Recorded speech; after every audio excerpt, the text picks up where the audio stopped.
Good morning, everybody, and welcome to the Al-Ain Raceway. It is the UAE RMC. It's been a little while, but we're back for the next 2 weekends to bring you all of the action live to conclude the 2025-2026 championship. And it's all to play for, still all to play for, still a lot of racing. We've got a full point scoring round today, Saturday, followed by a full point scoring round tomorrow. And then we get back to the Al-Ain Raceway for the conclusion of the season, like I say, next weekend. My name is Joe Bradley. Alongside me is my erstwhile companion here in the UAE, Henry Baudet. Henry, isn't it great to be back in the UAE and to go racing once again? It is. Thank you very much, Joe, for having me once again here on Karting Live TV. And yes, Yas Marina seems like a lifetime ago, but we now have 4 rounds, 2 weekends, all at the Al-Ain Raceway. 2 different circuit layouts as well. And you can see that we have 81 drivers set to go out, including the driver that we are looking at there. And everybody, fist bumps, welcome backs, all those things. The number 55 in Micromax, Al-Shaikh, ready to go out for qualifying. And just, what a pleasure it is to be back here in Abu Dhabi. We're out in the desert here in Al-Ain, just off the Oman border, and it's a track that we can change configuration, and we've changed slightly the configuration. We'll have a look at that more so when we get cars on track. But I think this weekend's configuration, which is something we've not seen in 25-26, is going to be quite a challenge, Henry. It's added a little bit of a complex. Turn 1, for instance, completely different. That long run from the final turn all the way down there, just under the Al-Ain Raceway International Kart Circuit banner there. You see the tyre marks there? That is turn 1. We don't go any... In fact, hang on, I'm going to correct myself. We are going to go straight on for the start of our races. Yes. We go straight on underneath the banner. However, once we get into racing, we're going to turn hard left there, into a hard right hairpin, and then resume back into what is the old turn 1, which now becomes turn 3, just to try and confuse us, of course. Yeah, it means that this is the complete antithesis of Yas Marina. We now have a total of 16 corners That's a good point, on actually. this circuit. So it's a very, very different challenge.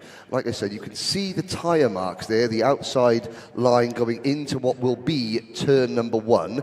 It'll be turn 1 on lap 2.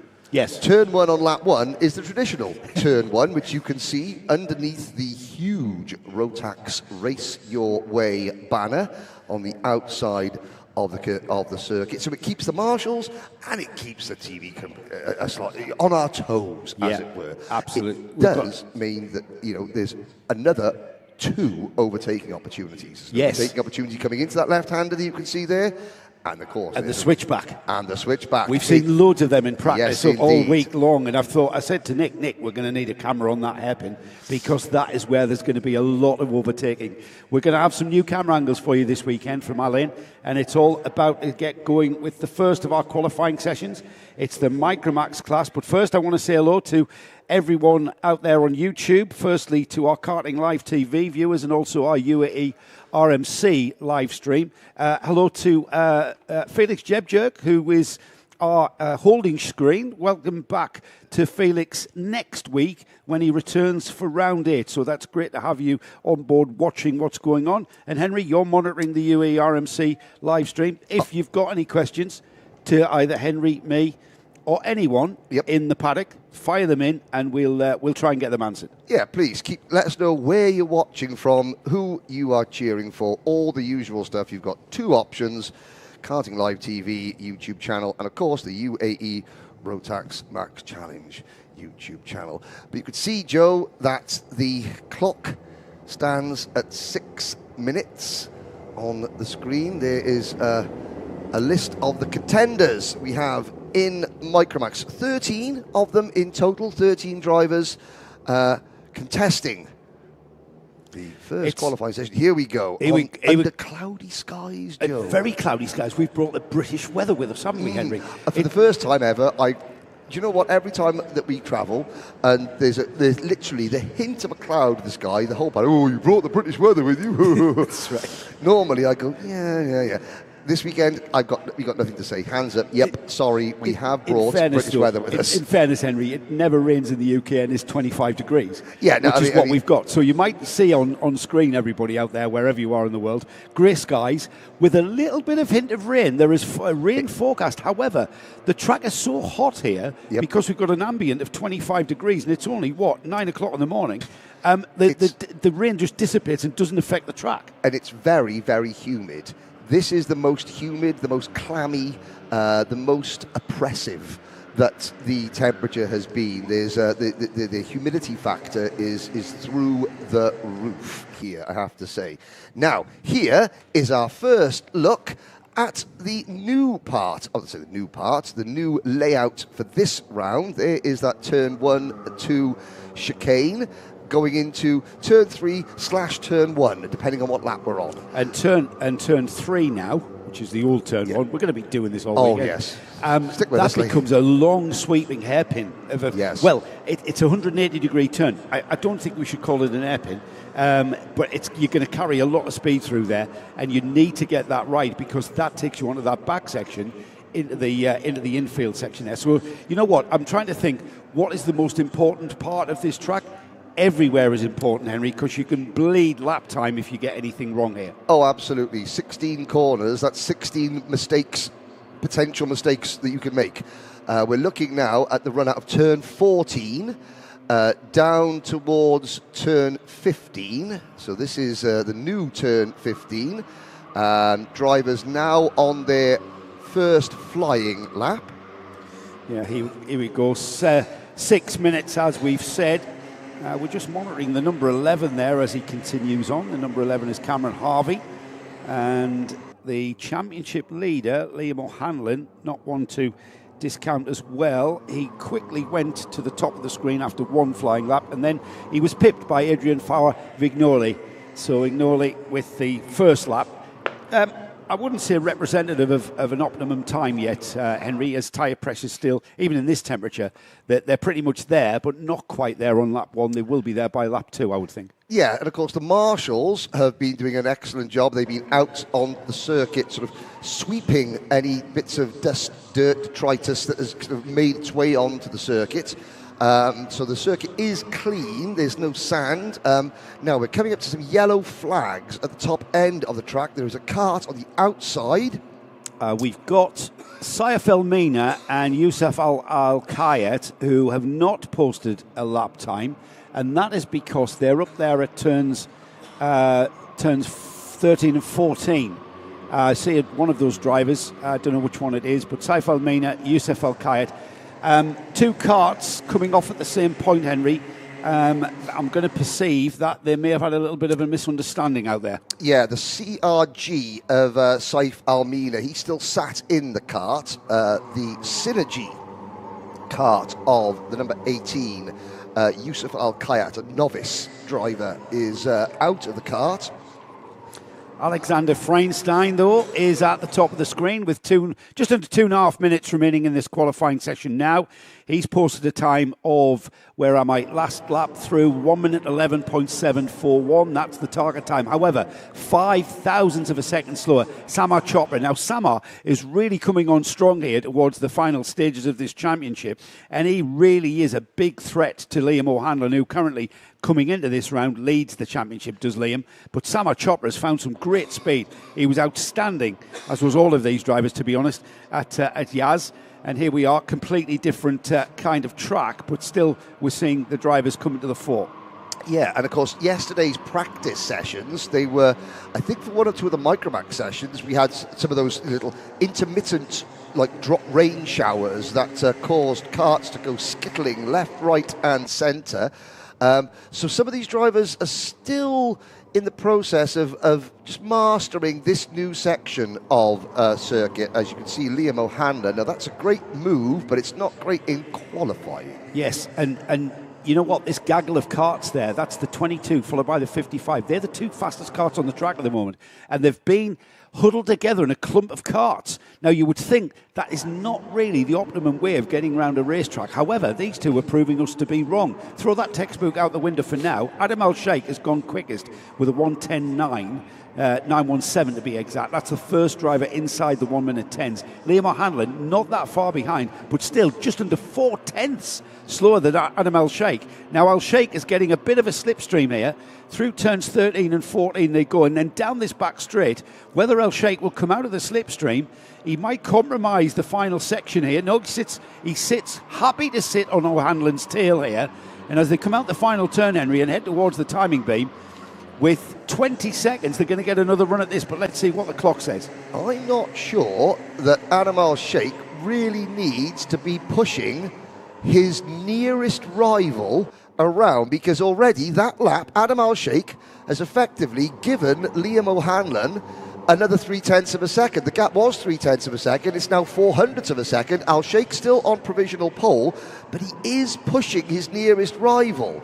Now, to me, Adam Al-Shaikh, he's done enough. If you just ease off the back of Liam O'Hanlon, don't give him a push, don't give him a slipstream, don't give him a bump draft, and, you know, Liam won't go quicker. But Adam, he's not to know that. He is just trying to maximise his own personal lap time without realising that he's helping his nearest rival. The science tells us that two karts will cut through the air, and even the lead kart will go quicker when there are two karts bumper to bumper like we see now. O'Hanlon and Adam Al-Shaikh. Al-Shaikh, the blue and white XL kart there in the picture, he is the quickest on track at the moment and on the provisional pole. It'll be checkered flag time, so this will seal it in, Henry. Yep. As O'Hanlon and Al-Shaikh come out, the field follow them through. But this is the battle for pole as they fan out and go side by side. And it is Al-Shaikh who sits on the pole with a 1 minute 10.500.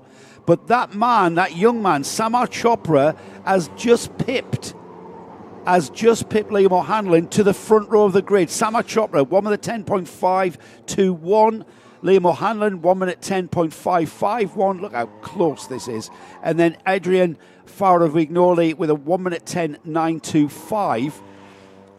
Best lap for Alexander Freinstein in fifth is a 1 minute 10.9. We'll have a full rundown of the provisional grid as the karts have all taken the checkered flag. That's our Micromax qualifying concluded. Everybody has crossed the line. Bad luck for Saif Al-Mina and Youssef Al-Kayat, who did not complete any lap there with that incident up at turns 13 and 14. But kicking off rounds 6 here at Al Ain, and first qualifying in the belt.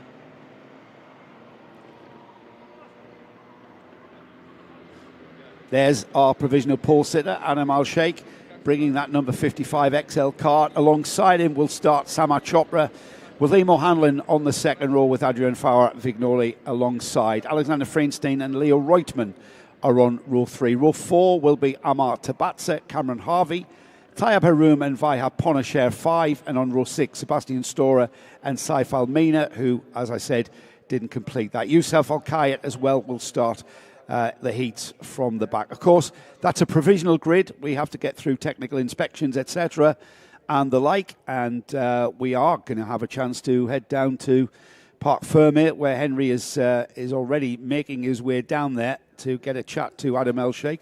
But provisional pole position, Adam Al-Shaikh, and hopefully Nick Damon. Okay, I will do that. Nick Damon, our producer. Welcome, Nick. I am the producer. You are. I am in charge. You are producing. Henry's wandering down. If you see him, can you give him a glass of water? Because he's coughing quite bad at the moment. He's got an early morning cough. He's Bob Fleming. Yes, exactly. He's representing. I just want to say hello again to Felix Jebjerg, who's in Thailand. Is he? Yes, he's watching from Thailand. I would think on holiday. Yes. Hello to Jake Cossey Racing. And congratulations from your Super 1 final win at Roura. Next year, the dream looks amazing. It is amazing, Jake, especially racing across the European winter here in the UAE. It's got to be attractive to all you British karters out here. But don't take anything for granted. The quality out here is very, very high. All the teams, all the drivers, highest quality here. Yeah, I'm waiting for next week because the sun will be out. And the sun's coming out next week as well. Very, very heavily, apparently. Yes. I'm not sure how I feel about that. It's 25 degrees and I'm already very moist. It's nice. But next week, it's going to be 35 degrees. Right.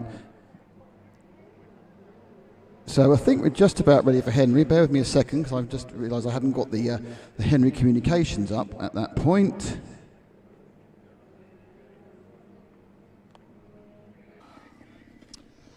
Well, thank you very much. Adam Al-Shaikh, at one point, we were a little bit worried there that you're pushing your nearest rival, Liam O'Hanlon, round. You had a 0.4 of a second advantage at one point, but you eventually snagged pole by just a whisker.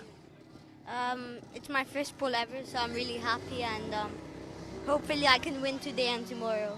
Now, of course, Liam in the championship, there's you, Samar, and Liam, you coming back from an injury, so you've missed a couple of rounds, but that's not a problem, is it? Yeah, and I'm really, that's not that big of a problem because I can drop the race, and I dropped the round 2 of Al-Fursan, and I'm really happy with my first pole ever. Exactly, so first pole ever. Do you like this? I take it you love this new layout then, yeah? Yeah, I actually really like it. Okay, who would you want to thank? My mom, my dad, my family, my team, everyone really. No problem at all. Well, there we go, Adam Al-Shaikh. His first pole ever. Now, if there's a slight delay, it's because Adam's dad, safety comes first, doesn't it? Yeah. Now, what does your dad do that makes it a little bit tricky to do interviews straight away afterwards? He tights my helmet really tight. Safety first. So Adam's dad, he puts Adam's crash helmet on, tightens it really tight, and at the end of a race, when the adrenaline's going, you've got the gloves on, it's a bit tricky to get your crash helmet off, isn't it? Yeah, it's really hard, and there's also a problem. A lot of people say with mine because it's really hard to remove. It's not a problem. It's just safety first. Okay, well there we go.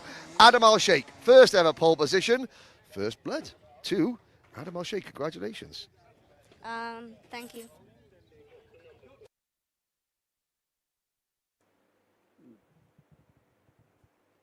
You can never be too sure about how the tightness of a helmet, and it's commendable that they make those last-minute checks and ensure that Adam's helmet is tight on. Makes Henry have to wait a few more moments, and it's well worth the wait for safety's sake. Next out for qualifying is Minimax, and we have to reflect back to perhaps that Yas Marina final where we had Austin Gray and LBJ Stubbs duking it out, and also you can't not mention Benjamin Krachkovich, who went out in uncelebratory style there with that incident that caused him to finish down the field. That left LBJ and Austin Gray to fight over the honours, and that last corner complex move from Austin Gray was something that we will remember from the 25-26 season here in the UAE RMC. We have a great interview. Henry has a great chat, sit down with Austin and LBJ in our paddock show coming up. Is that one on this lunchtime, Nick? Or yep, that's this lunchtime. It is, brilliant. Yeah, look out for that one in our lunch break paddock show sequence. LBJ Stubbs back to retain the championship lead after round 6, no doubt, going into round 7 tomorrow. He's currently leading the championship. 772 points from 746 points. Benjamin Krachkovich, who's, we're told, a little bit unwell. He's a little bit under the weather with a bit of cold and flu, I think, but hopefully he's on song. He's had a few paracetamols or whatever you can give a 12-year-old, 11-year-old. There is our Minimax field that will be taking part. Austin Gray, mentioned him. He's third in the championship. He's on 716 points, and then a little bit off Max Payton and Keir Ivanov. We have another great interview with Keir. Again, Henry doing that one. Oliver Butchard in 6th in the championship. Adam Fleury. Charlie Page, who's not here this weekend. Paul Schutzman, who's moved up into juniors. I think Paul is staying in juniors, as far as I can... Yes, he has. So he's moved out of the Minimax class by dint of age, of course, as the session gets underway, and a pack of 5 carts breaking away there to optimise their run using everybody's slipstream. We'll let this just pan out. It's the number 196 LBJ Stubbs Championship leader, Sam Pollett Racing over from the UK here, coming across here and having a really competitive season so far. 4 more rounds to go, and they're into turn 1 here. This is turn 2, which is quite a hairpin, keeping the momentum up, and then into a sweeping 180-degree double apex curve that takes you out onto the back section here, needing a quick run, and then the infield section here at Al-Ain, very technical. Keeping that momentum, not missing your turn-in points is vital. You compromise parts of this track to optimise other parts. This bit needs to be optimised as you've got this quite lengthy run. And then a bit of a left kink before the braking area for turn 10. This is turn 11, another tight section, and then flat out through turn 12 now, and then on towards the final sections of this track. Turn 13, that, turn 14 leads into that, and then this run down the back straight here, needing to maximise your top speed into a very tricky section here. 15 is a sweeping 180-degree turn, and then a very, very tight right-hander to complete the lap. Adam Fleury was asking me yesterday, because at Yas Marina, Joe, he was the demon of first laps. And he said, why did you say that I started in the car park? And I'm trying to explain to him that that's actually not, that's a compliment, because he was so far back on the grid, he may as well have been in the car park. But yet, in the start of the races, he was an absolute demon as Karachkovic, who's now got Reese Wade looking after him.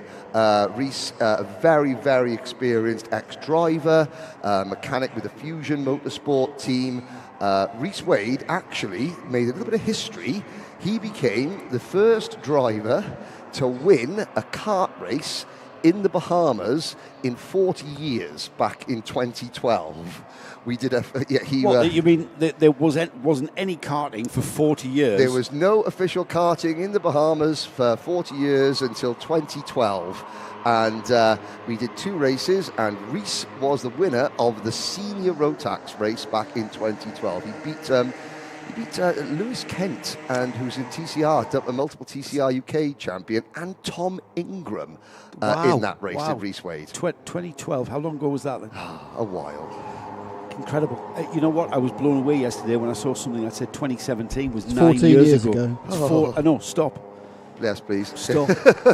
Austin Gray goes to the top of the screen after 2 flying laps. Top of the screen with a 1 minute 7.960. He's the first driver to dip inside the 1.7s. Benjamin Krachkovic is not that far behind. Everybody going as quick as they can and putting in purple and green. LBJ Stubbs there just leading the field round, maybe not optimising his run there. He's currently third with Francesco Lignoli, the Dubai O-plate holder, in fourth. But this pack of 4, Henry, showing that the science works. The bright green helmet there is Butchard, who's now with Mumbai Falcons, remember. And Butchard's currently 5th in the standings at the moment in this qualifying session. Inside 2 minutes remaining. It just flies away, doesn't it? This it does, yeah. Oliver Butchard, some sad news. Apparently, Oliver Butchard has retired from being a magician. No, why that? Because his brother is better. Get out. Apparently, his brother is the man. Well, his brother must be able to make people disappear. Well, his brother is like the UAE version of Paul Daniels. Magic. Let's have a little look at them coming into what is now turns the infield section. This is now turns 4, 5, 6, 7, and they're coming out of turn number 8 now onto the middle straight and down into turn number 9, and there's lots of LBJ Stubbs in that second kart in line. Great stuff. Looking visually, he's great. Is it great for qualifying trim? It's all mixed up here, and I'm not sure that these drivers who seemingly are tripping one another up, Krachkovic down to 5th, Oliver Butchard 4th, Kurt Ivanov into the top 3, but Francesco Lignoli, he's gone to 2nd behind Austin Gray, who is Austin Gray being the 3rd kart in that pack. This might all change though, Henry, as we cross the line with 30 seconds or so.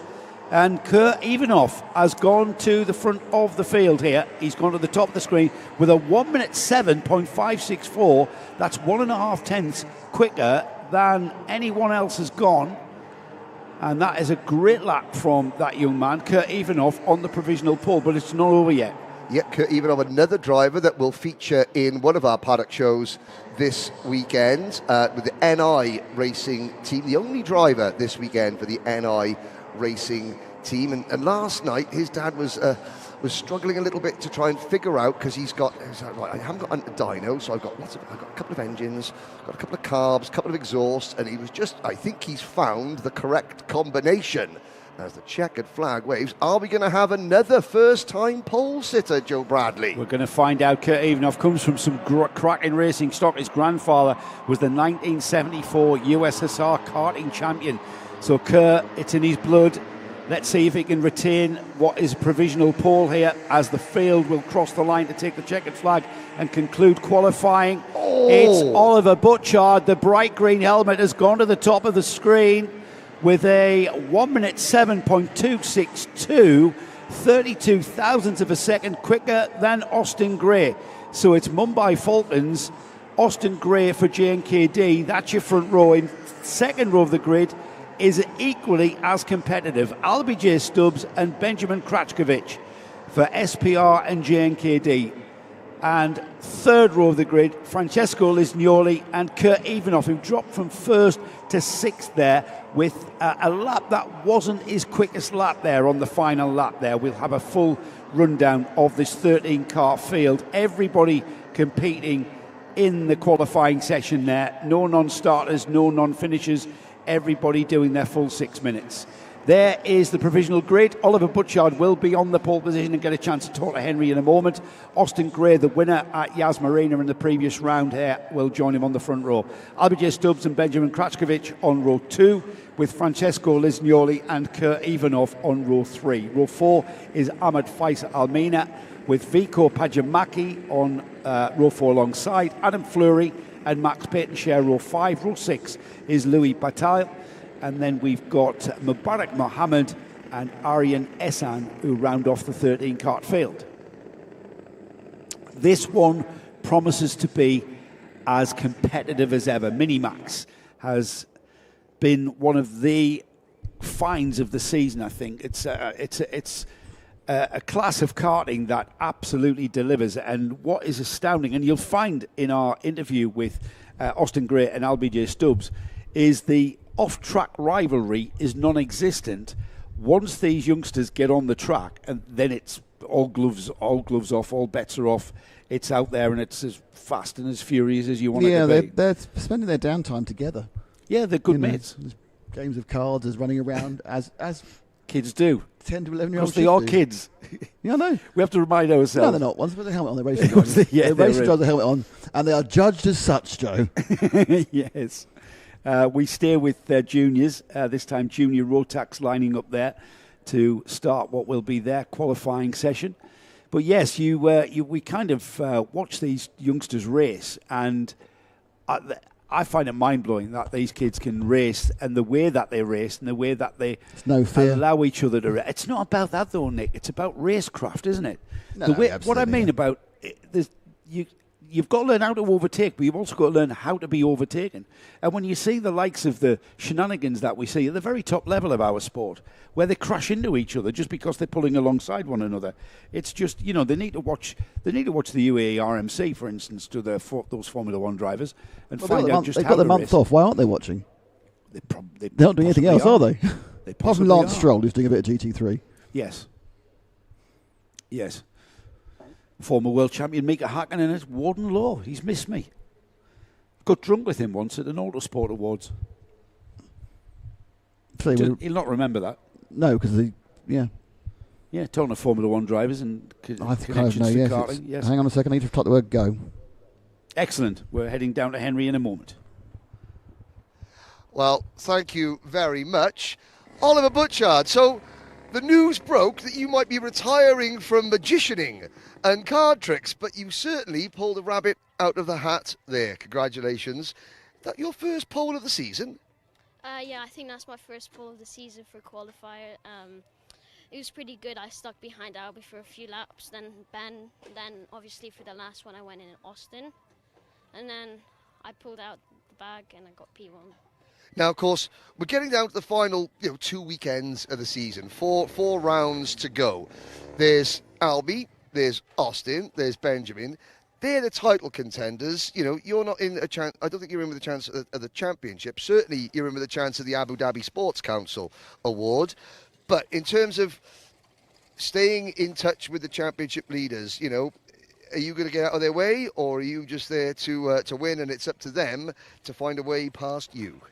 Well, Well, to be honest, I've already won the Abu Dhabi SportsCon, so I wouldn't really like to win it again. I want to go for the other one. There's lots of flies here, by the way.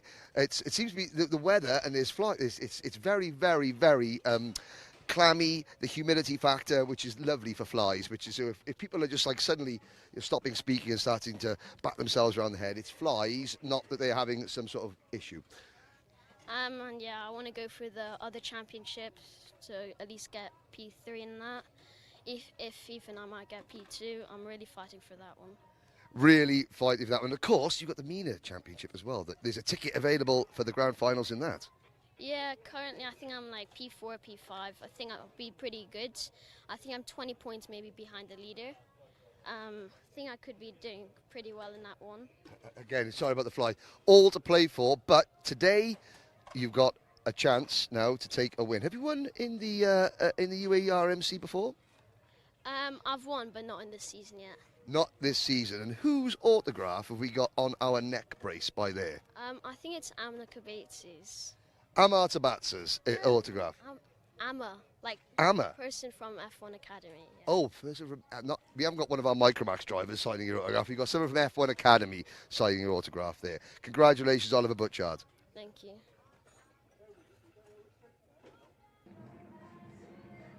Thank you, Henry, and congratulations again to Oliver Butchard. He will be our pole sitter for Minimax.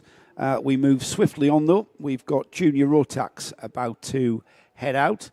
And just to give ourselves a reminder of who the protagonists are, the championship at the moment being led with 4 rounds remaining is Via Chopra. He has 736 points. We've got Mitanj Jain, or Mitanj Jain, I think is how you pronounce it. 694 points, 694 points for Mitanj.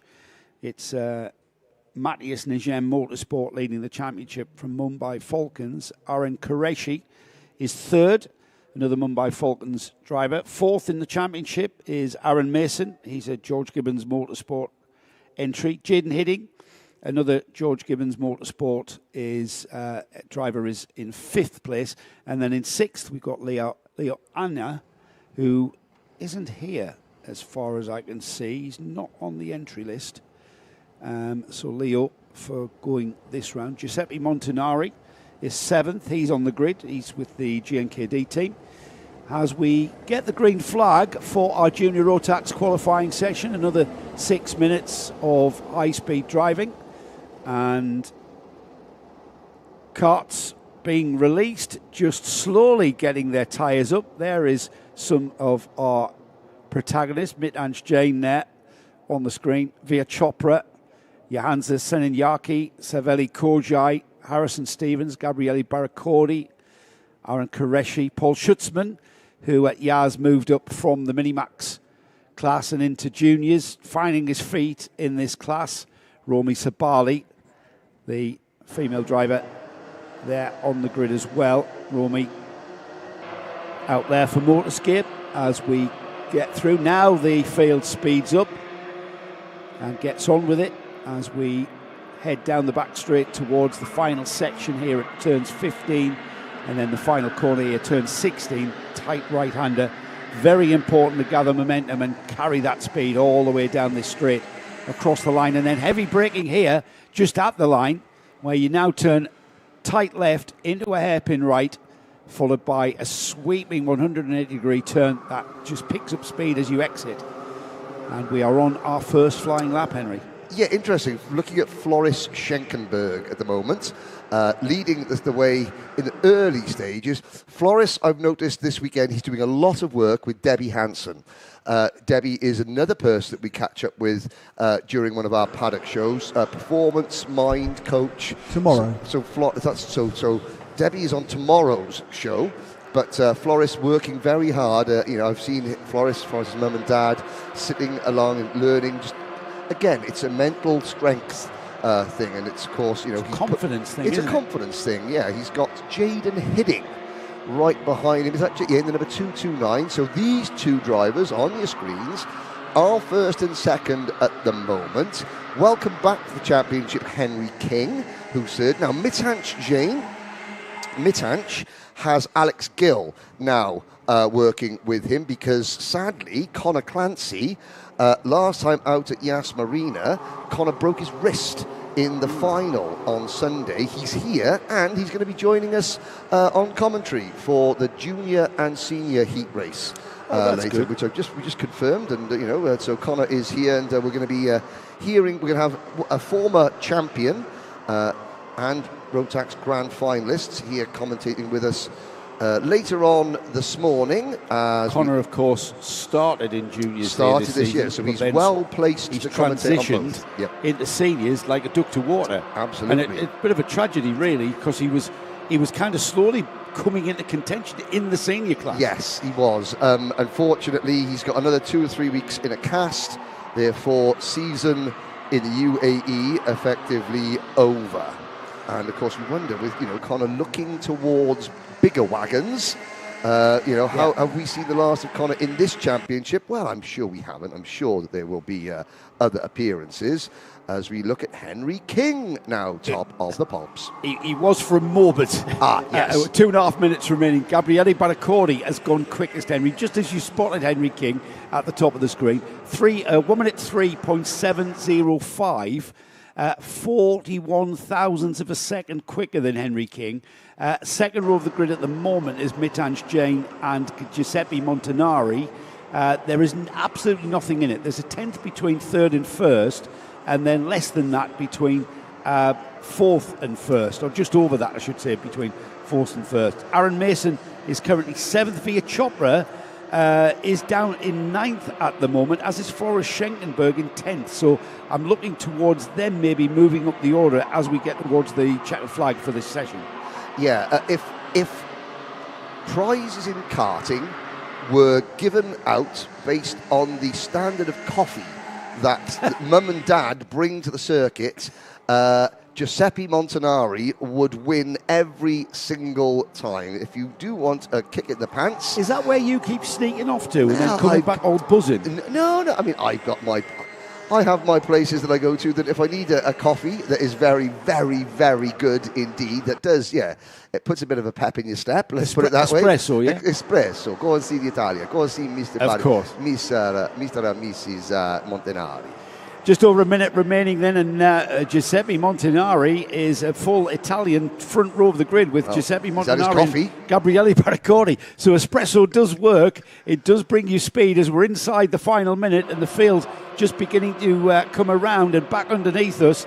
Down the back straight they come now with a train of carts here, staying clumped together, aren't they? The number 229 there is Baracordi for George Gibbons Multisport, and at the moment he's wanting to get off that second spot and into the first top spot because he wants to talk to Henry Baudet at the post-race interview, of course. Who's gone top after this run? Hang on, it's all change. Absolutely all change, and then back to normal with Baracordi, who's down the field. Baracordi stays stays first with an even quicker time of 1 minute 3.193. This is going to be the final lap of qualifying. Yep, Ian Qureshi, Via Chopra, Ray Haber and Faris Haroun round out your top five. So the drivers that we were watching initially were first and second. They are now 11th and 12th, which is incredible. But Montanari, who was first a lap ago, is now back to 8th. And the final lap, and this isn't going to be good because look at Schenkenberg battling. Is that which Mumbai Falcon is that trying to pass Floris Schenkenberg? I think it could have been Via Chopra. So Via Chopra, he's probably just cost himself a chance at pole position. We're looking at Jaden Hinning. Can Jaden improve on P11? Well, he might temporarily as he crosses the line. And I'm expecting everything to change on the screen, Henry. It does. It absolutely bursts into life with the majority. Everybody taking the checkered flag now. And it's Harrison Stevens from literally nowhere. A 1 minute 2.805 puts himself on the provisional pole by just over a tenth of a second from Pierre Aboudiwan. So it's Harrison Stevens on the pole. Pierre Aboudiwan will share the front row of the grid, and championship leader Via Chopra will start on the second row with Aaron Qureshi alongside. All I can say is, as I was coming back up here, Pierre Aboudiwan's mum was going through her sort of ritual of sort of praying to somebody upstairs, please let him be safe. Well, not only was he safe, he was fast. He was fast. Safe and fast. Saveli Kojai came in prematurely. Johansa Senanyaki didn't post a time. Whether or not he came out, I'm not sure. He did come out. There's the provisional grid. Harrison Stevens then. He will get a chance to talk to Henry and tell us all about his qualifying section. But there, right at the very end, gets that time. Just over a tenth of a second quicker than Pierre Abu Diwan. Via Chopra and Aaron Qureshi will share row 2. Faris Haroun up onto row 3. Great effort from him. Ray Harbour will follow, start alongside. Gabriele Baraccordi and Giuseppe Montanori makes an all-Italian 4th row of the grid, with Aaron Mason and Henry King starting on row 5. Jaden Hidding and Paul Schutzman on row 6. Row 7 is Mitanj Jain and Flora Schenkenberg. Baptiste Augustin and Saveli Kojai on row 8. And then Raffaele Zagati and Romy Sabali on row 9. And then rounding off 19 cart field, that non-starter Johansa Senanyaki for GGM there, with problems there, not posting a lap time for him, which is a bit of a shame. Hopefully all of his problems have now been soaked up and he'll be able to get on with this when we start racing. It's going to be a bit of a clawback for him, as we see Senanyaki having to start from the back of the grid for his heats. We move quickly on. That is your senior Rotax grid, is it? No, it's not. It's DD2's. DD2 next. DD2's next. Our gearbox class. And the DD2 class as it's evolved into a bit of a competitive run here. We thought at the beginning of the season that we were going to see Tyler Harris running away with it. However, we've got Adam Malik, Mark Bassier. You can't not consider Moritz Canopes or Kyle Blockley, the 2 masters as well. Yeah, I mean it's much more open than it looked originally, and it's had the most one-day guests, isn't it? We've had a number of people come in for a race or 2 races or a round. Oh, big news! Big news as well, Nick. What's that? Tony Hogg has come out of retirement. No. Yes, Tony Hogg. That is the most surprising thing I've. Oh, hang on, no, it's not. Well, he did say that he was retiring at Yaz. Did he? He didn't race at Yaz, did he? No, he didn't. No, he didn't race. No, he didn't. He retired off the O-plate. He retired after the O-plate. Said, "Right, that's it. I am retiring." However, shock news that Tony Hogg is all out of over the retirement headlines of every local paper and will be on the grid here. Tremendous stuff. Can't keep Tony down, can you? I think Tony can keep himself down. He's obviously not in control. He's obviously not in control. We are waiting for Henry Baudet to give us the go-ahead down there in Parc Ferme. There's a lot to get through. The drivers have to, when they come off the track, the first thing that happens is they queue up to drive their carts onto the scales. They have to conform to the minimum weight, which is 145 kilograms. I don't know. It's 162 for senior. I know that. Yeah, 162 for seniors. 177 for heavy. We don't have 177s here. No. That's a British thing, isn't it? No, it's other countries as well. Yeah. But other countries have larger racing drivers. It's not just us. Yes, there is. But so that's what the hold-up is with Henry, because the technical inspection. Hang on a second. There's no hold-up. He's there. Oh, he's there. Excellent stuff. Let's get down to Henry then as soon as possible. Well, thank you very much. It's a day of firsts, because not only, Harrison, is this your first pole of the season, this is your first pole ever. Look at the smile on your face. How did you do it? I don't know, just good timing with the toe, good lap, and yeah, all came together in the end. Now, what I really liked was that there's a whole group of Matthias Negem Motorsport drivers waiting to go out for senior. And they were all standing on the fence. I could see Alessandro Bigi, who else was there? Zaina Hamasani, George Nassar, all cheering and giving you a high five through the fence. How much is the team spirit worth? Team spirit's worth at least 2 tenths. At least 2 tenths. Now, we were a little bit, and even behind the fence, we got Pierre Abu Diwan now waving. That says an awful lot about how you're perceived as a team member, I've got to say. Yeah, so just chill, relax. Chill, relax. Obviously, the team is functioning really well on the track. You've got a great team spirit on the track. If we were a little bit late getting this interview to you, that's because you were way, way back in the pack, weren't you? Who were you getting a slipstream off? Via Chopra. It's just going so here. we can thank what's that coming over the hill. It's via Chopra. Yep. Yeah, definitely. You can sing his song. What's that coming over the hill? It's via Chopra. It's via Chopra. Well, it's not. It's Harris and Stevens. Congratulations. Now, main question. Can you keep your nose in front of the pack and maybe, just maybe, take a win? Or would you be settling for a podium? Obviously, I want to win, but podium would be nice. Podium. Well, it's a nice way to start things off. Pole position. The first ever pole position for Harris and Stevens, who is creeping off shot. No, look, see, we're gonna have to learn this. The quicker you get, the more. Centre. I'm always being told off by Nick Dame of my framing, but drivers, they seem to sort of like try and squeeze off frame. So there we go. Who would you like to thank? Centre of the camera. I'd like to thank my family that's watching from Australia and the UK. And I'd like to thank the team and my mechanic, Jesus. Jesus himself, mechanicking. Well, it was Easter last weekend, but again, he's still around, doing well. Harris and Stevens. Well, yeah. Excellent framing there, Henry. Couldn't argue your framing. I'm not sure about your religious doctrine, though, but excellent framing. I get really scared sometimes, understandably. Thank you, Henry, and congratulations. Another new driver on a pole position here. It's become the weekend of pole position. And does that tell us, then, that the new configuration here is a fresh sheet of paper for everyone? It's a leveler, It's a great leveler because everybody's new to this configuration. And I tell you what, Nick, looking at that is an area of track there where, it was the great Bob Wallach who coined the phrase that the speed is gained in the slow stuff, not the fast stuff. Everybody can go fast. Everybody can go flat out through a corner. I'm very good on the straights. Everybody's good on the straights, yeah, indeed. But it's the slow stuff that dictate the speed on the straights necessarily, and it's where you can lose the time as well. You tell me about 7 seconds to lap length, that little left and round, and obviously it's completely changed the first corner, and it makes it a much slower circuit overall. Massively as well, and it's going to be a little bit of an area of potential controversy at the checkered flag because you have to brake for turn one before the finish line. You're not allowed just to throw it over the line. And you're not allowed to just keep flat out and miss turn one. Do you know, an RC World Championship was won because someone did that? Not surprising.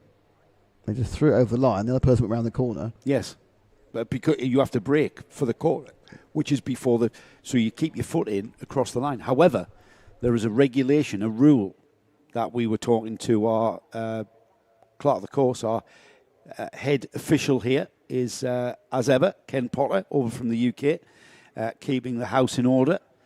And Ken Potter will be talked about in a session coming up, our senior Rotax, where Ken Potter has played lots of Ken news. He's played a huge part in our senior Rotax qualifier.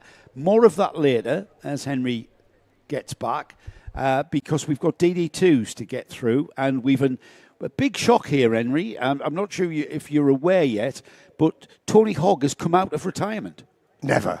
Yes. Really? Absolutely. I thought that when he retired for the fourth time, he retired at Yas Marina, that was definitely it. No. That was the fourth time that week. That was the seventh time. I mean, he wakes up on a Monday morning, yep, I'm retired. He's retired on Monday. Tuesday, yep, still retired.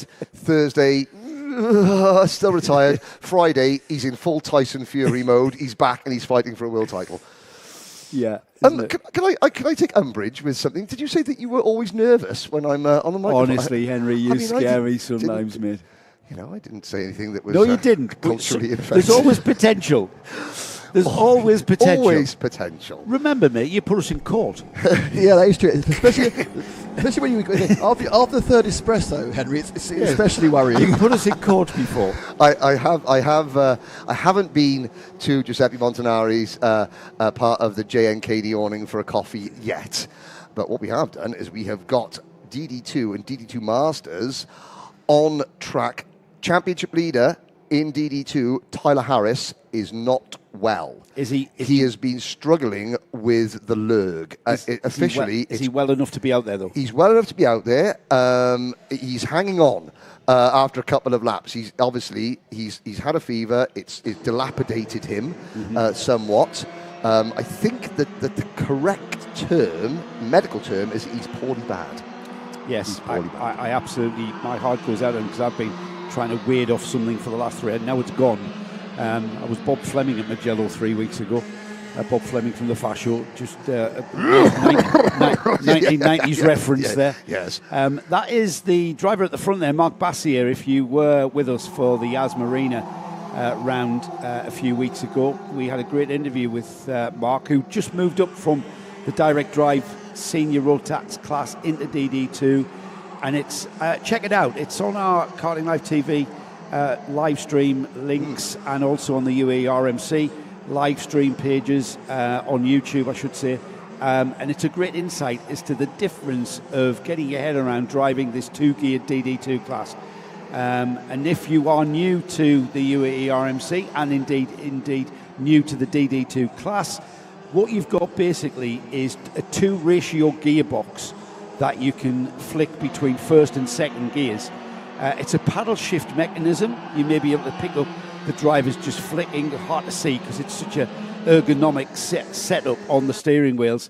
The left-hand paddle, you engage first gear, the right-hand paddle, second gear, and you basically flick between the gears. Now, I would think on this configuration, Henry, they're going to be using this gearbox a lot. Oh, yes, absolutely. It's not the amount of corners that equals the amount of times they're changing gear. It's the change of speed. It's the amount of slow corners. It's the amount of heavy braking zones and then hairpin style corners and then acceleration out of them that causes obviously the gear changes.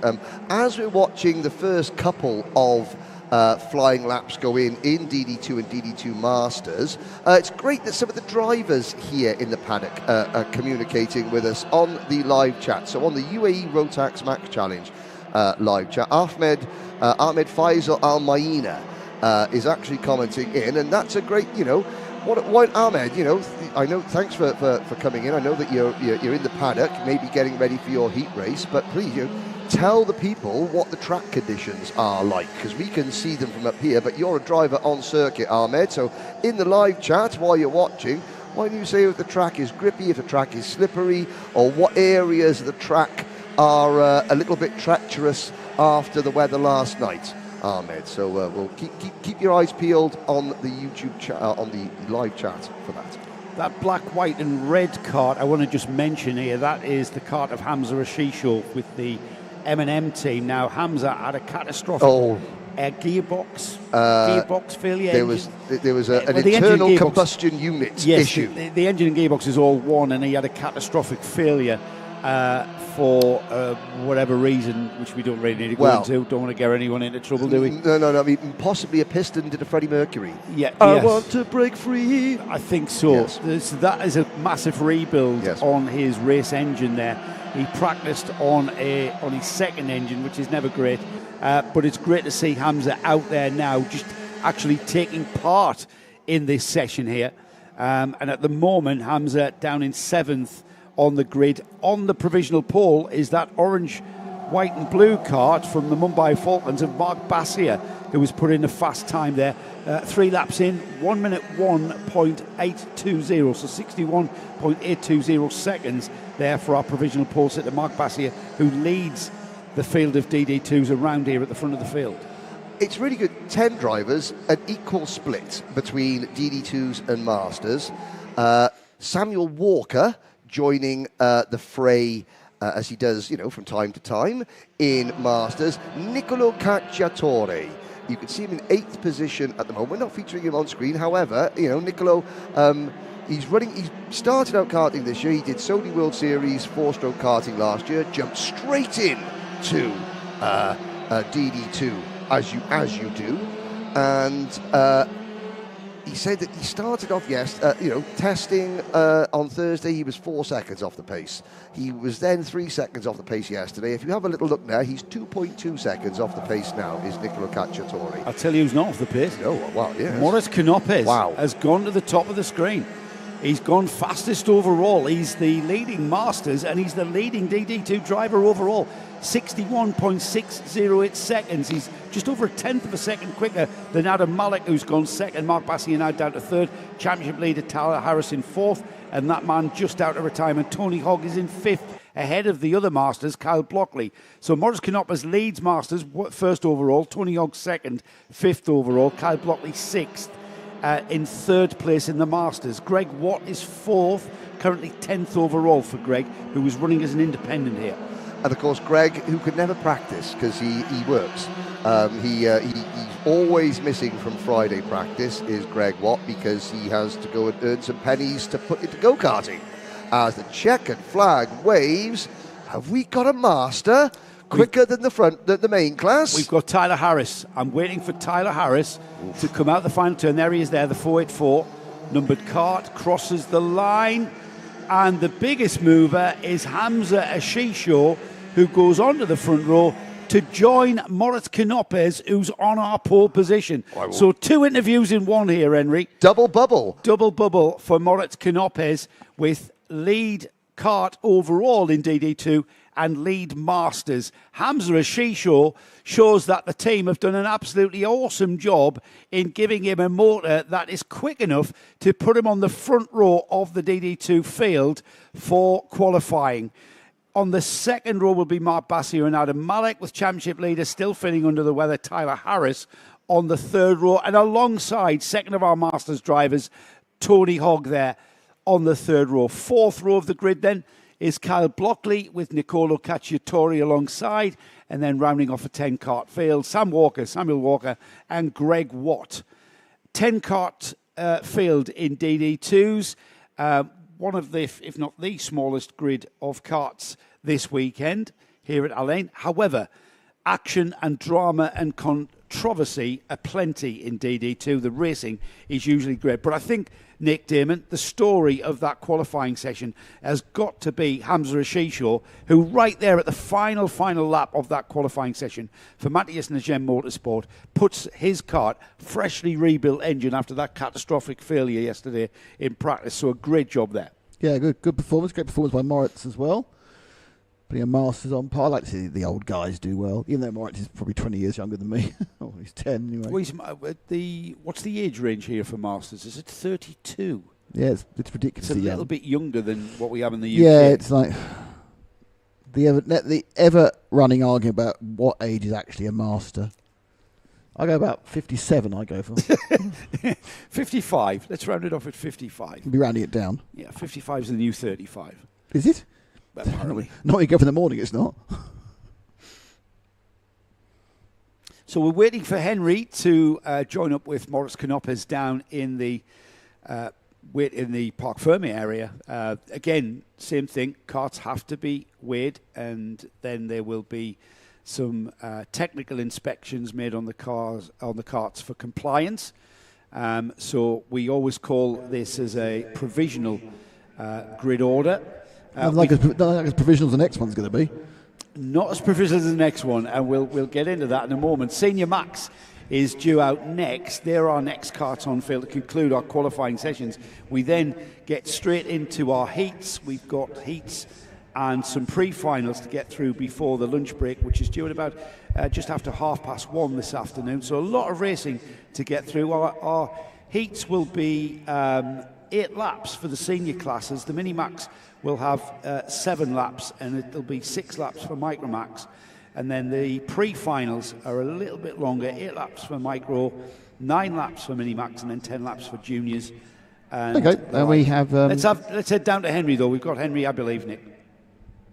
Well, thank you very much. It's a busy podium ceremony, podium backdrop here as well. Maurice Knoppers, first of all, fastest overall. Well, forget the Masters. That's what we want to be. That's what you wanted to hear all season, isn't it? I've been pushing really hard, and this has been my ultimate goal. to be the quickest. No, sorry. That was step 1. Step 2, obviously, is this afternoon. Comes a little bit later on. Yeah. That's the ultimate goal. But if the pace is there, then you can fight for victory. If you're too slow, there's no point. Because you've been nearly there. Do you think it's the new circuit layout that has maybe helped you? That in fact it's a little bit more technical? But I suppose if you're running a slightly different weight category to the main class, it's going to hinder you a little bit, isn't it? No, the weight is the same in DD2 and DD2 Master. But no, what helps me is that this is a fast track, same like Yas. Yes. And what does not help me is when it's a very physical track, then I think I'm fit enough, but then after 3 or 4 laps, all of a sudden there's a gap to the young boys, like in Dubai, Al Fursan. It's very physical, and then I struggle. But here you can do 20 laps, and you have to be precise. You have to be smooth. That's good for me. So step 1 complete. We've got the pace. We've got the circuit layout. There's a few spots of rain. That's going to help the wily old guard, isn't it? Yeah, sure, but Tyler's also from the UK, so he likes a bit of rain as well. But that's not the main thing. Is the young boys, they're quick, they're fast, they'll be getting quicker throughout the day, and they definitely don't want to finish behind me. So let's see, this is only step 1. Only step 1. Well, thank you very much, Morris. Now, the first of the young lads that will be starting trying to pass Morris and take the win, Hamza Hashisho. First things first, Hamza. What a difference a day makes, because yesterday was not fun for you, was it? I mean, definitely, we had a lot of problems with the car yesterday. I mean, it's happy to definitely put a lot higher than before. Yeah. Yeah, that's not much to say about that, to be honest. Just did my quali session and magically happened to get up on there. So. Okay, so we're pole position of the main class, but we're not actually pole position overall. It's bizarre, isn't it? That's racing for you. I was a bit surprised, to be honest. I mean, congrats to him, but I was a bit surprised when I saw he was on pole. Yeah. I know. What about yourself? Were you surprised that the car came together so well? Because what happened yesterday? Oh, yesterday we had a little bit of human errors with the car. We forgot to put a gear into the engine, and then it just blew up. When you forget to put a gear into a 2-speed car, then yes, it got a little bit messy, didn't it? Yeah, it did. But at least we got everything sorted. And but this is your practice motor. Yeah. You're on your practice motor. I think so. I'm not sure, to be honest. Well, it's a very, very quick motor, no matter what it is. Because you haven't been racing this long, have you raced on this particular circuit configuration before? The layout, no, never. I mean, so this is the first for you? Yeah. I mean, I didn't like it at first, but I'm slowly catching grip with it, if you know what I mean. Yeah. There's nothing makes you like a circuit more than success at that particular circuit, isn't it? Yeah, of course. So what can we do? We've got the Qatari flag flying on our lapels, and we've got 4 chances to win this class remaining this year. What chances do we have? Yeah. Hopefully something. Hopefully something. Tyler's really up there, but we'll see what we can do. We have 2 more weekends, so we'll see. Tyler's up there, but Tyler's not feeling that well. But that's an opportunity, isn't it? We have, of course, the opportunity, the championship leader is not feeling well. I think that's an advantage for all of us, and hopefully we can make the most of it, to be honest. Well, hoping to make the most of it, number 1, Morris Choppers, but number 2, Hamza Hashisho, as we got 1 qualifying session to go, but this is the qualifying session that we're about to find out. It might not be all that it seems on screen. Joe will tell you.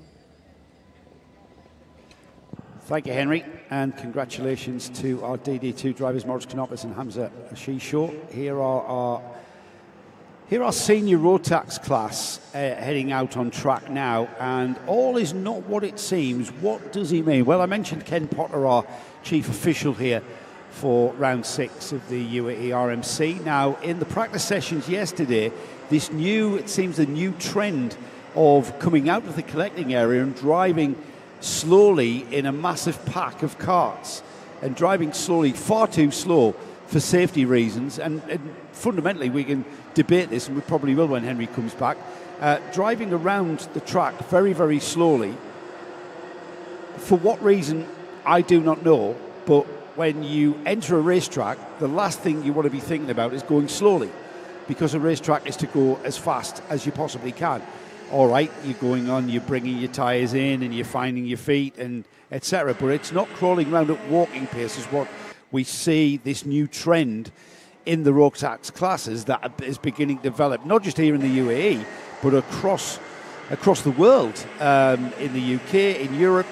This thing of leaving the collecting area and getting out on track and then just basically crawling around at walking pace until someone decides to get on with it. Well, I can tell you that it wasn't to the liking of Ken Potter, understandably. It's against the regulations. I can't tell you exactly what regs, quite a few regulations, but basically down grounds of safety, driving slowly, you put the white flag for the slow-moving vehicle out on motor race tracks.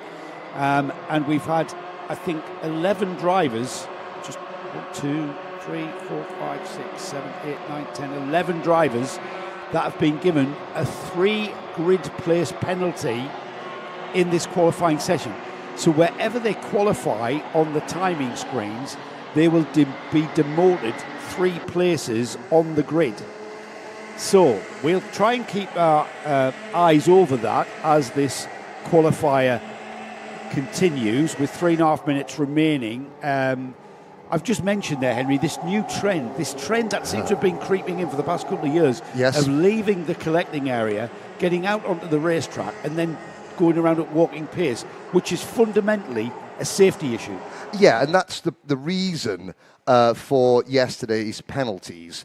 It's been a thing, and it's been a thing that is upset and annoyed and riled and concerned, race directors, commentators, etc., because the last thing you need is a driver at flat chat in one of these karts suddenly appearing on the scene and having someone going very, very slowly, because that's a huge accident. So I have asked a lot of top-level karters back home in the UK why, and the answer they give is just make any sense whatsoever.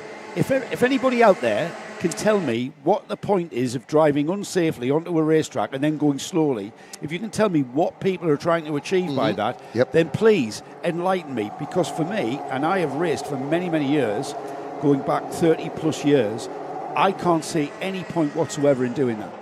I think as karting has got more competitive and the times have got closer, the engines have got more equal, the teams are just as good as each other, finding that it's not finding a 10th anymore, it's finding a 100th, finding a 1000th. And if you can maximise the driver that you're following, if you can maximise, number one, the driver that you're following with the tyre life, when these new Mojo tyres are at their 100% best, that's where you do look for these little opportunities, the tiny incremental gains. Still can't see that. But, that tactic will not give you that. That tactic will not give you that. Racing is about going as quick as you possibly can. Whether that's going as quick as you possibly can all the time into like an Ayrton Senna, or whether it's going as quick as you possibly can for the least amount of time as you can, just enough to win a race, the Alain Prost sort of school of thought. I'm not sure. But the good news is that everyone has gone out in this session and has just got on with it. The bad news is that 11 drivers, like we've alluded to, are going to have a 3-place penalty for doing it in practice. Well, at the moment, Nathan Kaplan is on the pole position, and Nathan Kaplan was not one of those drivers that has been penalised. So Nathan Kaplan on the provisional pole with a 1 minute .914. That is a great time there, 60.914. He's almost 0.2 quicker than Jules Dumont, who is alongside him. The timing is already adjusted for the three place penalties. Is it? Majib has been working his magic. That is incredible. If you look at the timing there, the guy in third has got a faster time than the guy in fourth, but he's not there. Oh, look at that. So Rian Dharmadasa is third. I don't know how Majib's done that. But what? Because he's Majib. He is Majib. And he is Majib. So it's Kaplan, Dumont, Dharmadasa, Dexter, Adam El-Bassani, who is one of the drivers that has a 3-place penalty. He is actually second quickest, but is 5th overall. Alessandro Bigi, Enzo Tesluk, Mohamed Menaimner, Jeremy Montgomery-Swan, and George Nassar, 10th. Nassar is one of the 11 drivers that got pinged. Is it Ocean's 11? As is Jeremy Montgomery-Swan, so they would have been further up the grid if they hadn't accrued that penalty. The checkered flag is readied. Ooh. The field are coming round. There are two M&M carts there leading each other around. The two teammates, the number 395 is just looking for where that number 395 is on the order as they come out of the final turn. Then across the line, the checkered flag will fly. At the moment, Nathan Kaplan is there for the taking. Jules Dumont takes the checkered flag, stays in second. Damadasa in third. It looks like Kaplan has done it unless Alicia Kanisa can do it. No, they can't. And Nathan Kaplan finally takes the checkered flag and indeed will take pole position for Senior Max. Alongside will start Jules Dumont. Rayan Damadasa and Adam El-Bassioni will start on the second row, with the third row consisting of Enzo Tesluk and championship leader George Nasser on row 3. There is the top 3. Nathan Kaplan from the Mudby Falklands team on the pole position. Row 4 looks like this: Mohamed Menemene and Alessandro Bici, with row 5 Max Dexter and Rayan Qureshi, and Jerry Montgomery Swan and Alicia Kanesa, with a great drive from Alicia onto the 6th row of the grid. 7th row is Amani Kanua and Abdullah Al-Keita.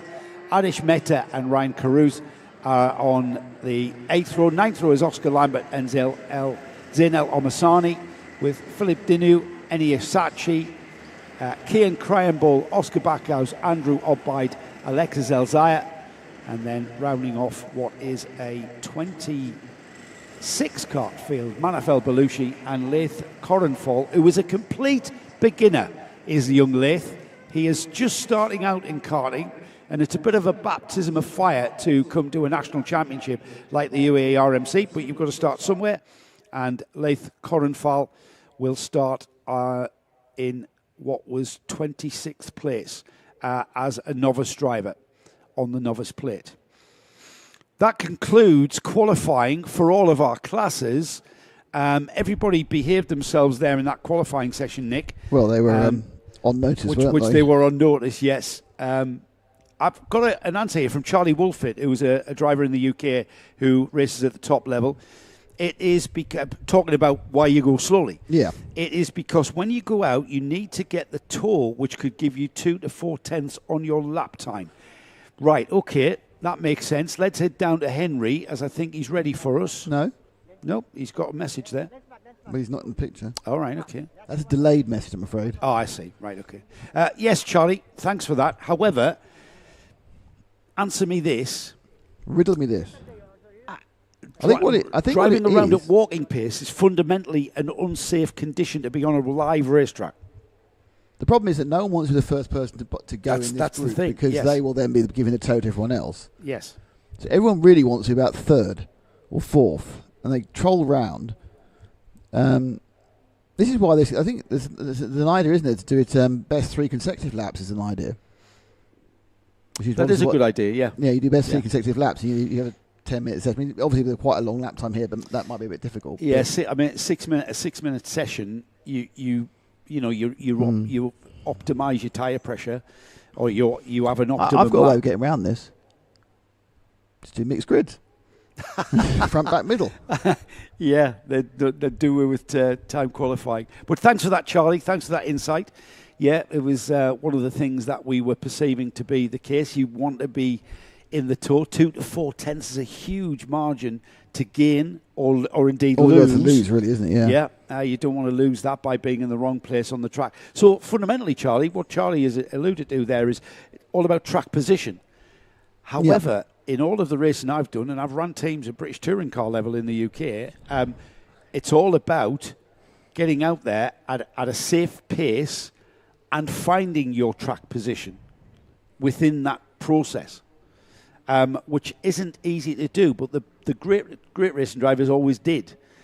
You know, from Formula One level, you always had the Alain Prosts, the Niki Lauda, the Ayrton Sennas, the Michael Schumachers, they always seem to be able to find when we didn't have the format that we have now currently, when it was basically just an open session, an open time session, and you would have to find the track space, the track time. You were able to do that. 6 minutes, it's a big ask. And the way that we waste a chunk of that 6 minutes by tootling round in an unsafe condition, and that is basically the issue why those drivers were penalised. It's because you're driving around at walking pace, which is unsafe behaviour on a live racetrack. Yeah, absolutely. I mean, I think it's often, of course, if a couple have gone off, then you find that they're hurtling around the track at full whack. This train of crawling carts, and that's what happened yesterday in practice. It happened a couple of rounds ago as well. Yeah, you have carts that drivers are getting on with it, then come upon a block track of a pack of karts that are doing 5 miles an hour, literally 5 miles an hour. So Minimax is off in about 5 minutes. It's due to go at past. Yes, the Nathan Cappan, our provisional pole sitter, was the final kart off track there. He was one of the final karts, if not the final kart, to take the checkered flag, which means he's in the back of the queue for the weighbridge, which means that it's going to take a bit of time for him to be available to Henry for his pole interview, yes, which is all important. A pole interview. Everyone wants a pole interview. There's great stuff from the collecting area here. We've got the Micromax grid just being formed in the collecting area. There's the number 16, who is Amar Tabatsa. There's the all-plate holder, the M&M driver, Samar Chopra, who is perhaps the driver who is there to challenge Liam O'Hanlon, the number 55. Liam O'Hanlon, the number 22. Samar Chopra carrying the all-plate, which he wanted to buy in January. There's the 55, and that is Adam Al-Shaikh, who is our pole sitter. Adam with an outstanding drive in qualifying there, the XL Motorsport team, putting the kart on pole. Last final words to Adam. Not quite the green flag yet for our first race of the weekend. It's going to be real kind of hair. Is a hair trigger. Is it going to be Henry's interview or the start of the first race? It really is, yeah. Like that. Don't know. Really is. I thought we'd get bored there, but no, there's a little bit of time still. Yes, Henry's got time to... He's not there yet.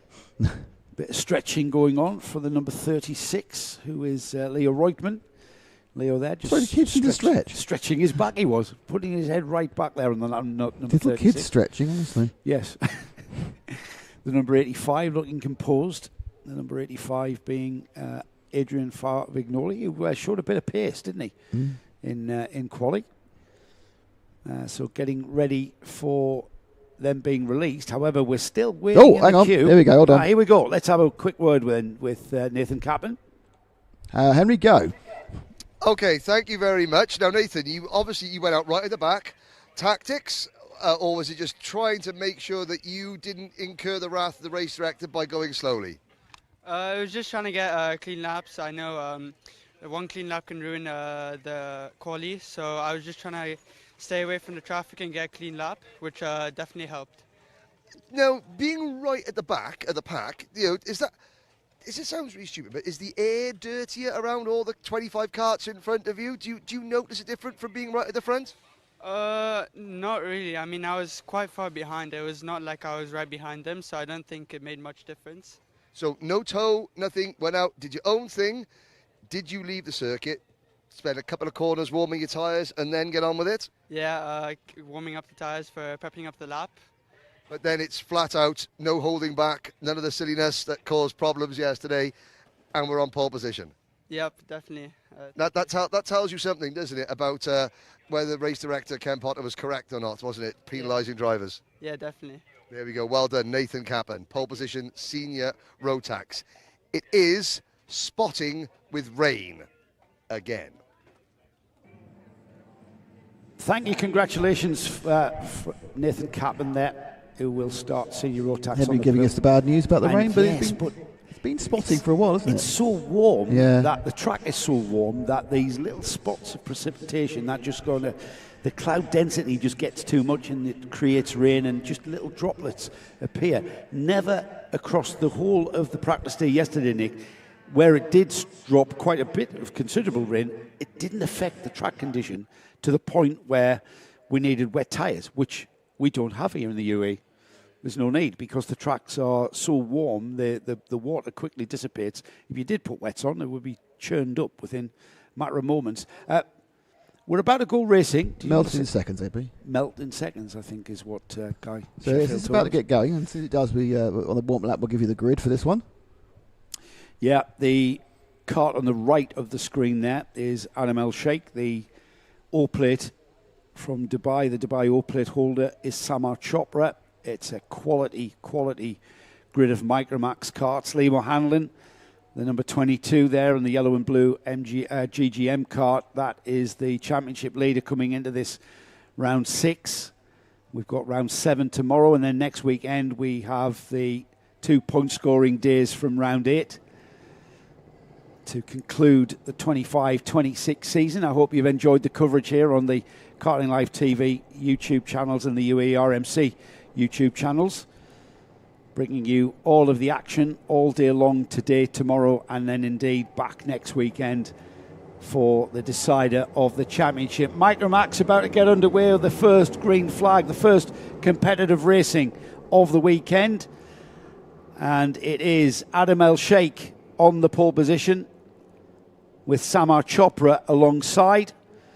It is Liam O'Hanlon and Adrian Faravignoli on row 2 alongside Liam O'Hanlon. Row 3 is Alexander Feinstein and Leo Reutemann.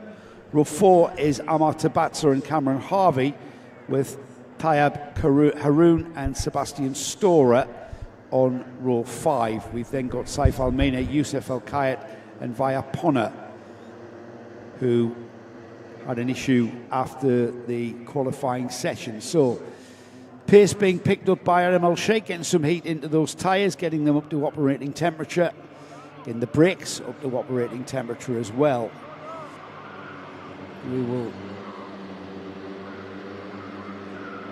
I think we're seeing 2 laps here. Now then, quite a bit of pace here from the field. So we are on the second of the formation laps. There's our grid.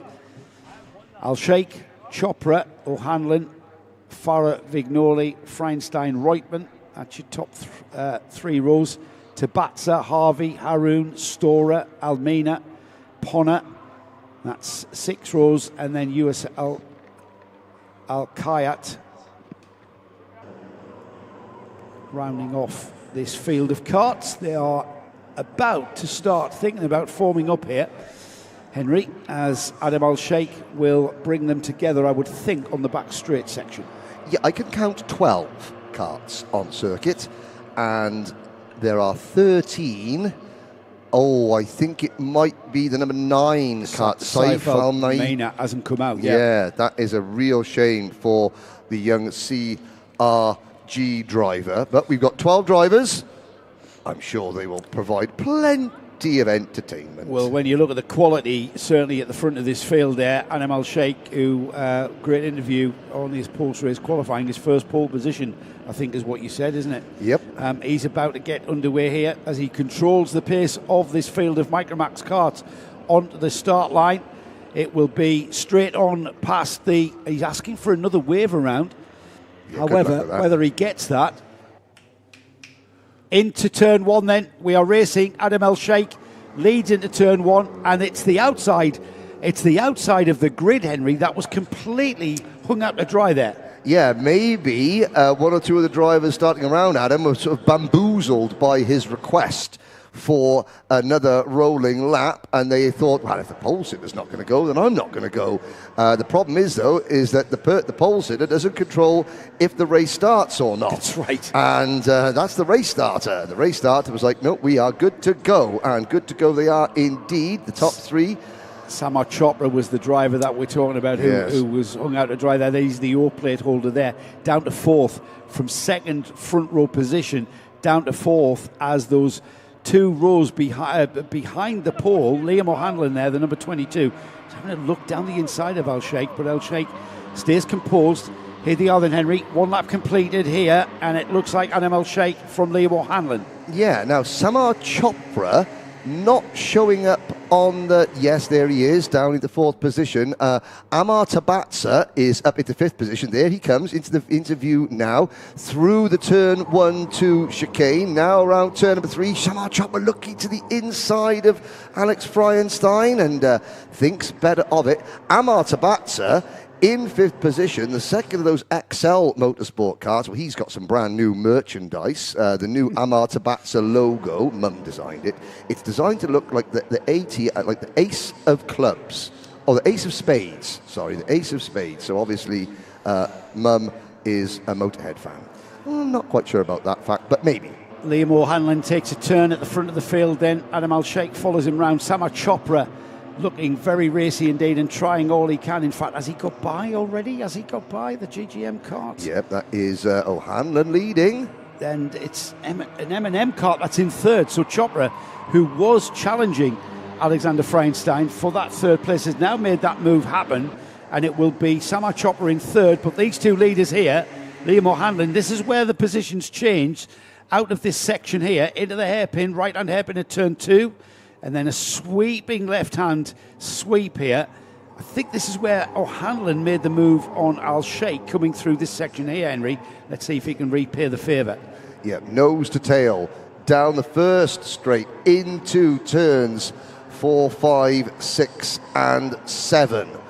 Adam Al-Shaikh trying to push Liam O'Hanlon away from Samar Chopra, Alex Freienstein, Amar Tabatsa and Leo Reutemann.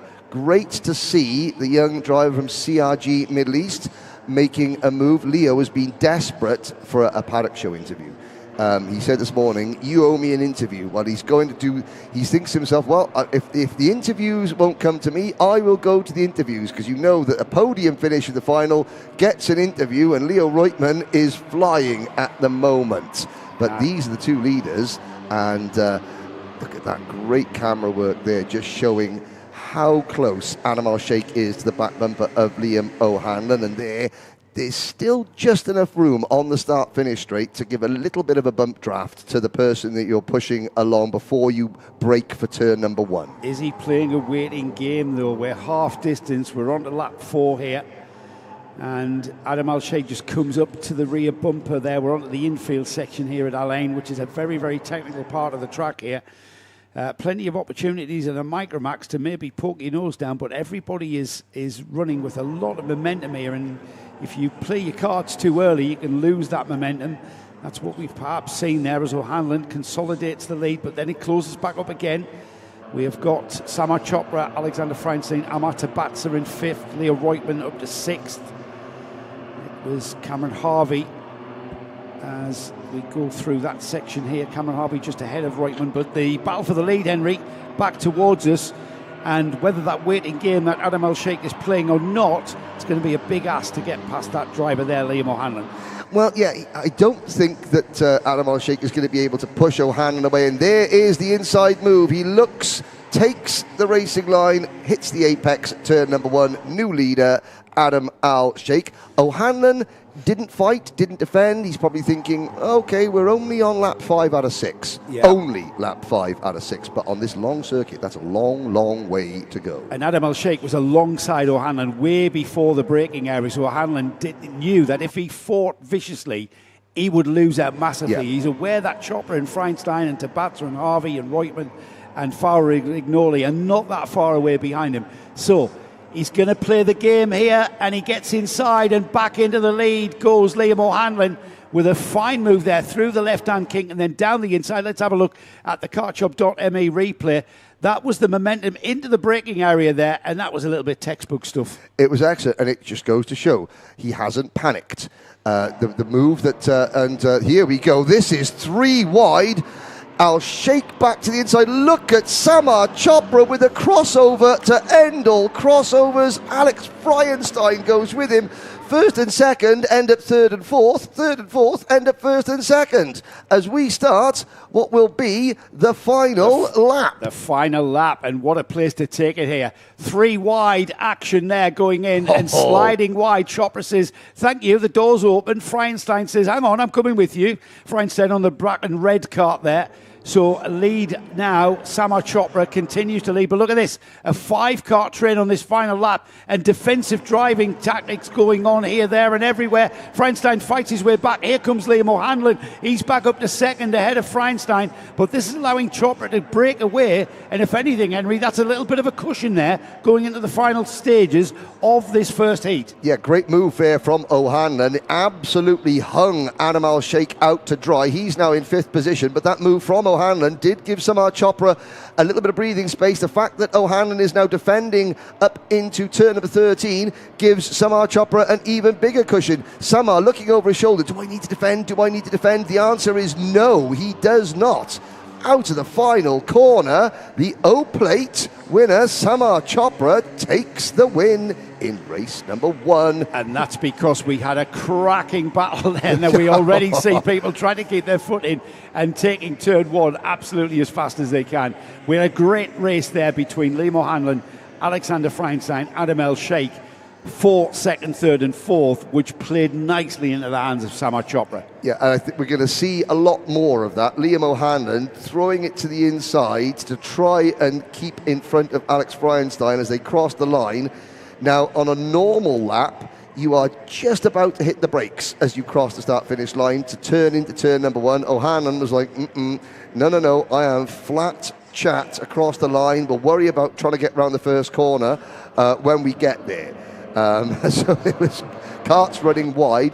I think there's probably, there are barriers just behind the big start line gantry. There are some barriers that are put into place, so you can't just not bother taking turn number 1 on the slow down lap, but you do have to try and make the corner. Apparently, Tony Ken Potter about this. Yep. If you don't, it's been written into the driver briefing, into the regulation.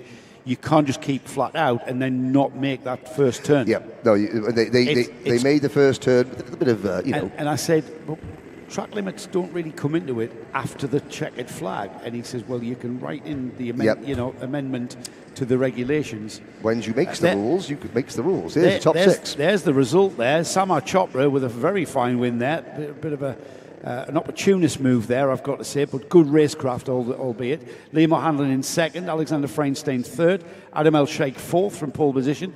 Amar Tabatsa was fifth, and in sixth place, Cameron Harvey. In seventh place, we had Leo Reutmann with Via Ponner in eighth.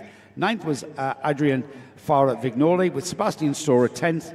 Tayyab Haroun was 11th with Youssef Al-Kayat.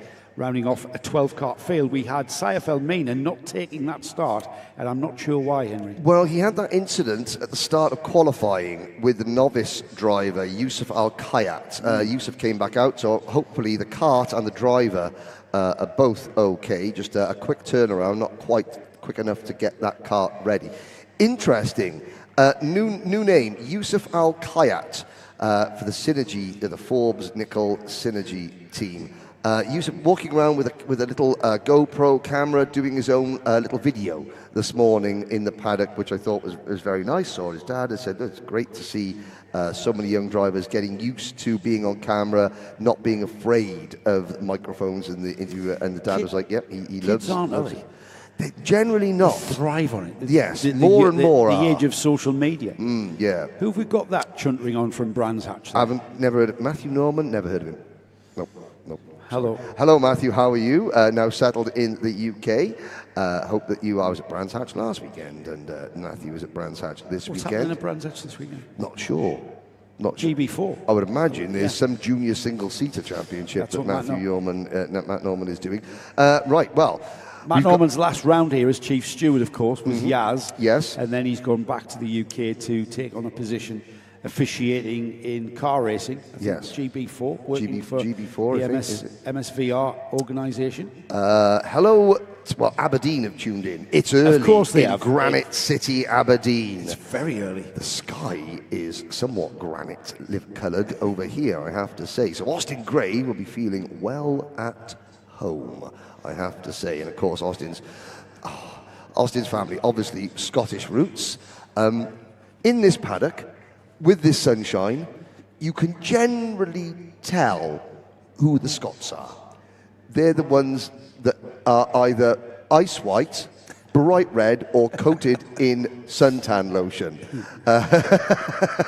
Sunblock, yes. I have to say that, please stay tuned for the Paddock Show with that interview with Austin Gray and Albie J. Stubbs. It encapsulates great rivalry, great sportsmanship, and great competitiveness. All the things that you want in karting, that you want to instill in the young people that do this sport, comes out in leaps and bounds from Stubbs and Gray. The talking point, of course, was the final corner sequence at Yas Marina for the previous round, where Austin... Speaking of Granite City... There he is, the number 177, who's starting alongside the pole position driver, Oliver Butchard. But it was that driver there who made that audacious move. And it really is one of the finest interviews I've ever witnessed. And I've interviewed a lot of people at the very top level of this sport. It was brilliant. LBJ Stubbs, what a sportsman. Yep. What an absolutely. absolute professional attitude, mature attitude towards racing. He knew he was overtaken. He knew he was beaten, and he was beaten fair and square. But look at that. There's drivers. You could just see, so Pierre Aboudiwan there just giving Oliver Butchard a shake of the hand. But behind them, LBJ Stubbs, he's there. He drives for Sam Pollitt Racing. He's the only Sam Pollitt Racing driver here this week. Adam Zhu is not here this week. But you just saw drivers from Austin Gray's team, JNKD, Henry King, and XL Motorsport, Henry King, and Paul Schutzman, both coming over, both shaking LBJ Stubbs' hand. Different team, different class.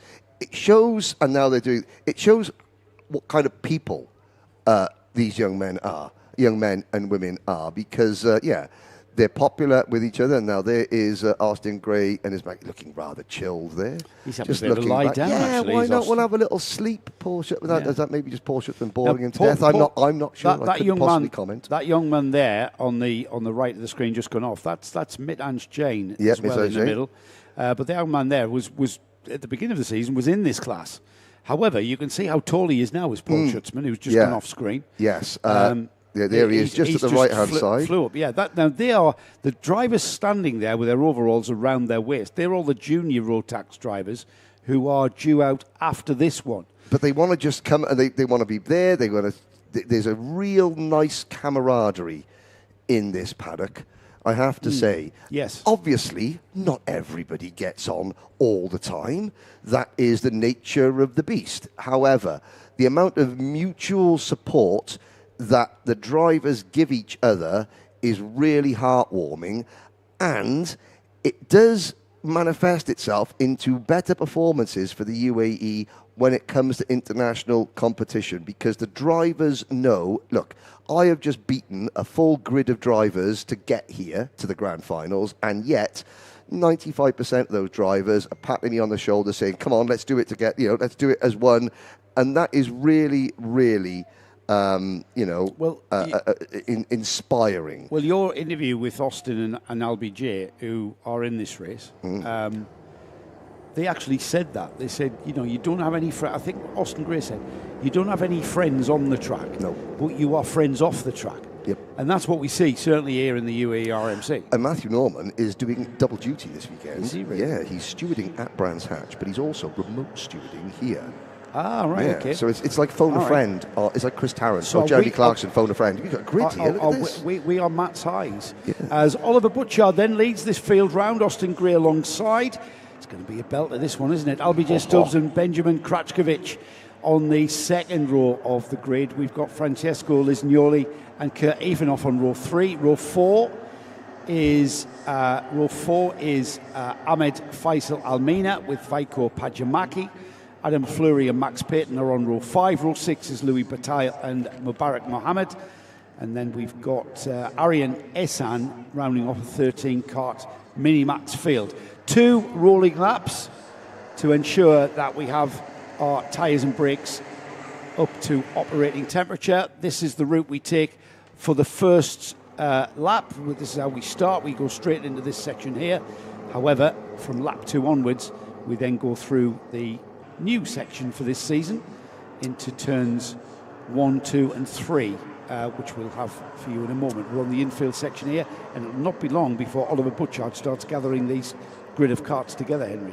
Yeah, no, indeed, down the middle straight. Now, of course, Adam Fleury, keep an eye for driver number 111. He's on a green and yellow, a green and white Tony Kart livery, the standard Tony Kart livery, driver with a blue race suit.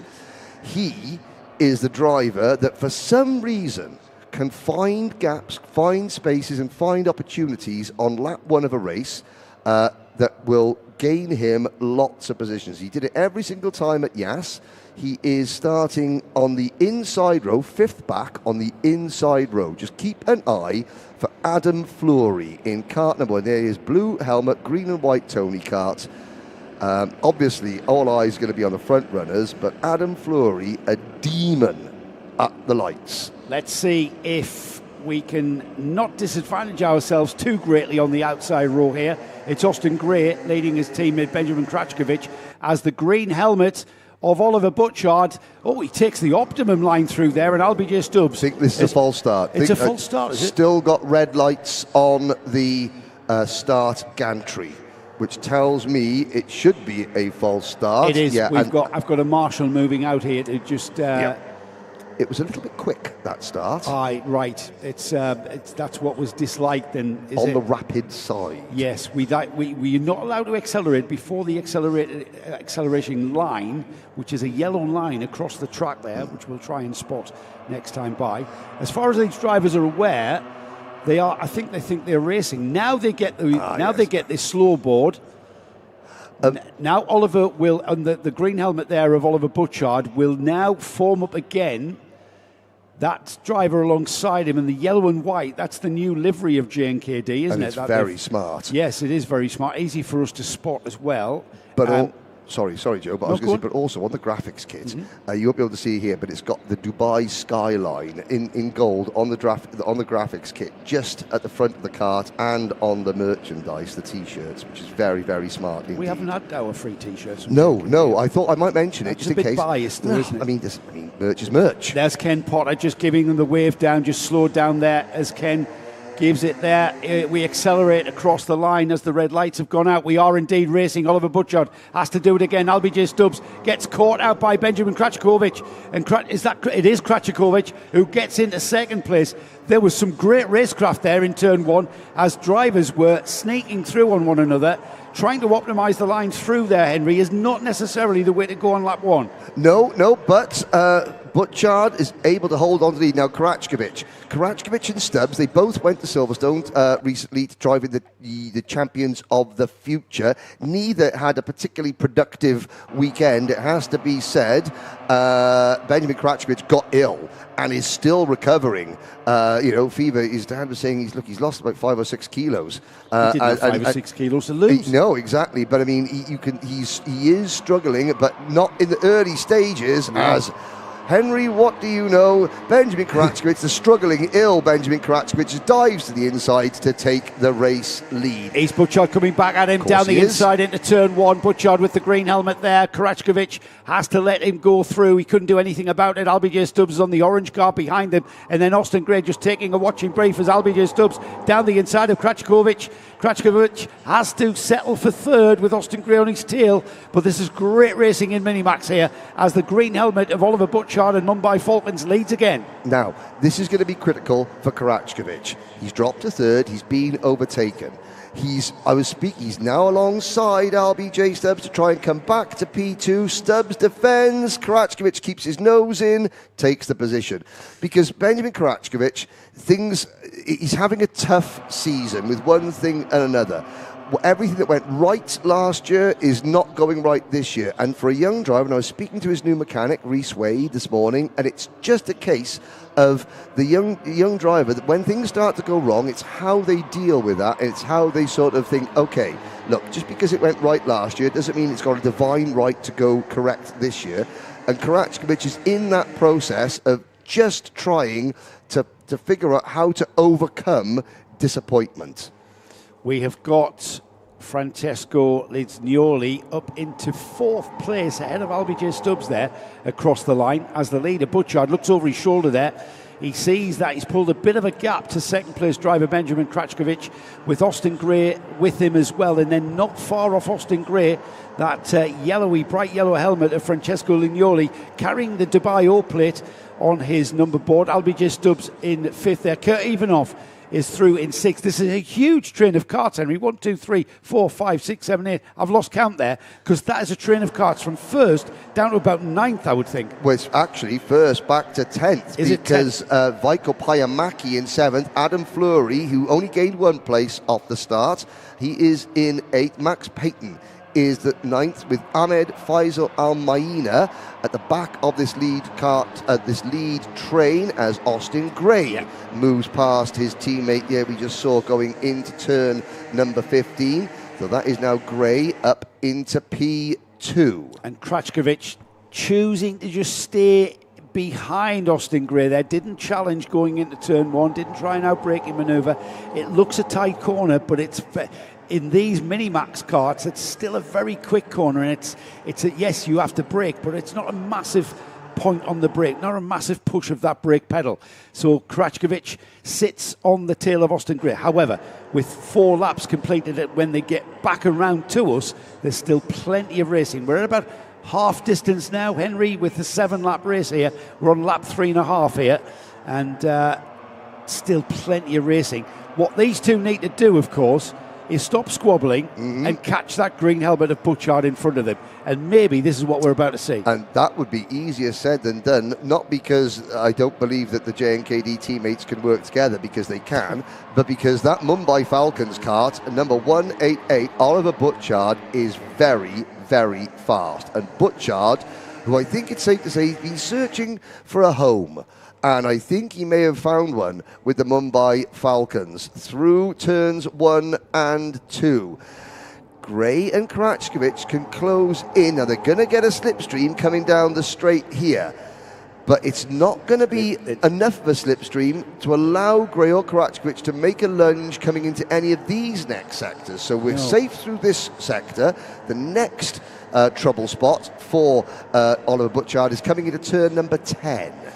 There's a composure about Austin Gray since his very first final win at Yas Marina. Oh, yeah. There's a composure about him now, how settled he looks. He's got, I mean, that young man behind him, Benjamin Krachkovic, is one of the quickest drivers here in Minimax in the UAE. Well, that is the reigning Grand Finals Micromax champion. Yeah, exactly. Well, that is a very, very good point. Here's Oliver Butchard about to be challenged. Austin Gray down the inside. His teammate Krachkovic going with him.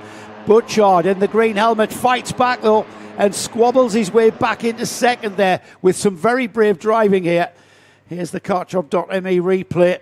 Krachkovic goes round, but Butchard just sits there on the outside. He's got the ideal line for the final right-hander, and he continues in second place. But the leader is now Austin Gray and Krachkovic. While we were looking at the replay, Krachkovic has gotten by Oliver Butchard and is in second. We've got a JNKD first and second now. You took the words right out. I was about to say that was brave from Oliver Butchard. You took the words right out of my mouth.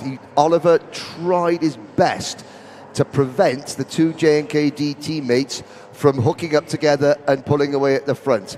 Now, he was able to do that for a corner. That could be critical because you could see that Gray has a 4-5 kart length advantage over Krachkovic, which means they cannot slipstream, bump draft and work together. It means that Butchard and Stubbs and Lisignoli, who run 4th and 5th, are still in this fight. It still is a fight, and I know that Krachkovic is not going to want to sit behind his teammates. Albijay Stubbs fell back behind Lisignoli, and now he's made his way back as round the outside of turn 1 has gone Butchard. That's been to his disadvantage, as through down the inside line has gone Albijay, who I was just mentioning has fallen back to 5th. He's now back to 4th, and now indeed back to 3rd, and ahead of early leader Butchard there. Still on to race for though, Henry. We're on, what's that? Are we on the final lap? We are indeed. We are on the final lap. Where did that go? Butchard's moving Stubbs out of the way there at the middle portion of the track there. Krachkovic saying to Gray, no, don't defend. Go, go, go. Austin Gray, who admits, I'm not thinking about the championship because I came into this season just wanting to do a season of karting, and Krachkovic gets to the inside. Good experience move from Benjamin Krachkovic there. Gray didn't fight it. Oliver Butchard sent a move in half a lap ago on Albijay Stubbs that grabbed him 3rd, has pushed Stubbs back to 6th. Wow, that is how it can pan out here. This is the lead, though, out of the final turn. Austin Gray looks down the inside. They have a little bit of a coming together, but Krachkovic will lead out of the final turn and across the line to take the first heat here in Minimax. It's Krachkovic first. Second was Austin Gray. Oliver Butchard 3rd. Lisignoli hangs on to 4th. Even off up to 5th. Vico Pachamaki 6th, and LBJ Stubbs there, mugged down to 7th, I've got to say. And that's what can happen. So when the carts are racing nose to tail, you end up being hung out to dry on the outside line, you lose all your momentum, and then before you know it, you've been overtaken 3 or 4 times. If you're not attacking, if you're not gaining a place, you're losing a place. It's one or the t'other. And I have to say that Butchard, an aggressive drive, he was brave, like you said, and forceful when needed to be. However, the 2J strength in numbers from the 2J NKD teams, and that last lap, Karachkovic, there's a bit of driver psychology 101. We're going down the back straight and we're signalling to our teammate, no, it's okay, just drive. Don't defend. 2 corners later, Karachkovic gets to the inside, and that is your result, with Karachkovic under the name winner and Austin Gray under the name 0.206 behind. Incredible stuff from the 2 GNKD drivers. Oliver Butchard from pole will not be that happy with 3rd. Francesco Lisgnoli in 4th. Kurt Ivanov 5th. Vico Pajamaki 6th. And then in 7th place we had LBJ Stubbs, who will not be delighted at all with that one. Adam Fleury was 8th. Max Payton was 9th. 10th was Ahmed Faisal Almina. Louis Bataille was 11th, Mubarak Mohammed was 12th, and then rounding off the 13-cart Minimax field, Aaron Esan is 13th. All 13 carts took the start, all 13 carts got to the checkered flag. We have now got Junior Max out next, Henry, and yes, if you've indeed enjoyed the first 2 races of the weekend, this one's going to deliver as well. I think you might enjoy this one. Hopefully we will have Connor Clancy joining us here in the commentary box. Now let's have a little look at the spectator area outside the restaurant. On the left-hand side of the Yas Heat T-shirt, that would be Christopher Najem, chatting with George Nassar, who's got a red hat on. Then you've got Henry King's parent. New day, new hat. He's got the M&M shirt on with his back to the camera. There's Mr. and Mrs. King are there as well. There's Jeremy Montgomery Swan's mum, and there's Ricky, who runs a lot of the GGM drivers in the junior, in the black T-shirt with the sunglasses on. Further down the steps, we have got now there's Alicia Knessa. In the black T-shirt on, they're just getting a hug from another member. Is that Alicia Knessa? Yeah, Alicia's got she's got a goose. A nice cartoon goose on the front of her go-kart. Yes, her friend put it there. And I was like, are you friends with the goose? And she was like, no, but my friend likes our guest has turned up. Here comes Connor Clancy. With his broken wrist. Come and have a sit down, Connor. Connor, if you take this take this microphone. Oh, right, we're going to move that one. Really close to yourself. Joe's making a cup of tea. Cup of coffee. Hello, Connor Clancy. This is not how I wanted to say hello to you this weekend, however.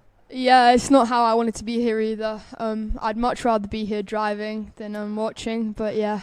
Well, first of all, explain what happened, because this happened at Yas Marina in the final. Yeah, so it happened about 7 weeks ago, or 8 weeks ago. It was the final. I was in, I think, P4, going into the left, and then, just someone came into me. And that's everything that happened. Did you know at the time? Because I saw that your cart was still in the paddock very, very late into the evening. Was that because you were getting checked over and getting medical issues resolved or diagnosed? After the crash, I did try and keep driving. But then when I tried to go for the last corner, because it happened on the second last corner, when I tried to turn left and push with my outside arm, which is my right arm, I was in so much pain. And then that's when I kind of just pulled over and I just couldn't move my fingers or anything. Oh. And so the diagnosis was a broken wrist. Yeah, I broke my scaphoid bone in my hand. Oh, that'll do it. So that is effectively season over.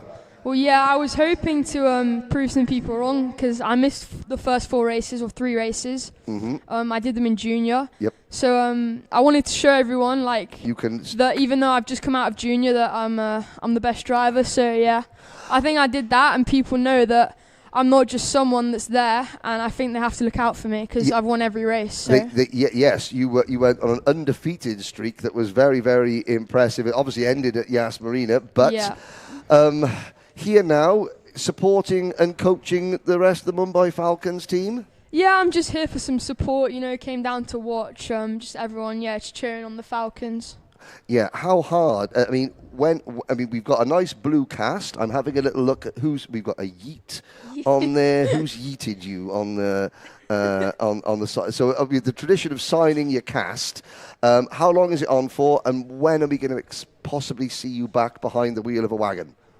So I have it on for another 4 weeks, which isn't 12 weeks. So 12 weeks since the crash will be when I get it off. So really, and I don't want to upset you here, but not only has that incident ruined the UAE season, it's pretty much ruined the start of the European season as well. Yeah, well, that's the plan. I was going to hopefully go over to England or Europe for the summer and do some races there. Which you still I'm still going to do, but I won't have a chance at the championship because I'm obviously going to miss the first round. Well, I tell you what, we're looking at. Is there anybody that you can see that you want to poke fun of there? Because we're looking at there now. I can see looking at his phone. I can see Gilly, yeah. Yes. Where is Mr. Gill? He's just there on the stair under Anjum and Gaia. Oh, stand up, Alex. Oh, he is standing up. He's just short. He's there in the white t-shirt. Now he looks round. There we go. You're looking at the camera, mate. Of course, Alex Gill. How long have you and Alex Gill? Because we talk about the relationship between a driver and their mechanic. How long have you and Gilly been together for? Since Kart Masters 2022. So that's 3.5 years. And did I do my maths right there? 23, 24, 25, 3.5. I mean, is that right? Yeah, I think so. I think, but you it's so important because he knows what you need out of a kart, and you know what he needs in terms of feedback, isn't it? That helps. That's the key to the success. Yeah, exactly. And obviously, Gilly knows me very well, so we've been together a while. So that's, I think, a big advantage having Gilly, especially because he used to race. Yeah, apparently, a long time ago. Yeah. Alex Gill doesn't remember this. Alex Gill used to come and commentate. When he was a cadet in Britain and he used to drive a right chassis, he would come and he would commentate on some of the races. Oh, really? Yep. He was such a polite young man. I don't know what happened. Now let's have a look down at the grid. So, talk us through what are these drivers going through? They're sat on the grid. You were sat on that very grid at the start of this season. So, what are people thinking? What are you trying to do? Who are you looking round for? Well, I can see Arhan. He's there with his visor down, and I can see Henry just behind him. Hello, Henry. He realised Henry King coming out, waves the camera. But you're quite a chilled guy, Is this the time where are you one of the drivers that is walking up and down, or are you an Arhan Qureshi who is sat, visor down, in their own bubble, just focused? Yeah, I just kind of like to, once I lift the cart down, just get in the cart as quick as possible, Just sit there, think positive, because I know what I can do. So, I just... try not to think about any negative things and just, focus on the race and what I need to do. Has that developed since you started winning? 100%. Like, my mum always said, what you put out, you receive. So once I started doing that, because there was a time, I think last summer or just before the summer, where I was having I don't know, just sometimes I would get in my own head. That would kind of ruin a race for me or a heat or something. So, once I started doing that, thinking positive thoughts and stuff, and because I know what I can do, that really helped because So sometimes for you it was a confidence thing. I'm more confident, therefore I don't want any distractions. I want to sit and I want to just in my own world. But again, every driver is different because you got you got Paul Schutzman, you got Ray Haber, Pierre. Sometimes this is a way to not get nervous, to not get in your own head, to mess about. Play with each other's visors. No, exactly. but that's it is a tactic, isn't it? This is what those drivers need to do to not get nervous. Yeah, I think, it's definitely different for a lot of people. Obviously for me, it's just sit in my car. As you can see Arhan there as well, and Jade in the back. Yeah, I think the 229 Jaden hitting. Yeah, Arhan, hello. And but it's just completely different. Some drivers like to put their stuff on last second, as soon as the 2-minute board goes up. But some others like to just sit in their car for 20 minutes. And Arhan's mechanic has just realised that he's on TV and he's not quite as thrilled by it as Arhan is. I don't think that's Arhan's mechanic. Well, I mean, it possibly. No. M&M shirt. M&M shirt. Okay, well, there we go. Now, of course, there's Pierre Abu Diwan. Matanch in the back as well. Yeah, so, how do you feel now that, Mitanch has stolen Gilly off you for the time being? Because Alex Gill is now working with Mitanch, Jane. It's all right. It's it's it's a not temporary like Gilly's loan. mechanicking or anything, but He's anyway. not? No. No? What's he doing then? He's just coaching. Coaching? Yeah. Dearie me. I thought. Well, I think so anyway. Well, he must be struggling. He's not mechanicking because he's on the grandstand there. Oh, of course. Yeah. He's just driver coaching, moved up in the world. So, I do think Matanch will do well because he's got Gilly as well to give him good tips. And of course, you're looking there, the blue shirt right at the top hands.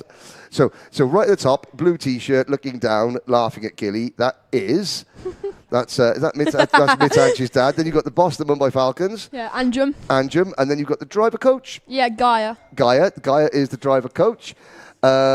Usually I ask Gaia how they go. The children are useless. Is that pretty much, No. Now, coming up the stairs, who have we got here on the other side? Now, of course, if we wanted coffee, there's Mrs. Montanari in the white top there, maker of fine Italian coffee. Ash Whiteman is standing in the centre there with Rob Gunari. There's young Samar Chopra. The glasses and the M&M race suits, and you've got Genevieve Leclerc, that is Jaden Hidding's mum, chatting with Alicia Canessa. We were talking about the camaraderie in the paddock. Now, obviously, as you go through, not everybody's friends.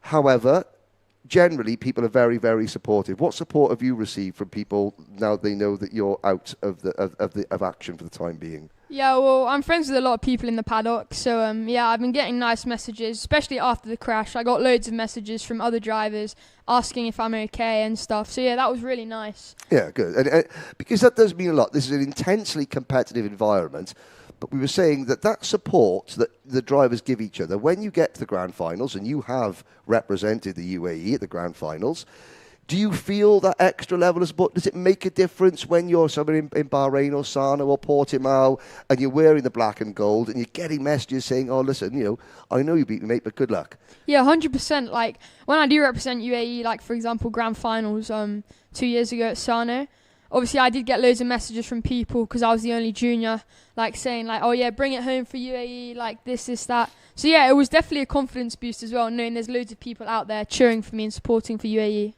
Okay, well, we have got the start signal has been given. Here is your starting lineup with Harrison Stevens, his first ever pole position in kart number 228, starting alongside his teammate Pierre Abu Diwan. Via Chopra and M&M 123 leads Arhan Qureshi. The top 6 rounded out by Yas Heat Racing's Faris Haroon and Ray Haber.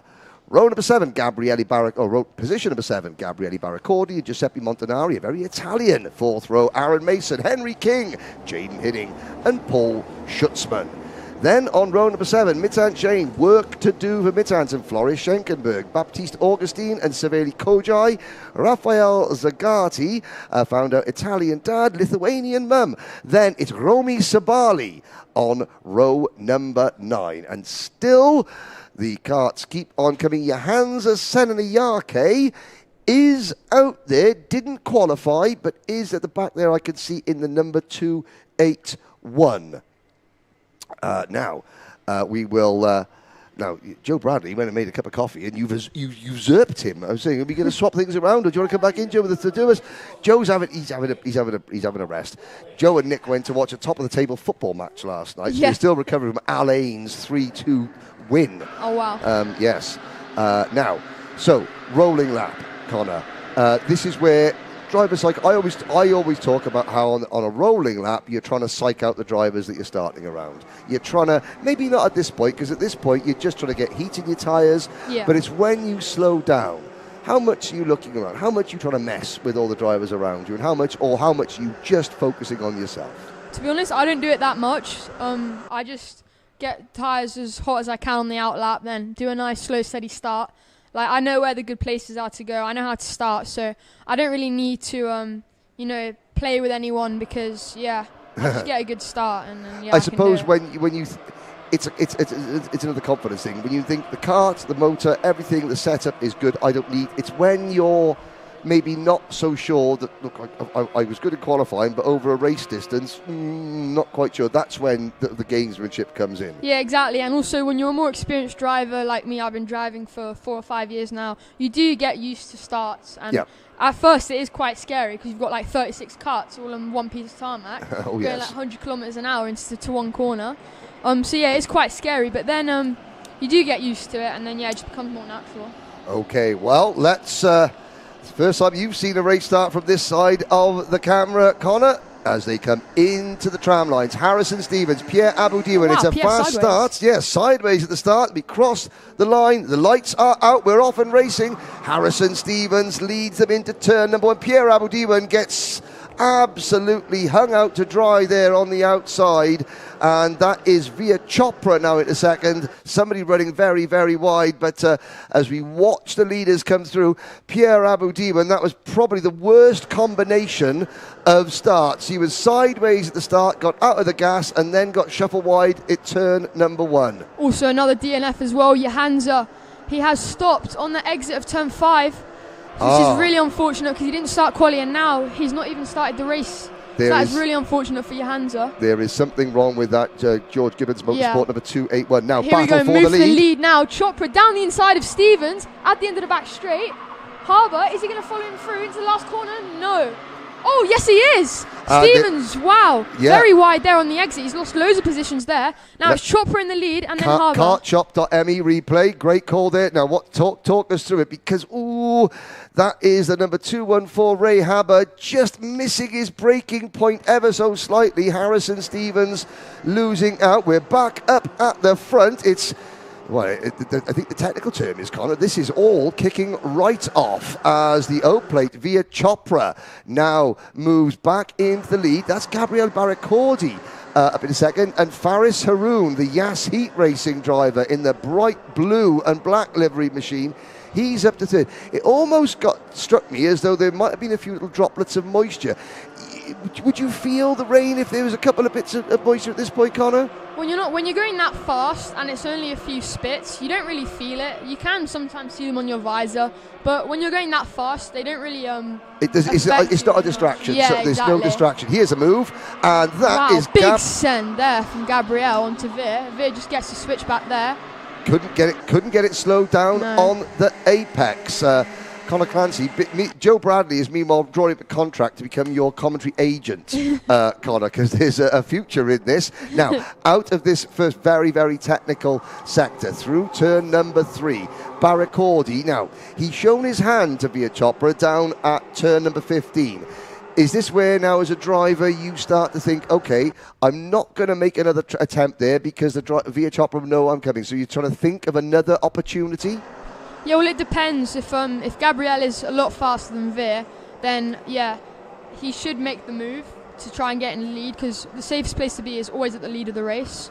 So that's what he should be focusing on, to try and catch Veer and get in the lead. But yeah, it's spread out a bit more now after that first few laps. It was a bit of a dogfight there. Yeah, well, Harrison Stevens, the pole sitter, is down into 4th place. Faris Haroun just behind these two leaders in 3rd as we come into turn number 14. So again, Barracordi keeping his powder dry, not making another attempt, but he's got a good run out of the final corner. That's not realistically close enough for even a full send, is it? No, I think if it was the international layout with the turn 1 being at the end of the straight, he may or may not have been able to get closer to him due to the slipstream. But now he is on Veer's bumper now, so it's going to be interesting to see. Veer has a look behind. Is he going to defend? We're going to find out now. I mean, it's lap 4 out of 8. You would say maybe a little bit... Okay, so lap 4 out of 8, is it too early to defend? As a commentator, you say one thing. As a driver, you say very, very different, don't you? You're just judging based on kart performance, tyre, temperature, whether you should defend at this point or not.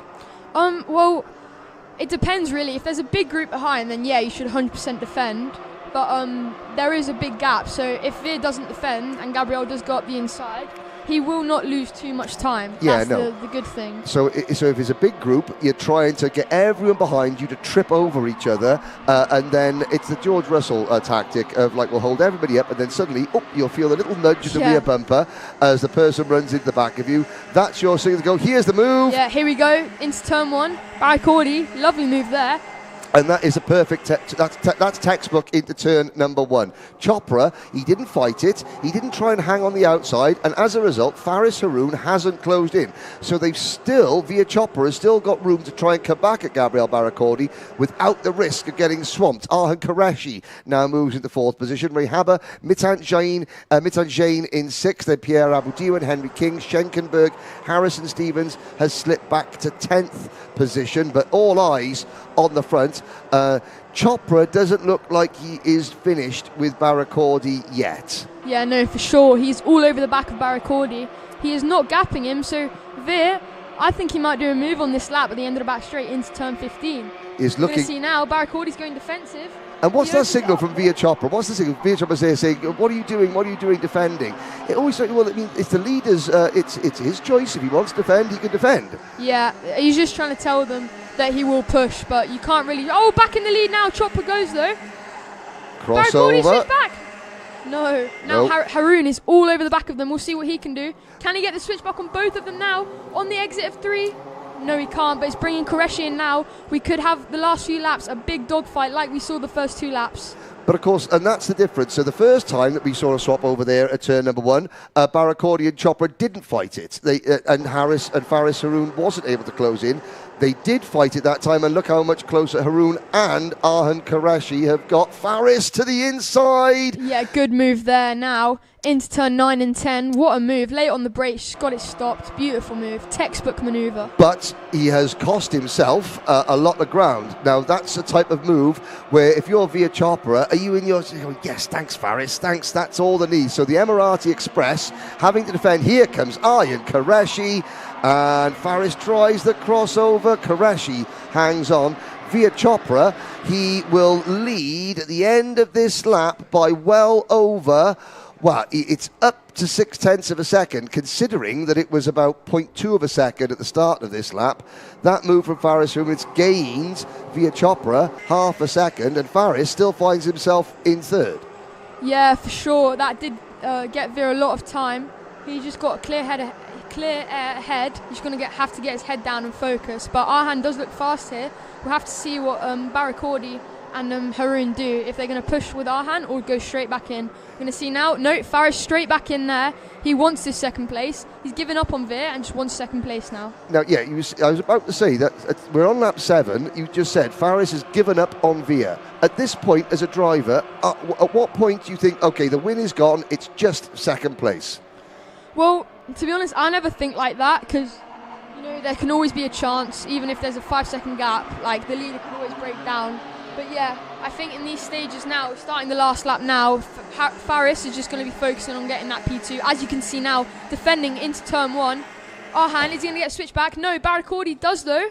Barakordi comes into gets view. into 3rd now, Great. behind Faris. This is a lot of karts now, all fighting for 2nd place. Mitan Jain, Rehaba, Pierre Aboudiwan and Henry King have come back, I think. What a recovery from Pierre Aboudiwan, who was pretty much down to last on the opening lap. This is the final lap. Chopra is clear. It looks like Haroun is also clear in 2nd.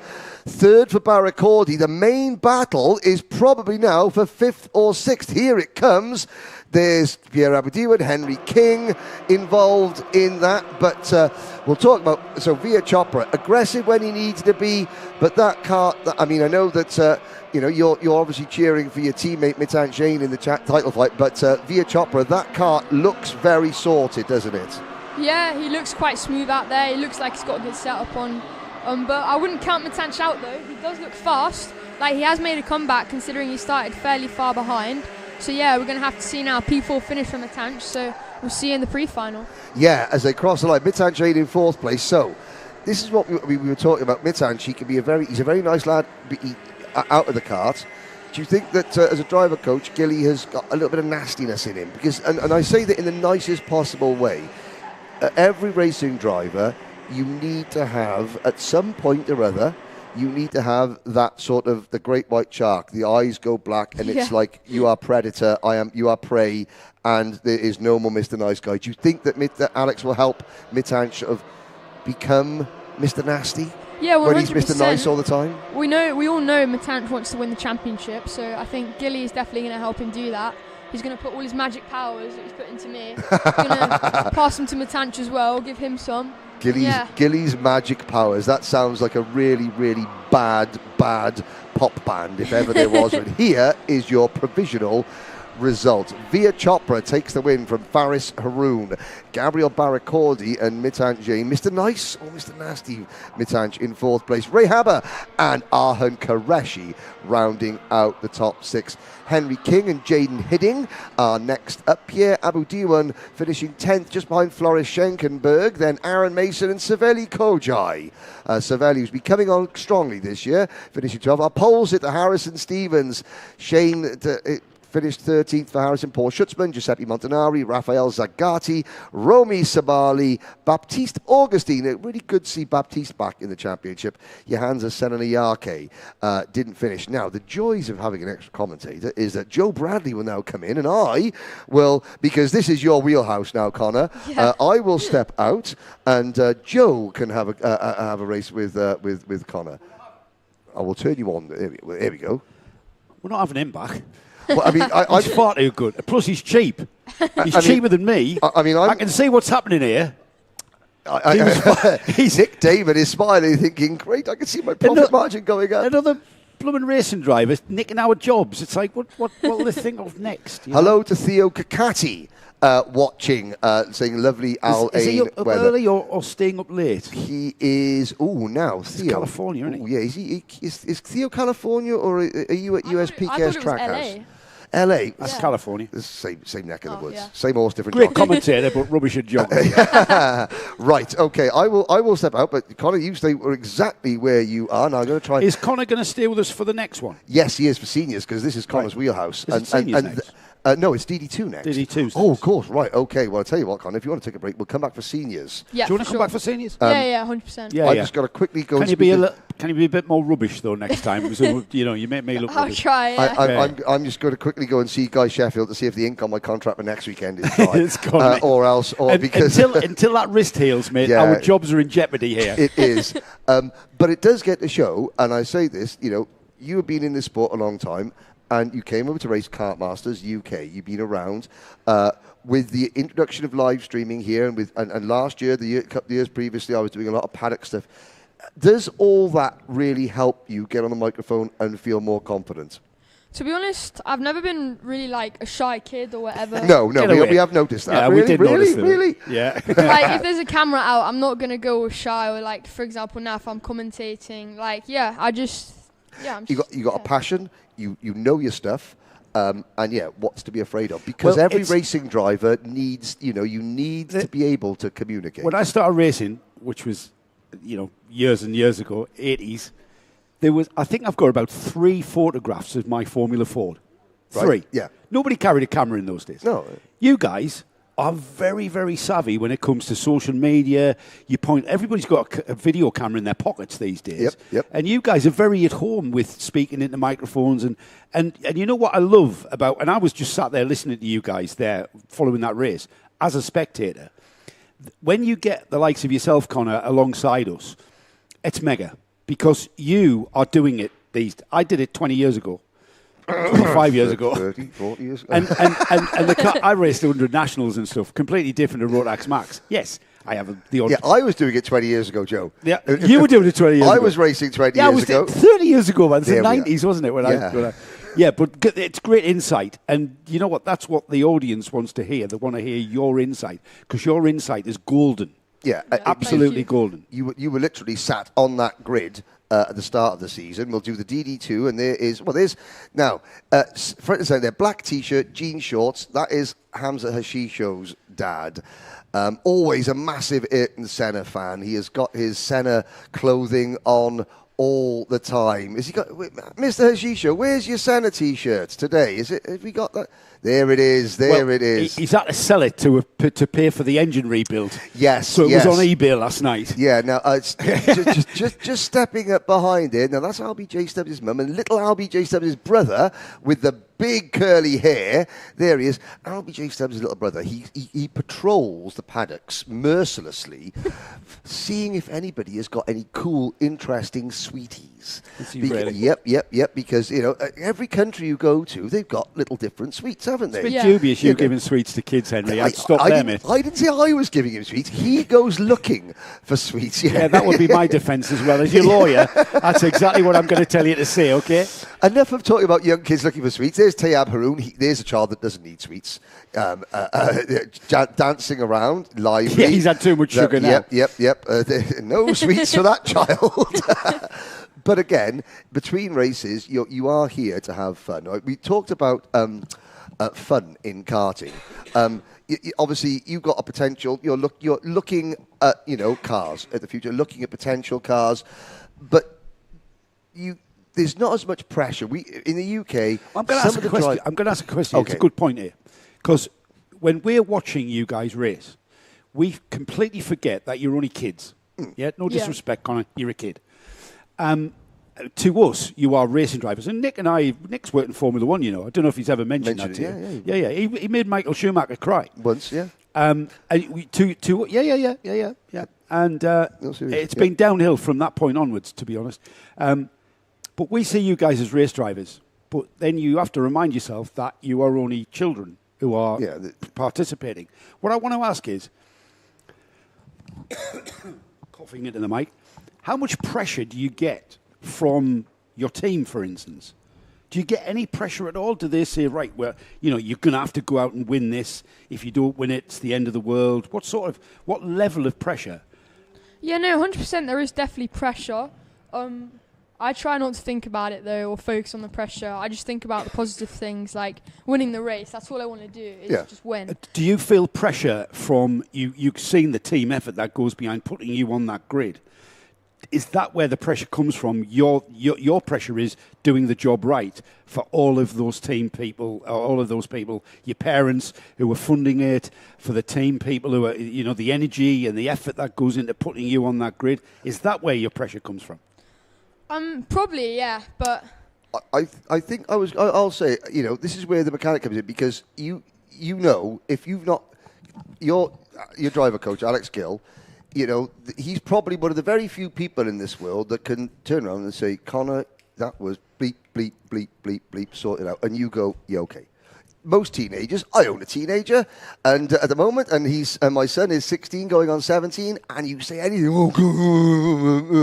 can't talk to you about that. No, that's not how it was. It was because of this. It's never their fault. With a driver coach, they could speak to you, say, look, that wasn't good enough. Yeah. And you accept it. You don't get all down in the dumps, because, and that's part of the pressure that you understand. Is that because, though, your driver coach comes with credibility and trust?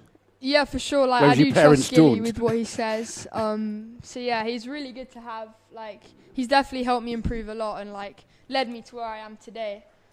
Yeah, because it's one thing, it's one thing your mum or dad saying, Connor, that wasn't good enough. Yeah, mum. Yeah, dad. It's another thing, a respected driver coach going, Connor, that wasn't good enough. You react differently, don't you?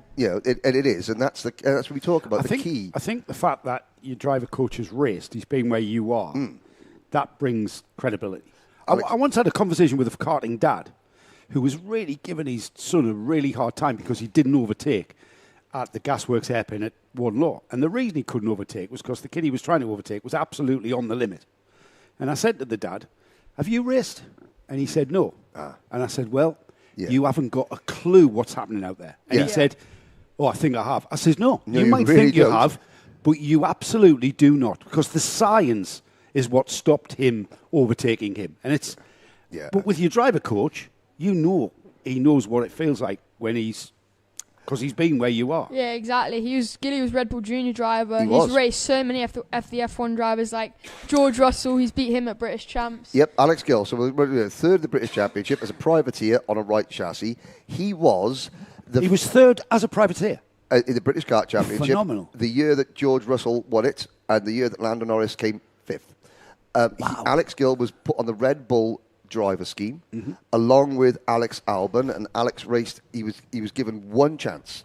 It was the last race of the original Formula Renault chassis, the BARC on the British touring car. He did one race. What year was that, Henry? That would have been 2012, 2013. Right.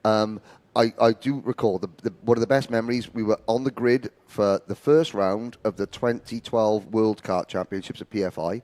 Alex in KF3 and his dad on a right, which had just been stolen. Simon Wright gave him a new kart because his other kart was stolen. Him and his dad walking out. They made the final P18 and walking out onto the grid, P18. Alex and his dad covered in oil. You know, Alex's dad, Steve, jeans, you know, shirts. Behind Alex Gill walking out, Lance Stroll. With a 3-story motorhome on the factory Zanardi kart. There's talent and there's money, and I don't begrudge anybody for having money. No. But that was a microcosm, and it is one of the fondest memories because I was able to call saying, you know, there's Alex Gill and his dad from Doncaster running a British kart, the only one here out the back of a caravan, and there is Lance Stroll with Tommy Hilfiger behind him. And here is a grid that we're going to have very shortly for DD2 and DD2 Masters. So I'll tell you what, we're going to swap things around. Joe, you I'm going to let Connor can do the grid rundown while I move into your seat. Oh, okay, fair enough. Well, Connor, call the grid. You can do all Okay, we've got Maurice Knopez on pole beside Hamza Hashiso, Mark Bassir on third, Adam Malik fourth, Tyler fifth, Anthony Hogg on sixth, Carl Blockley seventh, Nicolo Cacciatore, I think I said that wrong. You didn't. On eighth, Samuel Walker on ninth, Greg Watt on 10th. You said that perfectly. Nicolo Cacciatore is what you said, isn't it? That's spot on. You ever driven a DD2, Connor?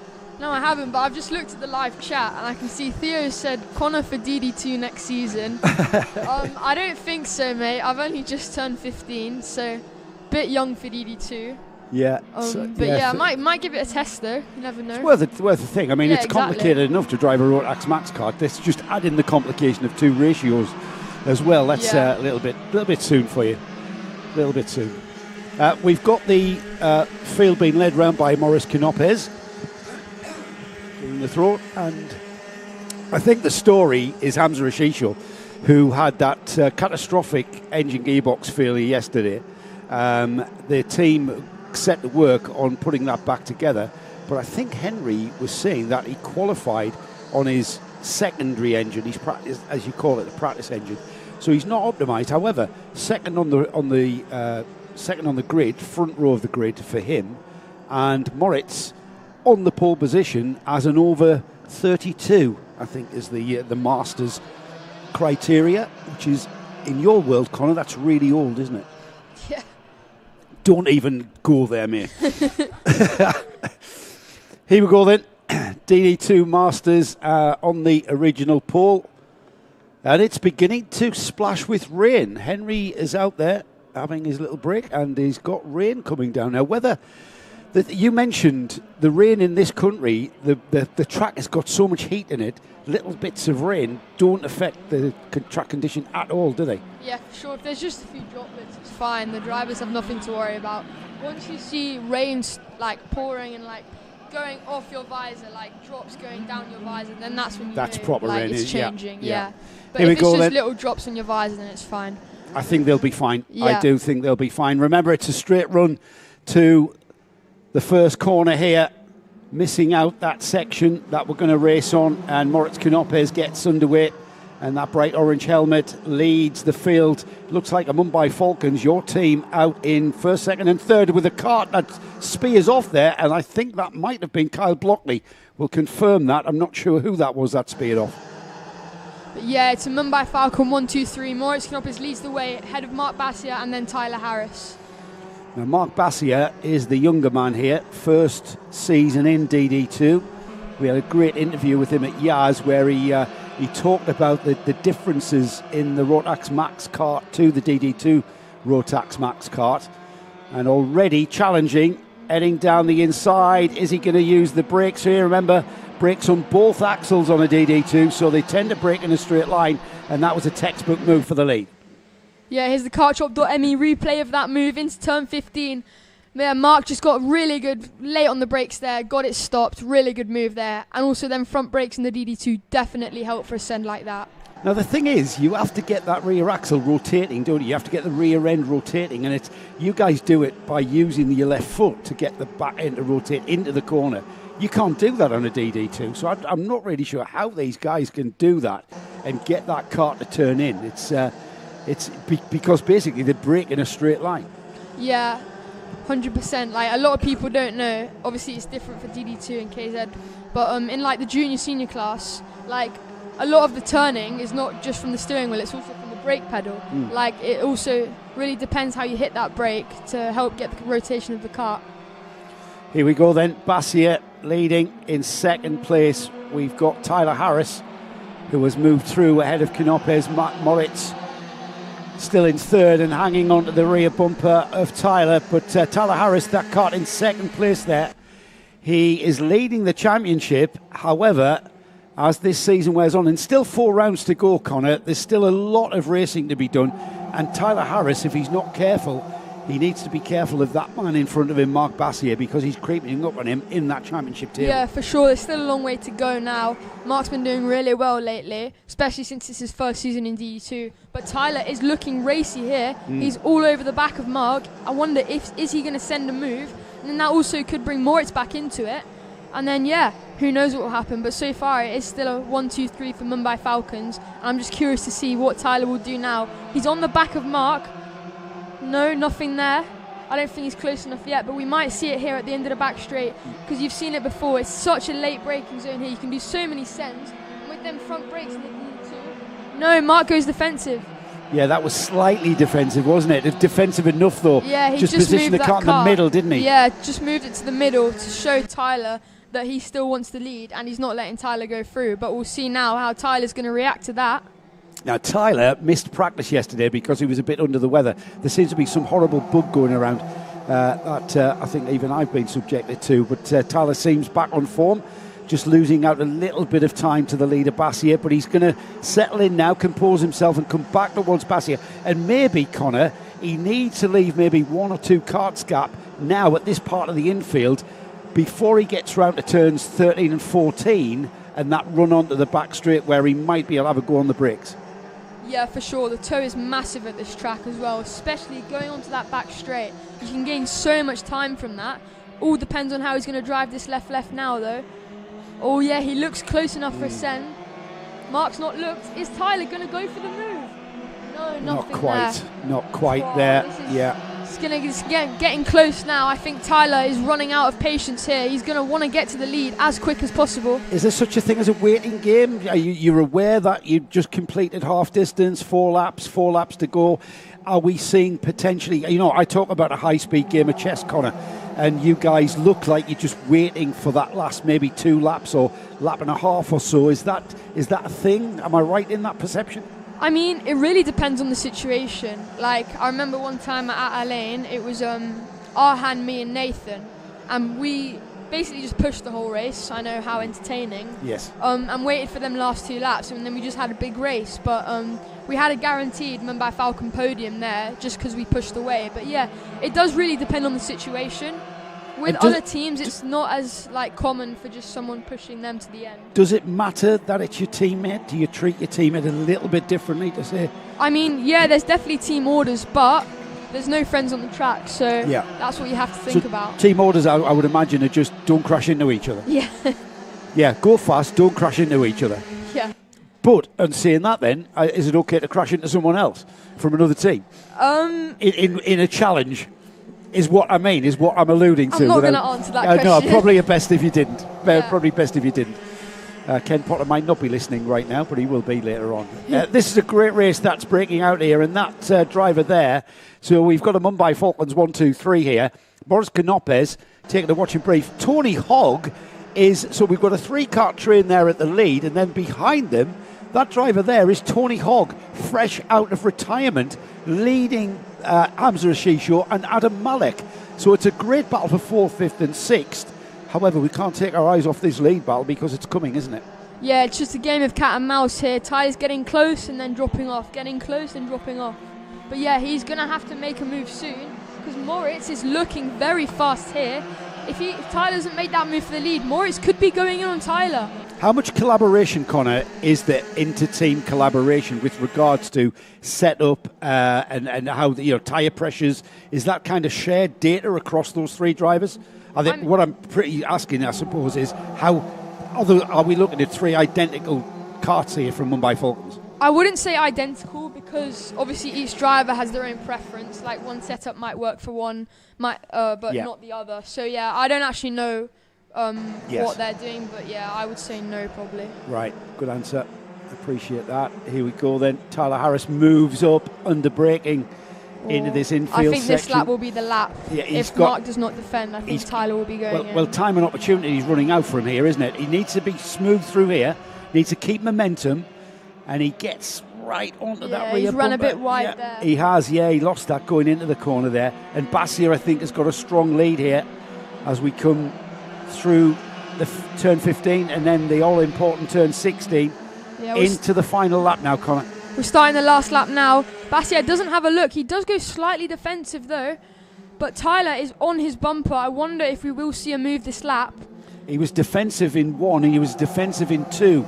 That's compromising both Tyler Harris and allowing Maurice Canopes to maybe being there, potentially going to take an advantage of a situation where Tyler Harris is potentially tripped up by Bassier defending. Yeah, we'll have to see now. They do look fairly spread apart. I think this is going to how we're going to finish the race, but you never know. No. Bassier could make a mistake. So could Tyler. I think Tyler Harris is wanting to disagree with you, Connor. However, whether or not he's got any tools in his toolkit to maybe... Now, he's a little bit further away here. If he can get the momentum through this left-hander onto the back straight, I think the gap is just a little bit too much, isn't it? Maybe Moritz might have to go into the last corner here.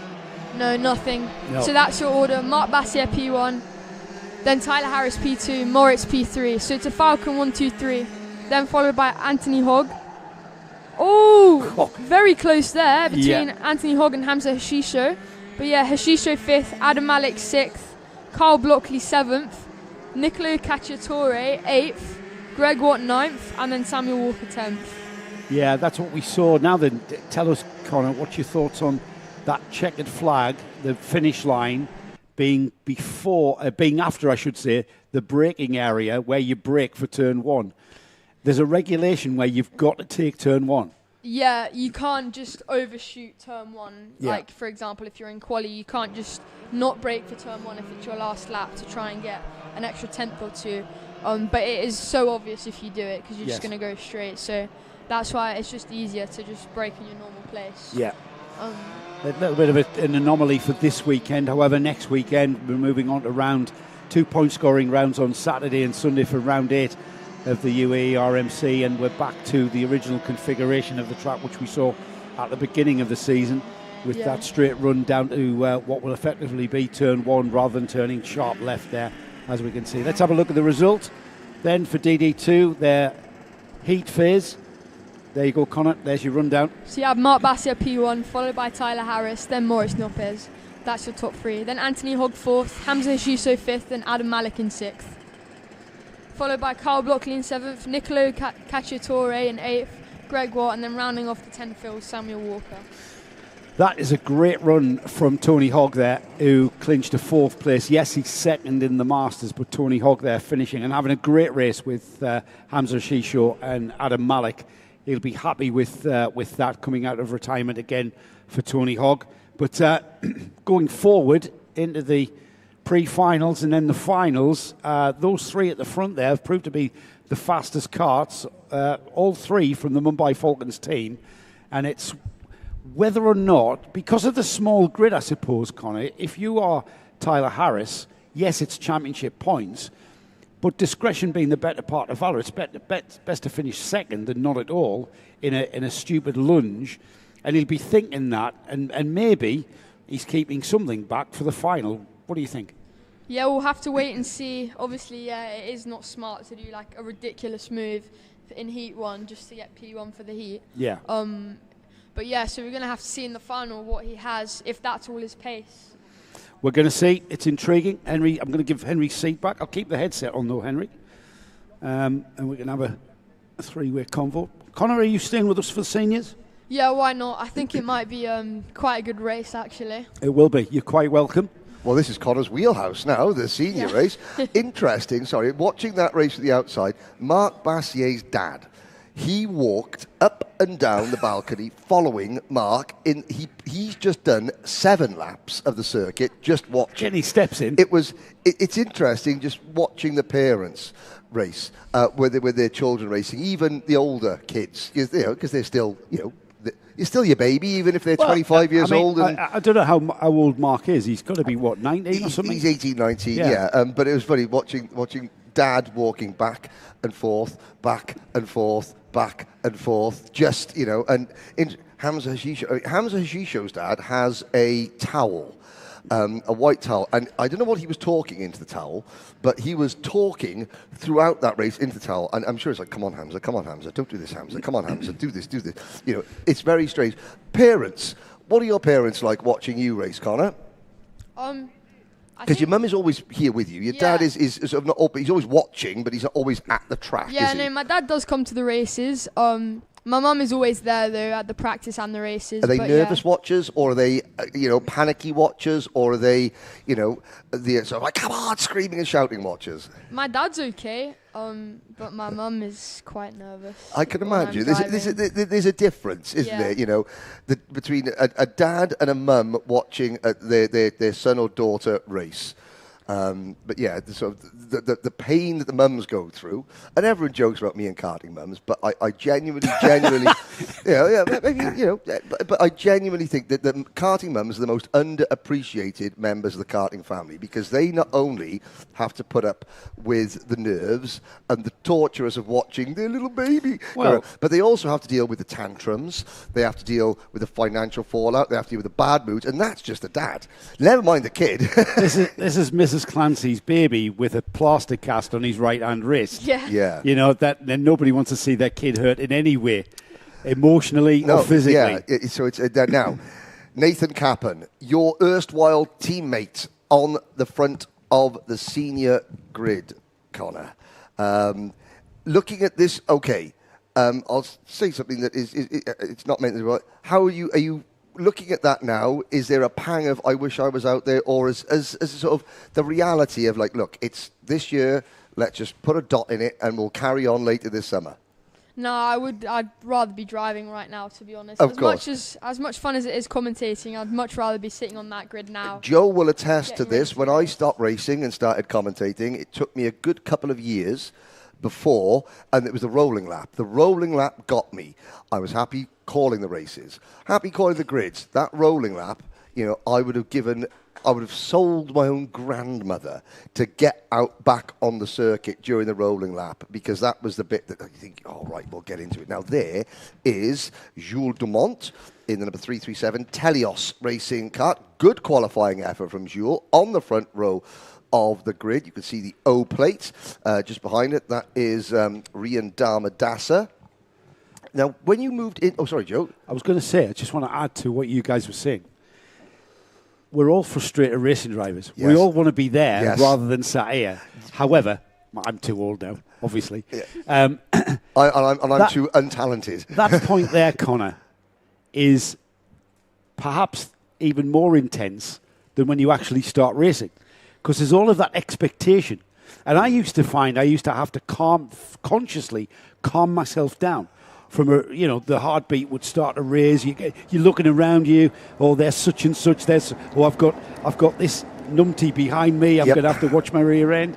All of that's going through your head, isn't it? Is that? Would you concur with that? Is that one of perhaps the most intense parts of any kind of race?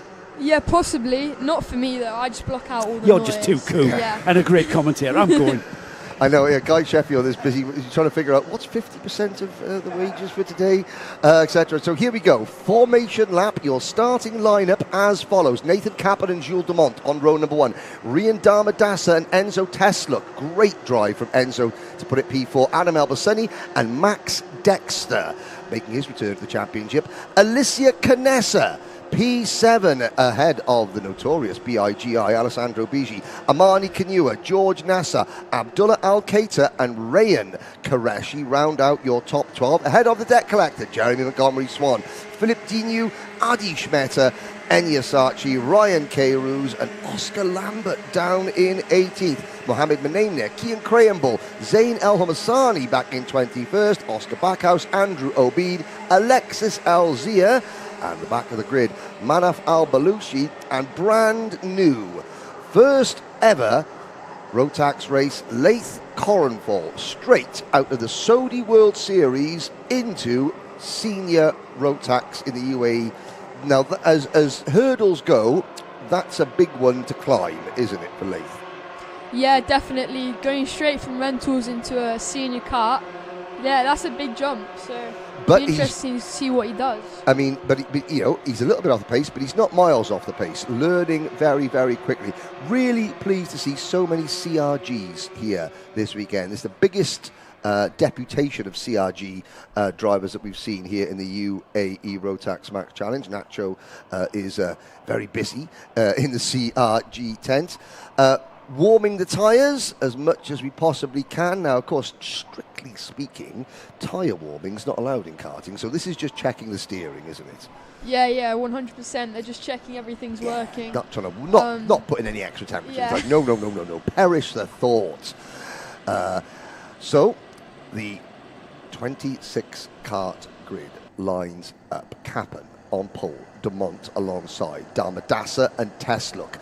It's a mixed up grid in senior Rotax under cloudy skies here at Al Ain Raceway. Lights are out, we're off and racing. Kappen leads him into turn number 1 and Darmadasa makes a good start, making third, turn into second. Jules Dumont tucks into third. Tesluk, a good job from Enzo Tesluk to hang on to fourth position. Now, of course, Enzo Tesluk, not a name that we're used to seeing running at the front of the senior Rotax field.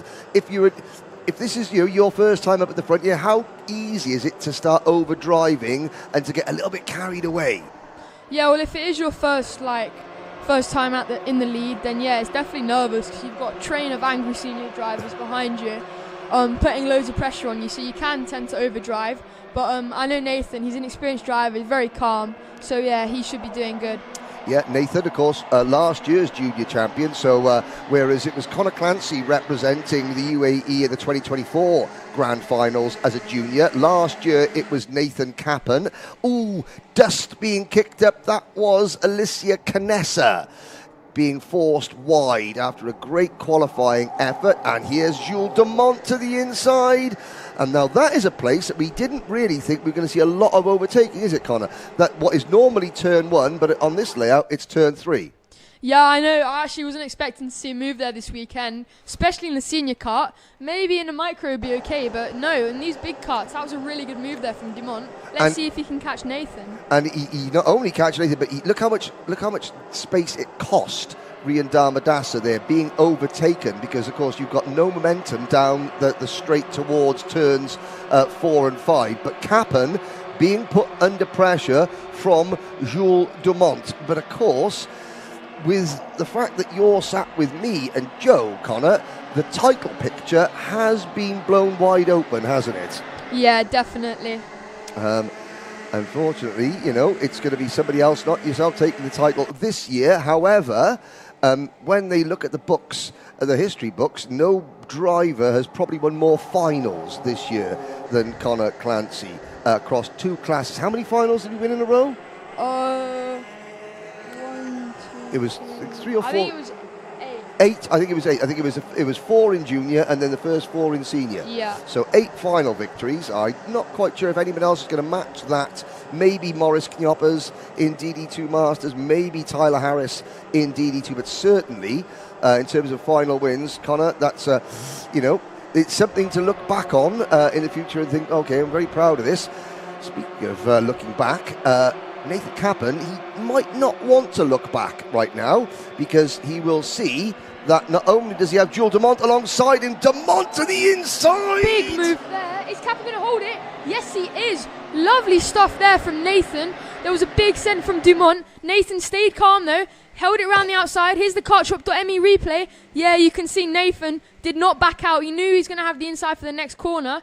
Darmadasa did help him a bit there with a little love tap there. But there is a crash as well in the last corner. That's Max Dexter. 366 in the barrier. His race is over. Yeah, Dexter, the double defending DD2 champion, already making his feelings known to Ken Potter, walking over there. That is at the last corner. Dexter was in the top 10 and remonstrating, obviously, with Ken Potter. Very, very experienced driver is Max Dexter. Change of fourth position. And that was Jules de Mont losing a spot to George Nassar. Strange to think that this is the first time that we have mentioned the championship leader, George Nassar. Now, he's just moving into the back of the frame very shortly. Capon leading, El Bassani now up into second. Here's Darmadasa. Good to see Adam El Bassani back in the championship. Let's look for some of the other big names who started down at the tail. Well, Oscar Lambert still only 19th. Zayn El Massani has picked up a couple of places, but is only 15th. Jeremy Montgomery Swan is up into 9th. Amani Kenua is 7th. And it just goes to show how the strength in depth, because I think it's fair to say a couple of years ago there was maybe 3 or 4 potential champions in this class. Now there's 7 or 8 potential champions and at least a dozen potential race winners. Yeah, for sure. The championship this year, for senior especially, like there's so many drivers who can win it. And at the start, I didn't think I could since I missed 4 rounds, but on the end of Yaz, on the day I won, I was sitting like P7 in the championship. Yeah, and that's it's crazy to think that I'd missed 4 rounds. But because everybody is taking points off each other. Yeah. There's no driver that is clearly, George Nassar at the start of the season, he was that driver. Looking back in the pack, can I just say, we're looking at the top 3, obviously. Capon, Darmadasa, El Bassani, George Nassar now in 4th position. A little way behind them, Alicia Canessa is driving the wheels off the oldest kart here in the paddock. That DR kart that Alicia runs, it's a privateer entry. It is, I think, 5 years old, that chassis. And Alicia, she qualified 7th. She was 10th. She's having a great battle just off camera at the moment. And I know we've got to keep looking at the leaders, and we're going to talk about the leaders now, but it is worth mentioning that Alicia is having an absolutely barnstorming drive. Yeah, you can see now Darmadasa is on the back of Capon. Capon has to go defensive now into 15 though. This is going to bring in Nassar, Bassioni and Dumont, and also Rayan Qureshi. But here we go, a switch back there from Darmadasa. And he gets across to defend as well. Gets into the lead now. Is Capon going to go straight back in? Can't. Yeah, you can see Darmadasa just parking the bus there, making sure, backing everyone up. Still parking the bus. Everyone going everywhere.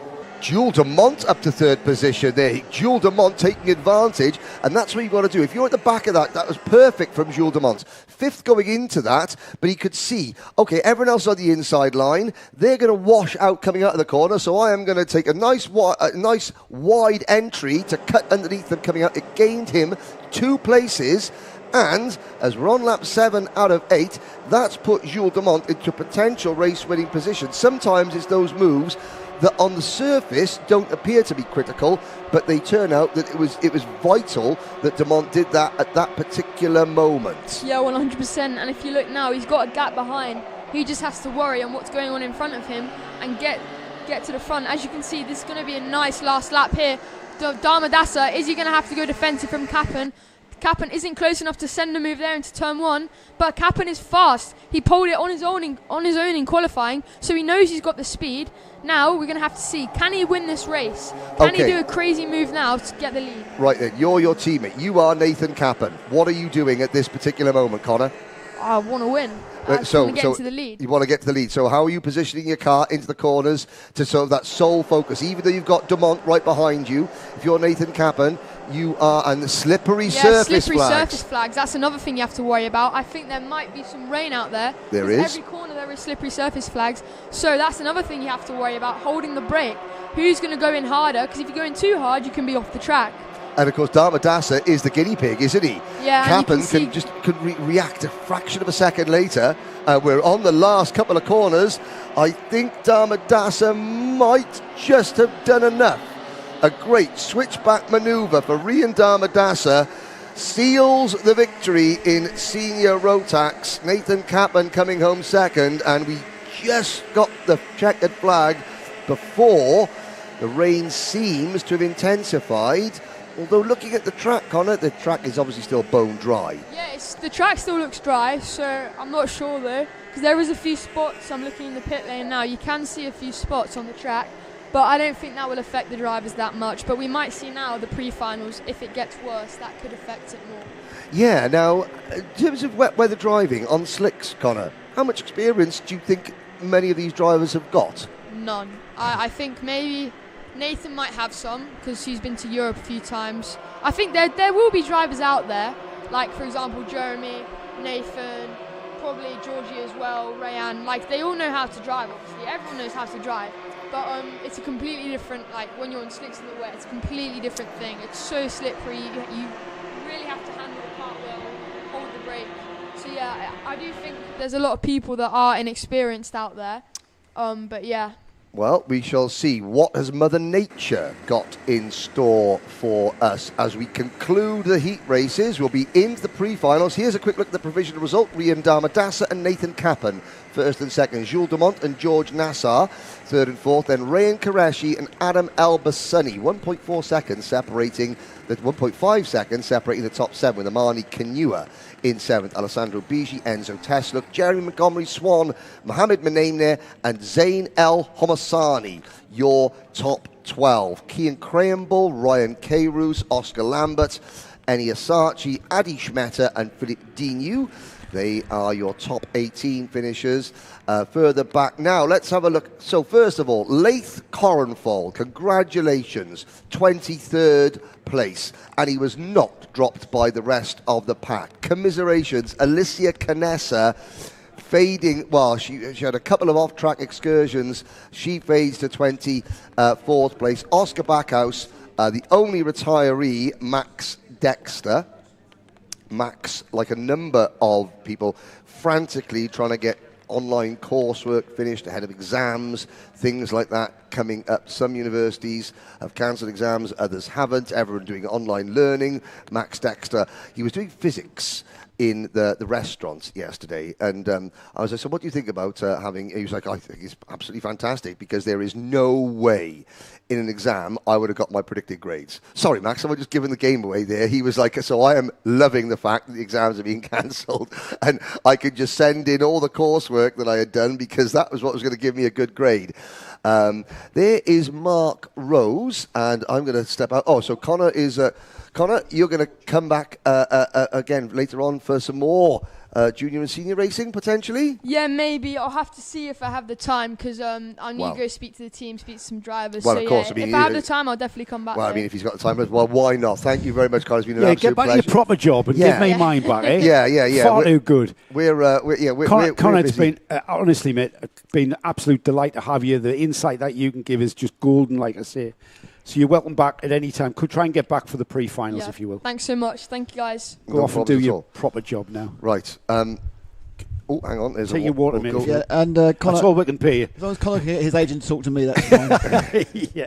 Hang on, Nick. He's been paid. I've paid him off with a bottle of water. I've paid him off, don't worry. Well, it looks as though the sun has come out again, because we're looking at the balcony and everybody. What you guys couldn't see, because I was able to stand up, was the crash barriers that we have, which were like a shade of sandy pink, went to bright red because of the amount of water on them. Really? Yes. And if you stand up, Henry, actually, come here. I'll do my best. Help us up. Look at the amount of.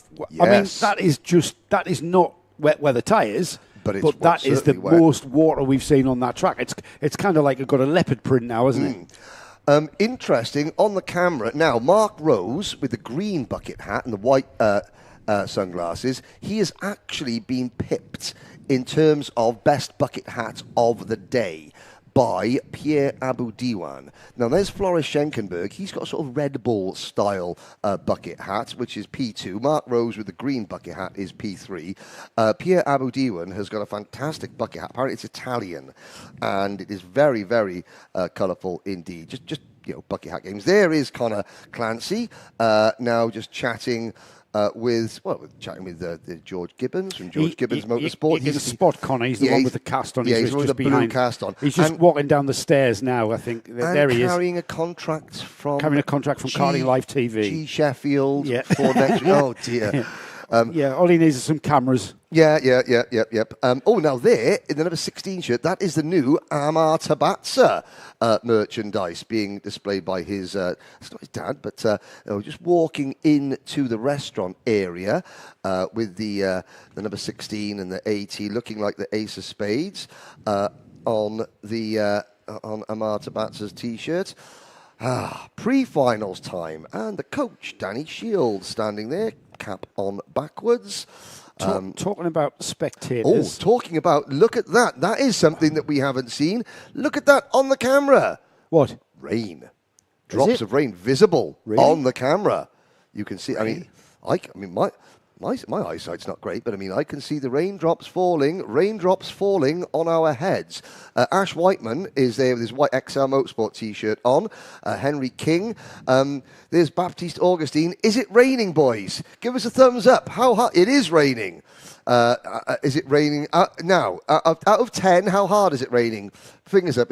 It's a 5. A 5 out of 10, says Henry King. Now, of course, this is seriously, Paul Schutzman's mum does something. Be careful on the slippery steps because, of course, all the surfaces that gets very, very slick, and the last thing we need is to lose more drivers because they fall over running around on a wet tiled surface. You've been framed doesn't exist anymore, so we can't make £250 out of it. Those ceramic tiles are where they were slippery yesterday, and they were. Can I just say hello to Gaz Bury? He's he's up, is he? He's up and about. Yeah. Okay.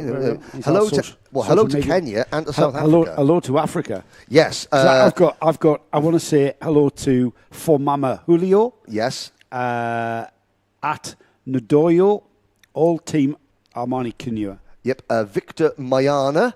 As well, saying hello to Armani. They're on all YouTube channels. Yes, for Mama. And I have to say that I'm sporting Armani Kinua's wristband. That's cool. With all the African he doesn't know that, flags. by the way. Yes. He nicked off in the paddock yesterday. No. Hand. This is from Armani's family. They have said that I should have this. After his podium, so I've got the flags. We were trying to do the different nations. There's obviously the Kenyan flag. This doesn't really work on TV. No, it doesn't. If we had a camera in the studio, that would work perfectly. Would work then. That's unless you want to paint some pictures with words.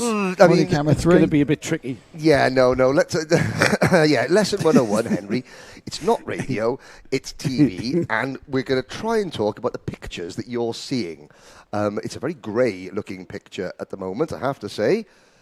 As grey and speckles of rain is the picture. However, it's not like European karting where when it rains and the track gets wet. The track is so hot that the water that lands from the speckles of rain. You know what? If we were in England, we'd be saying things like it needs a good burst to clear the air. Yes, because.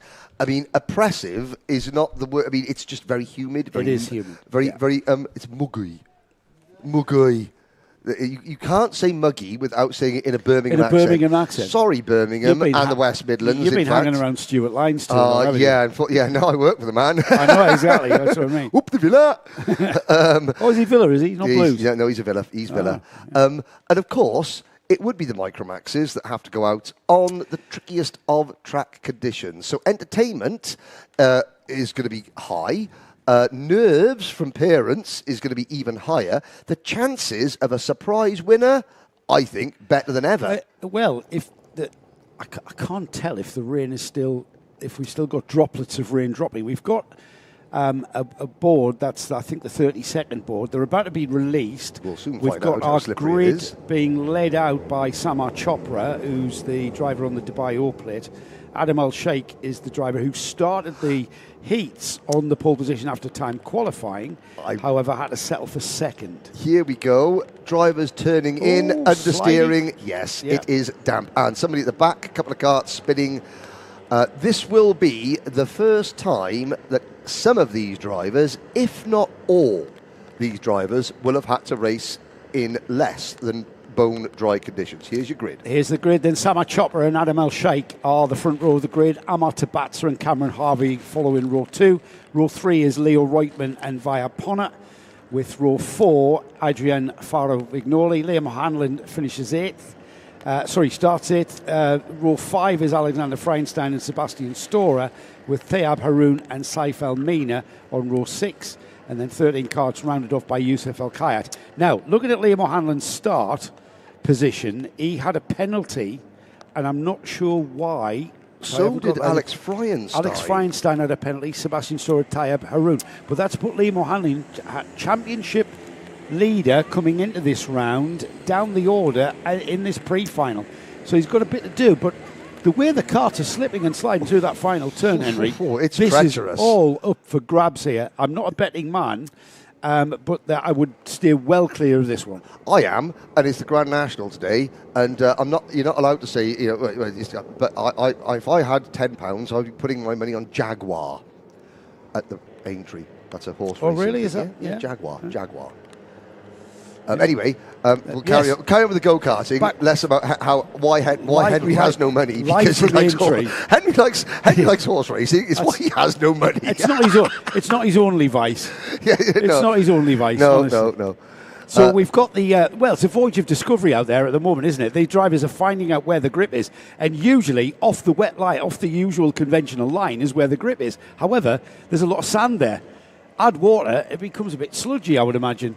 I have never driven in sandy, damp conditions, so I am not sure what these drivers are having to contend with. But at the moment, what we can see with our eyes on our screens here is the fact that they are slipping and sliding around. So that tells me that moisture is affecting track conditions. And there's still no Saif Al-Maina in the number 9. I fear that when he had that collision in practice, that might have sort of tweaked a wrist or something like that. But he's obviously, hopefully he'll be back tomorrow. But it appears as though we have got only 12 drivers in Micromax for the rest of the day. And this is going to be a long, tortuous 8-lap race for these drivers. It's going to be tricky unless the rain stops, of course, and the track starts coming back. But at the moment, it's a little bit tricky out there, as we've seen. As they get the red lights go out, we are racing indeed. And Samar Chopra is into turn 1 with Adam El-Saif slotting in behind in fine style. This is where they turn in. This is where they brake. Everybody slipping and sliding. Lots of oversteer. And we've got a spinner through 180 there coming out of the corner. But it's Samar Chopra that leads at the moment. I think it might have been Cameron Harvey that went for a spin. Leo Reutmann there in third place on the CRG. As a moment, it is Chopra from Al-Shaikh. Then I think it is Leo Reutmann in third position. There's another CRG up into P4. Looking down, who would that be? That could be Adrian Faro-Vignoli. So the CRGs, they like these wet weathers, the mixed conditions, do the CRGs. Look at the chopping and changing, crossover after crossover. Adam Al-Shaikh leads at the moment. Significantly, Henry. Yes. Where is Liam O'Hanlon? Liam O'Hanlon is that him coming? Is right at the back. Was that who we saw Liam O'Hanlon having that spin coming out of turn 1? Chopra goes around out of second place, and they've all got to try and avoid him. Here's your kartshop.me replay. Adam Al-Shaikh gets wide, comes back on. Samar Chopra trying not to run into Adam Al-Shaikh. Good move there, holding the brake, but also letting his kart reverse off the racing line. And behind him, Amar Tabatsa having to put a huge save on as well. This is going to be interesting. This is Adam Al-Shaikh, and look at the CRGs. Are we going to get a surprise? Reutmann, Faro-Vignoli, second and third. Here comes Tabatsa. Tabatsa in fourth. Fifth is Cameron Harvey. Alexander Freienstein sixth. Thayab Haroun seventh. Sebastian Storer eighth. We're still waiting for Chopra. Liam O'Hanlon through in 9th. 10th is Yusuf Al-Kayat. Has Chopra come through? No, here he comes now, just out of turn 1, recovering after that spin. So we said that this was not anywhere near this. Adrian Foro-Wignole on the kartshop.me replay, spinning at a 3rd position. Oh my goodness, this track is not coming back to these drivers at all. It is an absolute treacherous drive out there as the number 16, Amar Tabatsa, now finds himself. No, is that still Adam Al-Shaikh in the lead? Well, Adam Al-Shaikh is gone. There's the leader. He's gone. He's finding where the grip is. This is and second, third, he's and off. fourth. That's second place. That was what I mistook for the leader. That's Tabatsa in second, with in third place Adrian Faurovignoli right on his bumper. Yeah, my apologies. It was Leo Reutmann was the CRG that was spinning coming out of turn number 3 at the start of this lap. Adrian Faurovignoli in the white crash helmet is looking to the inside. Oh, that CRG is good in these conditions, and Adrian Faurovignoli is absolutely wheeling it. Cameron Harvey, 4th place. Freuenstein is 5th. Tayab Haroon is up to 6th position. 7th is O'Hanlon, still trying to battle back and forth. Oh, side by side, Tabatsa and Faurovignoli. It's so Great difficult stuff. to go side by side. It's very brave, Henry, Yes. as well, because you don't know where the grip is. And as we've seen, the rear end on these karts just coming around on these drivers. And once it gets to an angle beyond any capability of catching from the drivers inputting the steering wheel, that's it. You're in for the ride. Well, if you're side by side, especially going through a corner, if you're on the inside line and you get pinched and you have to adjust the steering, that's it, your back end has gone round. If you're on the outside line and you're trying to pinch the driver on the inside line and they don't adjust their steering, then they just cannon into the side of you and push you off to the outside. Here comes Alex Freuenstein. I know his family, they come back and forth from Singapore, and they were saying that, they travel back from Singapore to the UAE and to be greeted by this type of weather. But Freuenstein, he is showing no sign of being held up by the conditions whatsoever. And 3 wide. Oh no, that was Freuenstein to the inside of Harvey, who was to the inside of Faurovignoli. The kartshop.me replay will now show 3 into 1. Just doesn't go. No, and Cameron Harvey finding himself the meat in the sandwich there. Oh, and also they do regain. Yeah, very much so. They do regain, so they will continue. However, that's left Adam Al-Shaikh in the lead with Amar Tabatsa second, Adrian Faurovignoli in third, Freuenstein up to 4th, Liam O'Hanlon up to 5th, Harvey down to 6th, Reutmann, Storer, Haroon, Yusuf Al-Kayat has now dropped behind Samar Chopra as they cross the line. We are on the half distance mark when they cross the line next time by. Well, I mean, to be fair to Yusuf Al-Kayat, this is his first race. It's his first race, full stop, in this championship. It's a bit of a baptism of fire. Yes, a baptism of fire in water. Yes. So you just, I'm looking at him out of the corner that, yes, he's tiptoeing around, but he is doing everything he needs to do because he does have that cross on the back of his car. He does have the yellow plate with the black cross signifying he's a novice.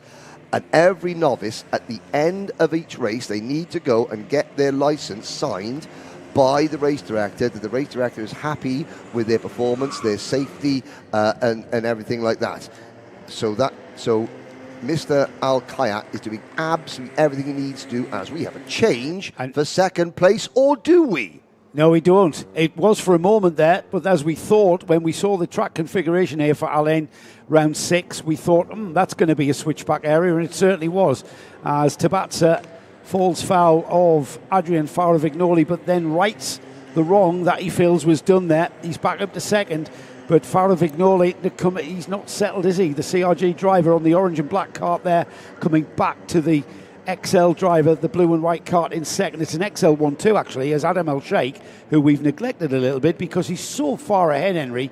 He really is showboating now and showing signs that the track could well be coming back to these drivers. We're not seeing any dry appearing there. Where the rain fell is staying there, so it's not dissipating and drying very, very quickly, but I'm not sure it's affecting them as much as it was early on. What we are seeing, though, is lots of green sector times, the occasional purple sector, and green lap times. Oh, that was for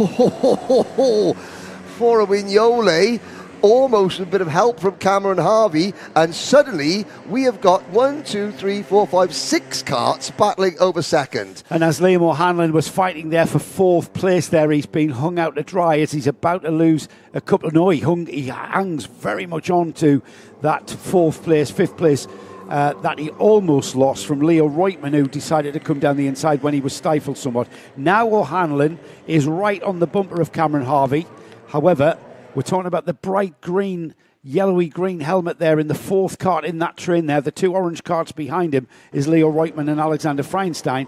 But O'Hanlon, remember, championship leader, having a spin, coming out the first turn there on lap 1, now rejoining and regaining ground, and he loses out. Just didn't have the grip to turn in there, did he? No, he didn't. And to be fair to Cameron Harvey gave Liam O'Hanlon just enough room, but didn't just open the door and say, after you, sir, you're the championship leader. No. Now, lap times, a 1 minute 12.381 last time around for Samar Chopra. That is a second quicker than even the race leader. Oh, Harvey spins again. Same point. Exactly the same manoeuvre. Twice in one race, the same corner, Cameron Harvey. And who has gone off with him? O'Hanlon's gone with him. O'Hanlon has gone as well. So we're looking at Cameron Harvey, Liam O'Hanlon and Leo Reutemann all dropping down the order. O'Hanlon's got going again. The 36 is beached though. Leo Reutemann. Leo Reutemann is he's being pulled aside by the marshal there on the inside of turn 15. He's out of the equation. Liam O'Hanlon has a clawback process to do when we get to the all-important finals. Yes, just when you need a race, a day to consolidate your points position, this is not it for Liam O'Hanlon. Adam Al-Shaikh, 10 seconds in front of second place driver for Vignole. This is the battle for third. Alex Freienstein has just passed Amar Tabatsa. Sebastian Storer in kart number 40. Well done, Sebastian Storer. For the Synergy team, Forbes Nickel and the Synergy team, Storer in 5th. Tayab Haroon in 6th position. Harvey back to 7th. Chopra and O'Hanlon 8th and 9th. After all is said and done, the 2 title contestants 2 seconds apart in 8th and 9th. Battling for a position on track. Not the position that they thought they were going to be as we begin the final lap. But didn't see that one coming, did we? The 2 championship leaders, Liam O'Hanlon and Samar Chopra, 8th and 9th places as we are on the final lap then. And this race has been all about that young man there, the number 55, Adam Al-Shaikh, is on the infield section of the track now, just going onto the back straight here through the left-hander. That is turn 8 onto the back stretch towards turn 9, which is a bit of a left-hand kink leading into the braking area for a very, very tight turn 10. Here he is then, and look at that, Henry. He's not quite on the racing line, is he? Look where he's finding the grip that is available to him off the rubbered racing line here. When he gets back on the racing line, you see the twitch there on the steering. Lap times have slowed down again, so the rain's come back. The rain has come back. We were in the 1 minute 12s, we're now in the 1 minute 16s. And Adam Al-Shaikh starting to use the more traditional European style wet weather line. Oh yeah, the rain is coming down harder than ever. I can see Alex Freienstein. Oh, Adam Al-Shaikh is going to be so careful. We are just moments away from the checkered flag. Adam Al-Shaikh, breathe a sigh of relief as he takes the checkered flag. Who is going to slither home in second? They are crawling round the final corner. It's going to be a fantastic result for Amar Tabatsa. A 1-2 for XL Motorsport. And what about Adrian Vignole in third? And Sebastian Storer in fourth. Tayab Haroon will come home in P5 ahead of... Storer on the last lap. Where's Sebastian Storer gone? Where has he gone? I He's think not crossing the he's- line. He's dropped behind both Chopra and O'Hanlon.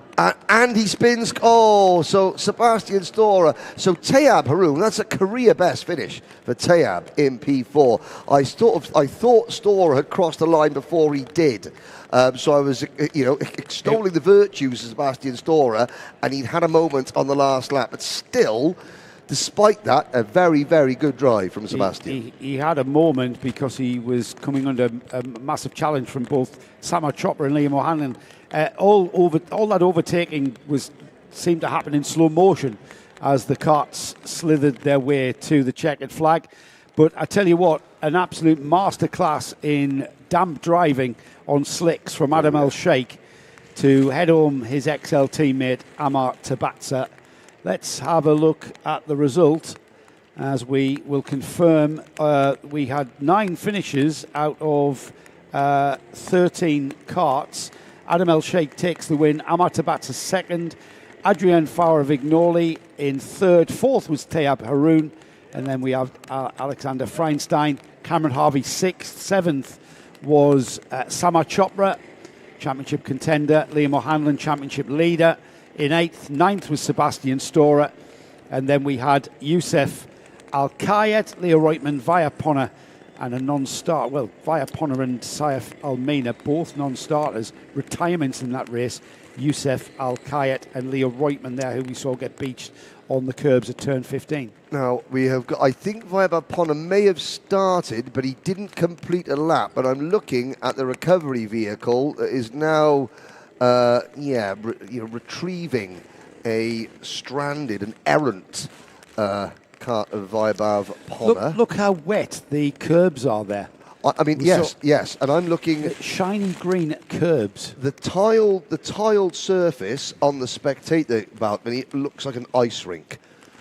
So that is very, very slippery indeed. Please be careful walking around on the tiling on the spectator gantry. That is, just to the right of there. Now we can see George Gibbons, and that's a Robinson. Is that Lockie Robinson or Jacob Robinson? Hang on a second, you confused me, and I know you're talking about. George Gibbons is the chap in the centre there. George Gibbons, he's the how should we say this kindly?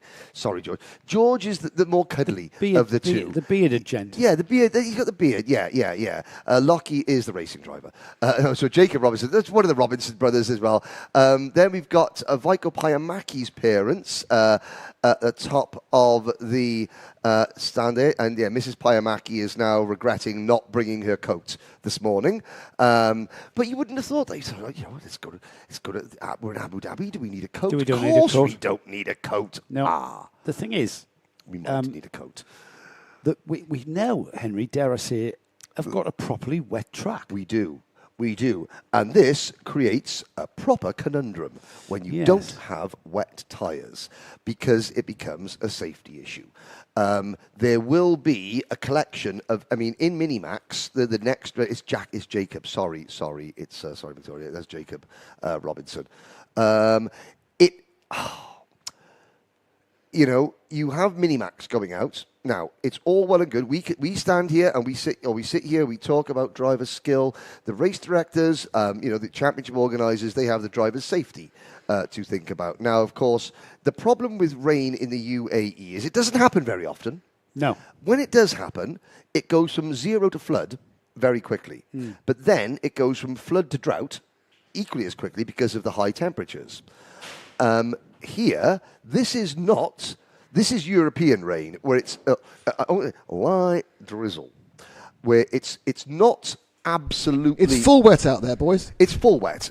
Nick Damon says it's full wet, which is not the best news for the drivers that haven't got wet. Are they going to run the carts out in the wet, are they? Well, we don't... I'm not sure, and I shall wait.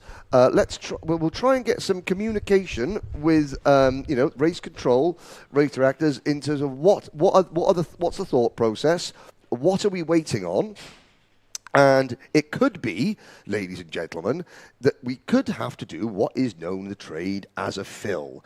And if the weather keeps on like it is, it could be a big fill. This could be Uncle Phil out of Fresh Prince. That's how big this fill. Big fill. That is That's a big fill. Yeah, this could be an Uncle Phil. So we will wait and see. So you're not missing anything, ladies and gentlemen. Well, you're missing us being wet. Well, yeah, I mean, well, you're missing the spectators being there. We're inside in a nice air-conditioned commentary box again. It's a bit chilly, if I'm honest.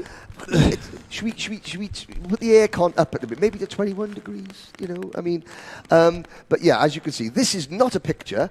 Well, that is a picture. Now, There's a selection of carts, there's an entire family of carts being collected. Yes, and of course, the recovery, and I was chatting with the recovery vehicle driver who was saying, I'm not going to drive off the tarmac because I will bring mud and stuff back onto the circuit. So it's going to take a little bit longer than usual to recover the carts for the simple reason that the recovery vehicle isn't going to want to get mud onto the racing surface, because we did have a little brief rain shower during one of the earlier races of the season here, which it was sand. Oh, yeah, a sandstorm. It was a sandstorm with a couple of droplets of rain that turned the circuit very, very sludgy. As we watch marshals and observers walking off track. Off track, yep. Which tells me, and we will find out, and again, please, we are not trying to preempt or get in or tell the race directors or anyone what to do.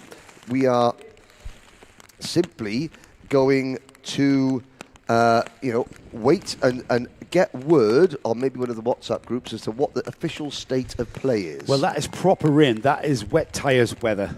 And I think we might be going for lunch. Early lunch break. Early lunch break. Which means, guys, that we get a chance to put out our paddock show. Oh, well, it's very, very good. Yes. Now then, in the programme, we've got 4 pre-finals to get through. But for now, let's go for lunch. Hopefully this rain will blow over, and we'll come back to you in about. Do we know yet? No. We're gonna. What we said, we missed it. So we're gonna watch the paddock show, and then when we're gonna come back, we might have a more of an Uncle Phil, a big Phil. Okay. In 26 minutes, we'll tell you what's happening. Right. Okay, guys. Enjoy the paddock show.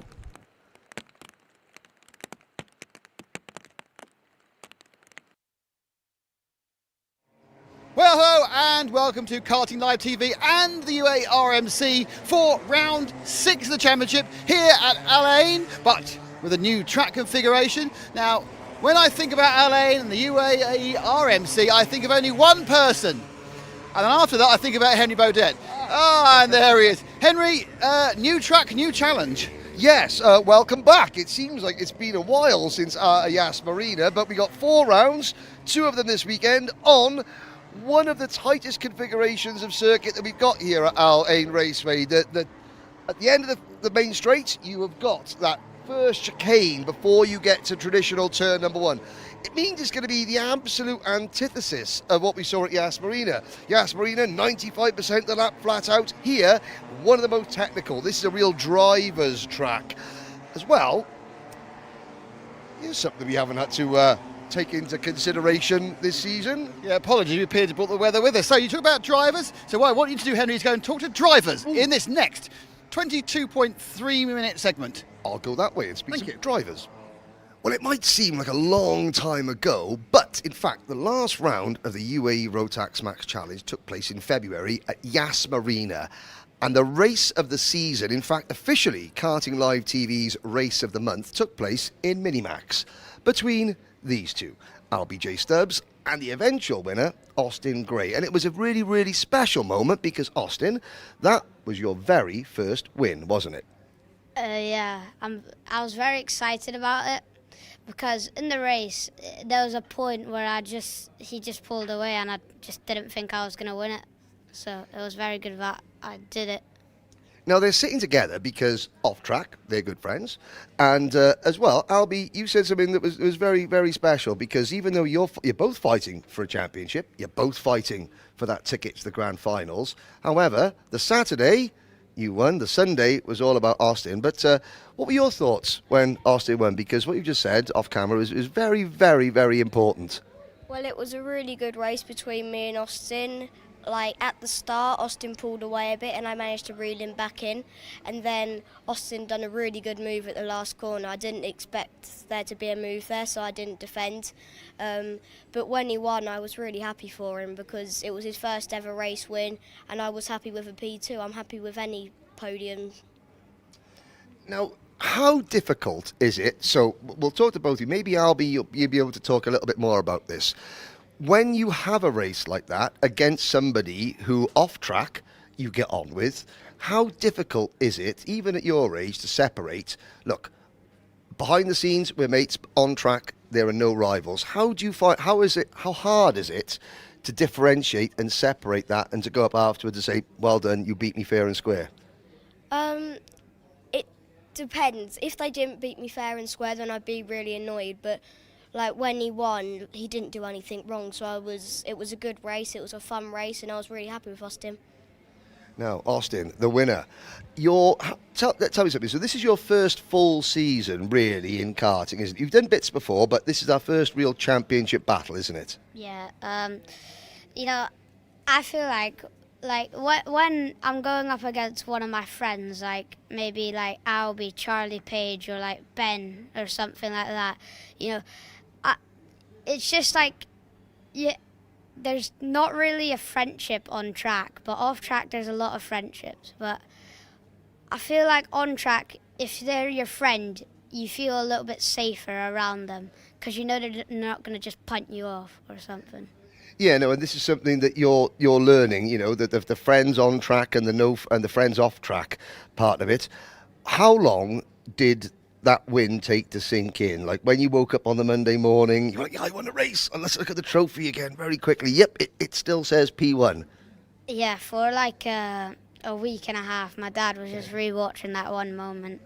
But like, you know, I don't like a week in, I just look at it every morning now because even if something goes wrong, I know that that's the one thing that I wake up to see. Yeah, now, of course, you both had big wins. Albie, could you remember your first sort of major national level win? Of course, you come here as a British champion in Water Swift Restricted. Yeah, do you remember what it felt like with your first big win? And how does it change you as a driver once you get that first big win under your belt? When I won the O plate for the first time, the Monday morning I woke up and everyone come over to say well done. I'm like, I still can't believe that just happened. But like when I won the O plate gave me a lot of confidence, but now that I've won the British Championship, I think I'm too confident for what I can do. Well, you know, not too confident. Confidence is good, but again, you always maintain a level head, and you still, you know, you understand, hey, sometimes your best is good enough for second, like it was at Yas Marina on the Sunday. Austin, the next time you sat in a kart after that win, did you feel any different?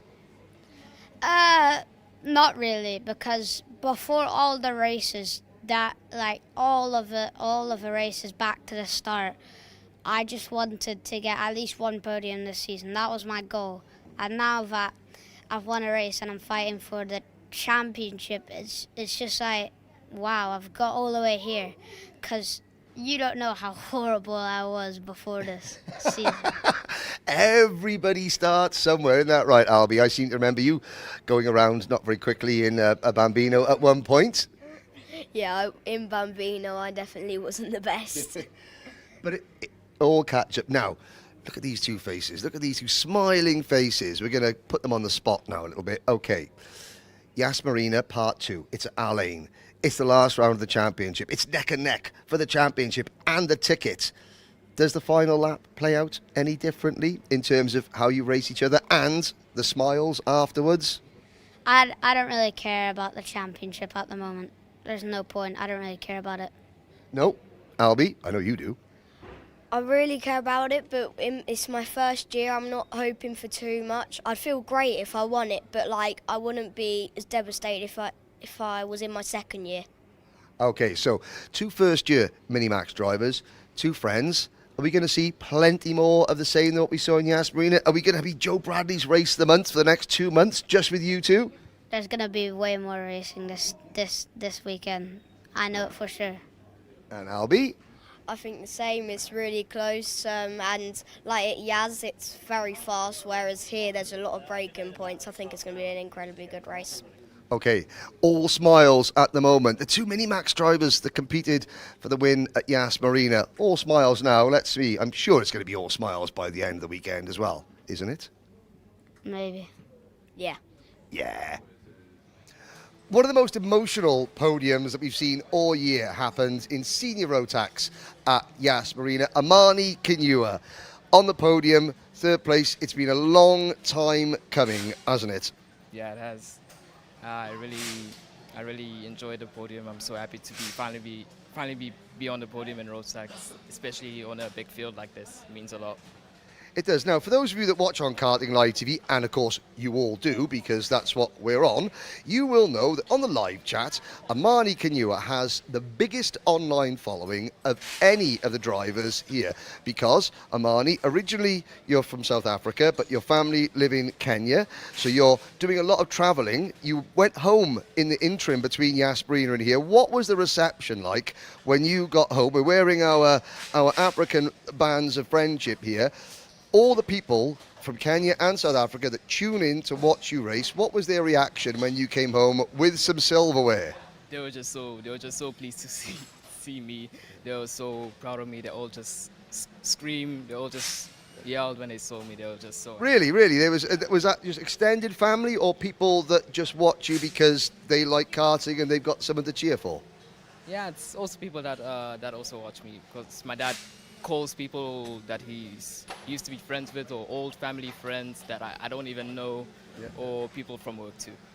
So that must be quite nice. People that you don't know, that you come back, you arrive in Nairobi, and there are people there cheering for you, supporting you that you've never met before. How does that make you feel as a driver and as an athlete?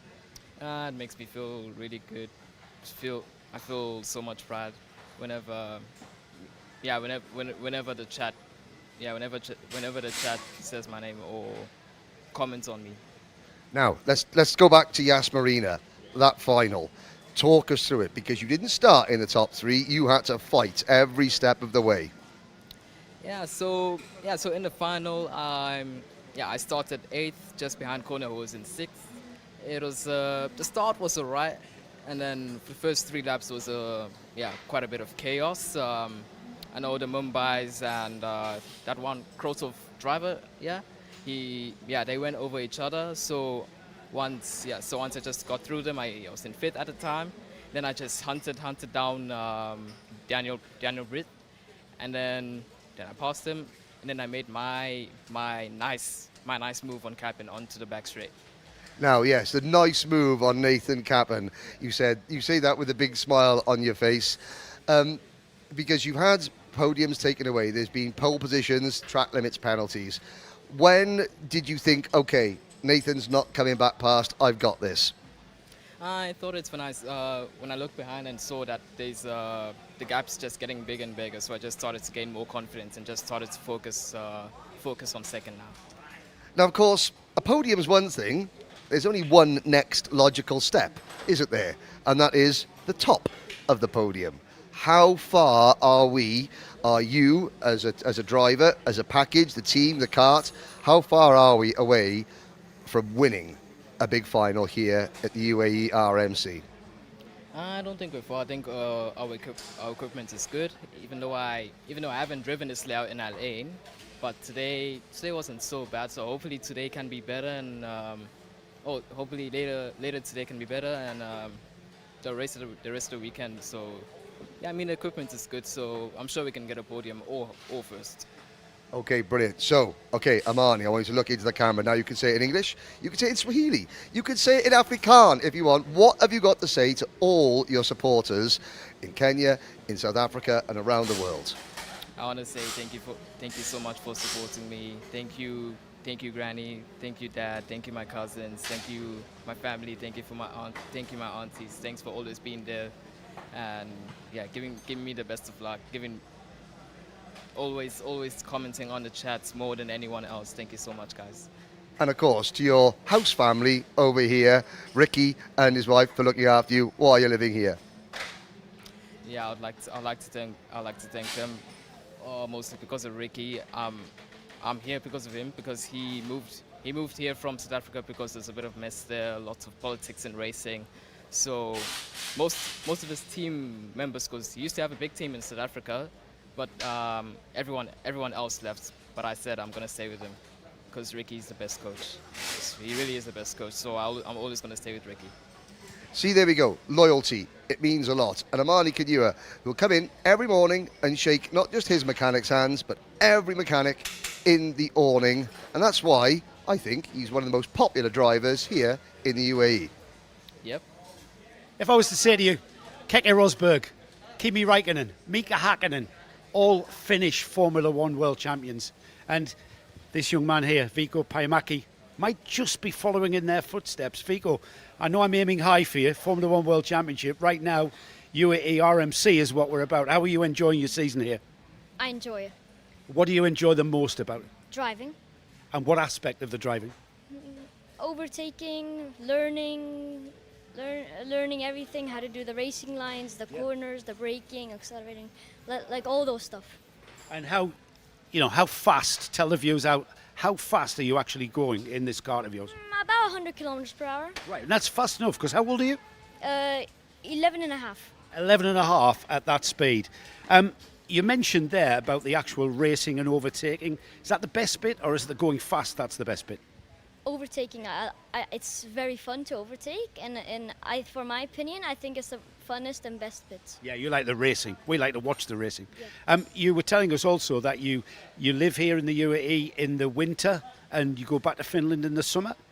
No, I permanently live here, but sometimes I visit Finland to see like my family. Right. Do you ever visit them in the winter? Sometimes. And how cold is it in Finland in the winter? Very cold. Yes. It's like minus 20. That is cold. You know what? I want to ask you. So you're Finnish, right? You come from a massive line of Formula One world champions, as we've said, but also Finland is a massive hotbed of rallying, isn't it? Why didn't you become a rally driver? Because here in the UAE, we couldn't really find a place to do rallying, and I like to, like drive on tracks more, and like just to be fast, driving on tracks. Yes, and who's your favourite Formula One world champion from Finland? They're all my favorite, but my top favorite is Kimi Räikkönen. Kimi Räikkönen, why not? The UAE Championship, here we are towards the last two weekends, the final 4 point scoring rounds. How are you going to see yourself in the championship? Where do you want to finish? I'm not sure. I don't know where I am in the championship, but I just do my best and see where I finished. The championship's not important, is it? As long as you enjoy the racing. Yeah, it is important. If let's say like you're in the top 5, top 3, it's very important. Yeah. But like if you're like out of top 10, then I'm not really sure. As long as you have a great race. And who are you looking forward to racing this weekend with? I mean, I'll have fun this race weekend. Which are the drivers in your class are you looking forward to racing with? All of them. That is a great answer. We forgot Nico Rosberg, but is he Finnish? I don't know. Answers on a postcard. Thank you, Viikko. Great stuff. Now, in senior Rotax this year, I think it's safe to say that George Nasser has taken quite a few of the headlines, driving for Matthias Nagem Motorsports, but he's not the only front runner in senior Rotax for the M&M team, because this driver here, Zain El Hamasani, is hot on his heels. Zain, this year, I think it's fair to say it started mid, and it's now getting a lot better. Yeah, especially from the beginning of the season, we weren't probably one of the best on the grid, but we've made some changes and we're getting further and further every race. Now, it's your first or second year in seniors? Second. Second year in seniors. It seems like only yesterday I was commentating on you when you were in micro. How difficult is the transition from junior to senior? It's more of experience more than speed. The karts really just feel the same. It's just how you race, honestly. Now, all your career, you have proudly flown the Egyptian flag, haven't you? Yeah. How much does it mean to you to carry the Egyptian colours on your crash helmet, on your kart, next to your name? Yeah, what does that mean to you? It's an honor usually to represent my country as one of the best Egyptian drivers. It's something you can't really believe to be one of the best in your country. Now, you have raced Oh, obviously here in the UAE, but I've also seen you race in Europe as well. The main differences between racing in the UAE and in Europe. Europe is all about your racecraft. Here it's a nice little hack, but in Europe it's proper. You have to think of what you're doing, when to overtake, when to stay, but it's honestly a much better experience. Have you noticed that in the last 2 years, since of course this championship has come on in leaps and bounds and has got better with more drivers, have you noticed that when you do go to Europe, because you're battling so hard over here, that you're better prepared for the European scene? Yeah, of course. When you battle here a lot and you go to Europe, everything is just little bit easier, which gives you a bit extra edge. Now, family, because your family support you already. We're smiling. You've got mum, you've got dad, and you have got your sister. Where would you be without their support? I actually don't know. My mom especially has helped me through my entire racing career. My dad's always been there. And you have my sister going around the paddock trying to do anything she can. I couldn't, I think, get as high as I can without them. Does it make it more fun when you all travel together? And this sounds like a stupid question, but is karting more fun? Even, because how old are you now, 16? 15. 15. So what 15-year-old wants to be seen dead walking around with their sister, their mum and their dad? But it's not like that in racing, is it? No, it's way better to have your family than to be alone. Because you can't always travel with your family, can you? Because racing's such a big commitment, people have got to do work to pay for the racing. Yeah, it's not the best that sometimes the entire family doesn't go there, but when it does, it's one of the best things you could ever have.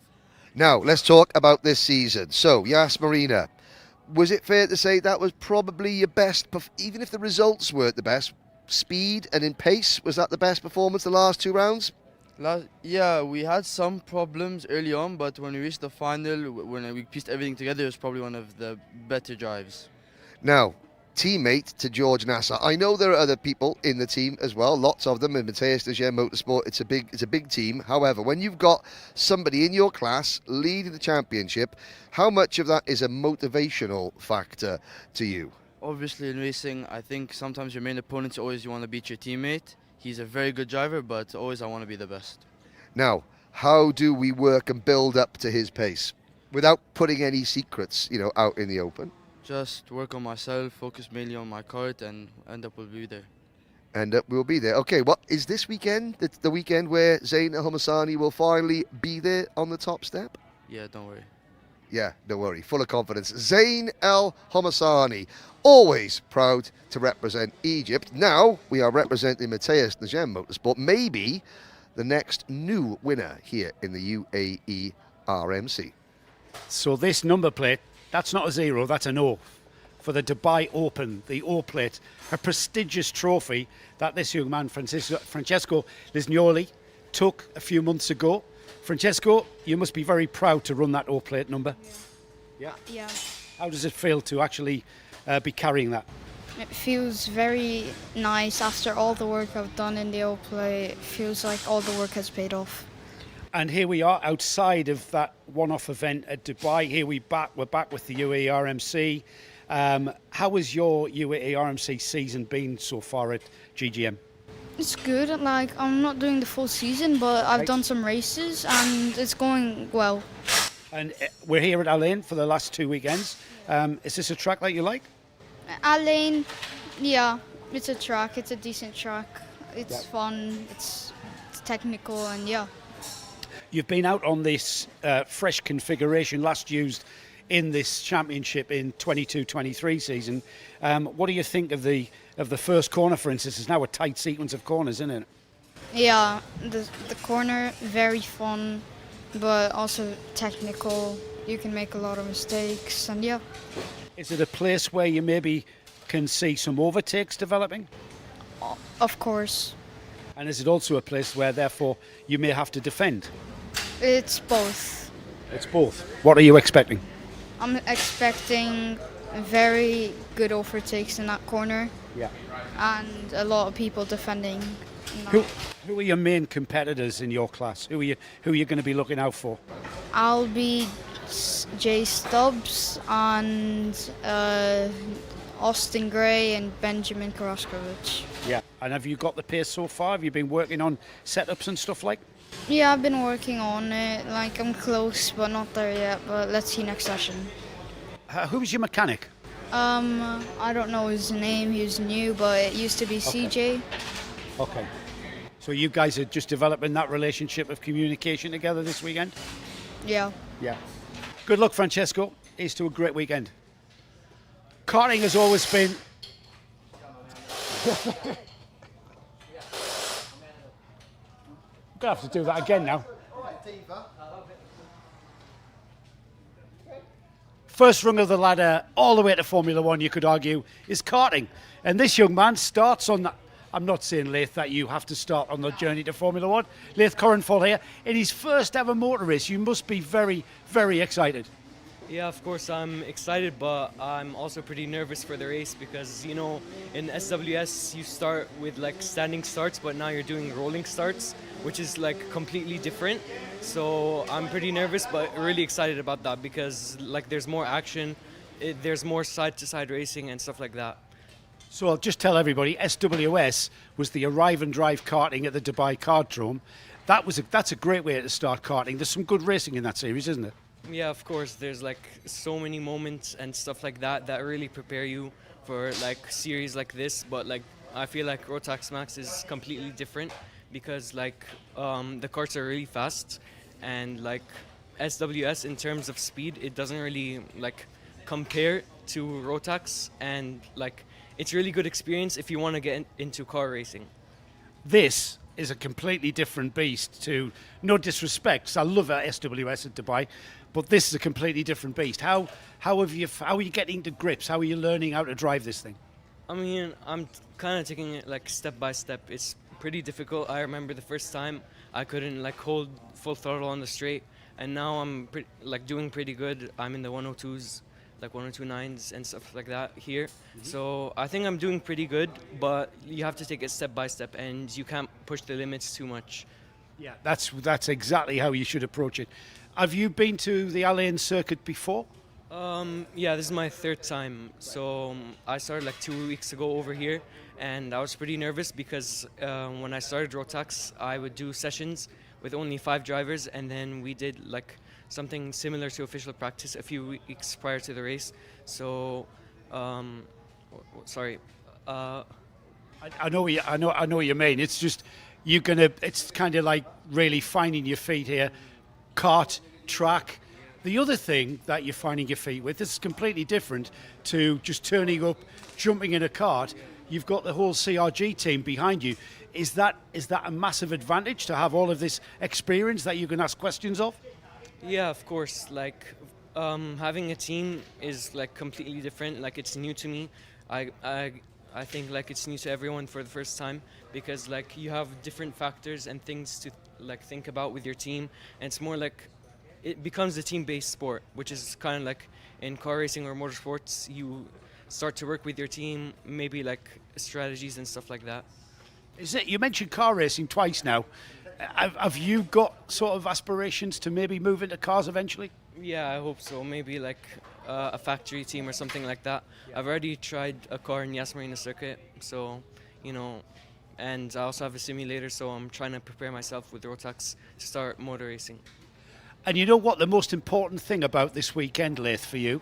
Do you know what that is? Shall I tell you? Because I've raced as well. Enjoy it and be happy. Yeah, of course. I think the most important part about racing, and like I think a lot of people like stop racing, is because they don't enjoy it. There's like so much stress and pressure when you start, and you kind of have to enjoy like and embrace everything that you go through, because it's going to be a memory someday, and I think you have to embrace everything because that's the whole point. I think he said it all there. Wish you all the very best of luck. Enjoy your weekend, Leith.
My friend.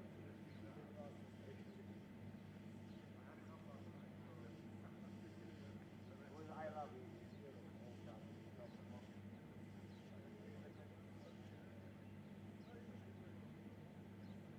Yeah. But the demand is not it's a bad.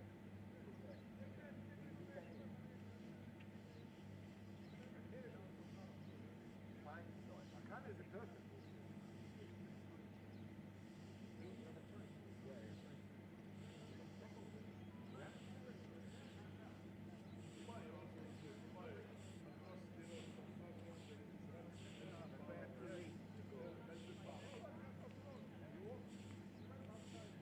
But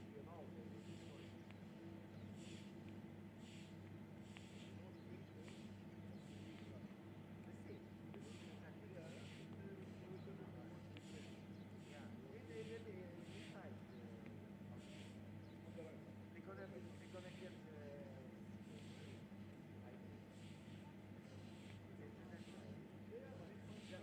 just one track hello. How are you? I should have like yeah.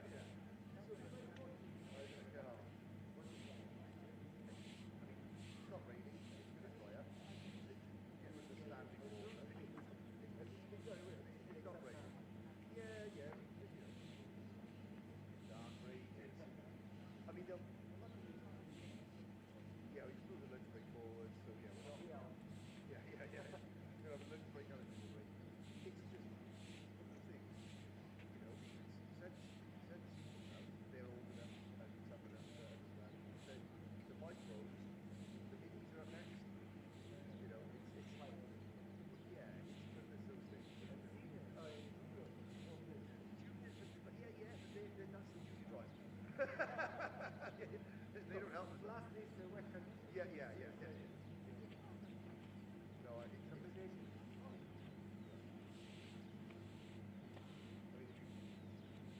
Thing is though, you draw back tyres now, the chance out the whole season you're weaker. Then the batch is really old, what you do, you know, they go hard. I mean, you know.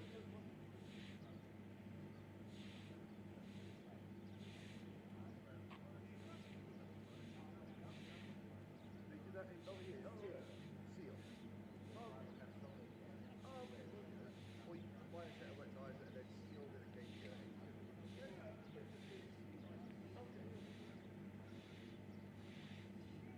Well, I'm blaming the government for building mountains and taking all of Ethiopia's rain. Yes, they are. What? No, well, that's a very good point. Yeah. Oh, yeah. Fixed Maserati hire car. I'll yeah.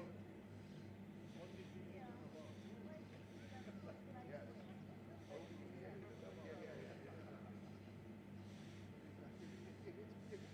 like washing machines and like on the side no. Gas guns.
have so many wet tires.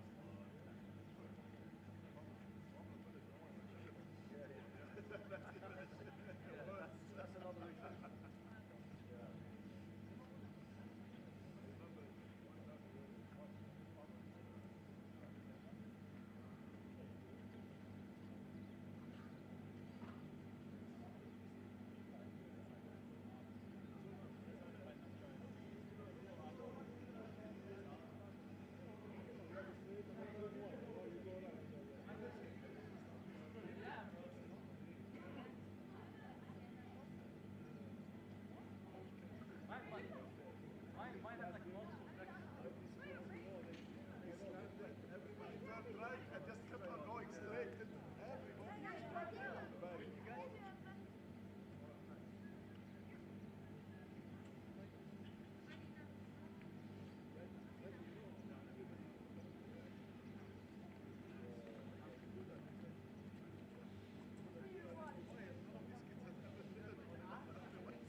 Black ഇട്ടുണ്ട് അതും കാണാൻ പറ്റില്ല. First flag കണ്ടോ, ഒരു orange ഫ്ലാഗിൻ്റെ right സൈഡിൽ ഒരു വേറൊരു flag പച്ചക്കട black അതിൻ്റെ നേരെ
Good afternoon, everybody, and welcome back to the UAE RMC, which remarkably has had a rain delay.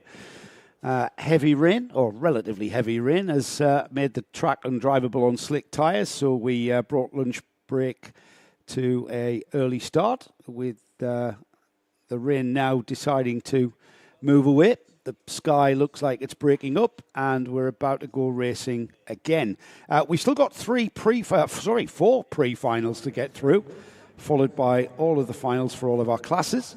And we are about to get that underway with already the Minimax field already in the waiting area, just waiting for the go-ahead. And the go-ahead, Henry, is going to be coming from our officials, I would think, very soon.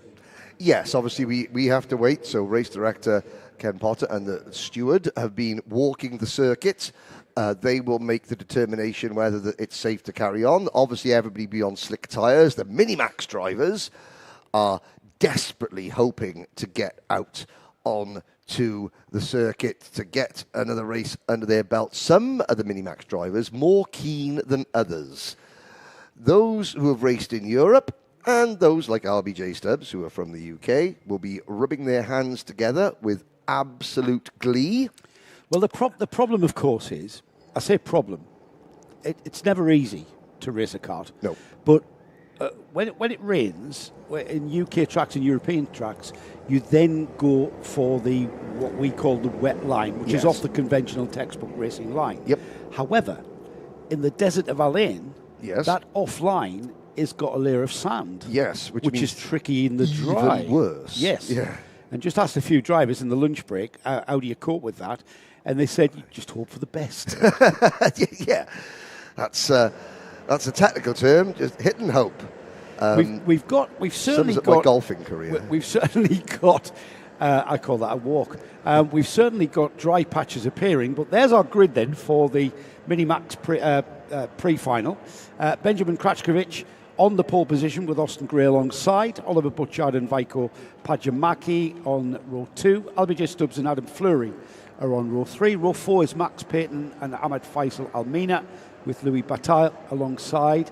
Mubarak Mohammed shares row 5 with Bataille, and then we've got Aaron Essan and Kerr Ivanov on row 6. Now we've got 12 karts now as we've lost Francesco Lisgnoli. Yeah, the old plate winner, disqualified from the heat, and potentially, well, we'll find out what that disqualification was all about. At the moment, we're down a driver. In Micromax, and I know that we just had that, but I was speaking to Saif Al-Maina, who has hurt his elbow. Right. He had that crash in qualifying. He said, the kart's okay. There were 2 karts in front of me, so I hit the barriers. Didn't want to hit the karts, hit the barriers, and he's got a bandage on his elbow, but he's going to be back tomorrow, he says. Right, yeah, best to rest it really than aggravate it. At least 2 rolling laps, just for the drivers, or an exploratory rolling laps at that. Benjamin Krachkovich really is exploring where the grip is on these slick tyres. We don't have wet tyres in the UAE. It very, very rarely rains until it does, of course. Yeah, but of course, now look how quickly the track is dry. Yes, I have to say, all credit to Guy Sheffield and his team here at Al-Ain Raceway. There were a dozen officials out on circuit sweeping every single corner. And that is a remarkable achievement because there were rivers running across the track. There were certainly a lot of standing water that has now been brushed away. Yeah. Perfect. Well, I say Guy Sheffield. Guy Sheffield was holding a broom. No, I actually saw him use it. Really? Yeah, absolutely. Was he not just telling somebody else how to use it? He basically brushed all the way down this back straight that you see there. Oh, so on the driver's left, there was... Is that why there's still a bit of standing water on damp. Yeah. Oh, because he missed a bit. Yeah, because he missed a bit. Guy missed a bit. The grid is being formed up nicely by the 2 GNK drivers at the front. Benjamin Krachkovich on the pole position. With Austin Gray's teammate alongside. Benjamin's job is to control the pace. Everybody slotting in behind. They'll come through turn 15 and then through the final corner here, which is a very, very tight right-hander, and then head towards the lights. The lights will go out and then they'll go racing. So it's down to Benjamin to control this pace to the front of the to the start of this race. Still damp patches, though, Henry, it's going to be very, very tricky under race conditions, which we're about to see. Yeah, because of course the slick tyres, they will suddenly have grip and they will suddenly have no grip, and it's very, very inconsistent. Here we go then, red lights go out, and they do indeed, and we are racing. Krachkovic with Oliver Butchard with the bright green helmet slotting in behind. Oh, Butchard! Getting it all wrong on the dampness of the track. Butchard hangs it together. Krachkovic slides wide. Who is that Krachkovic in the lead? Yes, I think it is. Krachkovic getting through all of that chaos. Kartshop.me replay. Butchard loses it about 100 yards before he gets the corner. Oh, even the tyres smoking as he locks up. And wait there at the background, a couple of CRGs come into view as well. But yeah, that was good from Oliver Butchard to avoid, because he could have just wiped Benjamin Karachkovic out. You could see him turning the steering wheels. It was like a video game for Benjamin. He was just like, you just then turned on the inside. He's finding grip on the outside. Adam Fleury. Adam Fleury in second. Demon starter, Adam Fleury. Here we go. Look at Adam Fleury go round the outside on the wet patches. Karachkovic understeers through the middle of the corner. Fleury on the mud and drops back to third behind Austin Gray. Now, of course, you were saying Austin Gray, Scottish. Yes, rain, but that wasn't deliberate. No, that was Benjamin Karachkovic. That car wouldn't turn. Yeah, he was turning left, and the car just washed out.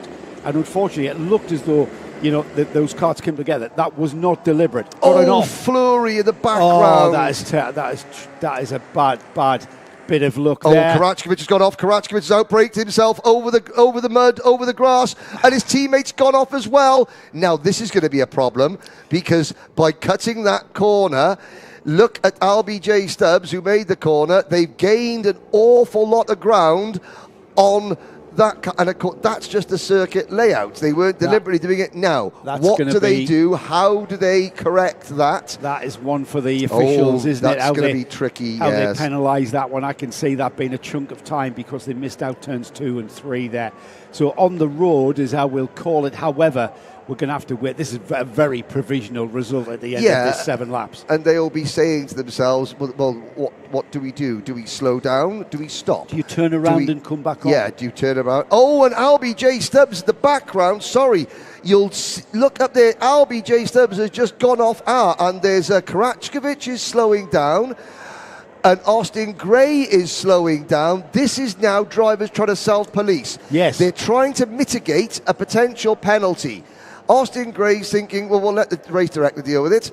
Benjamin Karachkovic, possibly with title implications in mind. That's some heads-up driving. Now, whether it works for Karachkovic or not, who knows, because we don't want to second-guess anything that the race directors will do. However, Karachkovic doing his level best here to not get a penalty. He's dropped back to 3rd or 4th place. Austin Gray has gone, well, I'm just going to go. There he is. Can he get the cart turned in? Who's that up into 2nd place? It's only Vico Payamaki, who I was speaking to during the break, who looked absolutely terrified at the prospect of going out on slick tyres. And he's finished. And he's finished. Yes. But the Scandinavian flick is in 2nd place on the road. Now got Gray's turning around saying, should I slow down as well? Well, the thing is, right, okay, we had Benjamin Krachkovic and Austin Gray trying to kind of communicate between themselves as to how they were going to self-police, them having to miss the track and miss a chunk of track. However, that's still in the hands of the officials. At the moment, all we can do is call it as we see it. And at the moment, Austin Gray under some scrutiny, leading from Vico Pajamaki. Benjamin Krachkovic in 3rd place on the road. That is Austin Gray there. Pajamaki in the blue cart there, the light blue cart, just behind that one there. He's the 2nd place cart, just being overtaken now by Krachkovic. Now Oliver Butchard is in 4th, Kurt even off 5th, and it's LBJ Stubbs now in 6th after that issue on that previous lap. Yeah, LBJ Stubbs. Oliver Butchard, we'll talk about, from the front to the back to the front, from hero to zero to potential hero again. For Butchard, the field is spread well out. Now we're looking at the first and second.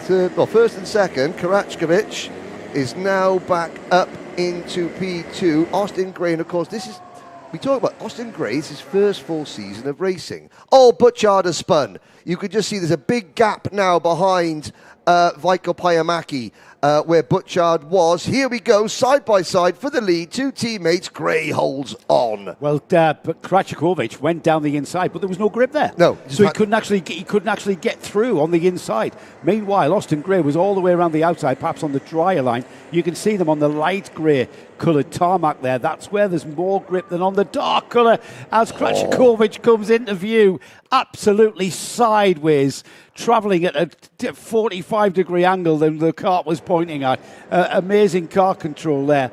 Kart control. Did I say car control? Kart control. Either or. It was brilliant driving from the man. I got through the entire TCR UK weekend without calling a single car a kart. Well last week. done, I did, mate. yeah. Well I didn't get my Sheddingtons and Silverstones missed up. I didn't get my Dunkerswells from your Doningtons. My Dunkerswells from Doningtons as Austin Gray looks over his shoulder. LBJ Stubbs could still win this kart race, by the way. That's tricky, isn't it, going into turns 13 and 14. And Kracikovic is off. That's how tricky it is, because where you want to turn and brake, or brake and turn, it's very, very damp, and those slick tyres just do not perform. Here's Austin Gray all the way around the outside of turn 15. Tiptoeing. He'll tiptoe through. Now, this is unavoidable. That's all damp track there.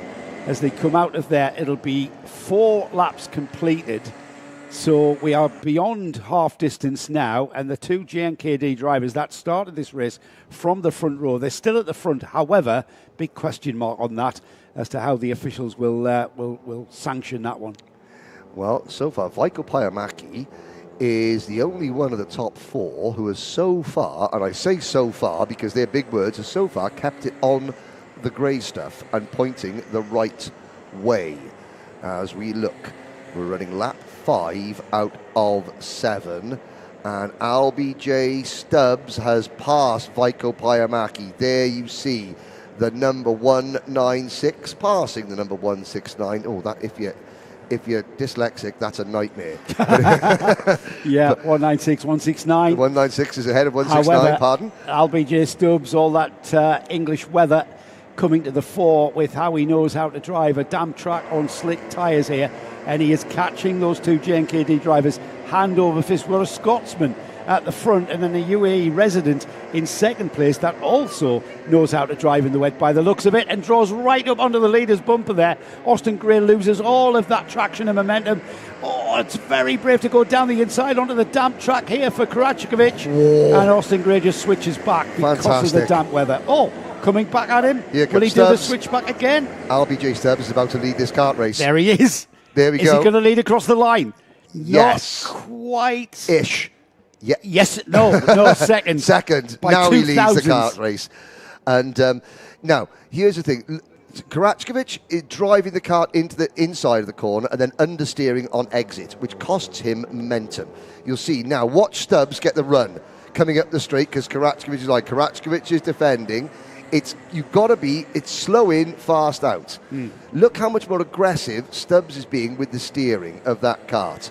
He is coming through there. You can almost see him. He's not using his body weight to sort of heave the kart to the left and the right, but he's got that European style of just right hand, left hand down, let the tyres sort of dig eventually in. The tyres virtually go at 90 degrees to the direction of travel, and eventually heat up so much that they do bite, even through the dampness. Yes, yeah, and that's something that you learn through reps. It's just repetition. Oh my goodness me, Austin Gray was sideways coming out of turn number 12 on that lap. Oh, Stubbs is off. Stubbs in the barriers. Stubbs just keeps it out of the barriers. And Pajamäki went off as well. That is possibly, Henry, the trickiest part of the track there into 13.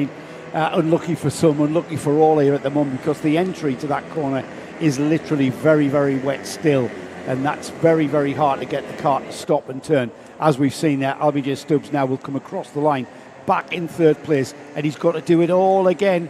However, there's only one more lap, this one to go, and on the road it's Benjamin Kracikovic with Austin Gray in second, LBJ Stubbs third, Veikko Pajamäki, Adam Fleury, Kurt Evanoff, and then the recovering Oliver Butchard comes through in seventh. And yet, all 12 starters are still running. Yes, they're spread out. Yes, there's been spins. There are more spins. There's the number 168, Max Payton running off just in front of us.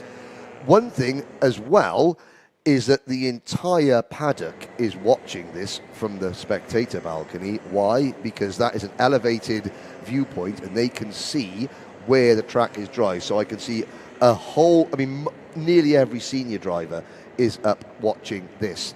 And they're watching the Minimax drivers tackle a very, very tricky surface. You think to yourself, if you're used to watching karting in Europe and the UK, you're thinking, well, this happens, not all the time, but it's quite regular. Oh, and there's Gray off. When you consider this is the UAE, and this is the first time that most of these drivers have ever driven in these track conditions, Gray looks over his shoulder and is going to send it into turn number 15. Through turn number 16, LBJ Stubbs is going to get a run. Karachkovic on the curb. Karachkovic takes the checkered flag as LBJ Stubbs grabs second from Austin Gray on the line. Gray third. Adam Fleury. Well done, Adam Fleury. P4. Great recovery drive as the rest of the field crossed the line. Now, of course, yes, we saw Karachkovic and Gray cut the track at the start of lap number 2. Yes, we saw Karachkovic try and remedy that. No, we don't know what that means for race directors or penalties, and we just call it, like you said, Joe, Karachkovic on the road. Karachkovic, Stubbs, Gray, Fleury, Payamaki. And they're still coming across the line, and well done. The last, you're going to see a CRG come into view now. That is Mubarak Mohammed, who finishes 12th. That will be the first time that young man has ever been on a kart track that is not bone dry. And he makes it to the end. Well done. Got some housekeeping, Henry. Okay. You saw there that Minimax pre-final was reduced from 9 laps to 7. Yes. We have got the juniors, DD2s, and senior Max coming next. They're down to 8 laps now, and then the finals. Micromax will be now over a duration of 9 laps. The Minimax will be 10-lap final, and then junior DD2 and senior Max will be 12 laps for their final. Now, we are joined again by Connor Clancy. Hang on a second. Connor Clancy. Yes. This is the result, though, while you sort Connor out. The Minimax pre-final on the road is Benjamin Krachkovic, LBJ Stubbs in second, Austin Gray third, Adam Fleury fourth, Vico Pajamaki in fifth, Kir Ivanov in sixth, Oliver Butchard seventh, Louis Bataille in eighth, ninth is Max Payton, Ahmed Faisal Almina, Aryan Ehsan and Mubarak Mohammed rounding off a 12-kart field. So it looks like I am about to be joined by, indeed, I am being joined by Connor Clancy. Connor. Hello. Are you on? You are on. Yeah. Doesn't need that. How was your lunch? Yeah, it was nice. I had the buffet from the restaurant. Yeah. You've raced here for a number of seasons now. How often do we see weather like this? Well, there is sandstorms every now and then, but rarely ever rain. So yeah, it's quite different day. But yeah, the drivers I bet it's fun for the drivers. So challenging, isn't it? Yeah, I bet it is. I've driven on slicks in the wet before at Portimao before, but never in Al-Ain. Yeah, and the thing is, with this track, because of the ambient temperature being so great, we're having areas of the track drying up much more quickly than other areas. For instance, going into turns 13 and 14, that's a horrible part of the track to be wet and damp, isn't it? Because you're on the brakes and turning there. And we saw how tricky it was for the Minimax. What are these juniors going to be finding out there? Yeah, well, I just watched the Minis from just up there as well. And yeah, a lot of people were going off in the last corner and in that left over there.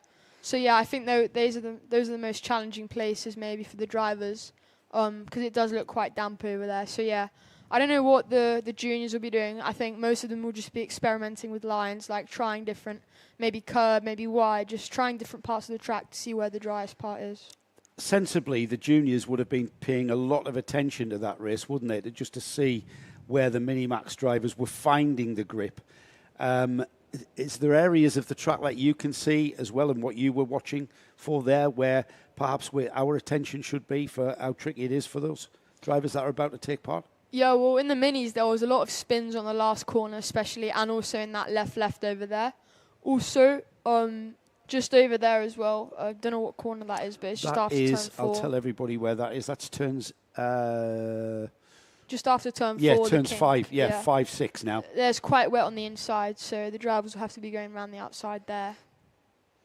Yeah, and it looks like to me as though the outside line, there's some of the corners there through turns 11 and into 12 there where we've got a completely dry line through some of the turns. However, would you like to lead this one, or would you prefer to be following and kind of seeing where the cart in front is going wrong and or even going right?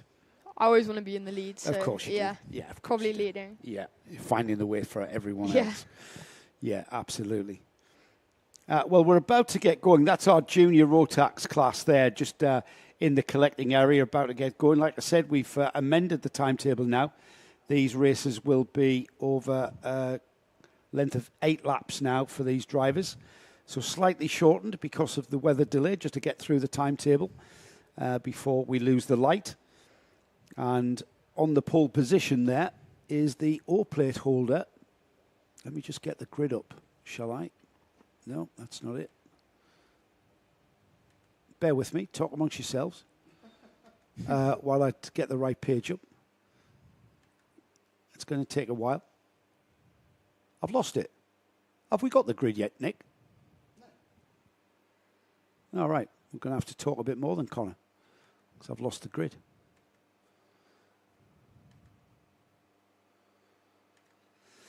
Right then, we'll wait for them to appear. We've got. You always make it up. Well, I'm about to make it up a little bit. We've got Via Chopra there on the O plate. I can tell you he's on pole. The 234 is alongside him, and that's Faris Haroon. That was a great result from Faris, wasn't it? Now he's moved up the order somewhat. Let's have a look at the results and find out what went on there. Where is the results gone? Have we pulled the results? Because I did have them. Now I've lost all the results from round 6. Haven't got time for that. Let's get back to live telly. So Faris Haroon didn't finish second, as far as I remember. But he finds himself on the front row alongside Via Chopra. I think he did. Did he? Yeah. Yeah, I He finished think he second. did. Yeah. You know what? That's because I was just sitting back. You weren't relaxing, listening. No, wasn't you I? weren't. You were just. I you was were relaxing. Just, Listening you were to there, Henry and Connor. eating a date biscuit. I was eating a date biscuit. Having a cup of coffee, listening to Connor and drifting off. Henry, and just not paying any attention. Well, I was paying attention. Well, I was paying attention how good this kid is. It's yeah, well, annoyingly. Yeah. Luckily, he's not doing my job yet. That was Joey McGowan Swallow who's doing my job. That's right. He was switching to. He said, "Oh, that's not a very good." He was picture switching the for me." pictures, running a poll. He said they're in the collecting area, so we need to show people that. It was like, go on then. Yeah, very good. So we are moments away. The slight delay between races is the judiciary process, and I would imagine. What do you make of that one then? Those two drivers, Austin Gray, Benjamin Krachkovich, they went straight on a turn 1, and then rejoined at turn 3, missed out the hairpin at 2. Benjamin tried to kind of self-police and let them through, but nobody really got the memo. You're in the hands of the officials then, aren't you? Yeah, for sure. Like, I didn't see it that well. But yeah, I did hear that they just went straight on, basically, from turn 1 to turn 3. So the stewards will have to be looking at that. Yeah, we'll see how that turns out when we see the results published. But that is certainly what is being deliberated on at the moment. You can see there's still pools of wetness out there. We've actually got a green off-track here, which is completely a new scene for us. Usually when we come down to Al-Ain, it's usually the sandy-coloured off-track. However, we've got patches of grass beginning to develop. We've had a bit of dampness. Yeah, have you just seen that? There's loads of grass over there. Yeah, absolutely. Now then, here is our grid for the Junior Backs pre-final. Via Chopra on the pole with alongside him Faris Haroon. Second row of the grid is Gabriel Barracordi and Mitanj Jain. Ray Harbour and Henry King share row 3. Row 4 is Jaden Hidding and Floris Schenkenberg with Aaron Mason and Harrison Stevens. Row 5. Row 6 is Paul Schutzman and Giuseppe Montanari. With row 7, Aaron Qureshi and Pierre Aboudiwan. Savelli Kojai and Raffaele Zagati share row 8. With row 9, Romy Sabali and Baptiste Augustin. Row 10, in fact, row 10 has only got one drive, and that's Yahenza Sananyaki, who had a non-finish in his earlier heat. We've got them on track, though. The junior drivers now making their way around, and it will be 2 laps of this track to acclimatise. The 2 laps here, Connor, is vital in these conditions. What are you looking for as a driver, considering how different the track is in various places?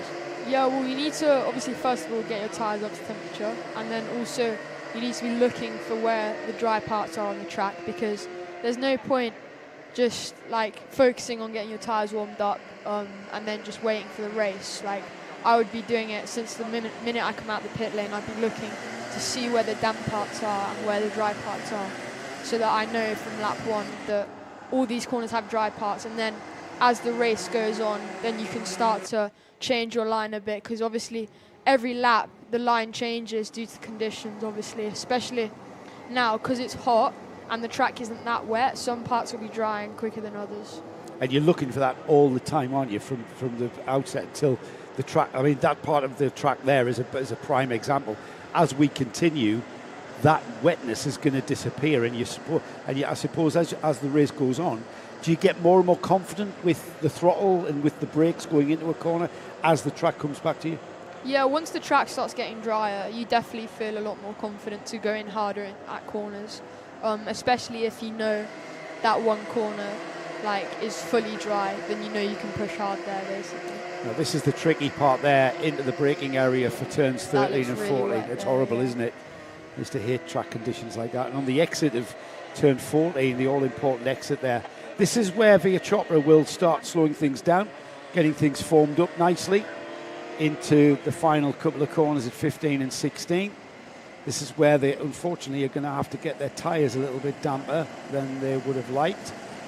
Faris Haroun really is getting some energy into his tyres. Slowly out of the final turn and heading down towards the red lights. Via Chopra on the black, white and red livery of M&M gets underway, and who will lead into turn 1? It looks like Chopra across the bump. It's a GGM kart that just washes out. Faris Haroun being hung out to dry, but hangs on to third there, Connor. Yeah, that was a crazy start. There's karts everywhere. You can see that the track is definitely still wet. Oh no, there's been a crash. No, there hasn't. There's just karts everywhere. Oh, people sideways all over the track. This is chaos now. Because your tyres pick up the dampness, don't they? And they take a few 20 metres or so before that dampness gets off the tyre. So you're fighting the kart for a couple of corners, especially through this section here, where you're picking up the dampness. And then onto that damp patch there, we are going to see a dry line develop, but it's Via Chopra who's found his way around this track the best so far. Just look how that kart just got away from him there on the exit. Yeah, that was a brilliant start, though, from Paul Schutzman. He is up into third from 11th. He is doing some really good moves. Oh, what a move there from Paul into the last corner. He went onto the dirt there. We've got a spinner. That's the 214 numbered kart. Here's the kartshop.me replay now. Yeah, Ray Harbour is there. Oh, that was a great move. But he Brilliant just didn't move, he didn't have the steering, did he? No, it's just, if that track was a bit drier there, then he would have held that. But he did only lose a position, though, but it was a really good move. Yeah, very, very brave move. As Faris Haroun, he is the first kart chasing down Via Chopra. Paul Schutzman is absolutely in his element there, just throwing the kart around with absolute abandon here. He's very comfortable with that kart sideways, isn't he? And considering it's only his second race in juniors, isn't he? He's done a U, moving up from minis to juniors. Yeah. He went from juniors to seniors. Yeah, no, he is really adapting well, especially this race. I think it's one of the best I've seen him drive. He looks really confident out there. He looks really fast as well, as he's really, really caught up to Faris very, very fast. And he looks like he's going for a move now on the back straight as well. That's the slot tucks in. back in. Yeah, that's the slot back in. You can see. Because of the wetness, I think, of the exit now, then this is where he's really good, isn't he? Oh, look, he was lifting that front right wheel. Oh no! A spin for Schutzman, just Oh, and there's another kart off, joining them into the wow, barriers. There's karts everywhere. Stevens is in the barrier as well. This is chaos now. Yes, the Kartup.me replay will show Schutzman going sideways across the wet outer curbing and then joined very quickly by other karts. They're very lucky not to make contact there. And Schutzman will be beating himself up. But I tell you what, he was very brave in those early laps, wasn't he? Oh, yeah, that's such a shame for Paul there. He was so good as well on them opening laps, 11th to 3rd in one lap. Like, he should be proud of that. Just a shame it had to end that way. Yeah, we've still got karts spearing off left, right and centre here. So with Via Chopra leading, Faris Haroun now settling back into second. Gabriel Baraccordi up to third, Henry King fourth. We've got Mitanj Jain moving ahead of Floris Schenkenberg on that last lap. And then Aaron Mason, Rehaba, Giuseppe Montanari, Savelli, Kojai in 10th. And I'm just picking up where Schutzman is. He's down to the back of the field. Connery's down in 17th. Yeah, that's a shame. He's the leader out of the first turn, but that's Faris Haroun in second. That is still a very, very, very tricky final turn there. Faris having to fight the kart to get back on track. Yeah, this is chaos. Everyone is going off on that last corner. It's so damp there. Everywhere else seems to be dry apart from that last corner. Yeah, oh wow, there's karts going everywhere. Is that because the other parts of the track are evolving quicker than that final corner? When you get to that final corner, you think it's going to be like the other corners, and it seems that it's just not. Yeah, definitely. They really are. It's kind of like playing with fire in that final corner. Where do I turn in? Where do I get, and more importantly, where do I get the throttle on? Because you're just urging yourself to get the throttle on earlier and earlier to fire you down the main straight. However, you go on too early, the rear axle spins up, you go sideways, and you end up on that very wet outer curbing. Faris Haroun about to be joined by Gabriele Baraccordi and Henry King, who are now closing very much up onto that Yas Heat kart of Haroun. In fact, the George Gibbons Motorsport kart almost on his bumper here. Here's the tricky bit. Just look at that corner. My heart is in my mouth just watching there. But yeah, here we go. Battle for third now. Haroun, Baraccordi and Henry King. Who's going to come out? Oh, sorry, battle for second, sorry. But yeah, these drivers, they're all fast. They know how to drive. So now we're going to have to see who adapts the best. And we're past the half distance mark, but we're still playing a game of jeopardy out there with these track conditions that are coming back to these drivers. We're seeing green sector times, purple sector times, every single lap through, so every part of this track is evolving back to us, and it's just really certain parts. Maybe that final corner here on this Al-Ain track is perhaps the worst and trickiest part to get your head around, but right now great battle for second place breaking out. Haroun, Baraccordi, Henry King, and no waiting game being played here. I think, Connor, everybody is just going to take advantage of whatever opportunity that comes. Yeah, 100%. Baraccordi looks really racy here, but so does Henry King. Don't count him out, but here's the move now for second. Baraccordi up the inside of Faris Haroun into turn 15. He's going to hold it as well. Don't count out Henry though, he's there, and he's going to do the switchback as well. Haroun just runs a little bit wide. That gives Henry the opportunity, but is Henry going to go for second as well? We're going to see this lap now. He's all over the back of Baraccordi. Yeah, he had some great momentum coming out that final turn, that move that he did on Haroun. Yeah, there's the move for second as well. There's the move for Henry second. King. It's that momentum. He kind of had momentum from a few corners back where he just carried on through. Now he taps his helmet. You guys always make me laugh. When you get ahead, that's when you go, all right, let's work together. Yeah, when you're ahead, let's work together. You weren't working together when I was behind. Yeah, it makes me laugh when you guys do that. Yeah, well, here we go. Henry, he looks really fast here. He's already got a gap from Gabriel Baraccordi behind. He has. He's got some great speed, hasn't he? He's with the XL team as well, Henry King. The leader, though, we've neglected a little bit because he just disappeared up the road via Chopra. Matthias Nagem Motorsports driver has got a lead of, let me have a look, 7.8 seconds last time by. He's about to extend that. He really has got the grips with that final turn here. Here's Henry King, though. Second place still up for grabs, I think. And you can see how the final corner is coming back to these drivers there. A lot more confidence on the throttle there, Connor. Big snap of oversteer from Henry King and Gabriel Baraccordi. Luckily, they both held it, though. So you can see that last corner is still very, very wet. It is coming, but it's still a little way off now. The gap's gone out to 8.2 seconds between Via Chopra and these two here. Second and third place battle here into the infield section now. And can Gabriel Baraccordi, the second kart in that picture, chasing down the second place kart of Henry King.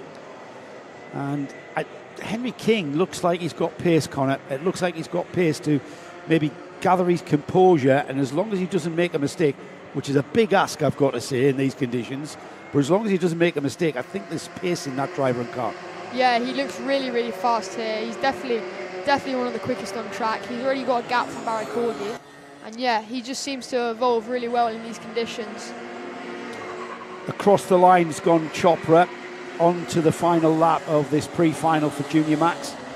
Here comes the second place battle. Henry King, Gabriele Barracordi following him along, trying to get onto his rear bumper. There's the battle for second. Just coming out of turn 2 into the sweeping left-hander of turn 3. There's Faris Haroun still in 4th. Aaron Mason, Mitansh Jain behind him as we head into the infield section then for the final time, Connor. Via Chopra has certainly got to grips with these conditions and has been very dominant here. Yeah, 100%. Obviously, it helped as well that they were battling behind. But you could see as well, Henry is really fast. He's already taken 3/10 out of his time as soon as he got into second. So I would give Henry some praise as well there because he looks really, really fast. Yeah, it's a good shout. Great drive from both Via Chopra. In fact, a great drive from all of our Junior Max drivers, I would say, because that was very tricky condition. I know we've seen a lot of drama out there as Chopra takes the checkered flag and takes the pre-final win. That's got to put him on pole for the final, hasn't it? Yeah, it does. Rest of the field coming through then. Henry King crosses the line there, and look how close they are. Henry King, Gabriele Barracordi, Faris Haroun, Aaron Mason, Mitansh Jain, Floris Schenkenberg, Ray Harbour, and it will be Harrison Stevens and Savelli Kojai who round off the top 10. We'll have the full provisional result in front of us in a moment. The track's definitely coming back, Connor. You still prefer to be out there than in here with us? Yeah, 100%. Having this great time with us? Yeah, although I'm having a great time, I would much rather be driving. Yeah, you're making good of a bad job, really, aren't you, mate? Yeah. Here is the result. Do you want to take us through it, Connor? Yeah, sure. So Veer Chopra took that one home there, followed by Henry King, Gabriele Barracordi, Faris Haroun, and Aaron Mason round out your top 5. Then it's Mitansh Jain, followed by Floris Schenkenberg, Ray Harbour, Harrison Stevens, Sava Koge, Giuseppe Montanari, and Arhan Qureshi. Then it's Jaden Hidding, Paul Schutzman, Baptiste Augustin, Raphael Zagatti, Pierre Abudiwan, and Romy Sabali. And then rounding out the field is Johansa Senanayaki. Yeah, now Romy Sabali and Johansa Senanayaki did not take the start there. Not quite sure. Henry may be, Henry's on his way back. We may have some intel from the paddock. DD2 next. Are you staying with us, Connor? I think I have to go back to the tent, actually. Do you? Yeah. All right. Okay, mate. I need to speak to some drivers, so yeah. Yes. Thank About you that for race? having me. About that race? Minis and juniors, yeah. Right. Are you going to join us tomorrow for some heats? Oh, possibly, yeah. Yeah. Well, get your priorities right, mate. Okay. Get back here. But again, Connor, I want to thank you for putting yourself out here, mate. I know you've got a lot to... You're helping the Mumbai Falcons team. You've got responsibilities there to your teammates. We'll let you get back to that, but we really appreciate it. I'm pretty sure our audience really appreciates it because it's great insight that you give them. Well done, mate. Thank you for having me. You're too good at this, so you can bog off coming back. Conor Clancy there, who is suffering from a fractured wrist and broken wrist, in fact, that he acquired at the Yas Marina round a few weeks ago. He was certainly beginning to become into contention for Senior Max, having moved up from juniors after being very dominant in the class we've just watched, Henry. He moved up into seniors and took to it like a duck to water. Absolutely. And then Absolutely. Then for unfortunate reasons, in that second day at Yas... 2 corners from home. 2 corners from home. That happened, and he just tweaked his wrist on the steering, didn't he? Yep, and of course, he didn't realise it until he tried to turn into the next corner. Oh, really? Is that right? Yeah, so... And it went, ouch. Yes, that's you would have thought that would have been... Now, having a look at the screen, it has just started raining again with big drops, not little drops. They're big drops. It was forecast, I've got to say.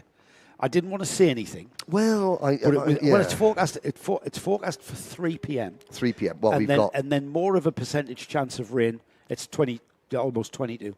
And then a more of a percentage chance of rain towards 4 o'clock. You can see the kind of concerned look, concerned body language, I would say, from Tyler Harris there. Tyler Harris is the young man in the helmet there, standing in the middle of that picture. The drivers, as you can see, taking and paying a lot of attention to what's going out there on track. Now, the good news is that this race, the next race, are the seniors. So, and I'm pleased don't think that I'm trying to preempt anything that the race directors will decide upon. However, sending older drivers out, yes, the carts are quicker. quicker. You saying we don't care so much about the seniors?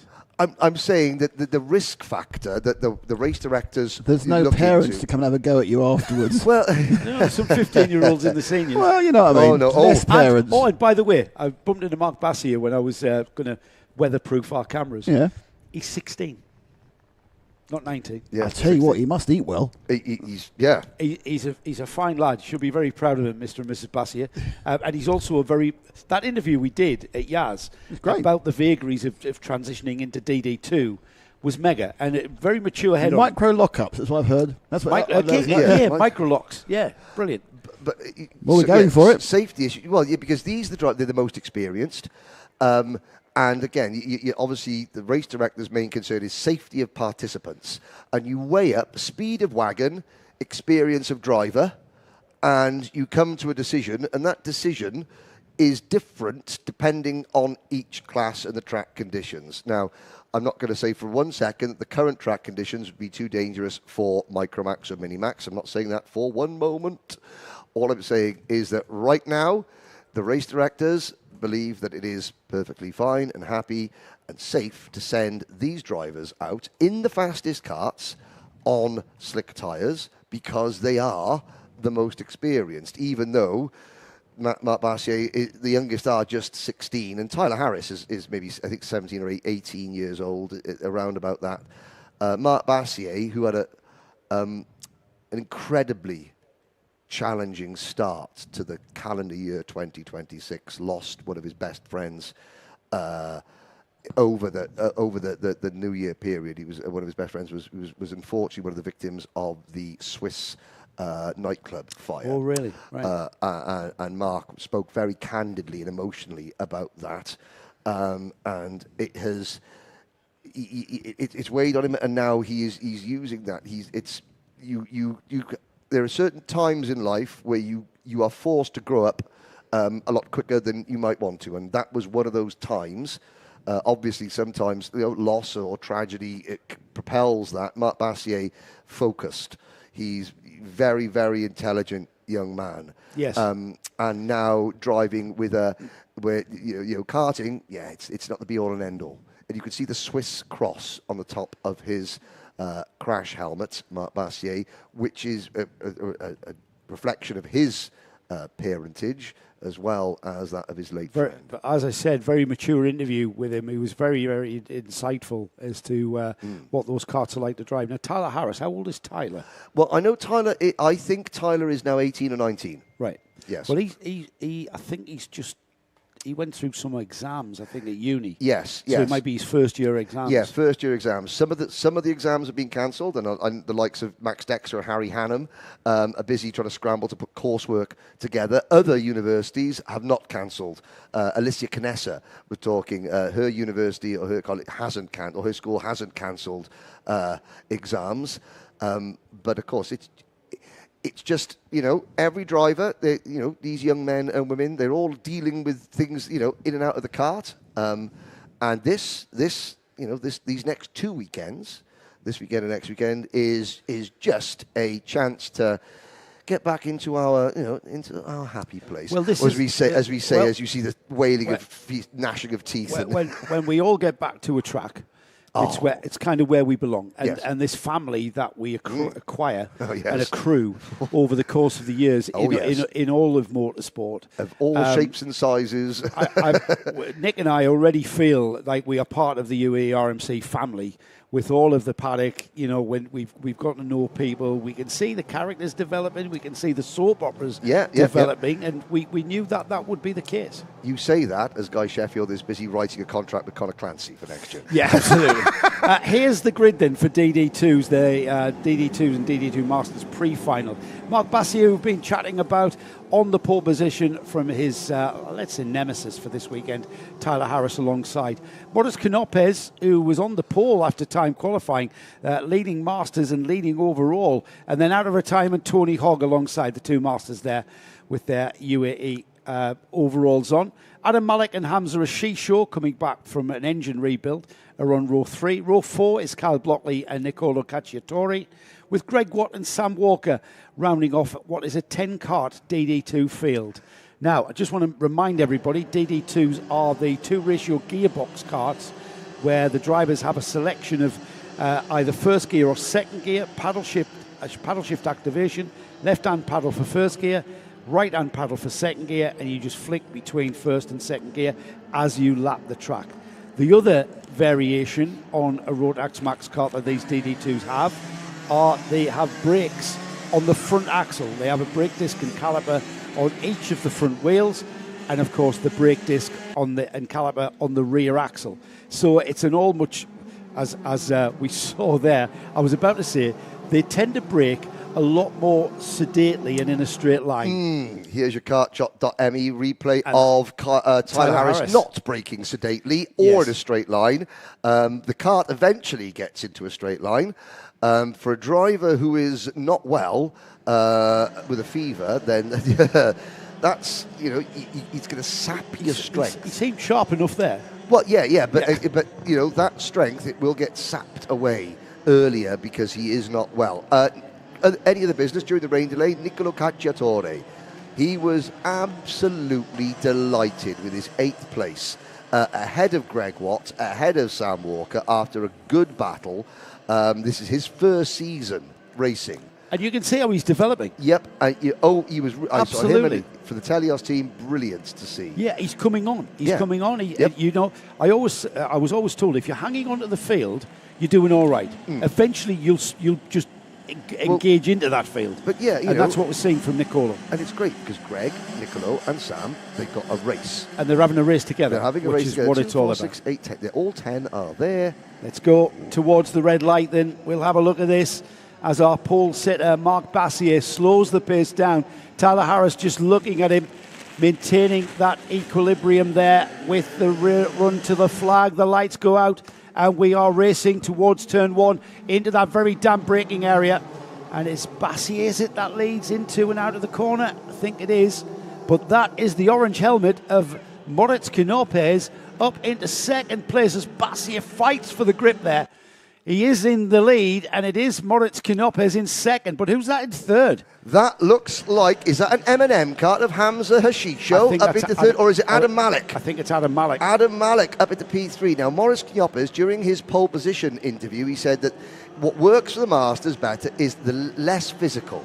He said, you know, it's when you get to a physical track, that's when the 45, the 50-year-old body isn't quite as used to dealing with. This will be perfect. This is a less physical track. Yeah, he says this is the least physical track you come to all year. He said this is less physical than Dubai Kartdrome, than Al Fassan. Obviously, Yas Marina is an outlier. Yeah. However, this track in slippery conditions, where you've got to be less aggressive, you've got to be more sort of conservative. This is a Moritz Knopes' best chance of winning a race overall so far this year. Yeah, it is. It really is. Bassier leading. Moritz Knopes there. Adam Malik in third, as we saw. Tyler Harris, Kyle Blockley, Tony Hogg dropping to sixth place now. Hamza Ashisho. But Greg Watt, we talked about these three at the back. Greg Watt, Nicolo Cacciatore and Sam Walker. They were having a right old ding-dong through the final turn here. But there's a right old ding-dong at the front of the field as Malik down the inside of Knopes and into second place. Now I'll keep my eyes on Adam Malik's dad, who's not doing laps of the circuit like Marc Bassier's dad was doing during the heat race, but his eyes are locked on his son, like literally like a hawk that has just spotted a field mouse at 50 paces, has not taken his eyes up. Would be a falcon up. Out here, though, wouldn't it? Would be a falcon. It would be a falcon that has spotted what do they have gerbils in UAE? It doesn't matter. You get the impression. Adam Malik's dad has just seen Adam Malik run wide and then cut back underneath Maurice Chioppas. Fantastic. No, what happened there was he tripped over Marc Bassier. He had a little touch on the rear bumper because he tripped over Bassier. Bassier is having to tiptoe through. Oh. And there's Knoppes, who licks it and sends it down the inside into the final turn. However, slides wide. Where is he going to end up? Across the line from the lead. Knoppes is 7th, Henry. Check Greg Watt out, ladies and gentlemen. Look for the Honolulu, the bright yellow and black kart. It was right up there. Yes, we're only in 8th position, but my goodness, we're closer to the front. Here's your kartchop.me replay. There's the orange helmet of Knoppes down the inside. However, kart over the curb, bounces wide, onto the wet curbing there. And Adam Malik says, thank you very much, gets the power down and led that. Kyle Blockley, for Kart Academy advisor, is in 2nd place and leading Masters. All year we've been talking about when's Maurice Chioppas going to win a race. Maurice Chioppas has got a chance to win a race overall, and he's a master. Well, step forward, Kyle Blockley. Kyle Blockley, P2. The KAA driver. Oh no, Chioppas and Greg Watt have come together. Now, that could be significant. Kyle Blockley, it's not a big championship, but it is a championship, and there's a ticket available. Chioppas can't afford to let Kyle, as long as Kyle Blockley keeps finishing, then Maurice Chioppas is under a bit of pressure. Yes, there's a gap, but that gap could shrink as we've got a slowing... No, that was Tyler Harris, just got on the dampness on the outside and just didn't have... He stood still. He stood still with the rear axle just spinning up. The Bassier has gone through, and it's Bassier now, the first of the Mumbai Falcons karts, chasing down Kyle Blockley in 2nd and Adam Malik, who continues to lead. They're sliding all over the place, Henry, because as they're going across the damp patches, the slick tyres are picking up the dampness and potentially cooling down ever so slightly for when they need them to perform. I mean, I know that we've cut the laps of everybody by 2 because it's not a timed race, it's a laps race, and of course it's going to take longer.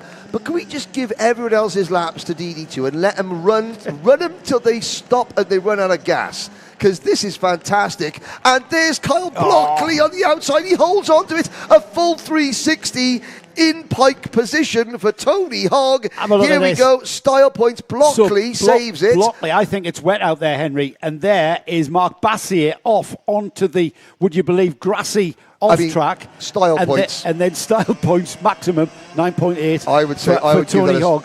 Definitely a strong 9.8. And he landed it on completion as well, didn't lose a position. That Kyle Blockley, though, who's going to come through in 1st place? Where are the ladies? They're just coming underneath us. It's still Adam Malik. It's raining. That's the problem. It's raining again. Hard. Yes, the track is going away from these drivers. That's the problem. We are completing half distance now. 5-second penalty, going out. Malik, let's have a check on that in a second. Kyle Blockley, Tyler Harris, Anthony Hogg, Marc Bassier crossing the line now. Who's going to come through in 6th? It's Maurice Knoppes, Greg Watt through in 7th. Now, who's the 5 seconds for? The 484. It's for championship leader Tyler Harris, Joe. It's for championship leader Tyler Harris in the number 484 kart. That is going to drop Tyler. It's only going to drop him 1 place. It's still going to be he's still going to be in front of Marc Bassier. Bassier needs to pick up the pace somehow. But in this situation, is it just a case of I can't pick up the pace? I've just got to hang on and wait for everybody else to make a mistake in front of me. Bass, I'm just looking out the window here, not at the TV screen. Look at that. We've just understeered off there and now oversteers to a point of spinning. Blockley is We've got Tyler Harris picking his way through. Tony Hogg finding... Look at that. He just couldn't keep the kart on the track. Yep. Tyler Harris, maximum lock. That is Blockley sliding and spinning. Tony Hogg taking avoiding action. Great reactions. Remarkably keeping out of the way. But we've got Tony Hogg. We mentioned Kyle Blockley maybe taking the first Masters victory.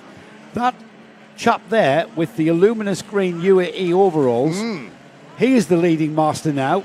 And why not him? Well, if anybody will know how to get round on a damp track, it's going to be the master of all masters here in the UAE. Tony Hogg. Malik leading by 2 seconds. Harris second, but with a 5-second penalty that will promote Hogg to second. It should promote Blockley to third. I think we got a problem further back, Joe. Yeah, it's Mark Bassier. Oh, Mark no. Bassier driving very slowly down the back straight and about to come into the pits. I'll confirm that if he does underneath us there. That's Tyler Harris, whose job now is to catch and reduce that 1.6 seconds as Bassier does indeed come into the pits. That's a DNF for Bassier. That'll not put him up the grid at all. It'll be down the grid for the final with a DNF here. Here are the leaders, Malik, Harris and Hogg. The gap at the line was 1.6 seconds. We're going to see it's 1.5, well, just under 1.6 now. So Tyler Harris is indeed catching Adam Malik. I have to say, this is a really enthralling race because, yes, Tyler Harris is on the road catching Adam Malik. What he's doing, he is giving Tony Hogg a target. Hogg can react to Harris. Yes. Who's reacting to Malik? Malik, in changing conditions, is actually in the worst position. But he's got the best track position, but he's the guinea pig. Harris has got enough time. If he sees Malik understeering off like he's about to, because that's far too fast going into the final corner, he somehow slows it down. Does Adam Malik? It was the grippier outside line, wasn't it? The car just looked like he was about to spear off at a tangent, then just grips. It just grips and turns, and that's what we're seeing these drivers fighting with. 6 laps completed now, Henry, but it really is a very treacherous voyage of discovery, quite literally, for these drivers in DD2. This is with the greatest of respect to Adam Malik and Tyler Harris. There is a paddock full of people currently cheering for Tony Hogg. And I don't mean that in any disrespect meant to Tyler or Adam, but of course, everyone likes an underdog. This could be one for the old-timers. This could be the race that stirs a couple of dormant racing drivers that have been laying within karting dads in the paddock to think, yeah, I think I could do. I'll give this a go. Yeah. You never know what might inspire somebody. I mean, if Julian King gets out of his black muscle vest and puts a race suit on, then there's potentially one there. I tell you what, though, absolute great driving from that man there, Adam Malik, who you can see the amount of lock he puts on. He just winds it on, maximum lock, wait for it to grip, get back on the throttle. Here we go. This is treacherous. Harris is catching him. We know that. They've got one more lap after this one. Can Adam Malik continue to do what he's been doing? Oh, look at that power sliding, power drifting. This is the tricky bit. Where do I brake? They brake on both axles here. You just turn in, grips, get back on the throttle. Tyler Harris is coming. You can hear him coming. Grips, turns in, gets the throttle down. Look at him working the steering wheel just to work the grip from the back end coming into effect, and now onto the final lap. So this is where Tyler Harris goes for an almighty send on Adam Malik, probably going into turn number 10, runs them both wide. Tony Hogg comes through, takes the win. Yep, well, you are a fairy tale writer, Henry. Yep. I'm just you never know. Yep, you never know. It can happen. However, these two showing us how to drive a DD2 on slicks, on a damp and getting wet track. And Tony Hogg just comes into the picture there. He's not that far away. But look, you can see it's kind of precision in a very untidy way because you're just throwing the cart at the corner. You're waiting for the grip to come. You've got the steering in. The grip comes. You then wind the lock back off, get back on the throttle. This was a tricky part of the track here for them through turns 9 into 10. Now into the the right-hander at 11. And then through now this should be an acceleration zone, but it's not. It's a tippy toe zone. And this is the tippiest of tippy toes around here. This is Black Swan Lake Ballet. This is terrifying. London Ballet School tippy toe Terrifying. through here. Because I was going to say, Tyler Harris didn't get a great exit out of turn number 8, which is probably a good thing because he was looking a little bit sendy, I think, before then. And that probably calmed him down and meant that my fairy tale isn't going to come true. But it is going to come true for Adam Malik. That driver there is spoiling Henry's fairy tale because Adam Malik has been absolutely outstanding there. He has drove a really, really clever race there. And likewise, Tyler Harris to come through in second. There was lots of drama there. That man there, Tony Hogg, comes through in third. Who is going to finish fourth? It is Kyle Blockley. There is Greg Watt from the Honolulu Racing overalls, with the Honolulu Racing overalls. Morris Canopez with the bright orange helmet comes sixth. And then the rest of the field, Sam Walker, Hamza Ashisho, and we had a retirement from Mark Bassier after 4 laps. That was half distance, and then 3 laps we lost Nicolo Cacciatore. But it was all about Adam Malik, that one, Henry. A fantastic race, and please don't think that I was not in support of Adam. I am. He deserves that richly. He deserves it as well because he did it on the road. Yes, Tyler Harris has a 5-second penalty incoming, which meant that even if Harris passed him, Malik would still be classified as the winner. However, you want to do it on the road as Hamza Hashisho crosses the line. Well, Hamza, you have now done your very first wet go-kart race.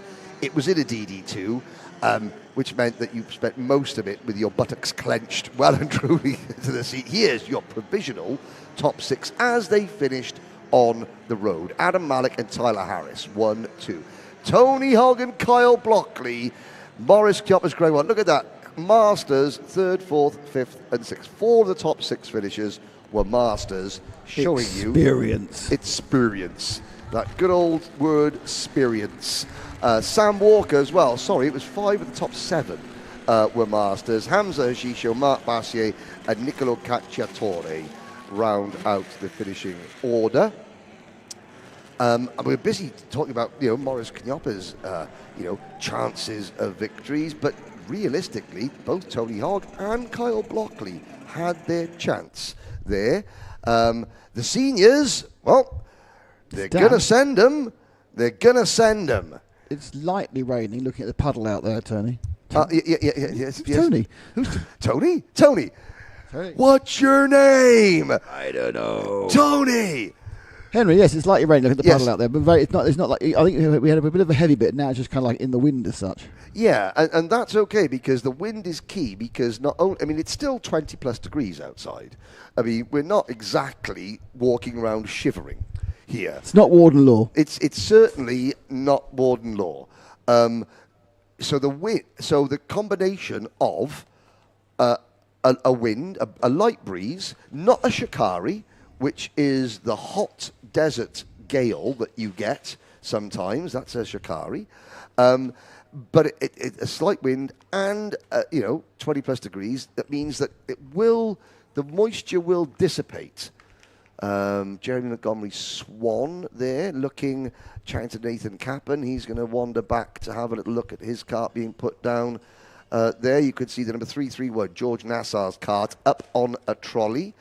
Waiting, we saw Jamie Dyer, and is it tomorrow Jamie Dyer's interview? Jamie Zyra is tomorrow. Jamie Zyra is tomorrow, and that was another really good insight into what life as a mechanic when your driver is leading a championship and what that entails. There is Jules Dumont, his Telios racing cart coming into play.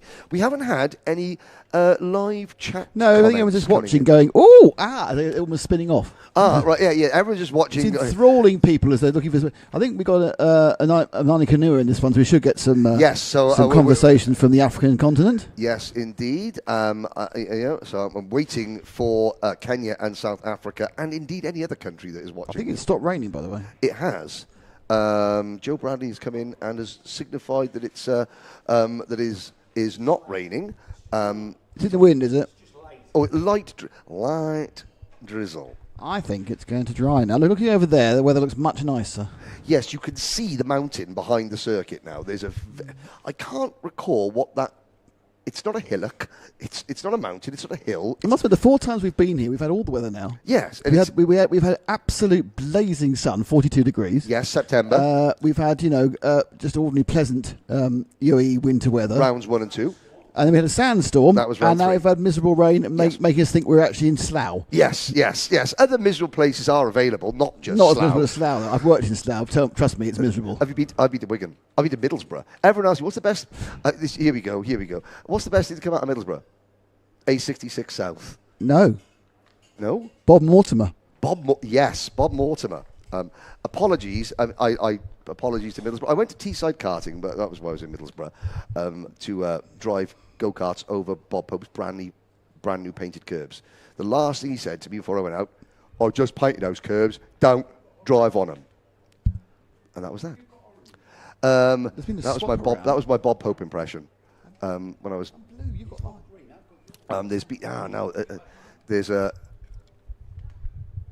We are Just like, getting going. if you want to the level of organisation within the commentary box, we have 3 mugs. Yes. 1 blue, Yes. 1 orange, and 1 green. And we've managed to, during the course of the day, completely swap the mugs we have. None of us have noticed. So basically, if one of us is ill, we're all gone tomorrow. Yeah. If any of us has an undiagnosed lurgy, then we've all got it tomorrow, because somehow between 3 of us we've managed to get our coffee cups mixed up. What is not mixed up is the fact that this grid is about to head out on the circuit. 26 drivers, slick tyres. It's going to be on a lightly raining but fully damp circuit. Ooh, this is going to be good. It's certainly not going to be without its drama, is it? No. If things are beginning to get stagnant, just add water, is the saying, isn't it? Yeah, yes. None more so than when you have no wet tyres and you've got to run on slicks. No. This is going to be one of 2 things is going to happen. You're either going to have the same situation as what we saw in Junior, which was a runaway winner, or we're going to have what we saw in DD2, which was a multiple car. Yes. Guy Sheffield is okay with people driving on his curbs, but it's when they drive into his barriers, which I have to say have taken a little bit of punishment, as you can see on the outside. But I've just seen his message there. He actually said that. Yes, yeah. No, it's you were going to do your starting lineup is as follows. Ryan Darmadasa, who is going to beat that young man this afternoon. Nathan Catman's going to try. He's alongside him on the front row. Gilles Dumont is on row 2 with George Nasser, championship leader. Adam Albesioni and Amani Kinua, Hello Africa, are on row 3. And they're in. They're on the live chat. Absolutely. Row 4 is Enzo Tesluk and Jeremy Montgomery Swan. Mohamed Menemene and Zayn El Hamasani are on row 5. Row 6 is Enia Sachi and Manaf Al Balushi. Row 7 is Alexander Biji and Alexis Elzaya.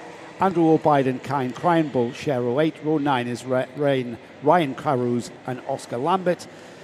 Row 10 is Adish Mehta with Philip Dinu. Alicia Kanisa and Abdul Al-Qaeda are next, with Ryan Qureshi and Oscar Backhouse on row 12. Row 13, running off 26 carts, Max Dexter and Leith Corenfall. Corenfall being the first of the novices in his very first race weekend for Corenfall.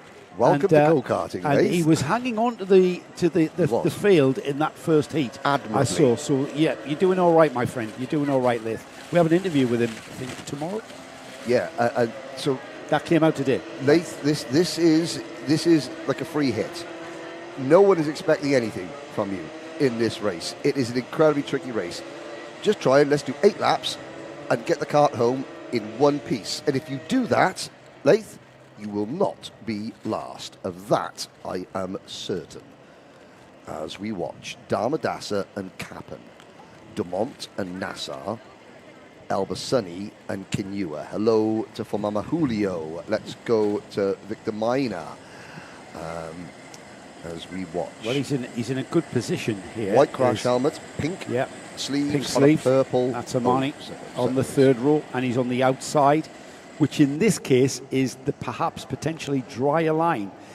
Pace being held by Darmadasa, who controls it to the red lights. The red lights go out, and we are flat out bypassing the section of track we'll take on lap 2, and it's all side-by-side action onto the very damp turn-in. Oh boy. We've got carts spearing off to the right. Oh boy. It looks like it's a drag race. Who is that? That's poked his head into the lead of this Senior Max. It's an XL Motorsport kart, and it looks like it is Adam Elbasani, I would imagine.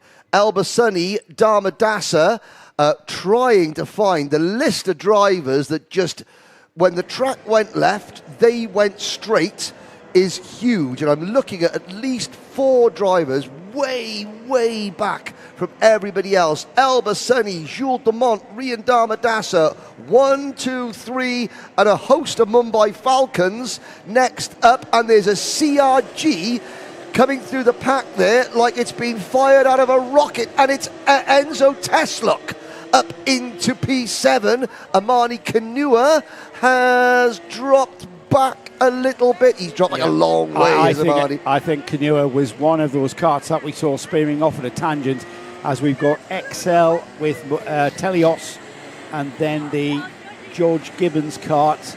We're going to confirm who is where as they cross the line. They'll cross the line as they turn in. It's Damadasa who goes down the inside. He's going to run out of real estate there.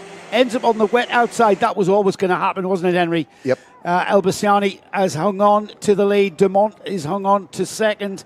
There is Damadasa regaining ground in third.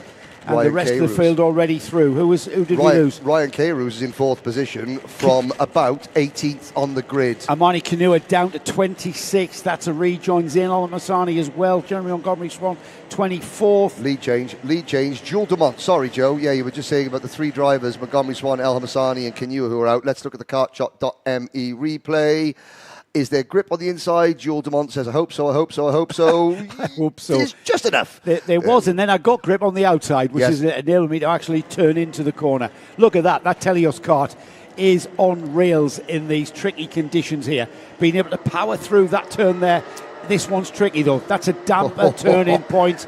He just lets the kart breathe out onto the back straight there as a battle for third place there. That is side-by-side action with Damadasa and Mohamed Menemene, who has to slot. Is it in Menemene? It is Mohamed Menemene. Yeah, for the 372. Motorscape team. Now, if you're thinking, what wily old karting brain knows how to set a kart up for conditions like that?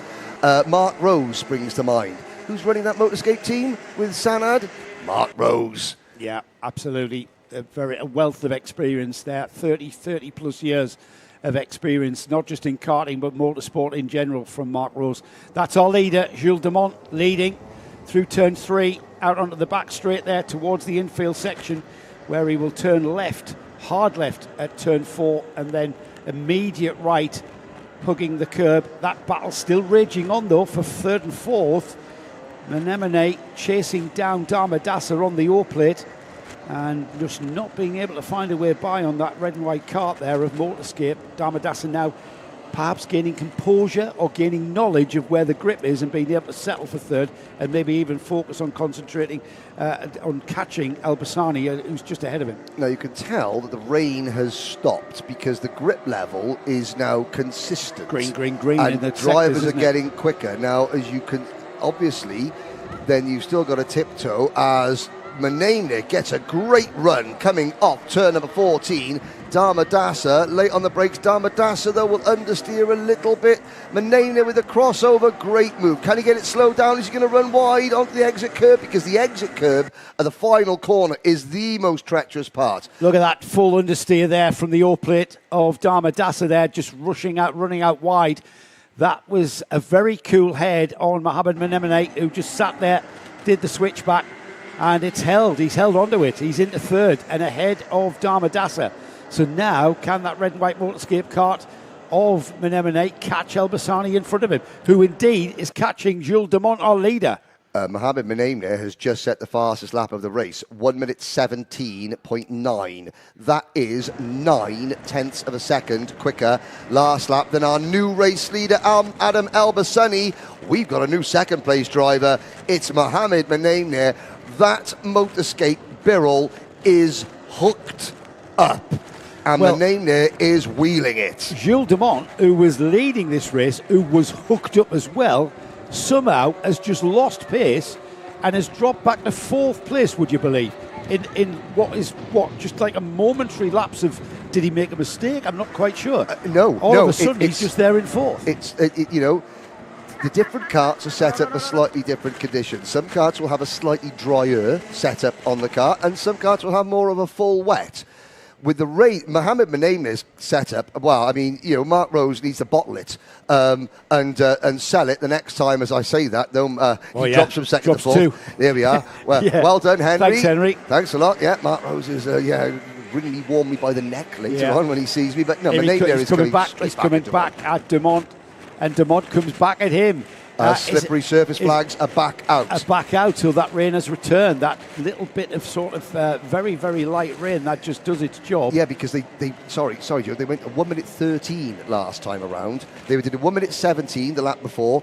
Then they improved by 4 seconds in one single lap. And now the slippery surface flags are back out. We haven't mentioned championship leader George Nassar yet. That's because he's 10th. Yeah, but he's coming back. I think George was wrapped up and got involved in that first lap melee, that first corner melee, and George now doing what he did in the heat, actually, dropping down a few places, now making his way back up through. He's up to 10th, as you said. All 26 drivers still running. Fastest middle sector, Amani Kanua, but he's only 22nd after dropping back to stone last at the start. Adam Elbasani, who said, you know, he did last year. He's been racing another championship. I think he's done the Army series. He said, but no, my mum got a promotion in work, so now I can come and race Rotax as well. Tremendous. You know, I was like, well done, Mum. Well done, Mum Albasani. I'm glad all your hard work is going into this, what we're looking at now. Absolutely. He's doing a great job holding back Ray and Damadasa, but Damadasa, as this track is doing whatever it's doing out there, and it's hard to keep up with the way that the conditions are changing. Damadasa, at certain parts of this track, looks like he's got more pace than Elbasani, but Elbasani has now got the pace back where he needs it, and this is perhaps the part of the track where you need it the most. Onto this back straight here, down towards the 2 final corners in a moment here. Here we go, onto the back straight, 2 final corners here, and Elbasani looks over his shoulder. Damadasa's disappeared from a moment ago. He was almost on his rear bumper, and now he's about 6, 7, 8 carts length behind him, giving him a comfortable cushion there as he crossed the line to complete what will be 6 laps down, 2 to go. I mean, obviously, we're focusing on the front runners. That's where the important stuff is happening. Just very quickly, the field is very, very spread out, but behind the top 4, pole sitter Nathan Kappen continues to run in 5th. Enzo Tesluk, Kian Krahenbull, Oscar Backhaus, Manaf Al-Balushi. That's positions 6, 7, 8 and 9. With the greatest of respect to all those drivers, that if I said that 2 laps before the end of the pre-final, in the normal circumstances, Tesluk, Krahenbull, Backhaus, Balushi, 6, 7, 8, 9, you would think 16th, 17th, 18th and 19th, that would be a bit more representative of their general pace and where they are. They stack up, but they're there in the top 10. Nassar is 10th, K-Roos is 11th, who made a very, very good start. But what about Adam Elbasani? And do you know something? XL Motorsport, you know, it's, how do I say this? I'll say it anyway. They haven't had a great start to the season. They had a great 2025 season. The 2026 season hasn't started wonderfully well, but my good, they've come out swinging here, both in this class and others. I hope you haven't hexed this. Of course because I have. Now Damadasa is right on the bumper of Adam Elbasani into the final lap down the inside. Has he made it? No, not quite. The tighter line at turn 3, not quite what you need. It's momentum into the infield section now at turns 4 and 5. Through there into the hairpin now at 6. Double apex 7. This is the important one through there. And Damadasa is now dropping back off that rear bumper, as we've seen. Lap after lap, it seems Damadasa's car's better in the first part of the lap. But as we get around this lap, I hope I haven't exited. As we get round this lap here, this is where Albasani's kart just absolutely performs. Damadasa's going to prove us wrong. And of course, George Gibbons. Yeah, onto the, we're down 2 more corners left, Henry. It's anybody's race. Here comes Damadasa. Down the inside, it's wet on the inside though, and they touch. And they touch. And we thought that was going to happen there when they went down the wetter inside. This is going to allow Motorscape and Mohamed Menemene will take the win in the Max pre-final. Menemene takes the win. Demont in second. Rian Damadasa gathers himself up on the off-track, comes through and finishes in third. Elbasani in fourth. This is what happens, Henry.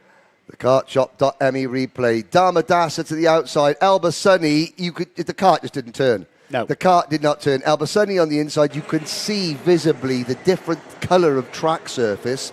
The inside, very wet.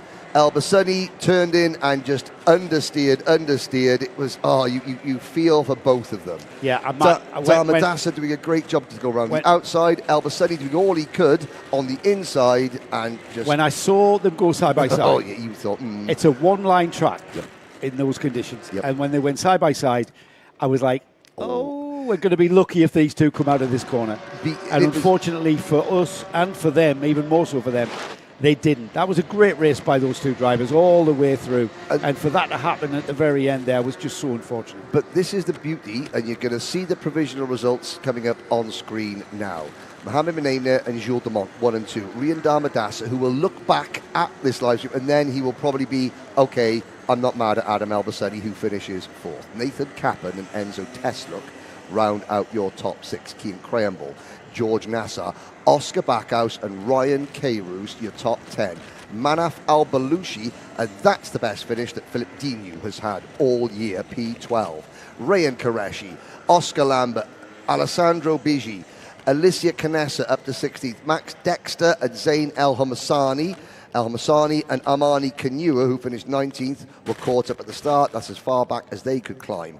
Abdullah Al-Qaita, Eni Asachi, Andrew Obeid, Alexis Elzia, Adish Mehta. Now, Laith Crayenball finishes within a second of Adish Mehta. Jeremy Montgomery Swan doesn't finish, but that is a very, very creditable performance there from Coronfol. Coronfol, I do apologise. Yeah. But I was going to say... New to the series, going to be here next weekend as well. Rian Darmadasa will come into the pits spitting feathers, because all he'll know is that I went in to that corner ahead on the outside, and suddenly I'm turned round. Yeah. He'll then look back and he'll see Adam Albasani on the inside line, because that's where Rian put him by going on the outside, and you'll see Adam Albasani brake, turn, and the cart just doesn't want to go and just clips it. And then Rian will go, okay, I get it. And that's the beauty of live stream. Now, it's finals time. We got to turn the camera on. It's so I unfortunate. Are you doing that? Do you think that Karting Live TV's Nick Damon will let me loose anywhere I'm near not sure. equipment I'm not sure what that he's doing requires anything other than just an on or off he's switch? standing up and he seems I was going have to go and purpose. sort it all out. I've looked over there and it's chucking it down. Well, and as the whole point of it is to keep it dry. Well, let's just play it by ear. At the moment, we've got the Micromax finalists in the collecting area, and we're about to wait to see if or not we're going to release it. Because if, as you say, Nick, if you're saying it's chucking it down, if it's chucking it down, then we're going to get a wet track. The sky looks like a shade of grey, if anything. Is this where I make a suggestion that will upset you both, but that if the conditions are changeable, and if it's a case of very expensive camera equipment, that either Nick Damon or Joe Bradley should run down and run back up and do the driver interviews, just so I don't damage the equipment. I'm just saying. Henry, this is your gig, mate. You are the man. You are the. I'm really, really sorry. The only person who knows which button to press is me. So I have to be here. Oh, well, actually, I could try out Jeremy Montgomery Swan, couldn't I? Yeah, Jeremy seemed to. Jeremy came in here during the lunch break. What Henry is saying here is that he doesn't want to get wet by going out to do the post. Is he a gremlin? No. He doesn't want to get wet. It's nothing to do with me getting wet. It's I don't want to upset the very, very expensive Karting Live TV equipment by pressing the wrong button. We don't want to upset, Henry, the UAE RMC audience, of course, by allowing some interloper like me in to do those post-race interviews. Well, that's your gig. They want chivalrous to a fault. They want their moment of glory with Mr. Henri Baudet. Okay. Well, the Yank. This does mean that you have to teach me how to turn camera equipment on and off without breaking it. That's an impossibility. Yeah, you see, welcome to our post-race interview with Joe Bradley, everybody. Yes. It's to be honest, I'm not worried about. It's not the on and off. It's the it's the demystifying of the waterproofing. But yes. Enough of us talking about. In fact, I mean, when I say it's actually just raining quite lightly, but it's consistently raining. So what you're saying is I have tried to get out of running around in the rain and failed. I think both of us will be running around in the rain. Oh, okay, so Joe's going to direct and everything. No, I can see the button Joe has to press. Ooh. Now Joe looks nervous. Do you want to go do some interviews, Joe? No. Or are you going to press buttons? That. No, it just says this. It's cam 5. Yeah. What's that for? That's the camera down there. All right. Are you doing the interviews? No, I'm going to go down into... He's going to supervise me because I can't be trusted with camera equipment, as you well know. Oh, you mean when we're actually about to do the interview? Yeah. This is all spoiling the magic out there. It's all all of this production talk. I can't help feeling the magic was spoilt by a 14-year-old doing better commentary than you two, and a 15-year-old doing better production than me. And you can't trust a 45-year-old to press an on switch. I can do that. Oh, big words. Can you type "go" in the WhatsApp? Yeah, because I've got it. Because we can't. It's no. We're not going to spoil the. We're not going to spoil the magic of how we get our links correct and timed well. No. There is Adam Al-Shaikh, just the mechanic, just a little steering. That's how big the fish was. Let's just be very, very gentle on the steering wheel. This is the whole. It's the egg. It's the egg under the accelerator pedal and the brake pedal. You press too hard or too suddenly, you crack the egg. You can't. You have to be so delicate. Amartabat. So he's having some coaching, but he just sees the cameras on him. Do I look at the camera or do I listen to my mechanic? Look at the camera. Look at the camera. Look at the camera. Look at the camera.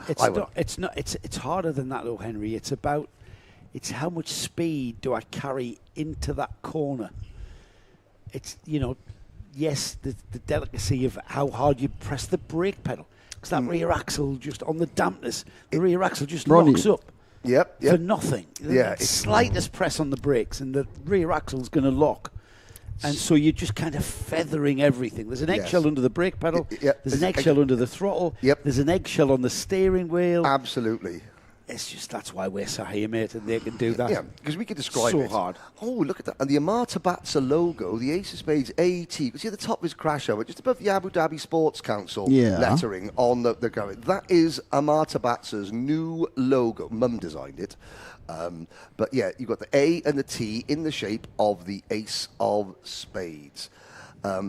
Adam Al-Shaikh, it is very, very funny. Adam's dad, he makes sure that he does Adam's crash helmet up as tight as possible because, and of course, when it comes to doing interviews, Adam has a struggle to get it undone. You know that actually you're supposed to be able to get two fingers underneath. Oh, well, you can, but it's the actual buckle that is done so tightly that Adam has. Speaking as a track riding motorcyclist, the two fingers under the helmet strap is very important to enable a bit of movement. Yes, Colin. I get.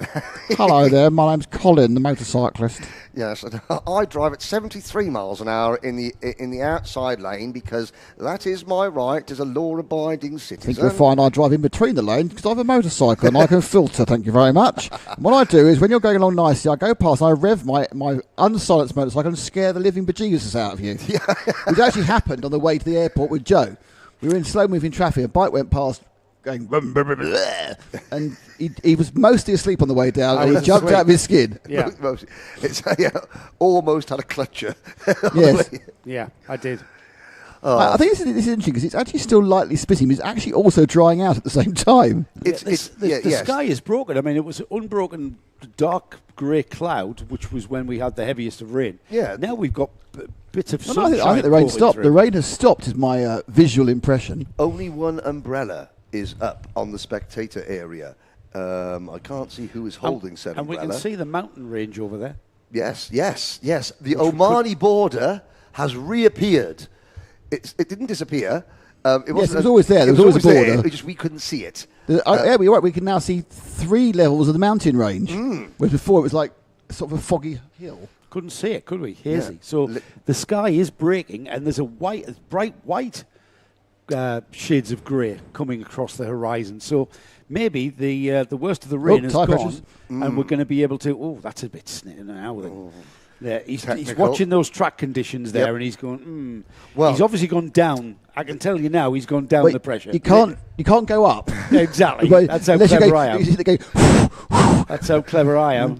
He's gone down the pressure. That's why you were the team manager. But you could see the earpiece, and then now he's communicating. He says Amartabatsa's mechanic there. Now he's on the phone because Rob Gunari and Ash Whiteman from the XL team, they're on the steps by the spectator area, looking down. They can see more of the circuit. They can see the wind changing. They can see the temperature. They can observe the track conditions changing from a much better vantage point than you can from the dummy grid.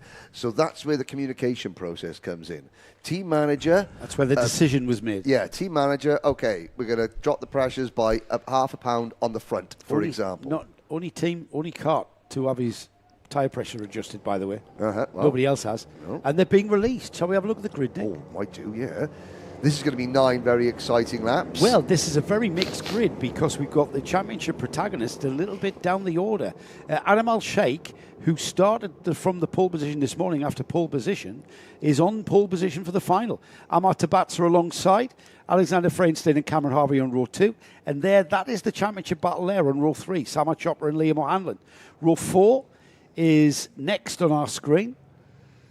In a moment is Sebastian Storer, Thayab Haroun, Youssef Al-Kayat, Leo Reutemann, and via Ponna with the 12th place on the grid is Adrian Faurer-Vignoli, and then Saif Almeida, who is not going to start this one. No, Saif will be back tomorrow. Why is Adrian Faurer-Vignoli at the back of the field? He must have had a technical exclusion after the pre-final because he finished right up at the sharp end in the pre-final. As well, Leo Reutemann, who was looking very crestfallen after almost coming home in the top 3 in the pre-final. Sebastian Storer, another driver, Cameron Harvey, he was, battered around a bit like a piñata, getting hit from all angles, but still came away with a 4th place finish. Freienstein, what can Alex Freienstein do? A couple of little misjudgments, from Alex Freienstein in the pre-final, but undoubtedly he's learning very quickly and he's very, very fast indeed. This will be a 9-lap race. Yes, slightly reduced from the scheduled 11. However, that's not going to detract from a battle that's going to ensue. Now then, Samar Chopra and Liam O'Hanlon are on the 3rd row of the grid here. However, as we've seen, what can happen at turn 1 is because of the changeable track conditions down there, with damp patches aplenty, just where you don't want them to be, this could be anybody's. It could go the way of Chopra and O'Hanlon. Oh, easily. They could be in the top 3 coming out of turn 1. However, it could also go the way that it did in the heats. Yes. And the pre-final. Right, here we go. Adam Al-Sheikh gathers the grid up. It's a little bit pacey, isn't it, at the moment? It is a bit quick. It's a bit quick. Let's see if the red lights go out. No, they don't. No, they do not. And that's because of the sheer pace that Al-Sheikh chose to gauge across the line there. He's going to have to slow that down a lot more, isn't he, Henry? Yeah, that was, the first 3 rows were together, but 7th, 8th, 9th, 10th, 11th and 12th were flat chats just trying to keep pace with the pace lap, and there is the pointing finger. The pointing finger of authority from Mr. Ken Potter saying, I've given you one warning, now let's behave ourselves, because you may not get a second. Yes. Yes, Mr. Potter in the middle of the track there. He can see everything. He is omnipresent as Ken Potter. All-seeing eye. The all-seeing eye. Here we go then. So we get towards now the 2 left-handers at 13 and 14. Still a bit damp on the entry there, isn't it? It's drying up very, very quickly now that this weather has changed, it seems. The sky breaking, as we said. This is where Adam needs to perhaps decide on what speed he's going to go through the final 2 turns. Through the left-hander, sweeping left-hander, followed by the very tight right-hander coming onto the start-finish straight. The dampness is drying up massively there already. And through the final turn there's a dry line there right in the middle of the track. That's a bit better from Al-Sheikh, heading towards the red lights now. The red lights stay on. They go off now, though, and we are straight past turns 1 into the first turn Hold your breath. of the race, and it's Al-Sheikh who will lead into and out, and the all-plate holder Samar Chopra into 3rd spot. That was significant. Look how Alex Freienstein, the driver in 2nd place, he had his nose cone planted on the rear bumper of Adam Al-Sheikh's kart all the way from the start down to the braking zone of turn number 1. And they were able to take the usual dry, aggressive line through that corner without Adam Al-Sheikh understeering off. So that is significant. I am still concerned about this corner coming up here because this has got a lot less grip than everywhere else. And I'm concerned about the final corner, specifically the curbs. Look how much pace they went through there, though, Henry. That is drying massively. Incredible. This one here is where we saw the incident in the It's Junior dry. Rotax pre-final. It's completely dry now. But here on the outside, that green paint and the red Stay and off white it. curb. Absolutely. Stay off Stay that. off it. Stay well clear of it. One lap completed. Al-Shaikh, Feinstein, Chopra, O'Hanlon, Tabata, Harvey, Ponner, Storer, Reutman, Fowler, Rignoli, Haroon and Al-Kayed. That's your 12. And it's Adam Al-Shaikh, who I've got to say is looking very comfortable at the front of this field on that XL kart. We talk about, people in the paddock saying, well, why do we use rain tyres? Why haven't we got rain tyres? This is the reason why you haven't got rain tyres, because in 4 laps, you've got a nice new set of rain tyres. 4 laps later, you've got 250 odd quid's worth of scrap. Yeah. Which... And it dries so quickly. Oh, here. yeah. As we've seen. You can literally between the end of the previous pre-final, this is the first final, it is almost completely dry everywhere without even damp patches now. Now, there is so Guy Sheffield. I mean that is a statistic. At the moment, the micros are going 4 seconds a lap faster than they did in qualifying this morning. Now, on qualifying this morning, the track was cold but dry. Now the track is warmer, and with damp patches, the micros are 4 seconds quicker. That's a good spot, that, and thanks to Guy to keep us informed on that one. Yeah, no, that is... I would imagine that would be Majib, actually, in timing, telling Guy. But Guy will take the glory. Well, of course, because Majib's too busy, actually running things. Faster than the Minimax, Paul, as well, their lap times right now. Oh. And the Minimax are less restricted motors. Same karts and tyres, less restricted motors, so more power for Minimax. However, at the moment, the Micromax karts are going as quickly as they've ever done all day long here on this configuration. Yeah. I wonder if Guy was looking at the lap time from lap number 1 and saying 4 seconds quicker, because they didn't use the chicane, I wonder. Let's have a look. But no, I have to say that the reason we've got karts on track, mainly to start with, is because of the hard work that Guy Sheffield's team put in, cleaning the track, drying the track for us during our early lunch break. And he was himself brushing away the water himself as well, so commendable. I mean, he saw a camera, picked up a broom. It was like Trigger's broom. Well, it's physical work as well, so he'll be in bed early tonight. He doesn't want to be before he stiffens up. Yeah. Here we go then, Adam Al-Shaikh leads by a considerable margin of just under a second from Alexander Feinstein. Samar Chopra, Liam O'Hanlon. It's kind of the calm before the storm here, I think, as these drivers just seem to be happy to follow in one another's wheel tracks. We haven't got that condensing of a cadet field here. The Micromax cadet class tends to be preferable to these drivers to run literally bumper to bumper, nose to tail. However, they're not doing that, and we're not seeing them come together at all, are we? They're staying kind of equidistant from one another.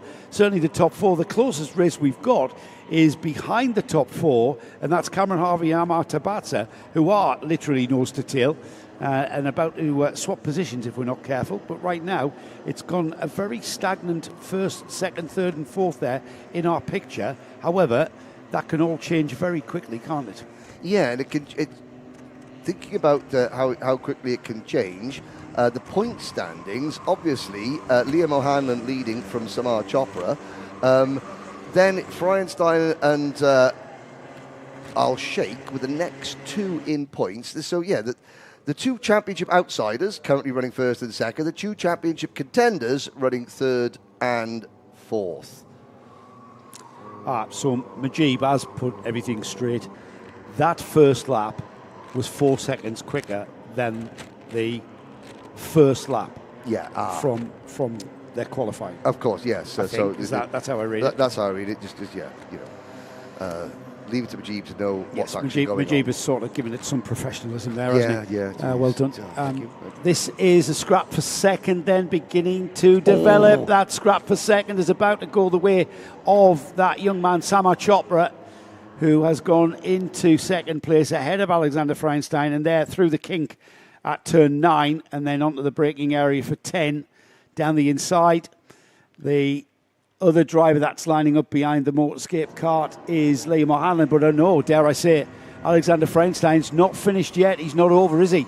Right on the bumper of Chopra.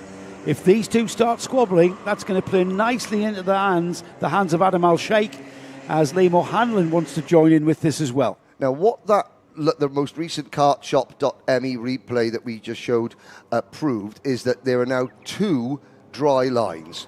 There's the, I'll say this in quote unquote, there's the overtaking dry line, and then there's the being overtaken, crossing over, repassing dry line.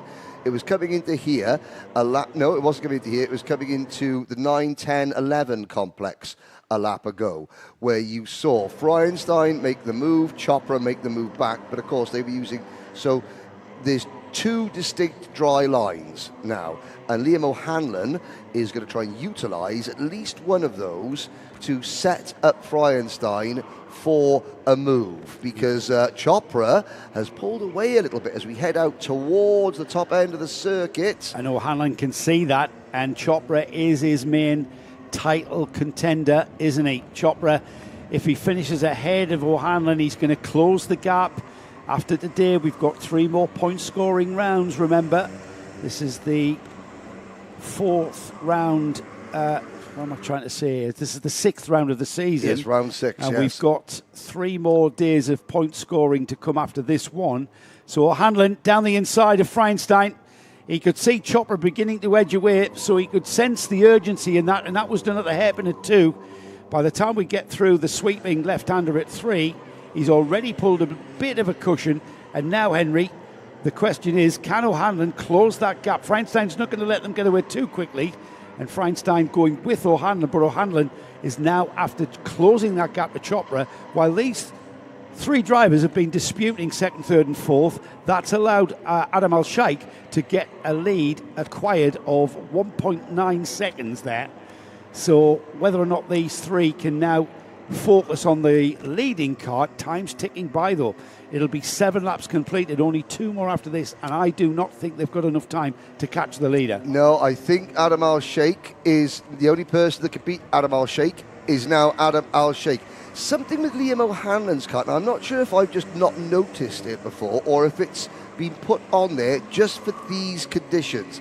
There is a cable tie due north at the top of Liam's steering wheel. He's run that all season. He has run that all season. Again, it's been a while since Yas Marina, and my brain is maybe not as in Total Recall is something that it's a film I once watched. That is just to remind me again. It's kind of like an old rally driver thing of the bit of tape at the top of the wheel. Yes. But then in rally driving, you're turning the steering wheel a lot, whereas in a kart, you're barely turning that at all. But maybe it's some sort of gauge for Liam with regards to his inputs. I think so. I think like a clock counter. And that's what he doesn't need to gauge his inputs. He needs to gauge his input on the accelerator pedal. That was a move from Liam O'Hanlon, who just caught Samar Chopra napping. It has to be said.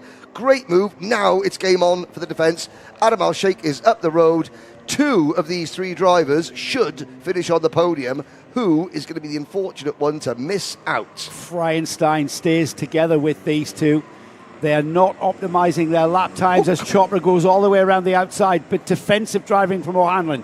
They're on the final lap. Adam Al-Shaikh has already gone through.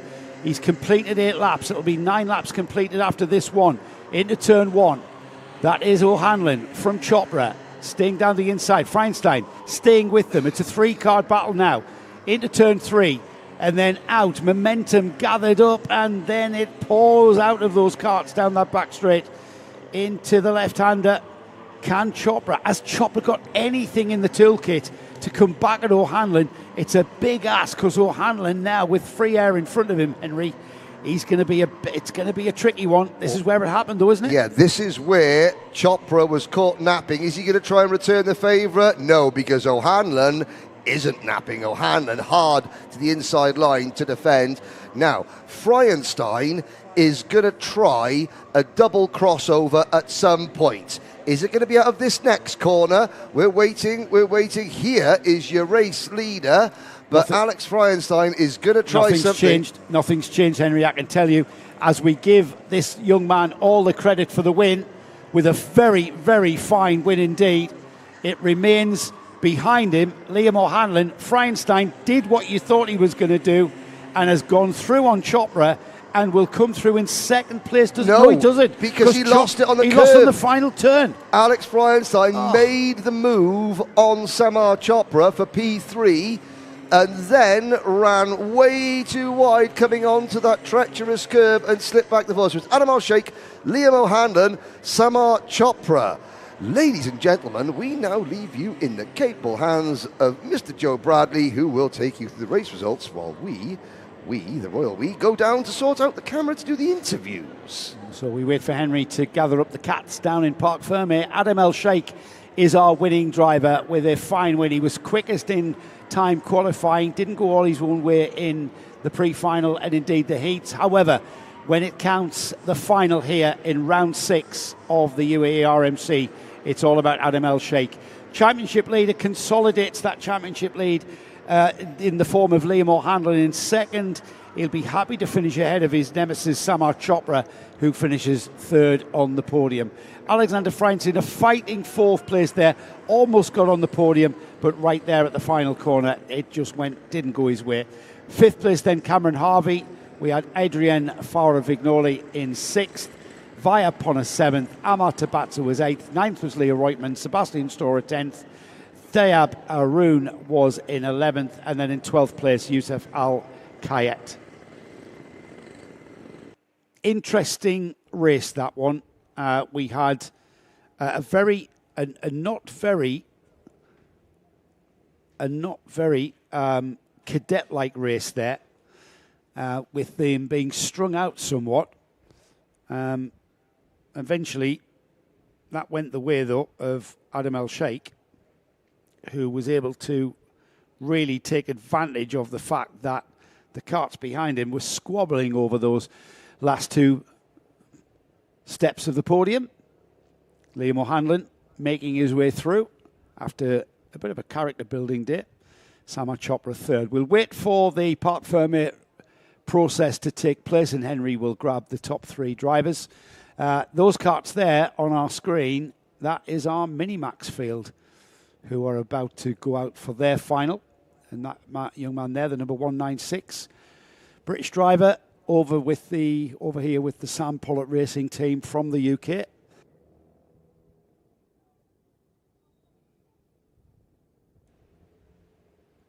Starting second on the grid, on the front row. That is Oliver Butchard in the background there, the number 188.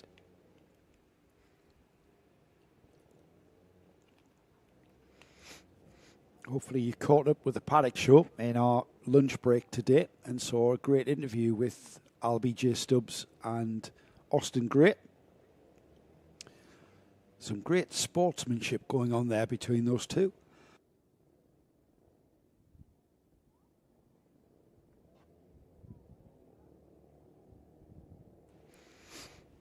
Oliver Butchard in the green helmet. He's had an eventful day and with a bit of a yawn there while he waits to get going.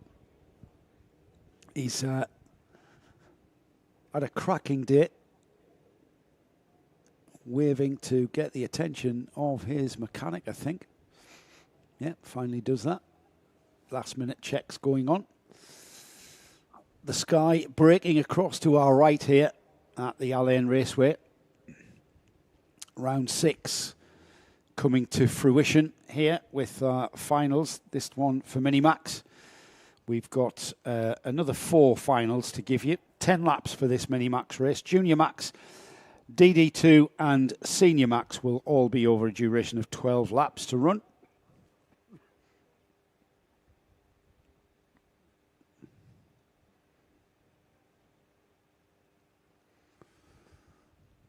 With some chat going on down there. There is the pole sitter. And that is the Rotax World Final winner in Micromax. That is the number 183 of Benjamin Kratchkovich. He is with the JNKD team. Now, where is Austin Gray on that grid? I haven't got the grid in front of me. So we'll have that confirmed. Let's head down to Henry, though, who has got our guys ready. Henry. Thank you very much. Well, The last time that I was chatting to you at the end of a final like this was round number 1 when you took your first win. Now we are winning again. What was it like in those conditions? Really hard, and in the start, you see how we have to go straight? Yep. That corner wasn't dry because no one was driving on it, so it was really slidey because Alex bumped me from the back, but I managed to hang it. So the cut through that we used at the start, that's still wet, but maybe it'll dry out a little bit. Talk about the race then, Adam Al-Shaikh, as it went on. So I took the lead in first lap, and I kept. So I looked back in lap 2, and I saw that I had a gap from Alex, and then I kept pushing, and I wanted to win the race really bad, so I kept pushing, put my head down, and I won it. Would you like to thank anybody? My coach, my dad, my mom, my family, my everyone, my team. Everyone. Well, thank everybody. Okay, great stuff. We'll swap you round a little bit. Come in, Liam. Well, there were times, and we got a smart, there were times this morning where you were running 10th in the pre-final. So to come away with second, that is... Are we learning how to be happy with second when it comes in on a day like this? Yeah, we're learning a bit, but obviously used to being at the front, but because it was raining earlier, second time driving in the rain, and then I spun twice, but the final day I thought was actually good. We started 6th and finished 2nd. Now, as you'll realise, we get towards the crunch part of the season, there'll be more days like this where you'll think, I wanted to win, but actually that position I did finish was the best I could hope for because big picture, it means more. When you say mean more, what do you mean? Well, you've got a championship to think about, haven't you? Yeah. And you've got to win the battle, but you've got to win the war at the end of it all, and the war is the tickets to the grand final. Yeah, obviously it's like one of my dreams to go to the World Finals. Well, the dream is we're not there yet because but Liam O'Hanlon, P2. Who do you want to thank, Liam? My dad, my mechanic, George, Jacob. The grandparents? Yeah, yeah. And my cousins are in Dubai watching me, and my uncle and my auntie. So shout out to them. Excellent. Consider the shouting out. Oh, we got more. We got more. And happy birthday to Kem. Happy birthday to who? Kem. Okay, happy birthday. There we go. Well done. Now, the reason that the dream for Liam O'Hanlon is still on hold in the championship is because of this man, Samar Chopra, who you're hanging on in the title fight, aren't you? Yeah. Talk about the last lap, because Alex came through, passed you, then went a bit wide. Yeah, I defended a bit late, so Alex sneaked one in, and then I tried to hang it around the outside, and then he pushed me off, but I stayed there, and then he went wide, and then I got third. Okay, so third, big picture, you're fighting with Liam. There's Adam there as well, of course, because Adam missed a round, so he's not worried about drop scores. Where do we think? 3 races to go this year. Can you win the championship? It's possible to close, but it's going to be really hard. It is going to be really hard. Who would you like to thank? I would like to thank my mom, my dad, my brother, Danny, Dan, Matthias, Adish, Biggie, Georgie, and the rest of the team. The whole M&M team. Well, there we go. Your top 3 in Micromax. Now, of course, one thing that they say about interviewing young people is you've got to get on their eye level to make it look as though, you communicate, which is great stuff. But not everyone's back is as good as it was. So we'll send it back to you, and then I'll get a couple of bits of help to get my back straightened up. So thank you very much, guys. It's a Medic on aisle 4, I think, is the. Yeah, he can't claim a chiropractor. I'm not letting him have that. He can't Thanks, Henry. He can't claim the chiropractor, did you say? He can't claim chiropractors, no. He can sort his own back out. Yeah, anyway, straight away to another race, Joe. It'll be fine. Let's go. Mini-Max final about to go out on track now, and they're being released. Let's have a look at the grid then. Krachkovic on the pole position with LBJ Stubbs alongside. We've got Adam Fleury and Veiko Pajamaki on row 2. Kurt Ivanov and Yaz winner Austin Gray on row 3. Row 4 is Oliver Butchard and Louis Bataille. Max Payton and Ahmed Faisal Almaina with Aaron Ehsan and Mubarak Mohammed on row 6. That rounds off a 12-cart field who have been released and are about to complete the first of their 2 reconnaissance laps, shall we call them? Formation laps. Am I allowed to declare the circuit dry? It's a confident sort of It's very, very dry. It is. We've got a bit of wind as well. That's helped. The It's sky's broke. quite warm. We're not going to get any more rain, are we? What did you just say? I'm looking at the sky. Blue sky over there. No, it does look very good from where the weather's coming from, in fairness. Yeah. No more rain for the weekend, hopefully. Well, the forecast is to be bright and sunny tomorrow. Oh, lovely.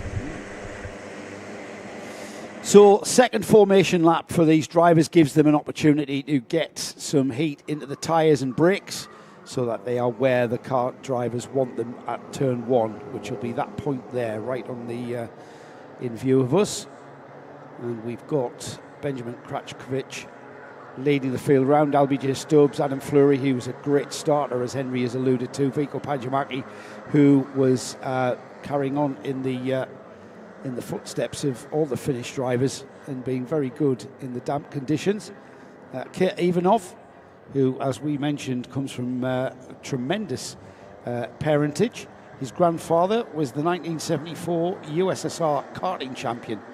Is young Kurt. His father, Vladimir, was a motorcycle racer at pretty high level on the MotoGP card.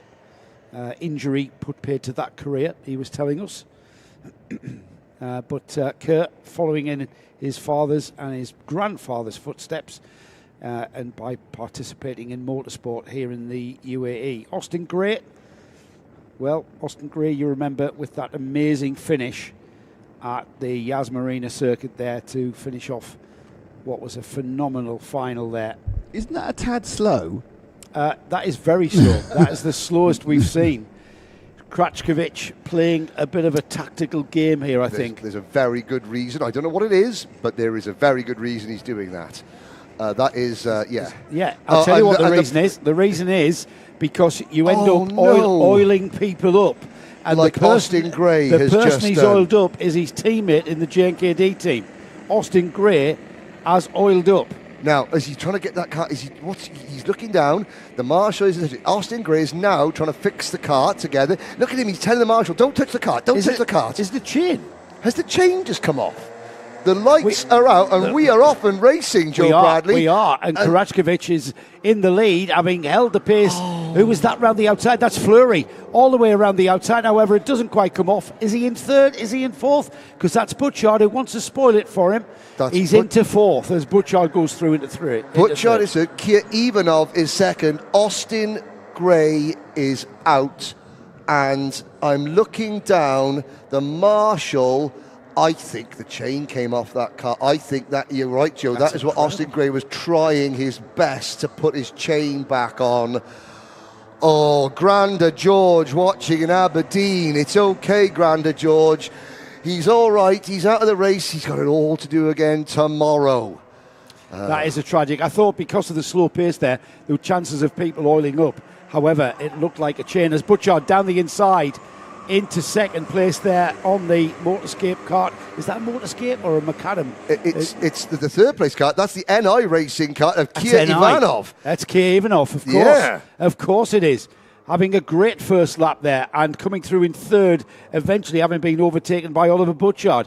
Now this is more like cadet racing with wheel-to-wheel, nose-to-nose action from both Krachkovic, Butchard looking very racy, I've got to say. And if anything, Henry, that bright green helmet of Butchard and the orange cart of the Mumbai Falcons looking very racy indeed behind Benjamin Krachkovic. Absolutely so, as you've got the remaining 11 runners. So hopefully Francesco Lisignoli is okay. We saw him have a problem earlier on today. Hopefully we'll see Francesco back tomorrow. Up at the front, Krachkovic leading Butchard, leading Ivanov, leading Stubbs. RBJ Stubbs in 4th place, looks over his shoulder just to sort of gather a bit of information. Okay, who have I got behind me? The answer is I have got Veiko Pajamaki now behind me in 5th position.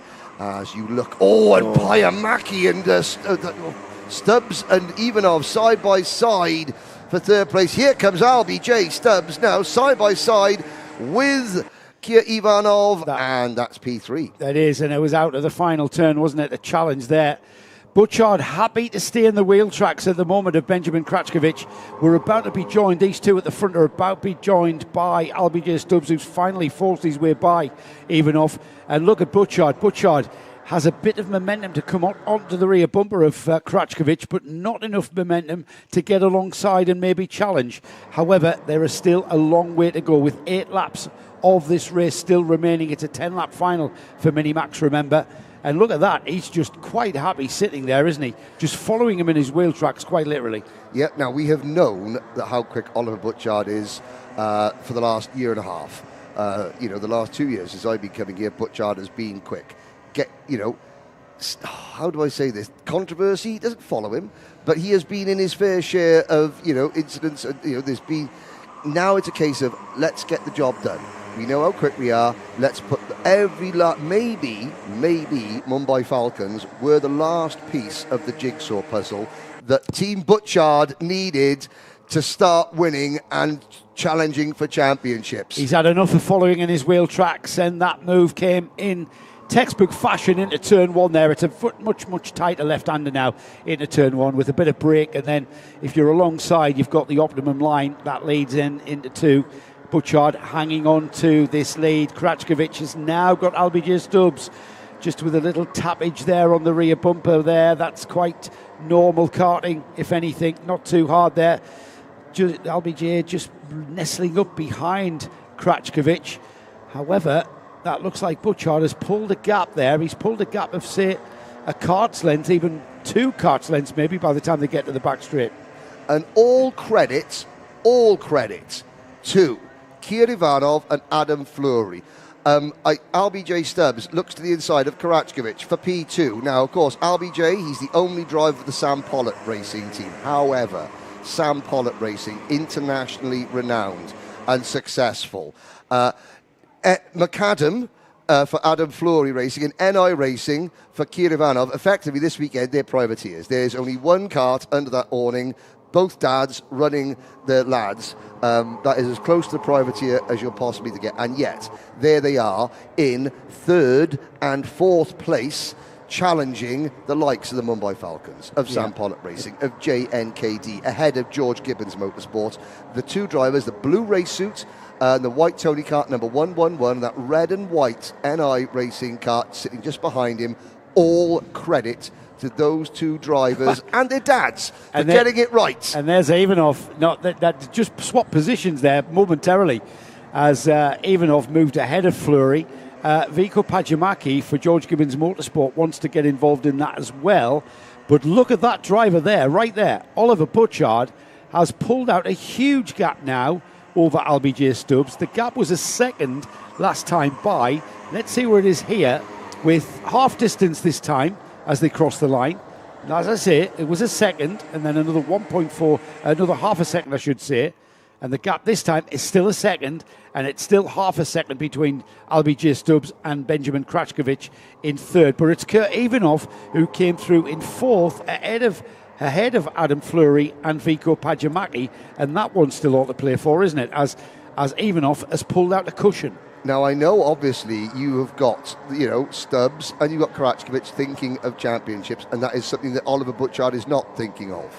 However, Oliver Butchard, let's not make any mistake about this, Joe. Butchard has, at the moment, halfway through this race, he has gapped the field, he's turned round, he's made passes, and he is clearing off. He is. He's pulled a massive gap. Now, it was a second. Let's have a look next time by and see what it is as RBJ Stubbs and Sam Pollitt Racing continues the chase, as does Benjamin Krackovic, but they've spaced out quite equidistant. 1st, 2nd, 2nd, 3rd, 3rd, 4th. crosses the line now. It was on the second. Is the gap? Let's see where it is now. It is 8/10. So it's coming down. That green helmet has been caught by that orange and white cart of Sam Pollard Racing of LBJ Stubbs, who is gaining, and there's still plenty of time, Henry, as there's 4 laps remaining, this one included. Yeah, LBJ Stubbs is thinking to himself, okay, I know Oliver is, hopefully a wannabe magician. Well, I've got my own magic. Watch me make this gap disappear.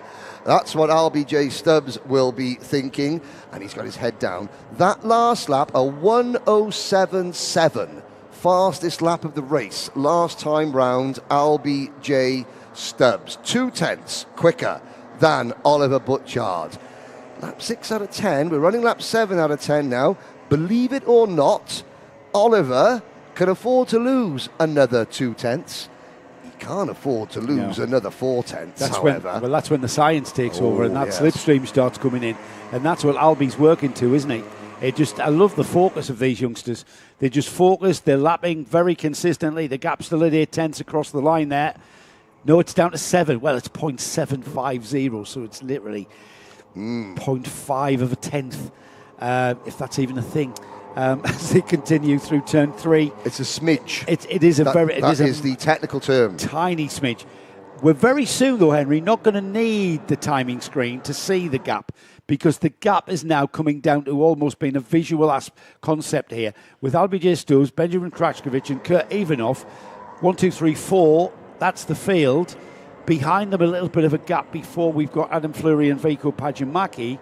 But look at this. LBJ is coming towards Oliver Butchard. Is Oliver Butchard managing the pace to the flag, do you think? I think not. I think he's flat out. Well, Oliver Butchard is flat out. So is LBJ Stubbs, because on this lap, Butchard did a purple first sector.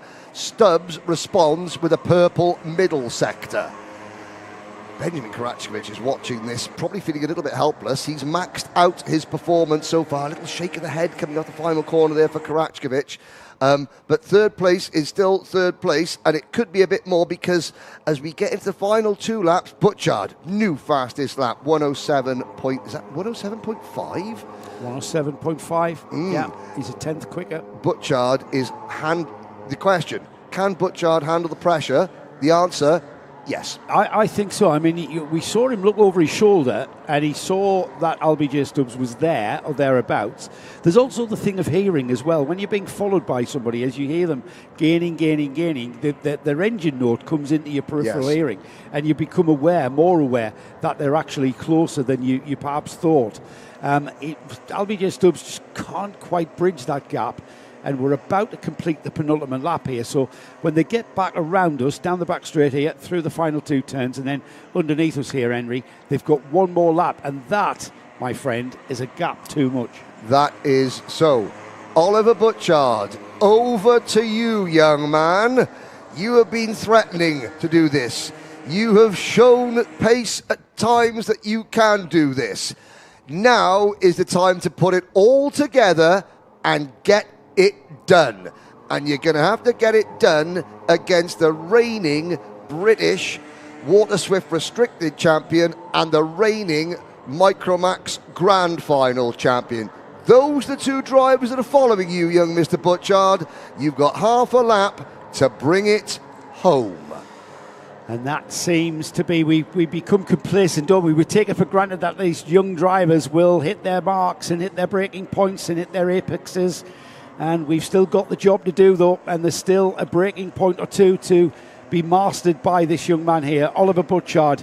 Changed teams to Mobile Falcons at Yas Marina, and he's found a home that he's happy with. He's found a team that can produce the kart that he can perform in, and here he is then through the final 2 turns. And he was on the 3rd row of the grid, I think, if my memory serves me. He's had to fight for it. He has had to fight for it, and he is delighted to take the checkered flag with the win for Oliver Butchard, a 2nd place for LBJ Stubbs, and those 2 drivers will be joined on the podium for the Minimax class by Benjamin Krachkovich And it will be those three drivers that Henry will get the chat to. And somewhere in the paddock, there is a very, very happy Liverpool fan, because Oliver's dad they're very rare at these is a big Reds fan. Happy Liverpool fans are very rare at the moment. Well, let's go and speak to Oliver Butchard. I'll head down as we speak. Thank you, Henry. Let's have a look at the result then. Butchard, our winner from LBJ Stubbs. Kratchkovich in third, Ivanov in fourth, Fleury fifth, Pajamaki in sixth, in seventh, Payton. Hamed Faisal Almina was eighth, Mubarak Mohammed was ninth, 10th was Aaron Hassan. We lost Louis Bataille on lap 3, and indeed we lost Austin Gray at the start, which we think might have been a lost chain. That was where Austin was kind of looking at. Yeah, on it was the certainly card, mechanical, wasn't it? Yeah, it was certainly a mechanical, just ground to a halt. And I'm not sure how that, maybe a snap chain. Well, if you've refitted the axle and got the alignment slightly out, perhaps chantry along slowly where the engine's going to go ding, ding, ding, ding, enough to take it off, or it's too loose, Yeah. There are many, I don't think it was a snap train because he was trying to put it back on again. He was kind of keen to do that. If it was a chain, of course. Yes. Yeah, I think so. That's where he was looking. He was looking underneath his chain guard. So he will be recovered. We are moving swiftly on. Just to remind everybody that after we've had our post-race interviews from the Mini-Max class, we've got our Junior Max class that are coming out. It will be a 12-lap final for them for round 6 of the UAE RMC. We've got 3 more races for you, all of 12-lap duration, DD2s, and then Senior Max to round off today's proceedings. We are back with all of the action tomorrow for round 7 of the UAE RMC. Again, starting with time qualifying, same format, heats, pre-finals and finals, and it will be all live, all of the action live on the Karting Live TV YouTube channel, and also the UAE RMC live stream YouTube channel as well. All live, all day. All live, all day. Hopefully all dry as well. And the forecast is to be dry, and the sky is breaking. It's been... And don't forget, we're doing it all again next weekend as well. And we are staying on site, Nick. Well, we're going to go to the hotel. Well, we're not going to stay in the commentary box. We're enduring the heat for everyone. Yes, we're suffering for you all. We are suffering for our audience. We're suffering the heat of the UAE in April and staying on in the country to bring you all of the action from the 2 scoring rounds from round 8. So it's 2 days of action coming next week. So all excitement. And the thing is, we are concluding the 2025-2026 UAE RMC Championship by this towards next weekend.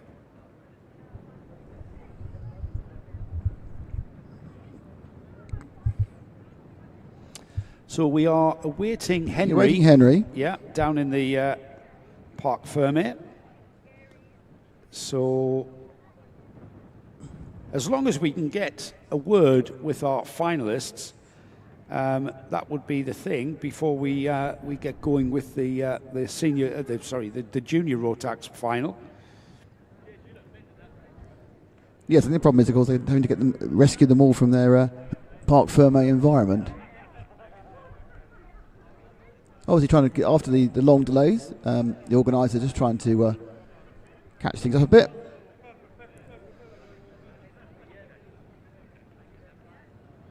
And Henry's not even there.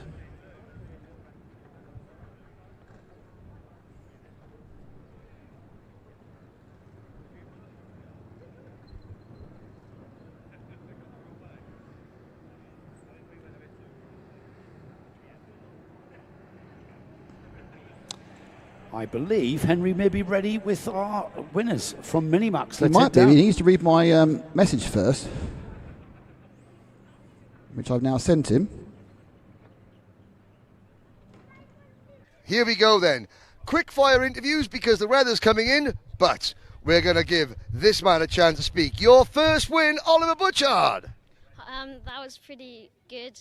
My win, I actually kind of pulled it off out of the bag, like in qualies. I got a big gap, just carried on in front and just won the race. Won the race. Who do you want to thank? I want to thank my grandparents in England. I want to thank my dad, my mum, my brother, My team, everyone. Okay, well done, Oliver Butchard. LBJ Stubbs. P2 today was what we had, but again, points eventually mean prizes. Yeah, it was. I don't think I could have done much better. I'm happy with a P2. Anywhere on the podium impresses me. Excellent. Well then, who do you want to thank? I want to thank Toby, my mechanic, Anderson, my driver coach, Sam, who's at Warden Law. Where? My mum, Warden Law. Never heard of it. Mum, my dad, my brother, and I'd like to wish everyone at Warden Law good luck. Exactly. Warden of the British Championship. Thank you very much, LBJ Stubbs. P3, Benjamin Karachkowicz. Well, considering that the last time we saw you, you were being rather ill at Silverstone, this has been a battle, but we're on the podium. I need the points to win the championship. I want to go back to the World Finals again, try and win there. But it's a tough one this year, isn't it? The team are working really hard, and so are you. And it's, again, just because you're a Grand Final champion last year, you're finding out how hard it is to go back again, aren't you? yeah, But you're going to keep fighting. yes, I am. Okay, who do you want to thank? My parents, Jane, KD, and my family. Right, there we go. 3 quick interviews, over and out. Next race coming up.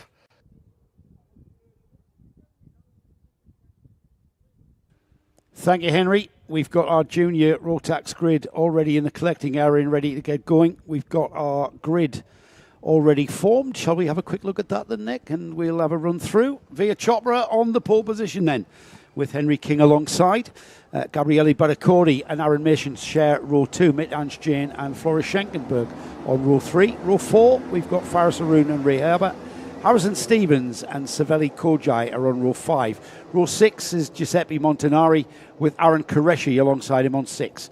Row 7 is Jaden Hidding and Paul Schutzman with Baptiste Augustin and Raffaele Zagati on row 8. Row 9 is Pierre Abu Diwan and Romy Sabali rounding off the 18 kart field. Johansa Seninyaki has not come out to start. Or has he? Because there's a GGM kart at the back of the field, and hopefully he has come out and will take part in this final. So 2 formation laps once again is the norm today. Track completely dry now. Wind has taken a hold. Ambient temperature coming up. A warm day with decent wind dries anywhere. Yes. Right now it's a marvellous time to put the washing out. Yeah, it's a good washing day for these guys.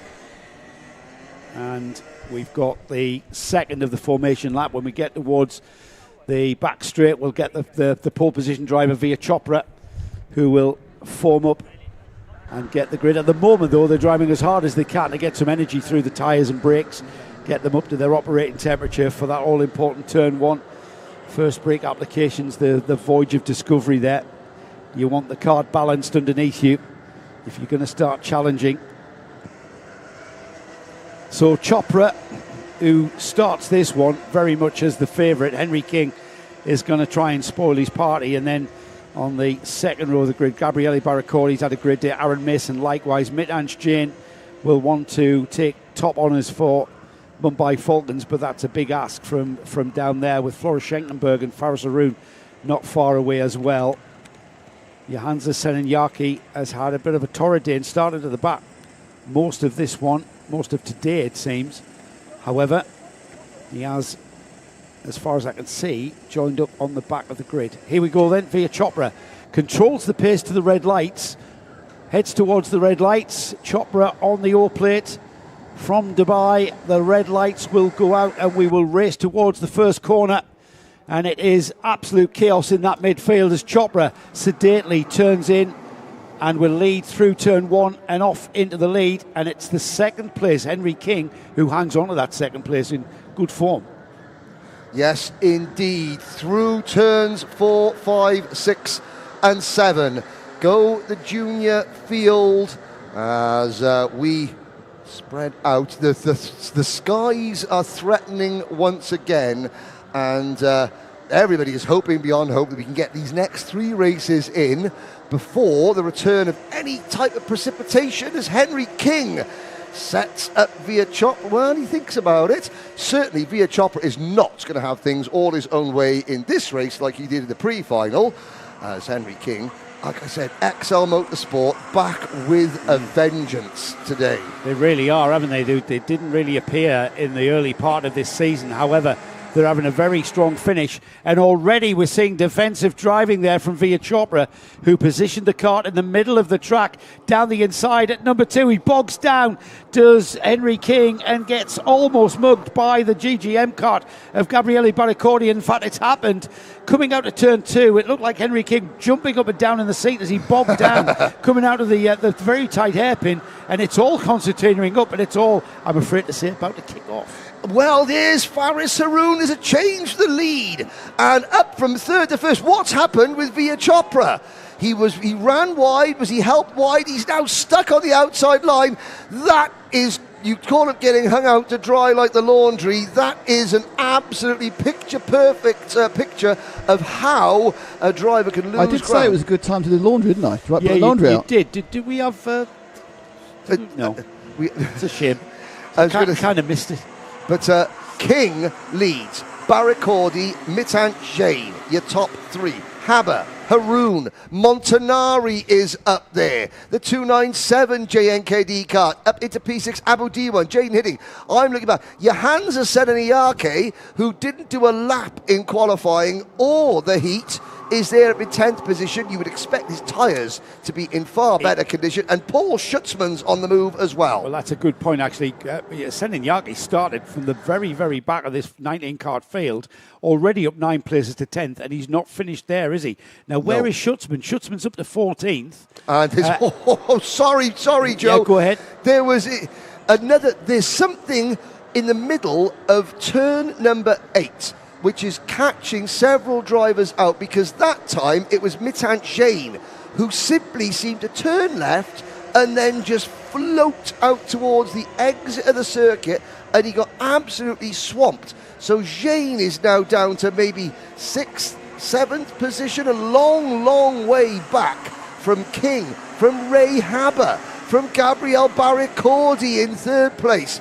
Now Jain and Faris Haroun are side by side, but it's for 4th, and we have got an XL Motorsport 1-2, George Gibbons Motorsport in 3rd, and everybody else tripping over each other in the pursuit of 4th place. Via Chopra was leading, he's 9th. Incredible. Senaniake stays in 10th as well, but it's Henry King and Ray Harbour, the 2 XL teammates, who go off into the lead. They're being chased down by Gabriele Barricordi, and if these two start squabbling, already you see the signs, the signs from the gesticulations of let's work together, and that of course is Henry King saying to Ray Harbour, do not challenge me, let's try and pull away. Ooh, well, kicking up the dust there, that's how hard they're pushing there. And is that going to cost him? Well, it doesn't look like it has. It's not costing him down the back straight here. Are we going to see a challenge? No, we're not. These 2 XL teammates working together and maximising it. Now, the gap to Gabriele Barricordi was 0.7 of a second last time by. Let's see if all sorts kicking off in the midfield. It's 0.6, so Barricordi is closing the gap ever so slightly. This is where you need 7 sets of eyes, because there's a great battle developing for first position, potentially, between 2 teammates and the chasing, marauding, much improved Gabriele Barricordi. Then you have Mitan Jain and Faris Haroun and Jaden Hidding. They are next. And then literally 7th place is about 3 karts deep, about 4 rows wide. And we've got a new leader, Ray Haber. Ray Haber, beautiful textbook move. He thought, I'm going to have the hurry up here. Let's have a look at this. This is through the kink at 9 and then into the braking area for 10. Now, the reason why I think he's had to make that move on his teammate Henry King was because Barricordi was coming, and he was coming ever so closer now. Now, the question is, can Ray Haber get away from his teammate and bridge that gap to the George Gibbons Motorsport driver, Gabriele Barricordi?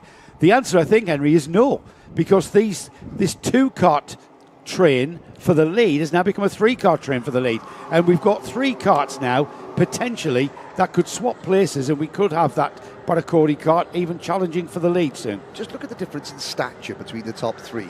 King and Haber are both first-year junior drivers, and they're still very much minimax size drivers. Oh, Barakodi down the inside at 8. He's about 3 foot taller than them and a year older. There has got to be some sort of damp patch there, because the Yeah. two XL drivers absolutely stood still coming out of the corner. Let's have a look at this again.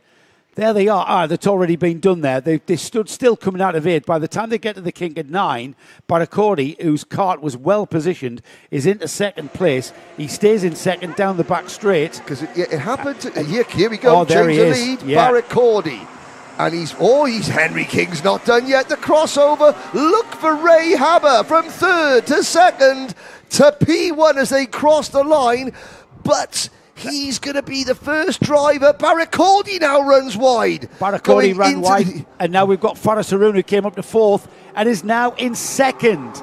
So Faris Haroun had those karts tripping over one another in front of him, and the Yas Heat driver now is thinking, how did I get here? Let's just look at this again. This was really great driving, but look at them. Look at them all queuing up behind the two leaders. Yep, and there goes Ray Haber. Haber is now in the danger zone because he's the first person to hit that potential trouble spot, but he gets through it safely at the exit of turn number 8. It's Haber from Haroun, from King, from Arhan Qureshi in the number 249 kart. He is now the best place at the Mumbai Falcons. There is Qureshi with Chopra, Jain. Somebody has had a brake failure. Oh my goodness me, that could have been huge. And that driver, unless there was a brake failure on that kart, and there wasn't, that driver needs to really pull it. I couldn't quite see who it was. It wasn't a brake failure, Henry, because you're not on the brakes at all through turn 12. You're in an acceleration zone. So why was he speeding up going across the grass? There was 2 karts went off on the outside of 12. The Mumbai Falcons kart, which I think was that Jain. Was that Mitansh Jain? Well, it was Mitansh Jain who went across the grass and came back on, having missed 2 corners. So Mitansh Jain has had a coming together with Via Chopra. I think, is that Chopra? Yeah, Via Chopra hobbling away with no side pod on the right-hand side of his kart. But what Mitansh Jain did was continue on the dirt and rejoin on the back straight, cutting out completely turns 13 and 14. Not the first time we've seen that today. No, and I hate, and I'm not armchair stewarding by any stretch of the imagination. Please don't think I am.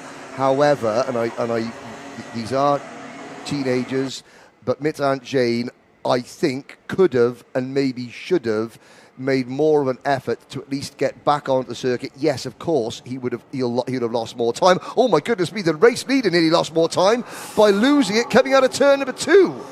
I will say no more about that because Mitansh is a lovely lad. Yeah. However, when you see one kart driving full chat across a ploughed field, coming head on into the, you just think, Well, karts, Henry, don't tend to slow down or change direction very No, that is very true, on the dirt. And I'm not pinning all the blame on Mitansh at all. Yeah. Just visually, that was unimpressive. Well, let's get back to the lead here because Ray Haber is being caught by Faris Haroun. It's XL and Yas Heat who are duking it out. The bright blue helmet and shoulders on the overalls is Faris Haroun. The blue and black livery of the Yas Heat team is chasing down the leader and taking chunks of time at every braking point, it seems. It seems that Faris Haroun has got this kart working really, really well here. Faris Haroun, remember, started on the front row and down the inside. That is textbook on overtaking. There it is, right there. When you open the textbook, this move here is right what you read. Well, Ray Haber locked up, hit the outside curb just as he was about to turn in. So that was gift wrapped for Faris Haroun. The Emirati Express leads for Yas Heat Racing in the Emirate of Abu Dhabi. And I have to say, you just saw on the kartshop.me replay, Ray Haber, he was busy setting himself up to turn in, and he just hopped over a curb, which meant that he was a passenger for part of it. The 212 kart of Roby Sabali side of the track also out of the race, and I'm watching Via Chopra as we look at Faris Haroon. I'm watching Via Chopra coming back, walking back to a marshal post. He was holding, he's not holding his wrist anymore. That's good news. Faris Haroon leads through turn 1 into turn 2. He's on his penultimate lap here. Ray Harbour is wondering how on earth Faris Haroon has found so much pace to just overtake him and then just seemingly pulling away here, 0.6 of a second at the line. And Haroon for Yas Heat continues to lead on the infield section here at the Al Ain Raceway. Henry King looks like he's dropped down to 4th because I think that was an orange cart. Aaron Qureshi. Aaron Qureshi is through. And Aaron Qureshi through into 3rd ahead of Henry King, Harrison Stevens, Giuseppe Montanari. Midlands Jane continues in what is 7th. Savelli Kujai is in 8th. 9th is Gabriele Baraccordi, who was our one-time leader, remember? Yep. And then the top 10, Pierre Abu Diwan, just moving up to 9th there, as we saw. I have learned one thing today, an undeniable fact. Harrison Stevens does not like the rain. Qualifying, dry track, pole position. Heat race, pre-final, changeable conditions, nowhere. Dry track, final, back up to 4th. You know, if Harrison, who is an expat from Australia originally, he's got the Australian flags on his lapels of his race suits, is a dry weather specialist, I think it is safe to say.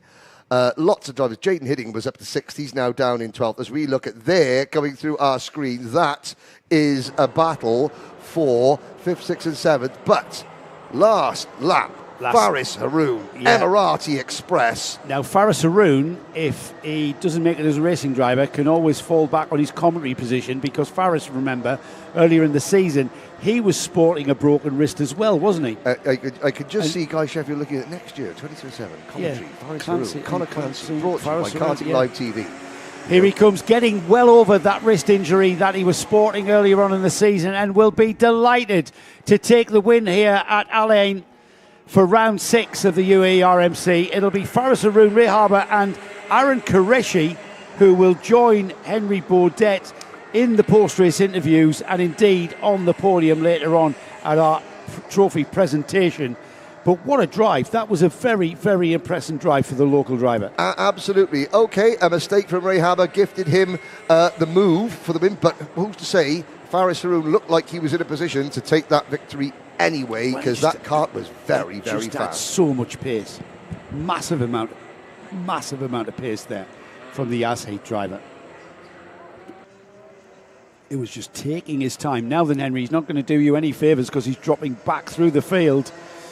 He's dropping back through the field, so he'll be one of the last drivers onto the weighbridge there. Just preparing in his head his victor's speech as the rest of the field then make their way through. Let's have a look at the full result, shall we? 16 karts finished. Faris Haroon for Yas Heat takes the win from Ray Harbour in 2nd, Aaron Qureshi in 3rd, Harrison Stevens 4th, Henry King in 5th, and then in 6th place Pierre Abu Diwan with a solid finish there. Savelli Kojai 7th, Gabriele Baraccordi 8th, Aaron Mason was 9th, 10th was Jaden Hidding, 11th was Giuseppe Montanari, Midlands Jane was 12th, and then in 13th place we had Flora Schenklenberg. Baptiste Augustin was in 14th, 15th was Paul Schutzman, Raffaele Zagati finished 16th. Our last finisher as Romy Sabali went out after 6 laps, Via Chopra after 6 laps, and it was Johansa Seninyaki who went out after 4 laps. So the incident that we believe was with Via Chopra and Mitanj Jain. We wait to be corrected on that one. And there's the sky clearing off there. That we haven't seen that mountain ridge, which is just across the Oman border. That's actually in Oman. Should we have live sky camera? Yeah, can we do that now? Oh, you can do that now, can we? Yeah, so I go to that camera there's a blue haze to that. And then look, I can go that sky up and have a look. Cool, look at you, broken cloud for the first time this week since we got here. A bit of sun. Yeah, a bit of sunshine breaking through.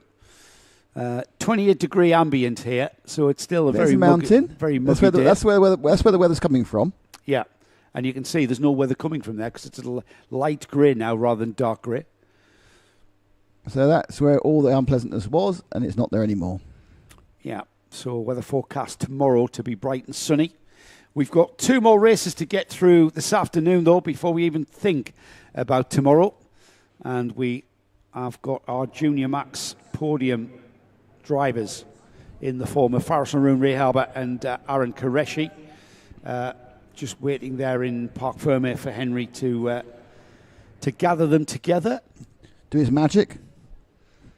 So we're coming to the final stages then, Nick, after starting back in September here at the Al Ain Raceway with the first rounds of the championship. We then went to Al Fassan, Dubai Kartdrome, back here, Dubai Kartdrome, Yas Marina. Yas Marina, a unique event, Yas Marina, I've got to say, watching these drivers are almost the lap 90% throttle. It's a very, very fast lap. Yeah, complete different we have challenge. Henry. There's a bit of a clean-up going on, but we have... Oh, I thought we had him. No, he disappeared again. We nearly had him. So that is our DD2, the key. What do you think that means? I meant stop talking. What, that? Wind it up? Yeah. Yes.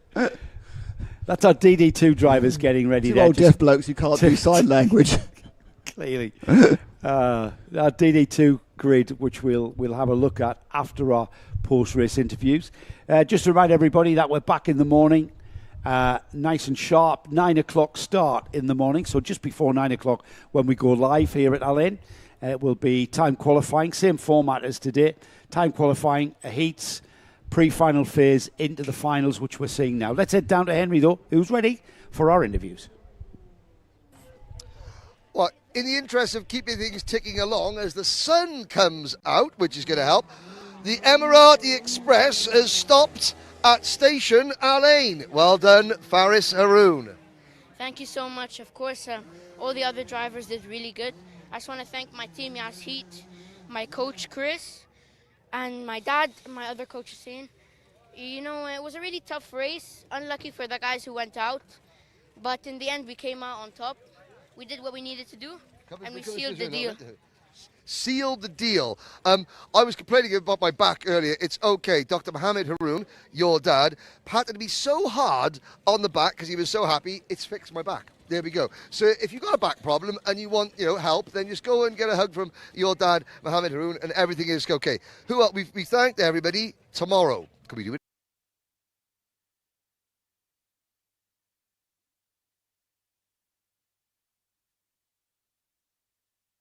At winning, but if we play everything out and drive well, who knows, maybe we will.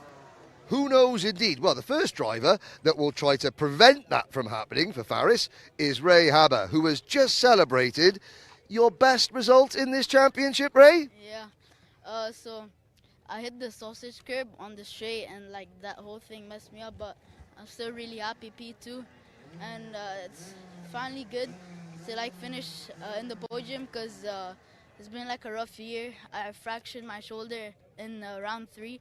Here at the hairpin? Yeah, and I missed the race. So from a fractured shoulder to P2. We'll just avoid that sausage curb next time, is that right? Yeah. Okay, but third, Qureshi, come in this side. We've come at the other side. Well, okay, that was a fight back, wasn't it? Yeah, I mean, after the start, I got screwed over a bit, went over all the way to last, but yeah, there's a lot of events, I'd say, that happened. Yeah, we saw that, yeah, but I mean, back in the pack, it was certainly hectic.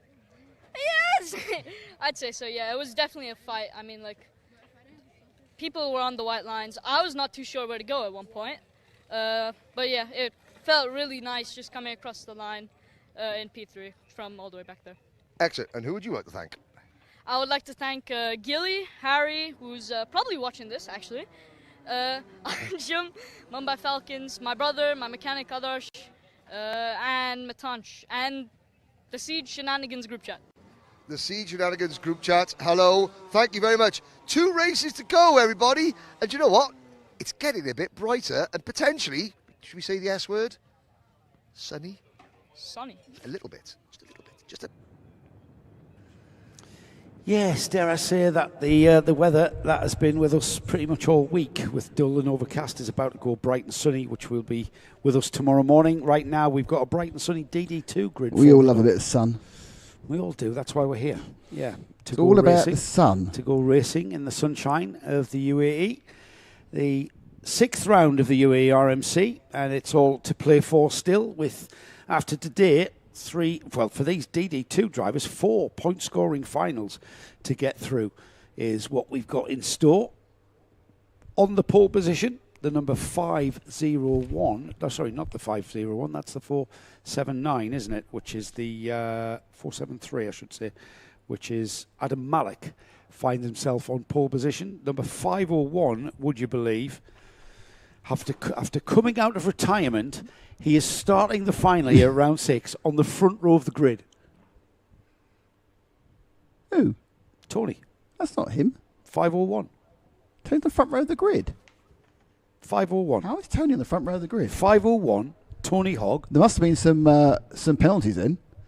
Yeah, he was 4th or 5th in the last final. Where was Mark Bassier finished with a DNF? Remember? Yes. But Tyler Harris and Adam Malik is our pole sitter, which is right. Well, Tony was 4th, wasn't he, in that race? Moritz dropped down the Was he order a third? bit. Tyler Harris, I'm not sure. For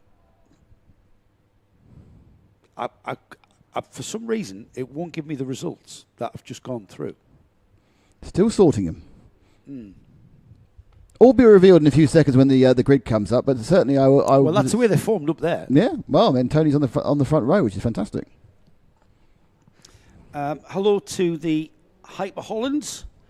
Let's go Austin. That's a bit dated now, isn't it? Because that was for Austin Gray. Now, unfortunately, the Hyper Hollands, didn't go for long enough. Austin had a mechanical problem, so he didn't take the start.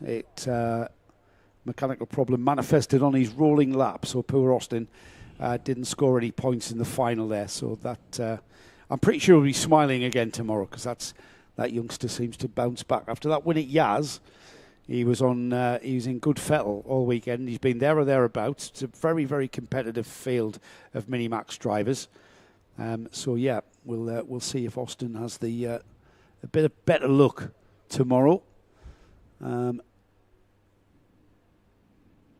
Let's see if we've got anything else on the other chat. I'm not sure. I think it's delayed maybe because they've been clearing up the detritus of the previous race. But there's been sweeping going on, I can see, as they get the dust off the track. Well, that was where we had 2 carts going off. This has enabled Henry to not come straight in and have a cigarette instead. Yeah, we're brushing the dust off the sides of the track there, just preparing. But I don't think there isn't any real discernible issues out there. Just a bit of maintenance going on between the runs. DD2 about to go out for their 12-lap final. It'll be an intriguing one because we've got a bit of a mixed grid. Greg is in there as well, I see, on the 3rd row of the grid. That is Greg Watt. Henry is back after that great interview with our junior Rotax. Yes, podium. I heard the confusion. Tyler Harris had a 5-second penalty for jumping the start in the pre-final. Right. So he finished second on the road behind Adam Malik, just in front of Tony Hogg. But with Tyler Harris being pushed back, that means Mr. Hogg is on the front row of the grid, which we can see. Yes, there he is, and that is why Tyler, who is still fighting the effects of the lurg, is and Tyler's mum is here, and I've just seen Tyler's mum, who is again really nice to see because Tyler's family. So we've got half Chinese family, half Australian family, half English family. Well, that's a third, really, but not all can come together at the same time, and it's just really nice to see the whole family together. What is that again? Half Australian. There's an Australian element to Tyler's family. There's a Chinese element, ni hao, to Tyler's family, and then there's the English, part of Tyler's family. Right. So he's 1.5 of a person then. So he's 1.5 people, is Tyler Harris. But I can say ni hao, good day. It's quite an international. Yeah, which is what Tyler's fantastic. Like. Quite an international ethnicity then.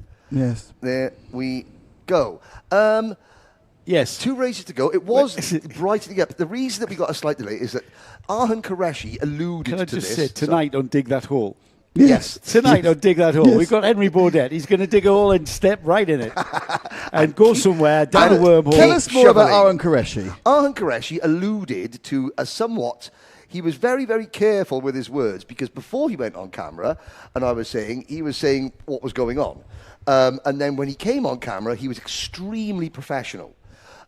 Ken Potter had then summoned the entire junior Rotax field for a little chat, which is why we are in a holding formation here. Because Ken needs to be back in these positions. Ken was just maybe having a word in terms of mid-race, mid-pack conduct. Yeah, I was going to say, I mean, we were focusing on the front of the juniors, weren't we? As you know, you can argue, why do we neglect the midfield? Well, it's a sporting event. It's a final. You've got It's to a focus final. on, We've got to focus you've on got the to focus winners. on the winners. Yeah, it's one of those. Would you rather watch Arsenal v Man City, or would you rather see who's in the middle of the table? Sunderland versus Liverpool. That's a bad idea, isn't it? That's my team. No, but I'm saying mid-table. Last game of the season. Wolves. Last game of the season, and it's Arsenal Man City. For the championship. Or Al Ain versus that team with Shabib Al. Well, that's another bad idea because that was a top of the table. Would you rather see that game, or would you rather see Dubai FC versus Sharjah? No, yeah, exactly. It's mid-table. Yeah, exactly. So I've localised it now. You have, yes. You didn't give me a chance to. It's You a great were game of so busy football. trying to criticise me, you Can didn't give me a I, chance. at this point, interject and say thank you to Nick and Joe for helping me get out of my hole, and then dig that hole tonight. Episode 2 will be Nick Damon and Joe Bradley I trying to have talk about dug football. so many holes. And in fairness, I'd say Joe's dug less. Have I? Yeah, you've dug less holes. I stay away from holes. You are a bit hole avoidant. I am. Yeah. Whereas I see a hole and think, do I what's take? in Do, there? do I? No, what you actually did, you fall into other people's holes. Yes, just dive straight in. Oh, there's a Dive hole straight- over there. Yeah. Yes, yeah. That's a conversation. I'm not going to stopper. say that this conversation all started while we were talking about Tyler Harris's mum. What? That's so wrong. What? We've I'm moved on from that entire conversation. Sorry. Henry, Sorry. that's the whole point of this other conversation about football. But and No. thing, yes, no, right. We're about to start. I've got the grid. Joe, do the grid for me, please. DD2 Masters. DD2 Masters final here. And we've got the grid about to make an appearance. Here he is. Here it is, I should say. Adam Malik and Tony Hogg on the front row of the grid. How spectacular is that? Tyler Harris a little bit under the weather, or getting over a bit of a lurgy. He starts on the second row alongside the second of our Masters, Kyle Blockley. Third row of the grid is Greg Watt. Great to see Greg on the third row alongside another. But look at that, we've got 4 Masters in the top 6. 4 Masters in the top 6 Well, here. you're going to have 5 Masters in the top 7 because I think Sam Walker is going to start 7. So Let's have the next one, Nick. Let's find out. Let's find out. Drum roll. Yes, it is. Sam Walker, 6. P7. So what's that? We've got 5 in the top 7. We've got Hamza Ashisho sharing row 4 alongside Sam. And then Mark Bassier with that DNF in the pre-final. He'll be on a recovery drive. That's going to be a good watch, actually, watching Mark make progress, undoubtedly. No disrespect to everyone else. And then Nicolo Cacciatore, who is coming on leaps and bounds since the beginning of the season. And his pace is there. I expect to see him having a bit of a scrap between Sam Walker and Greg Watt, to be honest. That's going to develop. Hamza Ashisho, who's getting over that engine issue from the weekend, from yesterday's practice, he's going to move up the order as well, I would think. So look for Bassier and Ashisho moving up that order and maybe moving up 2 or 3 slots to challenge for the leading group. Mark Bassier retired, 4 or 5 lap fresher tyres. That's not going to... interesting. It's not a massive difference, but it's a difference. It's a difference, and Mark Bassier will need to capitalise on that small advantage, and it is a small advantage. He'll only have that advantage the first couple of laps. So he has to get past the Masters drivers in front of him and get up to the back bumper of Tyler Harris within the first couple of laps to take advantage of that issue that he had in the pre-final. That's an interesting point, though, Henry. He has got slightly younger tyres. whether they're young enough to actually give him a bit of an advantage. We're about to see as Adam Malik brings the field under starters' orders and will bring them out of the final turn and will slow the pace down. Tony Hogg just staying behind him until we come out of turn one. Just want to get any dirt on his tyres, you see. Nope, of course he comes out on the last minute. That's really clever driving it. Now at the last minute, we'll pull alongside, get in the tram lines, heading at a very, very sedate pace down towards the red lights. The red light still brightly shining is what I'm trying to say as we get this race underway. And into turn one, it's Malik and Tony Hogg, our two front row leaders, into and out of turn one at the front of this field. Kyle Blockley in third place. Shining bright like a diamond is Tony Hogg coming into turn number 5. And around turn number 6, Joe Bradley discovers a shovel.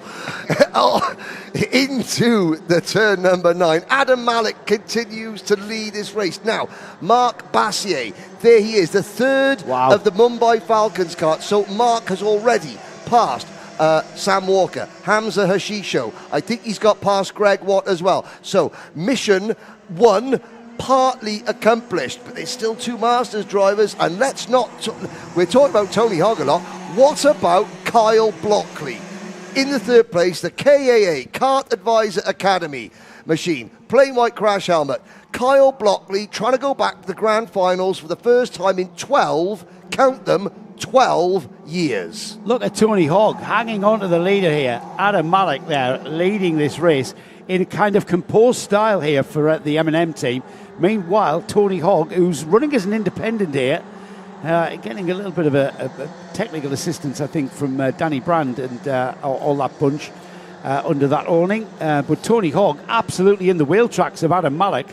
And it's Kyle Blockley who now sits behind Tyler Harris, who's moved through and into third place. It's surely not going to be long before Tyler Harris is challenging Tony Hogg. We're going to see that now as we come out of turns 13, now through 14, heading down the back straight here, Henry. It's going to be a move from Tyler Harris, I think, as the leader comes through. No, Tony Hogg still in second there. Great driving. Last the late breakers. I will correct you just very, very briefly, only because I don't want to cause... Danny Brand is working for the championship as a technical advisor.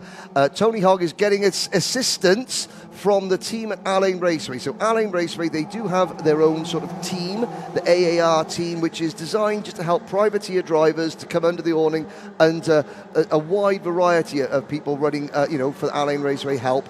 I'm not quite sure Danny Brand is one of those people because he's a technical advisor. I just didn't want to, there would have been a conflict of interest. Yeah, no conflict of interest. And plus, I'm just helping you dig yourself out of a hole there, Joe. Yeah, thanks, guys. Tyler Harris is indeed in second place now, though. So the question that we're about to ask as we monitor Mark Bassier's progress as well, still behind Kyle Blockley, who's in fourth. Mark Bassier fifth, but Tyler Harris there on the orange livery Mumbai Falcons cart there, chasing down the black-white with the red trim of Matthias Negem Motorsports, Adam Malik, and now on to the rear bumper as they come out of the final turn.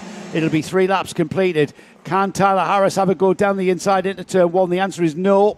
It's still relatively quick there. Big dab of the brakes there. No switchback coming at the hairpin at 2. And then 3. This is an important corner, but right now with only...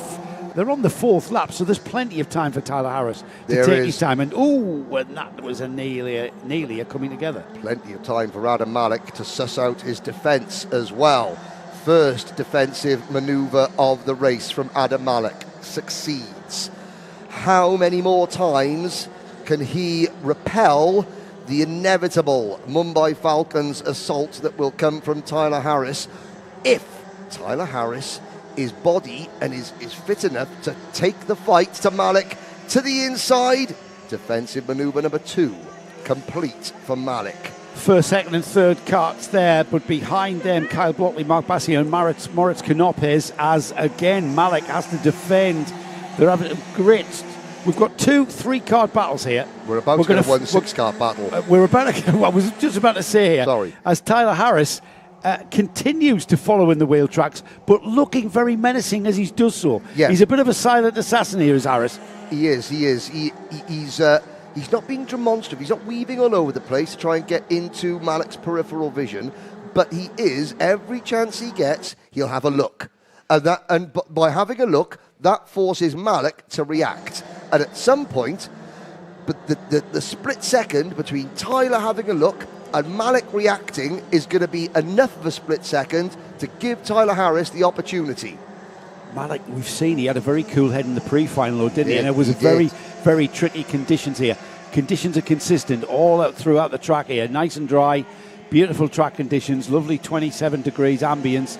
And Tyler Harris at 5 laps completed this time by underneath us. That's going to be, there's plenty of time, or is there? Time running out. This is going to come to the advantage of Tony Hogg as Malik ends up on the outside. Let's have a look at the kartjob.me replay.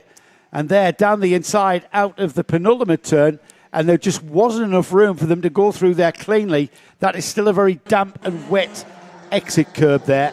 And now we've got a change with Tyler Harris, Tony Hogg in second, Adam Malik third, but a little bit distance there that he's got to make up. Yeah, now this is important for Adam Malik. He cannot let his head go down. Will he feel slightly aggrieved at that move from Tyler Harris? Possibly. Was the move from Tyler Harris on? Possibly, probably. I mean, the gap was there. Yes, it closed. They were side by side.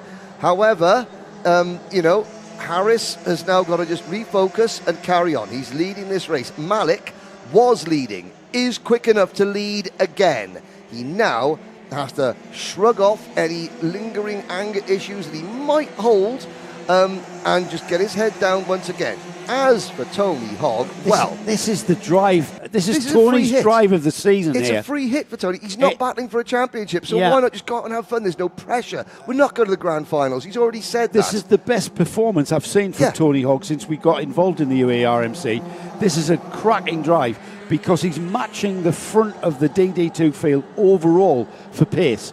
He's not dropping back off the back of Tyler Harris here, and Tyler Harris is, I'm going to say it, half his age. Tyler Harris is a third. We're talking about thirds of Tyler Harris. Tyler Harris, 18. Tony Hogg, 18 times 3. I'm not really sure about that. I think so. Really? Okay. All right. You're going to meet him in the post-race interviews, so it's down to you to handle that one. Maybe next week when he watches the live stream back at home. Luckily, by the time that I interview Tony, if I interview Tony, he won't have heard that. Yes, of course. Let's unhex it because we're only at half distance here as Adam Malik comes under pressure from Mark Bassier down the inside into turn 15 there. And now it's 16. Bassier consolidates the move there. Textbook on the kartjob.me replay here as he moves out and down the inside into the braking zone. And before we know it, Moritz Knopez is going to be challenging Malik here as now we've got Tyler Harris now beginning to break a bit of a gap to Tony Hogg. The luminous yellow of the UAE RMC team there, the overalls of Tony Hogg, easy to see they're definitely dropping away from that Tyler Harris kart in front. Now this comes down to just fitness. Tyler Harris, his dad Simon said yesterday, because Tyler turned up and did the last practice session yesterday, and his dad Simon said that you could see, but after 3 laps, Tyler is hanging on to the kart. When you get sick, when you have a virus, when you have a flu bug, it saps your energy.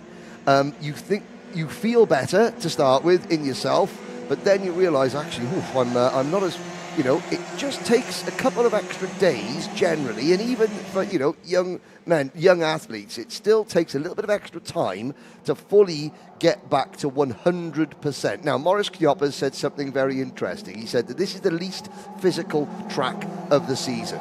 That's a plus for Tyler Harris. I find that hard to believe. There's a lot of track here.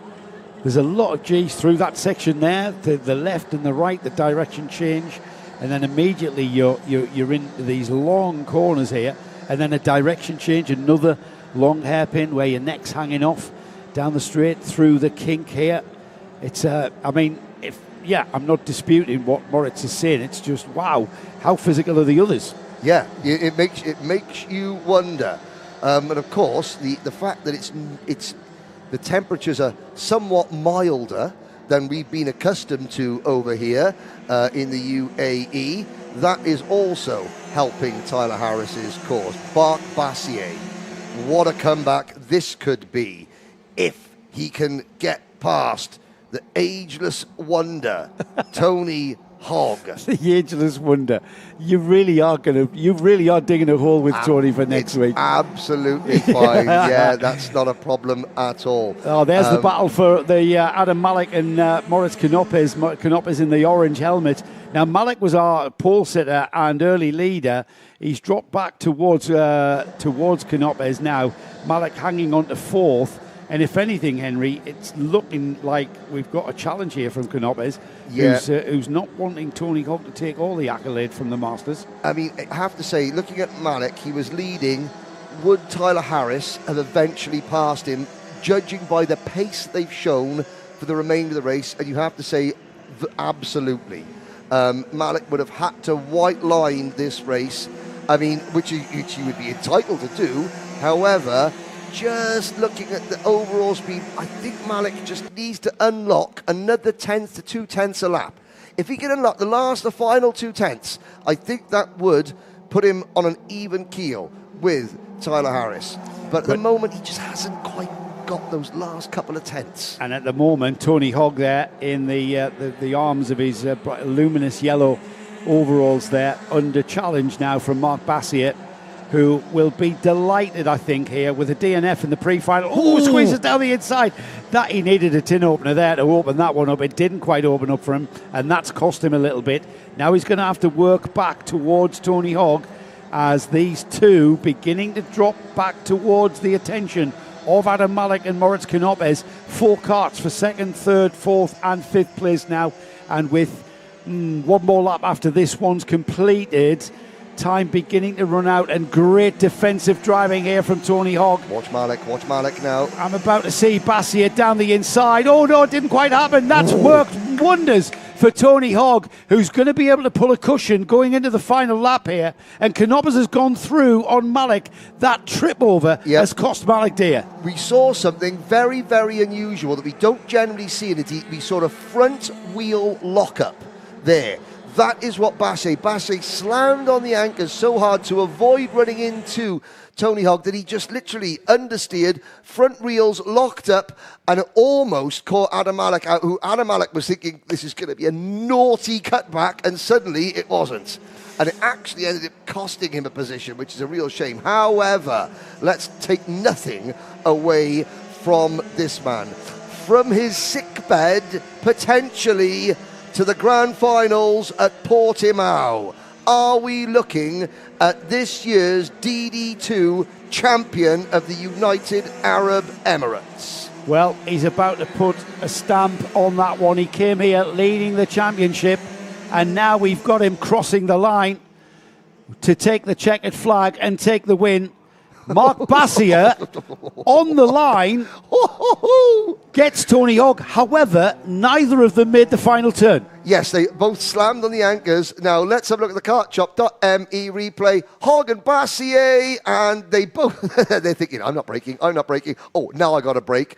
I have no idea. Do you know what? I'm going to go and interview Tyler Harris, Mark Bassier, and Tony Hogg in that order, because that is how they crossed the line. I was about to say, Henry, that might be who you interview, but I have no idea who we're going to see at the trophy presentation. Well, because we heard about the reg, about crossing the line and making turn one. Well, those two, having been beaten to the line by 33 thousandths of a second for second place, going to Mark Bassier, Tony Hogg finishes third, Moritz Canopes in fourth, Adam Malik fifth, Hamza Ashisho in sixth, and then we'll have a look at the result fully on our screen. So DD2, once again, the smallest grid of the afternoon with only 10 karts, but what a race that we saw there, all the way down the field. Tyler Harris taking a win, not in an easy way, had to fight for it, had to work for it. Mark Bassier coming through from near the back of the grid after that DNF in the pre-final. He'll be happy with second. Whether that stands remains to be seen. Likewise, Tony Hogg. Fabulous racing from Tony Hogg. Doesn't matter where he finishes in the results, that memory of that great event here and that race there will go down with him into retirement again, no doubt, after next weekend. Moritz Canopes finishes a fighting fourth with Adam Malik, a disappointed fifth place, no doubt, having started from the pole position and leading this race for some time. Hamza Ashisho will finish in sixth, and then in seventh place we had Kyle Blockley. Greg Watt was 8th. Nicola Cacciatore was our final finisher in 9th. We lost Sam Walker on lap 7. So there is Henry. The chap in the middle is Ken Potter, and I think he's probably getting a confirmed decision result. So this is all going to be a big surprise for us, Nick, as to who appears for the post-race interviews. Yes, they're going to penalise both of them. They could drop back to 4th. Yeah, that's what I mean. We could have Maurice Canopus and Adam Malik in there if the penalty is such. Very exciting. Yeah, very. Yeah, and that's the first time today we've seen that scenario unfold across the line. You can see there. See the checkered flag line there? That's the finish line. Now, to brake for turn 1, you have to brake just before that line. However, at the finish, you just want to be flat out across the line, not lift at the line. I once won a race at Felton where I was second and the lad in first lifted off and raised his hand in the air before the line, and I went through and Nigel Mansell did that in actually took Canada. the win. Broke down, didn't he? Nigel Mansell broke down. Yeah, he did, but that was something to do with software in the gearbox, wasn't it? He let the slowed revs down drop. to wave for the crowd, and it went into fail-safe mode. Because he couldn't change down with his proper hand. Yeah. And that was on the final lap, wasn't it? Coming out the hairpin at Montreal. Celebrating. There's a whole history of people who've celebrated too early. Yes. It's gone wrong. Warren Hughes celebrated winning an MGF Cup race at Croft by acknowledging the win on at the end of the penultimate lap. This doesn't surprise me. No. Oh. Who was it that went through? I can't remember. Crikey, that was 1999, would you believe? I can see Henry. I don't know whether Henry's got his own, though. That's all I can see at the moment. He's looking for his phone. Have you not got your phone? Okay. Henry, off you go. There's his phone. Thank you very much. Well, quite a lot to unpick, and I am mindful of the time. Number 1, Tyler Harris. Firstly, congratulations. Another step towards Portimao, possibly. Come in a little bit more, even though I know you're not well, so we'll keep a distance. Well done. Yeah, thank you. You seem tired because that took a lot out of you, just because getting over the sickness. I mean, I feel pretty good now. I wouldn't use that as an excuse or anything. Talk about the move on Adam. What happened? Well, honestly, I made a few embarrassing, kind of half moves because I was, at this point in the championship, I didn't want to crash. So, made a few, I backed out of a few, which looked a bit bad. Then I decided, you know what, I'll just go for the lunge in last corner. No contacts. I think, unfortunately, the outside of the corner is still slippery after the rain.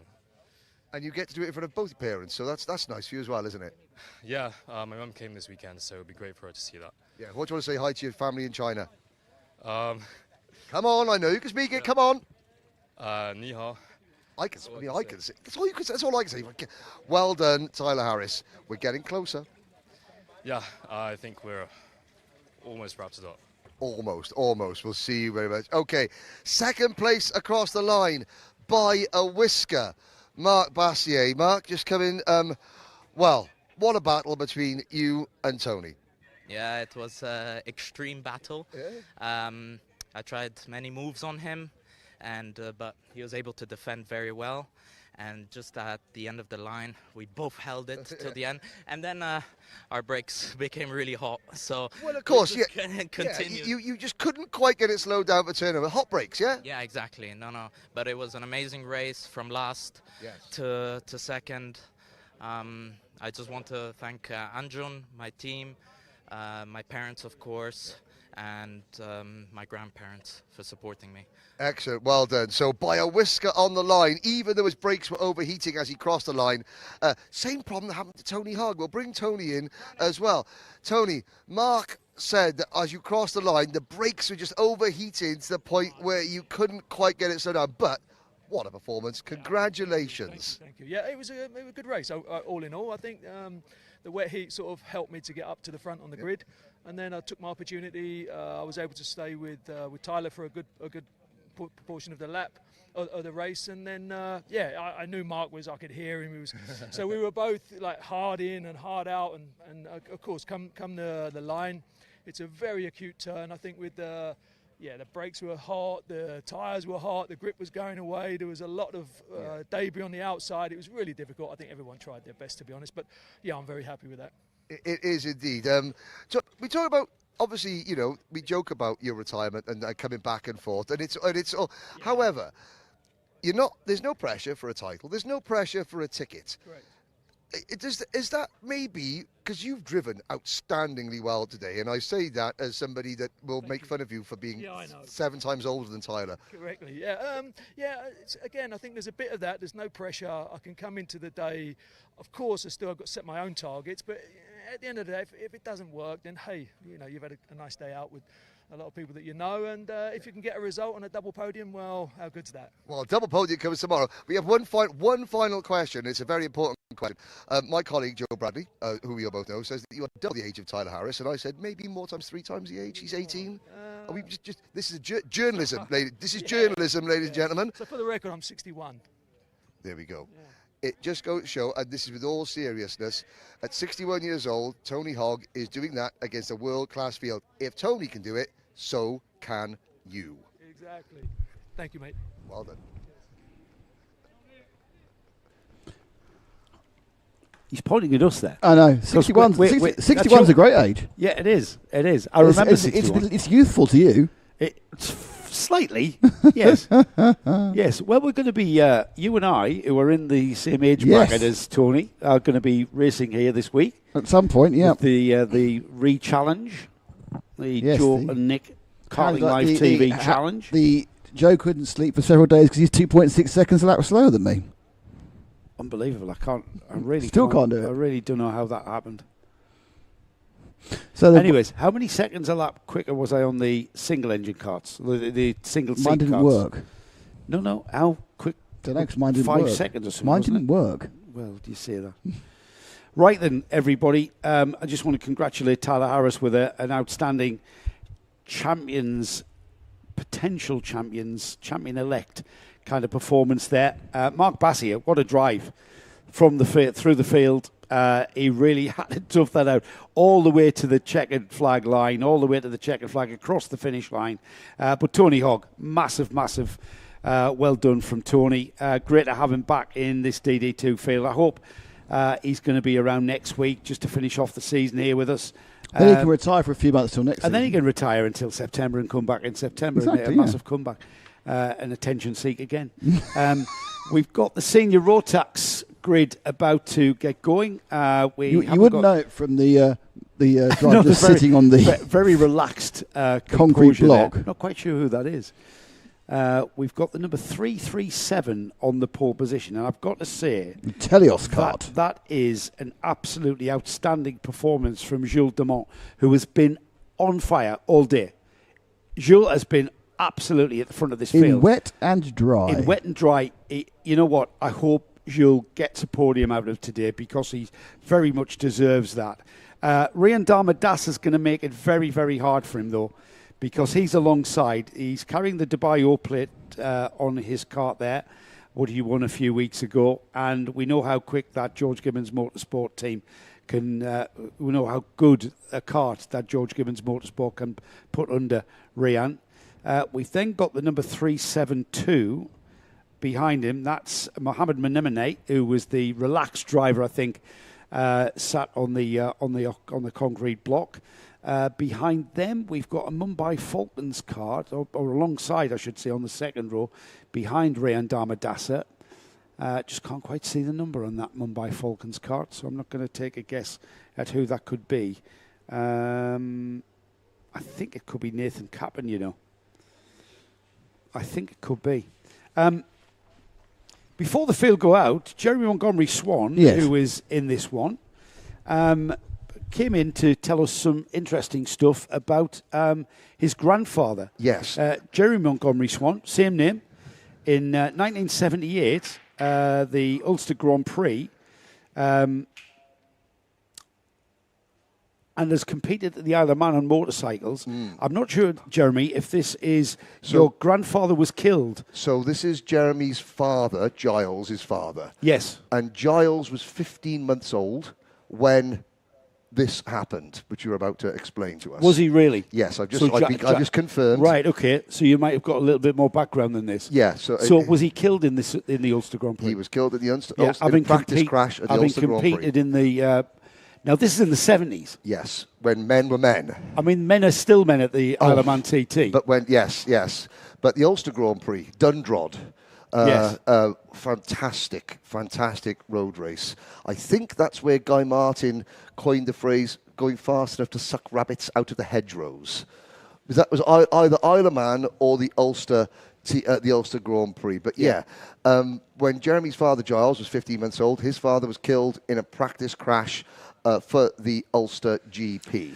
So young Jeremy, who is a great producer, as we saw in the break, Yes. is carrying on the family genes. Yes, the tradition. Speed is in the blood. Yes. It really does. It really does create that. And as well, has always tried to utilise his late grandfather's number 43 in his number. Now I'm looking at, has Jeremy Montgomery gone 334 or 332? When he gets the opportunity, Jeremy Montgomery Swan always tries to incorporate a similar number to his 334. So he's got the 3 and the 4. He swapped it round to keep that family tradition alive, and that is incredible considering that Jeremy is 15, was born 2010 or 11, yeah. And that happened 1978. Yeah. The year I left school. And yet, is carrying on that family tradition. Which again, and I'm impressed that Jeremy came in to write about that. And Yeah, I think he heard us talking about Keir Ivanov's grandfather being and his dad being in GP and his dad being Moto2. in Moto2 at the top level of motorcycle racing. Is Keir Ivanov's grandfather being the 1974 USSR car champion? Yep. In Latvia, which was part of the USSR at the time. In Latvia, yes. Good point. Another bit of stat, because Oscar Lambert came in with Jeremy as well. So he wanted us to know that he's the Vice World SWS champion. Correct. Which is the Arrive and Drive series at Dubai, isn't it? Saudi World Series. All around the world. All around the world, the SWS. He's also the only karter with a Mongolian background. Yes. So Oscar's dad has worked in Ulaanbaatar, which is the capital city of Mongolia, and Jeremy has spent time there. Would that be out of Mongolia or in Mongolia? I mean, Oscar has spent time there. Oscar spent time there. I'm getting my Oscars and my Jeremys mixed up. So Oscar has got the biggest fan club of any karter in Ulaanbaatar. Brilliant. If there is such a thing. And also, Oscar Lambert, on that day, it was in... we're going to know that, but just behind Oscar Lambert in the Saudi World Series International Finals that year, Jeremy Montgomery Swan. They both started out in the four-stroke both started with the Arrive and Drive car. Yes, they Dubai. did. Right, let's have a look at the grid then. This is the last race of the day. We're back tomorrow morning, of course, more of that. And, of course, we're back with our trophy presentation. Let's have a look. What's that? Well, timing and scoring seems to have maybe had a hiccup. Oh, right, okay. Because we're still looking at a DD2 grid on the timing and scoring screen. However, I will refresh my screen. We will, it's going to be a mixed up grid because the seniors went out when conditions were at their trickiest. You've got Jules Dumont at the front. Now, Rian Damadasa and Adam Elbasuni, they were disputing the lead right until the very, very last moment. Nathan Kappen is starting up near them, but watch out. Surprise package, the Motorscape Birol ART of Mohamed Manene, number 372. He's done it when the conditions are mixed. Now, can he do it when conditions are bone dry? Well, that's a good question, isn't it? The reason why this grid is so mixed up is because of those inconsistent track conditions with that wet weather that arrived earlier on. It's not like that, as you say now. So we're going to see some people moving through the order. We mentioned Jeremy Montgomery Swan. He's down, he's last. He had an absolutely character-building torrid time in the pre-finals. And we'll see him trying to consolidate and move up the order. Max Dexter is a little bit down as well. But it's all about this front row, isn't it? There's Jules Dumont on the Telios cart there, the black and white cart with the gold lettering. And Rayan Damadasa, we know how quick he can be. Who is that Mumbai Falcon cart behind? Who is that? There's Nathan Kappen in number 351 is up there, who has had a very, very successfully quiet day. And I mean that in the nicest possible way. He has kept himself out of trouble and kept himself at the front in all conditions. Here he is then, here he is, our pole sitter Gilles Dumont controlling the pace up to the red light. The red lights go out and we are racing towards turn one. Dumont has the inside line. We've got a cart over the curb on the inside. I think they got away with it. Darmadas around the outside. Can he hang on a second? Oh, he's on the curb. He lost a lot of momentum there and he's lost second place. Will he lose third place? Not quite. He hangs on to that. But it's a motorscape cart of Menemone who hangs on to second. But it's certainly the Telios of Gilles Dumont that leads. And it was the CRG of Enzo Tesluk has just had the biggest accident I've ever seen without him actually having an accident. He was sideways, flat chat over the inside curb, all four wheels off the ground, heading down to turn number one and saved it. Somebody signed him up in goals for Man City. Yeah, absolutely. Here's Darmadasa having to get the cart to the outside of Menemone as he darted to the right-hand side, left-hand side to defend. Nathan Cappen's not that far away as well. As the whole field come through then, one lap completed. Big, big moment for Gilles Dumont and the Telios Racing team. Why is that? Well, already Mohamed Menemone has been forced back from second to, I think, about fourth position. The longer that Menemone kept the likes of Darmadasa and Kappen at bay, the better Dumont's chances of winning this race were. Because with all due respect to Mohamed Menemone, his general pace is lower reaches the top 10. There he was in second place. Darmadasa and Kappen are both winners at this level. Menemone is now back, and so the hounds have been released. And Darmadasa and Kappen are the hounds, and Dumont is the hare. And the hare is staying ahead of the field with Darmadasa not able to bridge that gap. As I say that, they close up slightly under braking through turn 15 out of the final turn then. It's Dumont who leads across the line. 2 laps completed. Darmadasa second, Kappen third. That championship leader, George Nasser, he's in fourth. Menemone down to fifth. Then we've got Cranbo, Al-Balushi, Al-Basoni, Tesluk, and it's Oscar Lambert, the SWS Fights champion there, as I'm going to say forever now, rounding off the top 10. And I got to say, Manaf Al-Balushi, number 312, he's coming across our screens there. He qualified 25th and has slowly but surely worked his way. He has gained places in the heat, in the pre-final, and now he is 7th in the main event. So all credit to Manaf Al-Balushi, who is another of the Motorscape drivers, the Oman-based driver, Manaf Al-Balushi, having a storming day on a day where there are, quite literally, storms in the air. He's a move for the lead of this race, and Nathan Kappen almost followed Rayan Darmadasa through. Let's have a look at the carchop.me replay. Textbook move on the brakes there, last of the late breakers. Gilles Dumont was already turning towards the apex there as Darmadasa said, hang on, I'm coming through. Dumont hangs on, almost had a clip there from the Nathan Kappen, front of Nathan Kappen's cart. I'm pretty sure that rear bumper is okay on the Telios cart. The rear bumper is okay, and now look who's coming into play. Somebody that we haven't mentioned much. It's only the championship leader, George Nassar, up into P4. And I wonder, Nathan Kappen was trying to do the crossover on Gilles Dumont and caught the right front part of his nose cone on the left rear part of Dumont's rear bumper. Has that knocked the bracket down for Kappen? I don't think it has, you know. I think that looks absolutely solid because it was on just there. It was a fraction, wasn't it? Yeah, but that's all it can take sometimes, Henry, as we know. We've got Darmadasa, who's moving out and built a bit of a cushion already to Gilles Dumont, who is now under massive pressure from the Mumbai Falcons team of Nathan Kappen, and behind them, not really making any ground, staying where he was, George Nasser with Mohamed Menemone glued to his rear bumper. They're not able to close that ground up to Nathan Kappen and maybe even challenge. That's the podium right there. Darmadasa, Dumont and Kappen.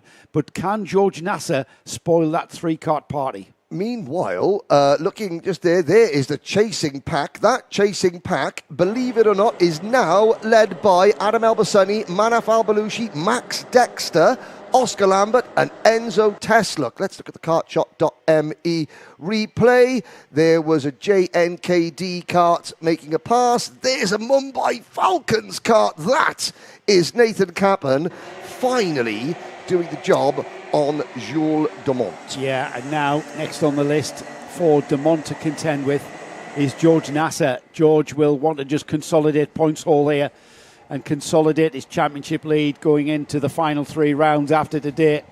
He is now on the rear bumper almost of Jules Dumont. He's pulled that gap back to him. He's left Mohamed Menemene behind him slightly as Nathan Capon now tries all he can to get on terms with the leader, Rayan Dharmadasa. Dharmadasa in composed control here of the lead, and we are at half distance next time by, so about half a lap away from the half distance mark. So still plenty of time, Henry, that anything can happen here. Absolutely. And any of these drivers can, maybe if they've got a bit of pace in their toolkit that they're keeping to themselves for now, we might be about to see it. Well, the top 5 are clear. And I say top 5 because Mohamed Menemene is clinging on to this battle. Why is he clinging on so vociferously? Because he knows that the minute that Nathan Capon has even a half look at Rayan Dharmadasa, that's going to back those two. It's going to back Dumont up. It's going to back Nassar up. And who's that going to help? Mohamed Menemene. So he is trying really, really hard. He's got no one behind him. Adam Elbassani is 3 seconds back in 6th position. But it's not just Jules Dumont who is flying the flag for Telios Racing, because Max Dexter is now up in the 7th position in the 2nd of the white and black Telios Racing karts. But this is what we're focusing on, quite rightly so. Capon signalling to Dharmadasa, don't defend. We've seen that before somewhere. Was that Karachkovic saying to Gray, don't do it? And then at this point, Karachkovic went for a move. That's right. Yeah. Now, well, Capon's going to have to decide here. He's going to have to stick or twist as George Nasser down the inside of Dumont into 3rd, and that's why he's going to have to make the decision. Looks over his shoulder, he's not quite there. Says to Dharmadasa, just get on with it, stop defending, you're slowing us up, and you're coming back to the clutches of now George Nasser. Oh, and Dharmadasa there, ending up on the outside. And was that down to Capon sneaking down the inside? Absolutely was, Joe. Let's have a look at this. Oh, he might have to be done for robbery here as he snuck down the inside and stole that lead off the early leader, Rayan Dharmadasa, who continues now in 4th. And here's that man, George Nasser, championship leader. Oh, no! Oh, and they've come together. They're locked together.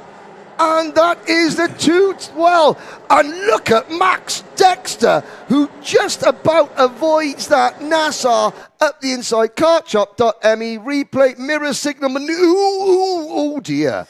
They just locked in, didn't they? They interlocked front wheels there. George Nasser down the inside of the leader, Nathan Capon, and it just went all wrong. And look who's back at the front.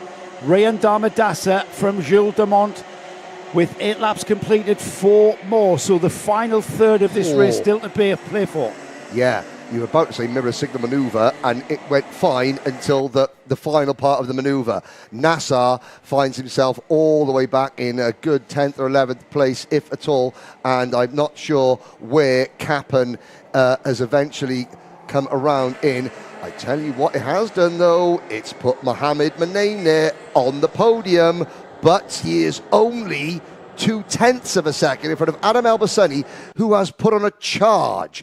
Elbassani was 3 seconds behind Mohamed Menemene about 3 laps ago. He's now less than 0.3 of a second behind. Elbassani can spot a podium. Jules Dumont can spot a race win for Telios. Amani Kanua moving up to 8th, I noticed there, as the 2 leaders continue into turn 13, now into 14, onto the back straight there. Has Jules Dumont got anything left in his toolkit to find pace to get ahead of Dharmadasa? Dharmadasa was defending, wasn't he, a few laps ago, and it all went horribly wrong. Now Dharmadasa gets a reset and can continue. Into turn 1 they go then, and there's still a bit of time. There's going to be 2 more laps after this one, Henry.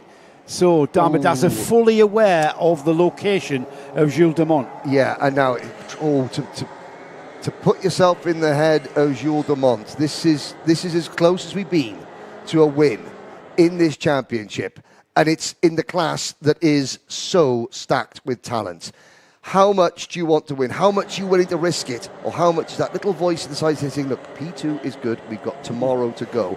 But then he's thinking, that's the little white angel. The red devil is saying, go for it, go on, go for it. To heck with what happens, go for it. You've got to go for it. Who wins? Is it discretion? Are we going to try? We've got to try. But how much do we try? We try. Yeah. Is it work? Oh! Little bit of a nudge just there at the apex. Damadasa will hang on to that.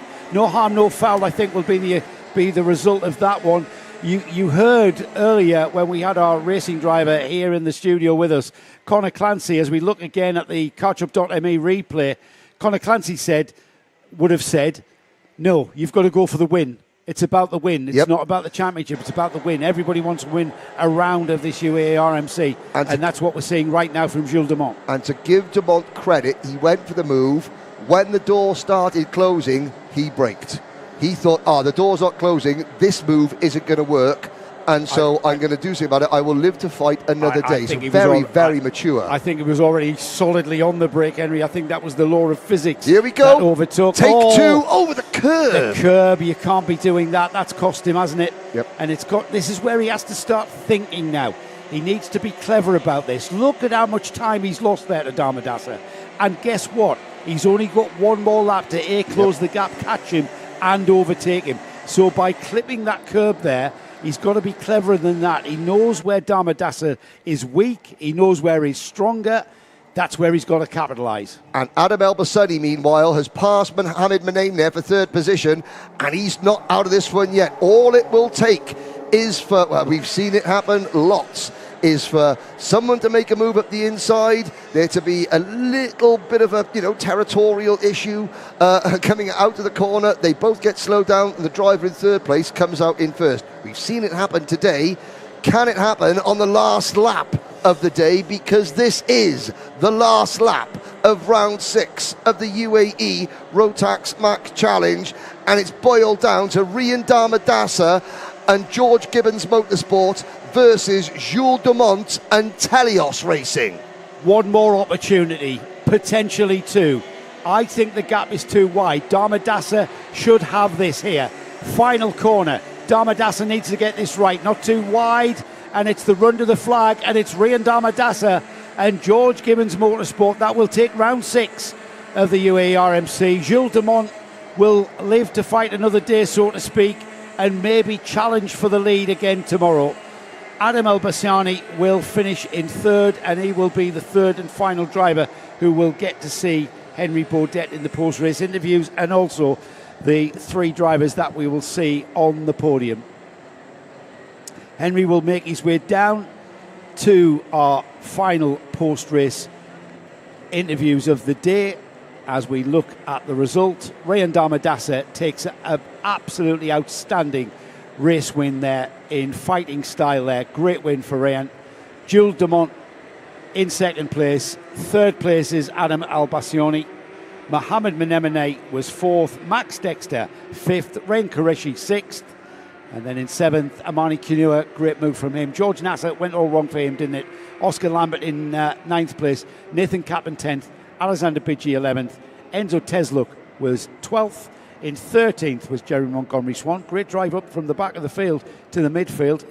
He's got to be happy with that, hasn't he?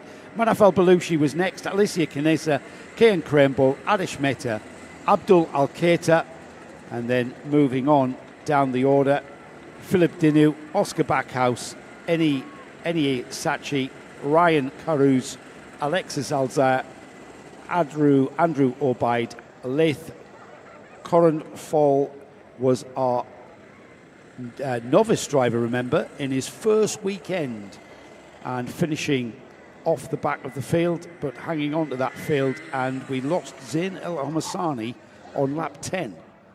That concludes our race coverage for today. We're not quite finished with our broadcast. Just no. We've got Henry's interviews. We've got the re-showing of the Paddock Show. And then we've also got and then we've got our podium presentation. That's right. So we'll go on. If you missed the paddock show at lunchtime, you've got a chance to see it now after we've had our interviews. It was early lunch, wasn't it? Because It of the was rain. an early lunch, so you might not have been ready. If you saw it, well, it's always a great opportunity to see it again. Yes, and perhaps they'll say something different this time. Maybe. Who knows? Who knows? I doubt they will, but who knows? Conclusion of the racing, Nick, on this different configuration of what we saw earlier in the season. Different configuration, different day weather. Completely. Well, yeah, the weather. But I want to talk about the track. Very, very interesting, that section. It certainly lends itself to some cracking racing here and opportunities to race with that switchback section of turn 1 into 2 and then subsequently into 3, where you get 1, 2, 3 opportunities to have a go at a change of position. Mm-hmm. Just watching these. There's some children knocking about. Yeah, they are. They're trying to get into our VIP lounge. It's locked. Yeah, and that's the reason it's locked. Yes, guys, sorry. Yes, a very, very different race day altogether with that wet weather. Rain delay at lunchtime. For the simple reason is we only run in slicks in the UAE, and we saw that once the rain had gone away, the track dried very quickly. Yeah, I mean, we've seen, we do see slicks on rain in the UK, in the GX class, of course. That's true. And so we're seeing it here. You'll see the same thing. You see crank it later on next month, isn't it? For next week. We saw it. Wilton Mills next week, if it rains. Of course it is. Yeah, you'll see it next week. Yeah, we'll see the GX 100 class on Karting Live TV. 2 broadcasts coming to you on Karting Live TV next week. Next Sunday. That's Sunday. Just one on Saturday from here. Yes. But do you want to take us through the timetable for the next couple of weeks or so? No, because Henry's looking ready to go. Oh, I see. Okay, we'll do that later then. I'm sure he is ready to go. For our Karting Live TV audience. I've got Henry on my pitch. I haven't got any of his victims. It's a victim-free environment for Henry down there at the moment. Yes, well, they've got to get. There's a big long queue of carts there, isn't there, from to get scrutineered. Oh, okay. Are you all right then? Henry, off you jolly well go. Thank you very much. Well, we're waiting for Adam Al-Bassani to come through the weigh scale because he was quite a way back. A nice leisurely slowing down lap. But we have our top 2 here who are very patiently waiting at the side.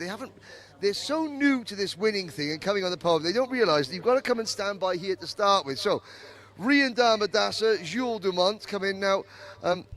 Your friends have said, make sure that you say hi to Riri and congratulate him for winning. That's your nickname, isn't it? Don't really like it, to be fair.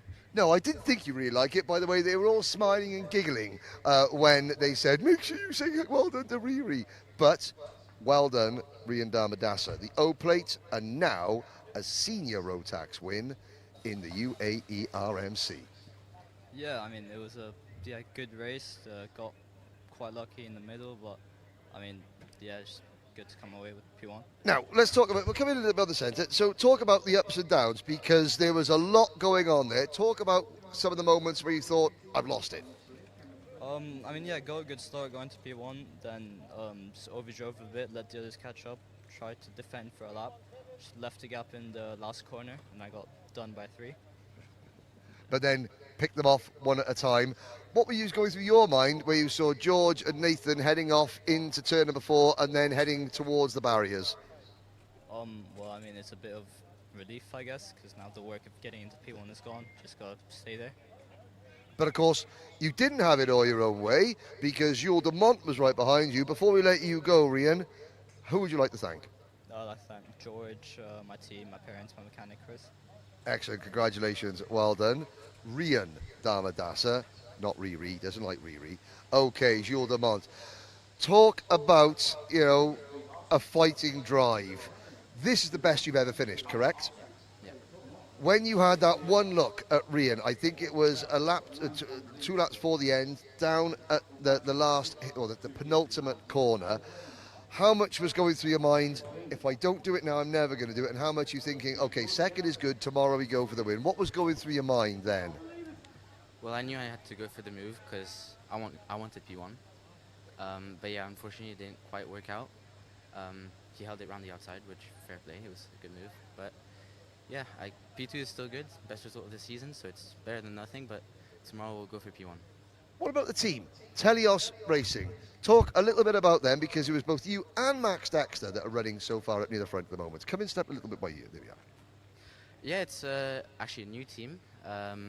We've done lots of hard work this season, and thanks to everyone in the team, Luigi, Andrea, everyone, and my mechanic Ruben, of course. Yeah, it's been lots of hard work. It's only my first racing season, so yeah, to have a good result like this at the end of the season shows that we worked a lot with the team, and yeah, it's really nice.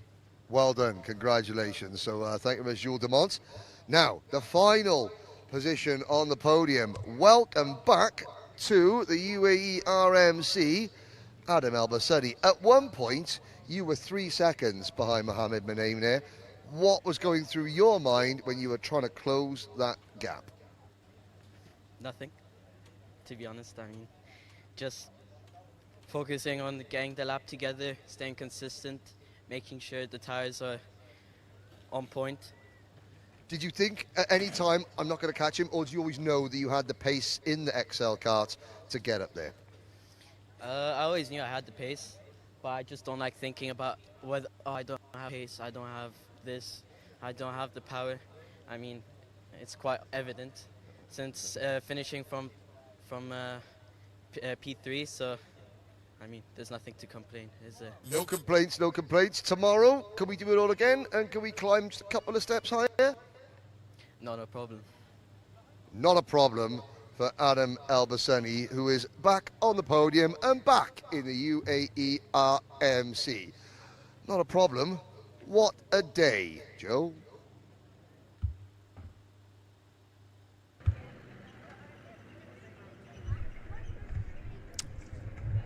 What a day indeed. What a day indeed. I tell you what, that's an understatement, Henry. What a day's racing. I tell you what, though. So the racing's finished, yes. The coverage isn't finished. No. Thank you, Henry, for all of those interviews with our winning drivers this afternoon. We've got a bit of a break before we make the results official. We've got our trophy presentation that will bring you live. For now, we're going to go to our paddock show for a second screening. Before we do that, we'll just remind you that we're back tomorrow with Karting Live TV's coverage of round 7 of the UAE RMC. At 9 o'clock. At 9 o'clock. Local, and we'll 6 o'clock in the UK, 7 o'clock in Europe. More information about next week. Exciting weekend. Oh, it's a big week next weekend. 2 point scoring days for round 8 of the UAE RMC and racing in the UK, all on Karting Live TV. All on the same time on the Sunday. But more of that tomorrow. For now, enjoy the paddock show. We'll see you at the trophy presentation. Well, hello and welcome to Karting Live TV and the UAE RMC for round 6 of the championship here at Al Ain, but with a new track configuration. Now, when I think about Al Ain and the UAE RMC, I think of only one person. And then after that, I think about Henry Baudet. Ah, and there he is. Henry, new track, new challenge. Yes, welcome back. It seems like it's been a while since Yas Marina, but we got 4 rounds, 2 of them this weekend on one of the tightest configurations of circuit that we've got here at Al Ain Raceway. At the end of the main straight, you have got that first chicane before you get to traditional turn number 1. It means it's going to be the absolute antithesis of what we saw at Yas Marina. Yas Marina, 95% the lap flat out. Here, one of the most technical. This is a real driver's track. As well, here's something we haven't had to take into consideration this season. Yeah, apologies, we appeared to brought the weather with us. So you talk about drivers. So what I want you to do, Henry, is go and talk to drivers in this next 22.3 minute segment. I'll go that way and speak to drivers. Well, it might seem like a long time ago, but in fact, the last round of the UAE Rotax Max Challenge took place in February at Yas Marina. And the race of the season, in fact, officially, Karting Live TV's race of the month took place in Minimax between these two, LBJ Stubbs and the eventual winner, Austin Gray. And it was a really, really special moment because, Austin, that was your very first win, wasn't it? Yeah, I was very excited about it because in the race there was a point where he just pulled away and I just didn't think I was going to win it. So it was very good that I did it. Now, they're sitting together because off track, they're good friends. And as well, Albie, you said something that was very, very special because even though you're both fighting for a championship, you're both fighting for that ticket to the grand finals. However, the Saturday, you won. The Sunday was all about Austin. But what were your thoughts when Austin won? Because what you just said off camera is very, very, very important. Well, it was a really good race between me and Austin. Like, at the start, Austin pulled away a bit and I managed to reel him back in. And then Austin done a really good move at the last corner. I didn't expect there to be a move there, so I didn't defend. But when he won, I was really happy for him because it was his first ever race win and I was happy with a P2. I'm happy with any podium. Now, how difficult is it? So we'll talk to both of you. Maybe Albie, you'll be able to talk a little bit more about this. When you have a race like that against somebody who off track you get on with, how difficult is it, even at your age, to separate? Look, behind the scenes, we're mates. On track, there are no rivals. How do you find? How hard is it to differentiate and separate that, and to go up afterwards and say, "Well done, you beat me fair and square"? It depends. If they didn't beat me fair and square, then I'd be really annoyed. But like when he won, he didn't do anything wrong, so it was a good race. It was a fun race, and I was really happy with Austin. Now, Austin, the winner. Tell me something. So this is your first full season, really, in karting, isn't it? You've done bits before, but this is our first real championship battle, isn't it? Yeah. You know, I feel like when I'm going up against one of my friends, like maybe like Albie, Charlie Page, or like Ben, or something like that, you know, it's just like, yeah, there's not really a friendship on track, but off track there's a lot of friendships. But I feel like on track, if they're your friend, you feel a little bit safer around them because you know they're not going to just punt you off or something. Yeah, no, and this is something that you're learning. You know, the friends on track and the friends off track part of it. How long did that win take to sink in? Like when you woke up on the Monday morning, you're like, yeah, I won a race. And let's look at the trophy again very quickly. Yep, it still says P1. Yeah, for like a week and a half, my dad was just rewatching that one moment. But like, you know, I don't like a week in. I just look at it every morning now because even if something goes wrong, I know that that's the one thing that I wake up to see. Yeah, now, of course, you both had big wins. Albie, could you remember your first sort of major national level win? Of course, you come here as a British champion in Water Swift Restricted. Yeah, do you remember what it felt like with your first big win? And how does it change you as a driver once you get that first big win under your belt? When I won the O plate for the first time, the Monday morning I woke up and everyone come over to say well done. I'm like, I still can't believe that just happened. But like when I won the O plate gave me a lot of confidence, but now that I've won the British Championship, I think I'm too confident for what I can do. Well, you know, not too confident. Confidence is good, but again, you always maintain a level head, and you still, you know, you understand, hey, sometimes your best is good enough for second, like it was at Yas Marina on the Sunday. Austin, the next time you sat in a kart after that win, did you feel any different? Not really, because before all the races, all of the races back to the start, I just wanted to get at least one podium this season. That was my goal. And now that I've won a race and I'm fighting for the championship, it's just like, wow, I've got all the way here. Because you don't know how horrible I was before this season.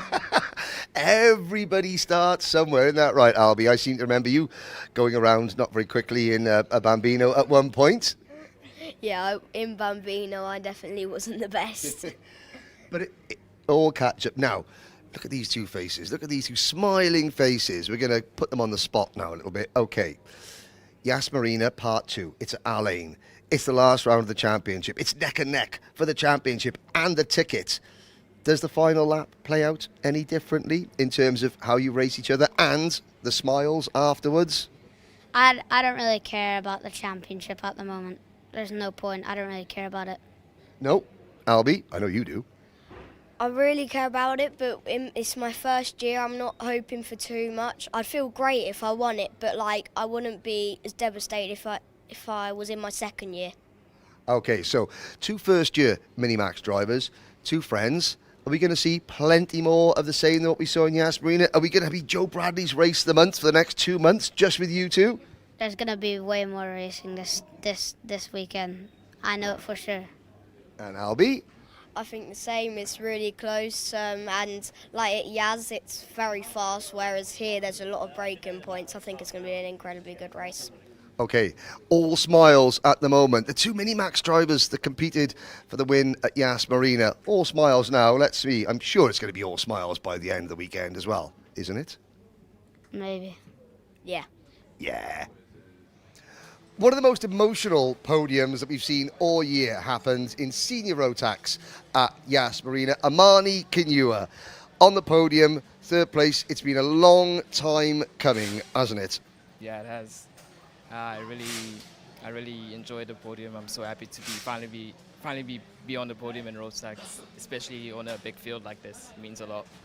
It does. Now, for those of you that watch on Karting Live TV, and of course you all do because that's what we're on, you will know that on the live chat, Amani Kinua has the biggest online following of any of the drivers here because, Amani, originally you're from South Africa, but your family live in Kenya, so you're doing a lot of travelling. You went home in the interim between Yas Marina and here. What was the reception like when you got home? We're wearing our African bands of friendship here. All the people from Kenya and South Africa that tune in to watch you race, what was their reaction when you came home with some silverware? They were just so pleased to see me. They were so proud of me. They all just screamed. They all just yelled when they saw me. They were just so. Really? Was that just extended family or people that just watch you because they like karting and they've got someone to cheer for? Yeah, it's also people that also watch me because my dad calls people that he used to be friends with or old family friends that I don't even know, or people from work too. So that must be quite nice. People that you don't know, that you come back, you arrive in Nairobi, and there are people there cheering for you, supporting you that you've never met before. How does that make you feel as a driver and as an athlete? It makes me feel really good. I feel so much pride whenever the chat. Yeah, whenever the chat says my name or comments on me. Now, let's go back to Yas Marina, that final. Talk us through it, because you didn't start in the top 3. You had to fight every step of the way. So in the final, I started 8th, just behind Kona, who was in 6th. It was the start was alright, and then the first 3 laps was quite a bit of chaos. I know the Mumbai's and that one Krotov driver, they went over each other. So once I just got through them, I was in 5th at the time. Then I just hunted down Daniel Britt, and then I passed him, and then I made my nice move on Capin onto the back straight. Now, yes, the nice move on Nathan Capin. You say that with a big smile on your face, because you've had podiums taken away. There's been pole positions, track limits, penalties. When did you think, okay, Nathan's not coming back past, I've got this? I thought it's when I looked behind and saw that there's the gap's just getting bigger and bigger, so I just started to gain more confidence and just started to focus on second now. Now, of course, a podium's one thing. There's only one next logical step, isn't there? And that is the top of the podium. How far are you as a driver, as a package, the team, the kart, how far are we away from winning a big final here at the UAE RMC?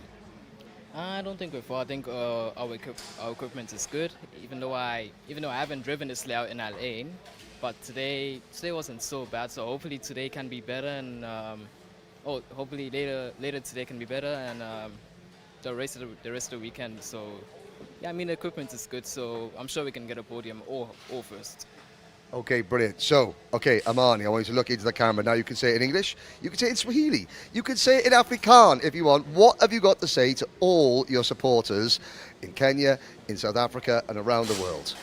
I want to say thank you so much for supporting me. Thank you, Granny. Thank you, Dad. Thank you, my cousins. Thank you, my family. Thank you for my aunt. Thank you, my aunties. Thanks for always being there, and yeah, giving me the best of luck. Always commenting on the chats more than anyone else. Thank you so much, guys. And of course, to your house family over here, Ricky and his wife, for looking after you while you're living here. Yeah, I'd like to thank them.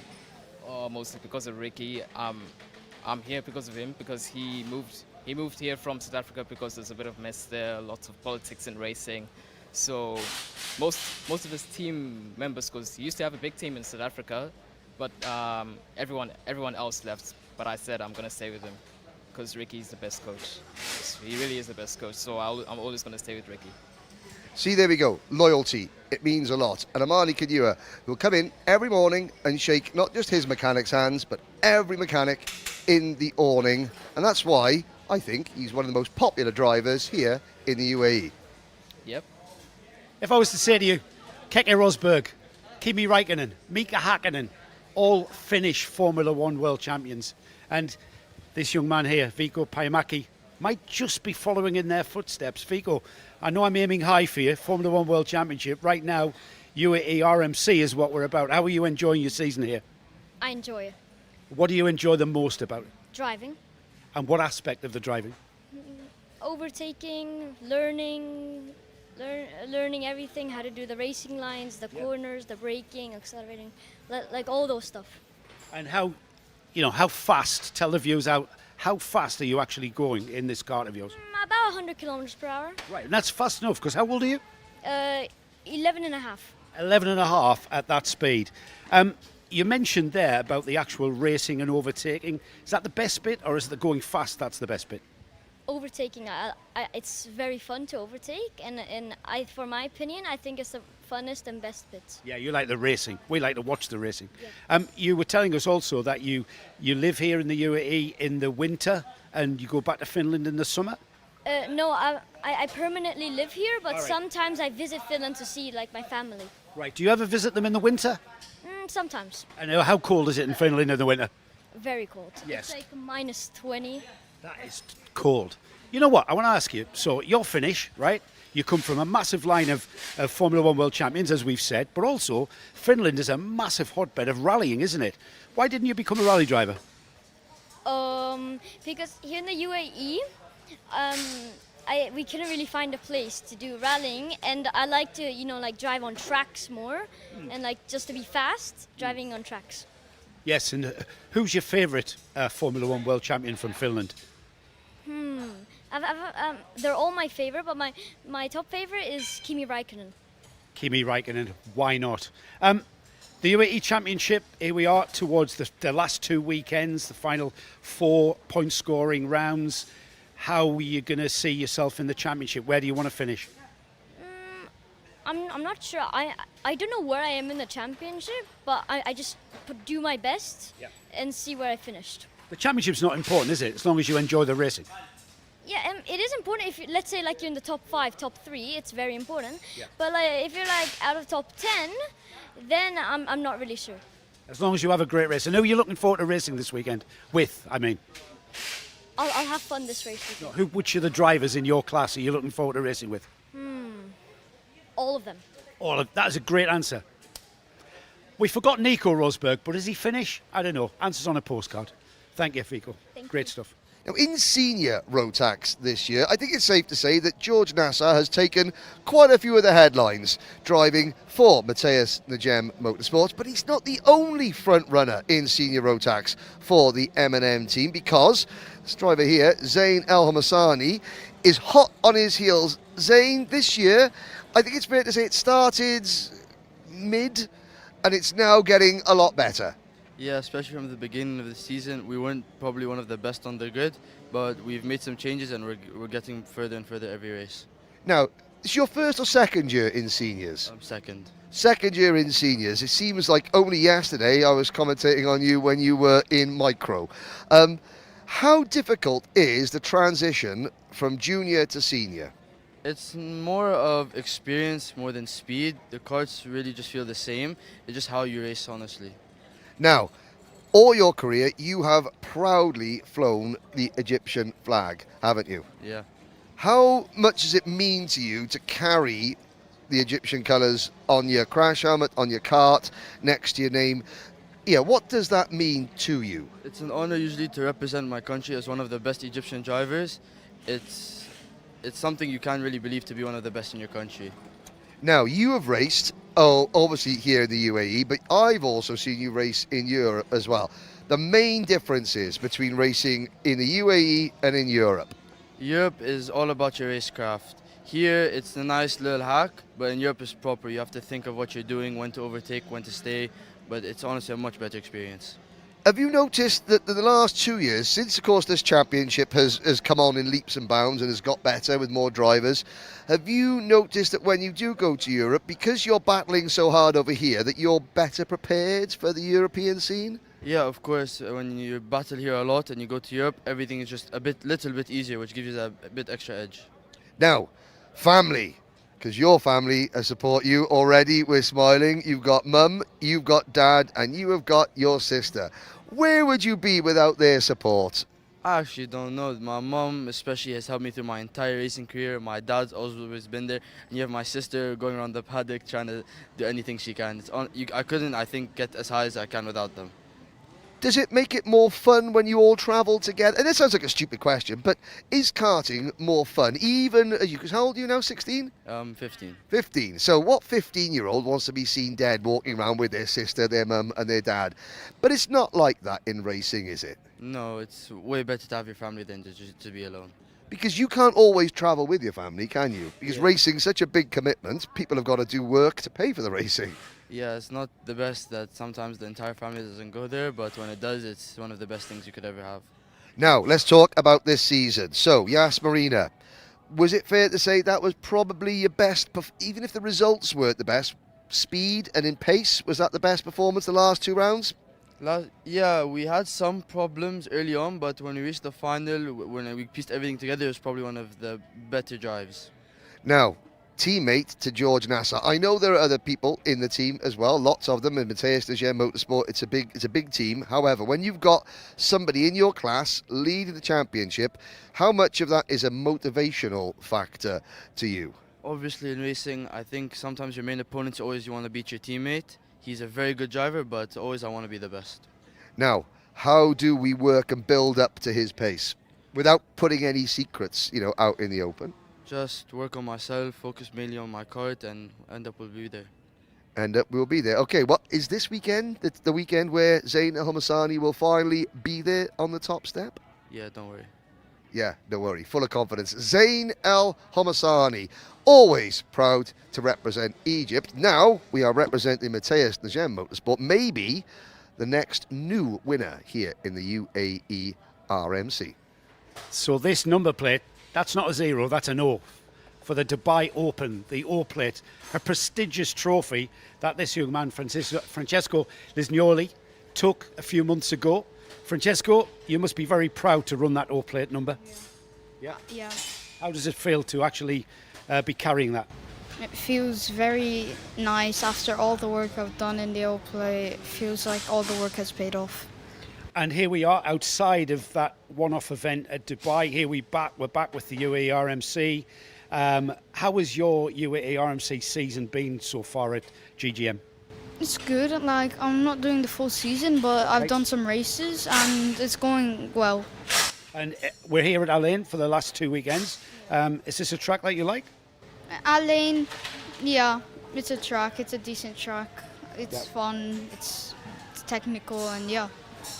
You've been out on this fresh configuration last used in this championship in 22-23 season. What do you think of the first corner, for instance? It's now a tight sequence of corners, isn't it? Yeah, the corner, very fun, but also technical. You can make a lot of mistakes, and yeah. Is it a place where you maybe can see some overtakes developing? Of course. And is it also a place where, therefore, you may have to defend? It's both. It's both. What are you expecting? I'm expecting very good overtakes in that corner. Yeah. And a lot of people defending. Who are your main competitors in your class? Who are you going to be looking out for? I'll be Jay Stubbs and Austin Gray and Benjamin Karaskovic. Yeah. And have you got the pace so far? Have you been working on setups and stuff like? Yeah, I've been working on it. Like, I'm close, but not there yet. But let's see next session. Who's your mechanic? I don't know his name. He was new, but it used to be CJ. Okay. So you guys are just developing that relationship of communication together this weekend? Yeah. Yeah. Good luck, Francesco. Here's to a great weekend. Karting has always been...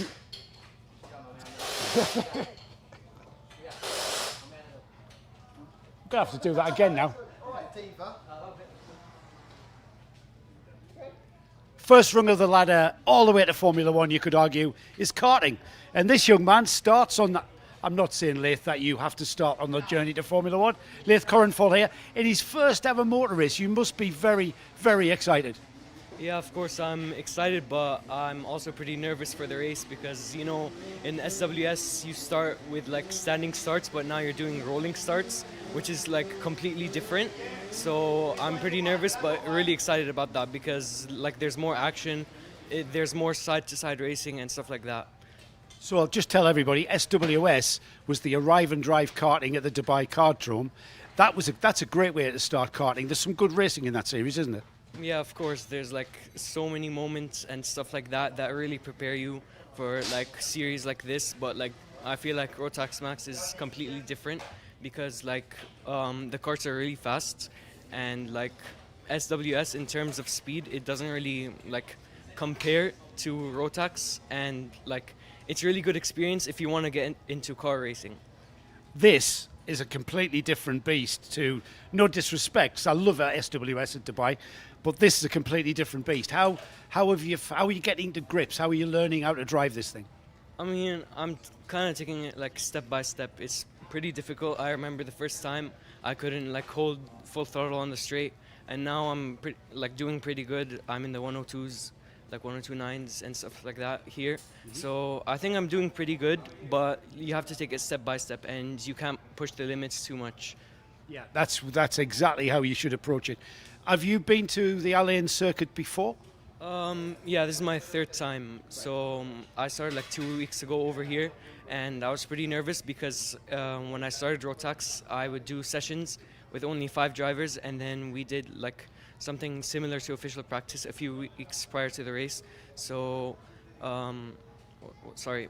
I know what you mean. It's just it's kind of like really finding your feet here. Kart, track. The other thing that you're finding your feet with is completely different to just turning up, jumping in a kart. You've got the whole CRG team behind you. Is that a massive advantage to have all of this experience that you can ask questions of? Yeah, of course. Like having a team is like completely different. Like it's new to me. I think like it's new to everyone for the first time because like you have different factors and things to like think about with your team, and it's more like it becomes a team-based sport, which is kind of like in car racing or motorsports, you start to work with your team, maybe like strategies and stuff like that. Is it? You mentioned car racing twice now. Have you got sort of aspirations to maybe move into cars eventually? Yeah, I hope so. Maybe like a factory team or something like that. I've already tried a car in Yas Marina circuit, so you know, and I also have a simulator, so I'm trying to prepare myself with Rotax to start motor racing. And you know what the most important thing about this weekend, Leith, for you? Do you know what that is? Shall I tell you? Because I've raced as well.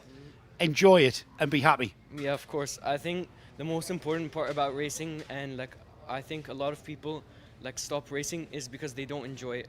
There's like so much stress and pressure when you start, and you kind of have to enjoy like and embrace everything that you go through, because it's going to be a memory someday, and I think you have to embrace everything because that's the whole point. I think he said it all there. Wish you all the very best of luck. Enjoy your weekend, Leith.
gentlemen, just one final investigation being conducted. Everything else is clear, and so we expect to be getting on with the podium presentation in just a few minutes. Thank you for your patience.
We're going to wait. We're going to wait 1 moment.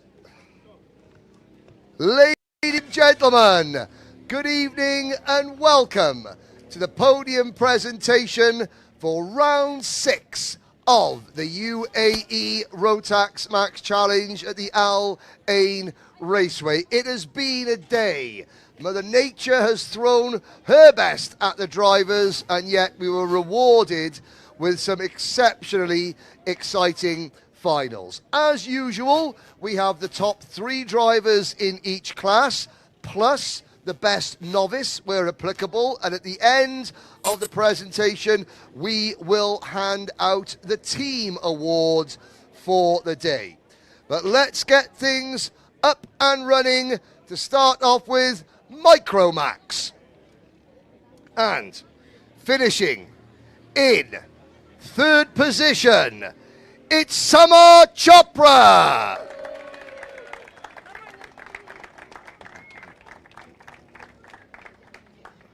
So Samar Chopra finishes in P3. In P2, it is the George Gibbons Motorsport driver, Liam O'Hanlon.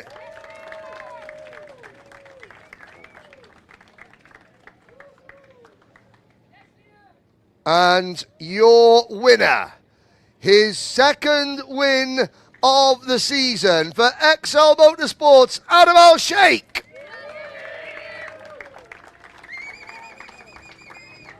And joining the top 3 drivers on the podium, the best novice in what I think is his very first race, it's Yusuf Al-Kayat.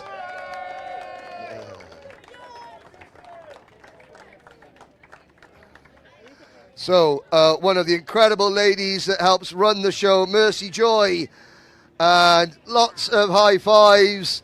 Drivers, can we have you all on the top step, please? And once again, all trophy winners to stay behind for one final group photo.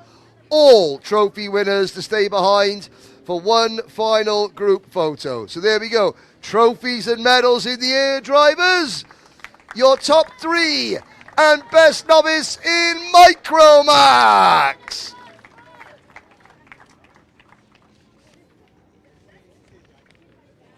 Well done, drivers. Well done. Our next presentation is for Minimax.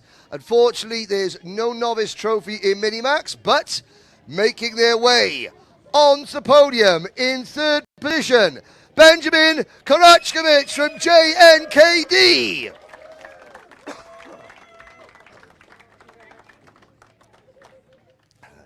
Well done, Ben, who is a lot healthier this weekend than you were last weekend. Everything is staying in him, is what we're trying to say. Your runner-up by 9/10 of a second, driving for Sam Pollitt Racing International in association with Anderson Chilcott Motorsports, it's LBJ Stubbs.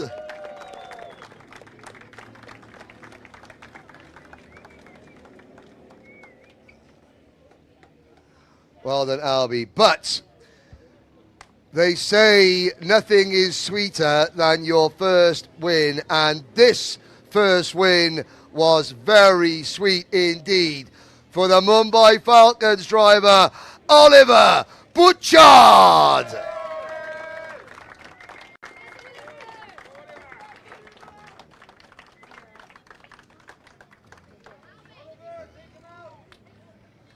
Well done. So, drivers, big smile, trophies in the air. If we can have you all on the top step, please. Trophies in the half air. There we go. Well done. Your top 3 in Minimax. Well done.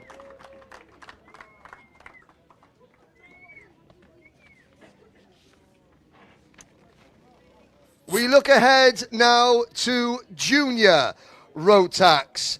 A very strong field. There were a couple of post-race penalties. Finishing in 3rd position. Took his first ever pole position this morning. Now we're on the podium. Matthias Deschamps Motorsports, Harrison Stevens.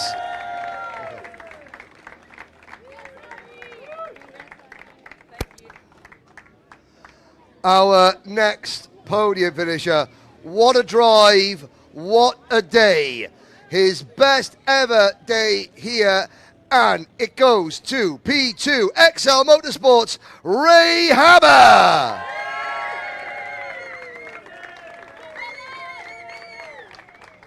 And we talk about comebacks. The last time that we were supposed to be racing here, Ray Hammer got as far as, what was it, Friday morning practice before we rolled our cart and fractured our shoulder, comes back on the podium. Well done. But your winner, he took it from Ray towards the end of the final, hangs on to win by 0.7 of a second.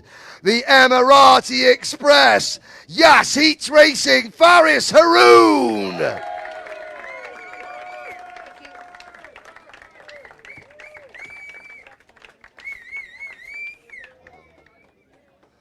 Well done. So drivers, trophies in the air. Well done. And stand on the top step. Group shot.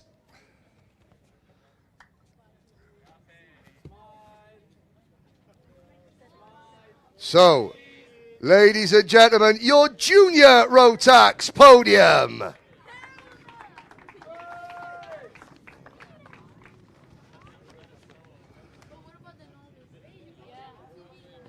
On to DD2 Masters.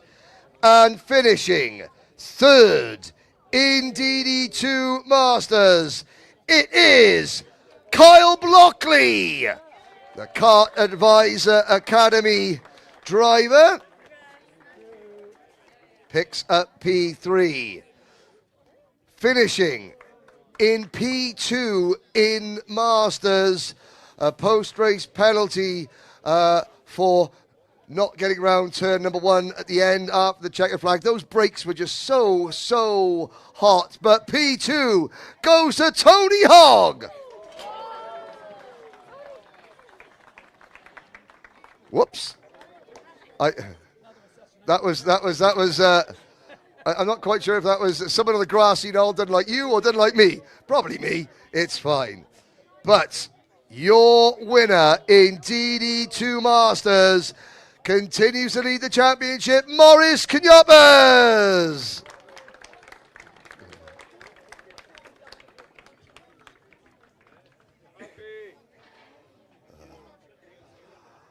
Well done. Drivers, trophies in the air. And we can all stand at the top step of the podium. Why not? Ladies and gentlemen, your DD2 Masters podium. Congratulations.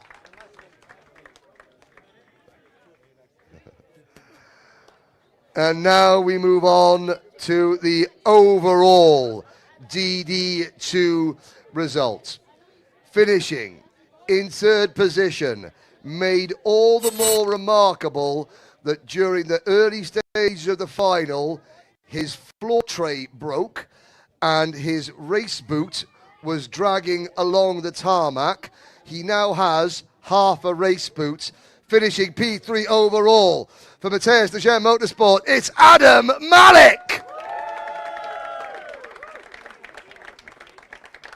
Now, Adam, you're wearing an Alpine Stars race boot. If you're wearing any other brand of race suits, then that would have been terrible. You would have retired, but because you had Alpine Stars on, then you were able to finish in 3rd position.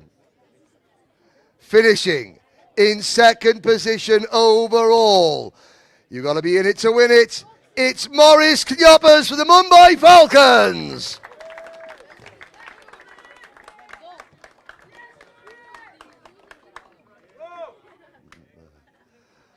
But your winner, taking another giant step towards his very first Rotax Grand Finals, driving for the Mumbai Falcons, it's Tyler Harris.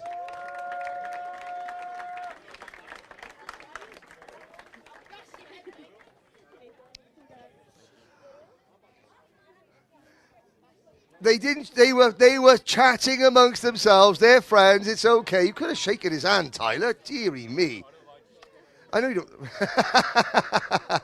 Ladies and gentlemen, your top three in DD2. Top step of the podium, all.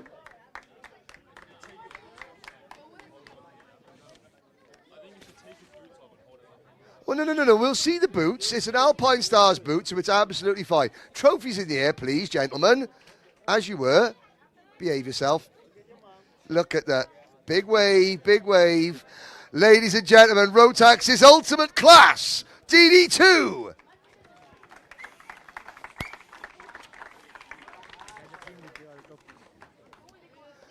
Our final class, and what can I remind you all again, we need all podium finishers with their trophies to stay back for one final group shot. We have senior Rotax up next. What a race. Finishing in third position on his return to the championship for XL Motorsport, it's Adam Albasuni.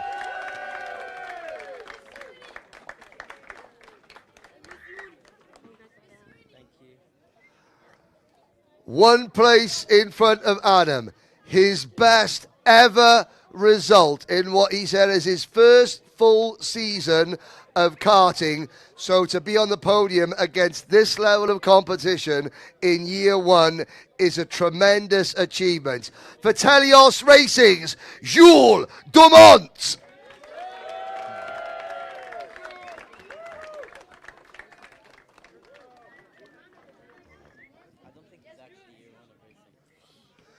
But your winner, a really tough race. He thought he lost it on a number of occasions, but he kept digging, comes away with the victory.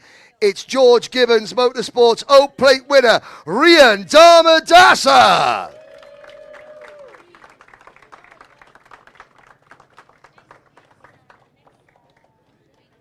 And Rian, Jules, and Adam will be joined on the podium by the best novice, incredibly, in his very first kart race out of rentals. It's his first two-stroke race, his first Rotax race, and his best lap was 1.3 seconds slower than the race winners. Please welcome Leith Corenfall.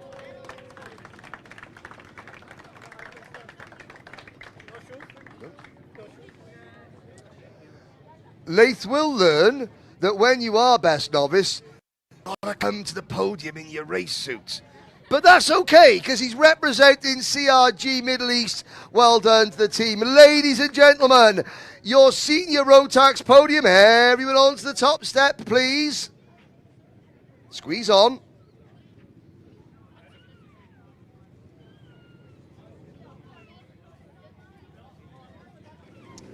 Ladies and gentlemen, your senior Rotax podium and best novice.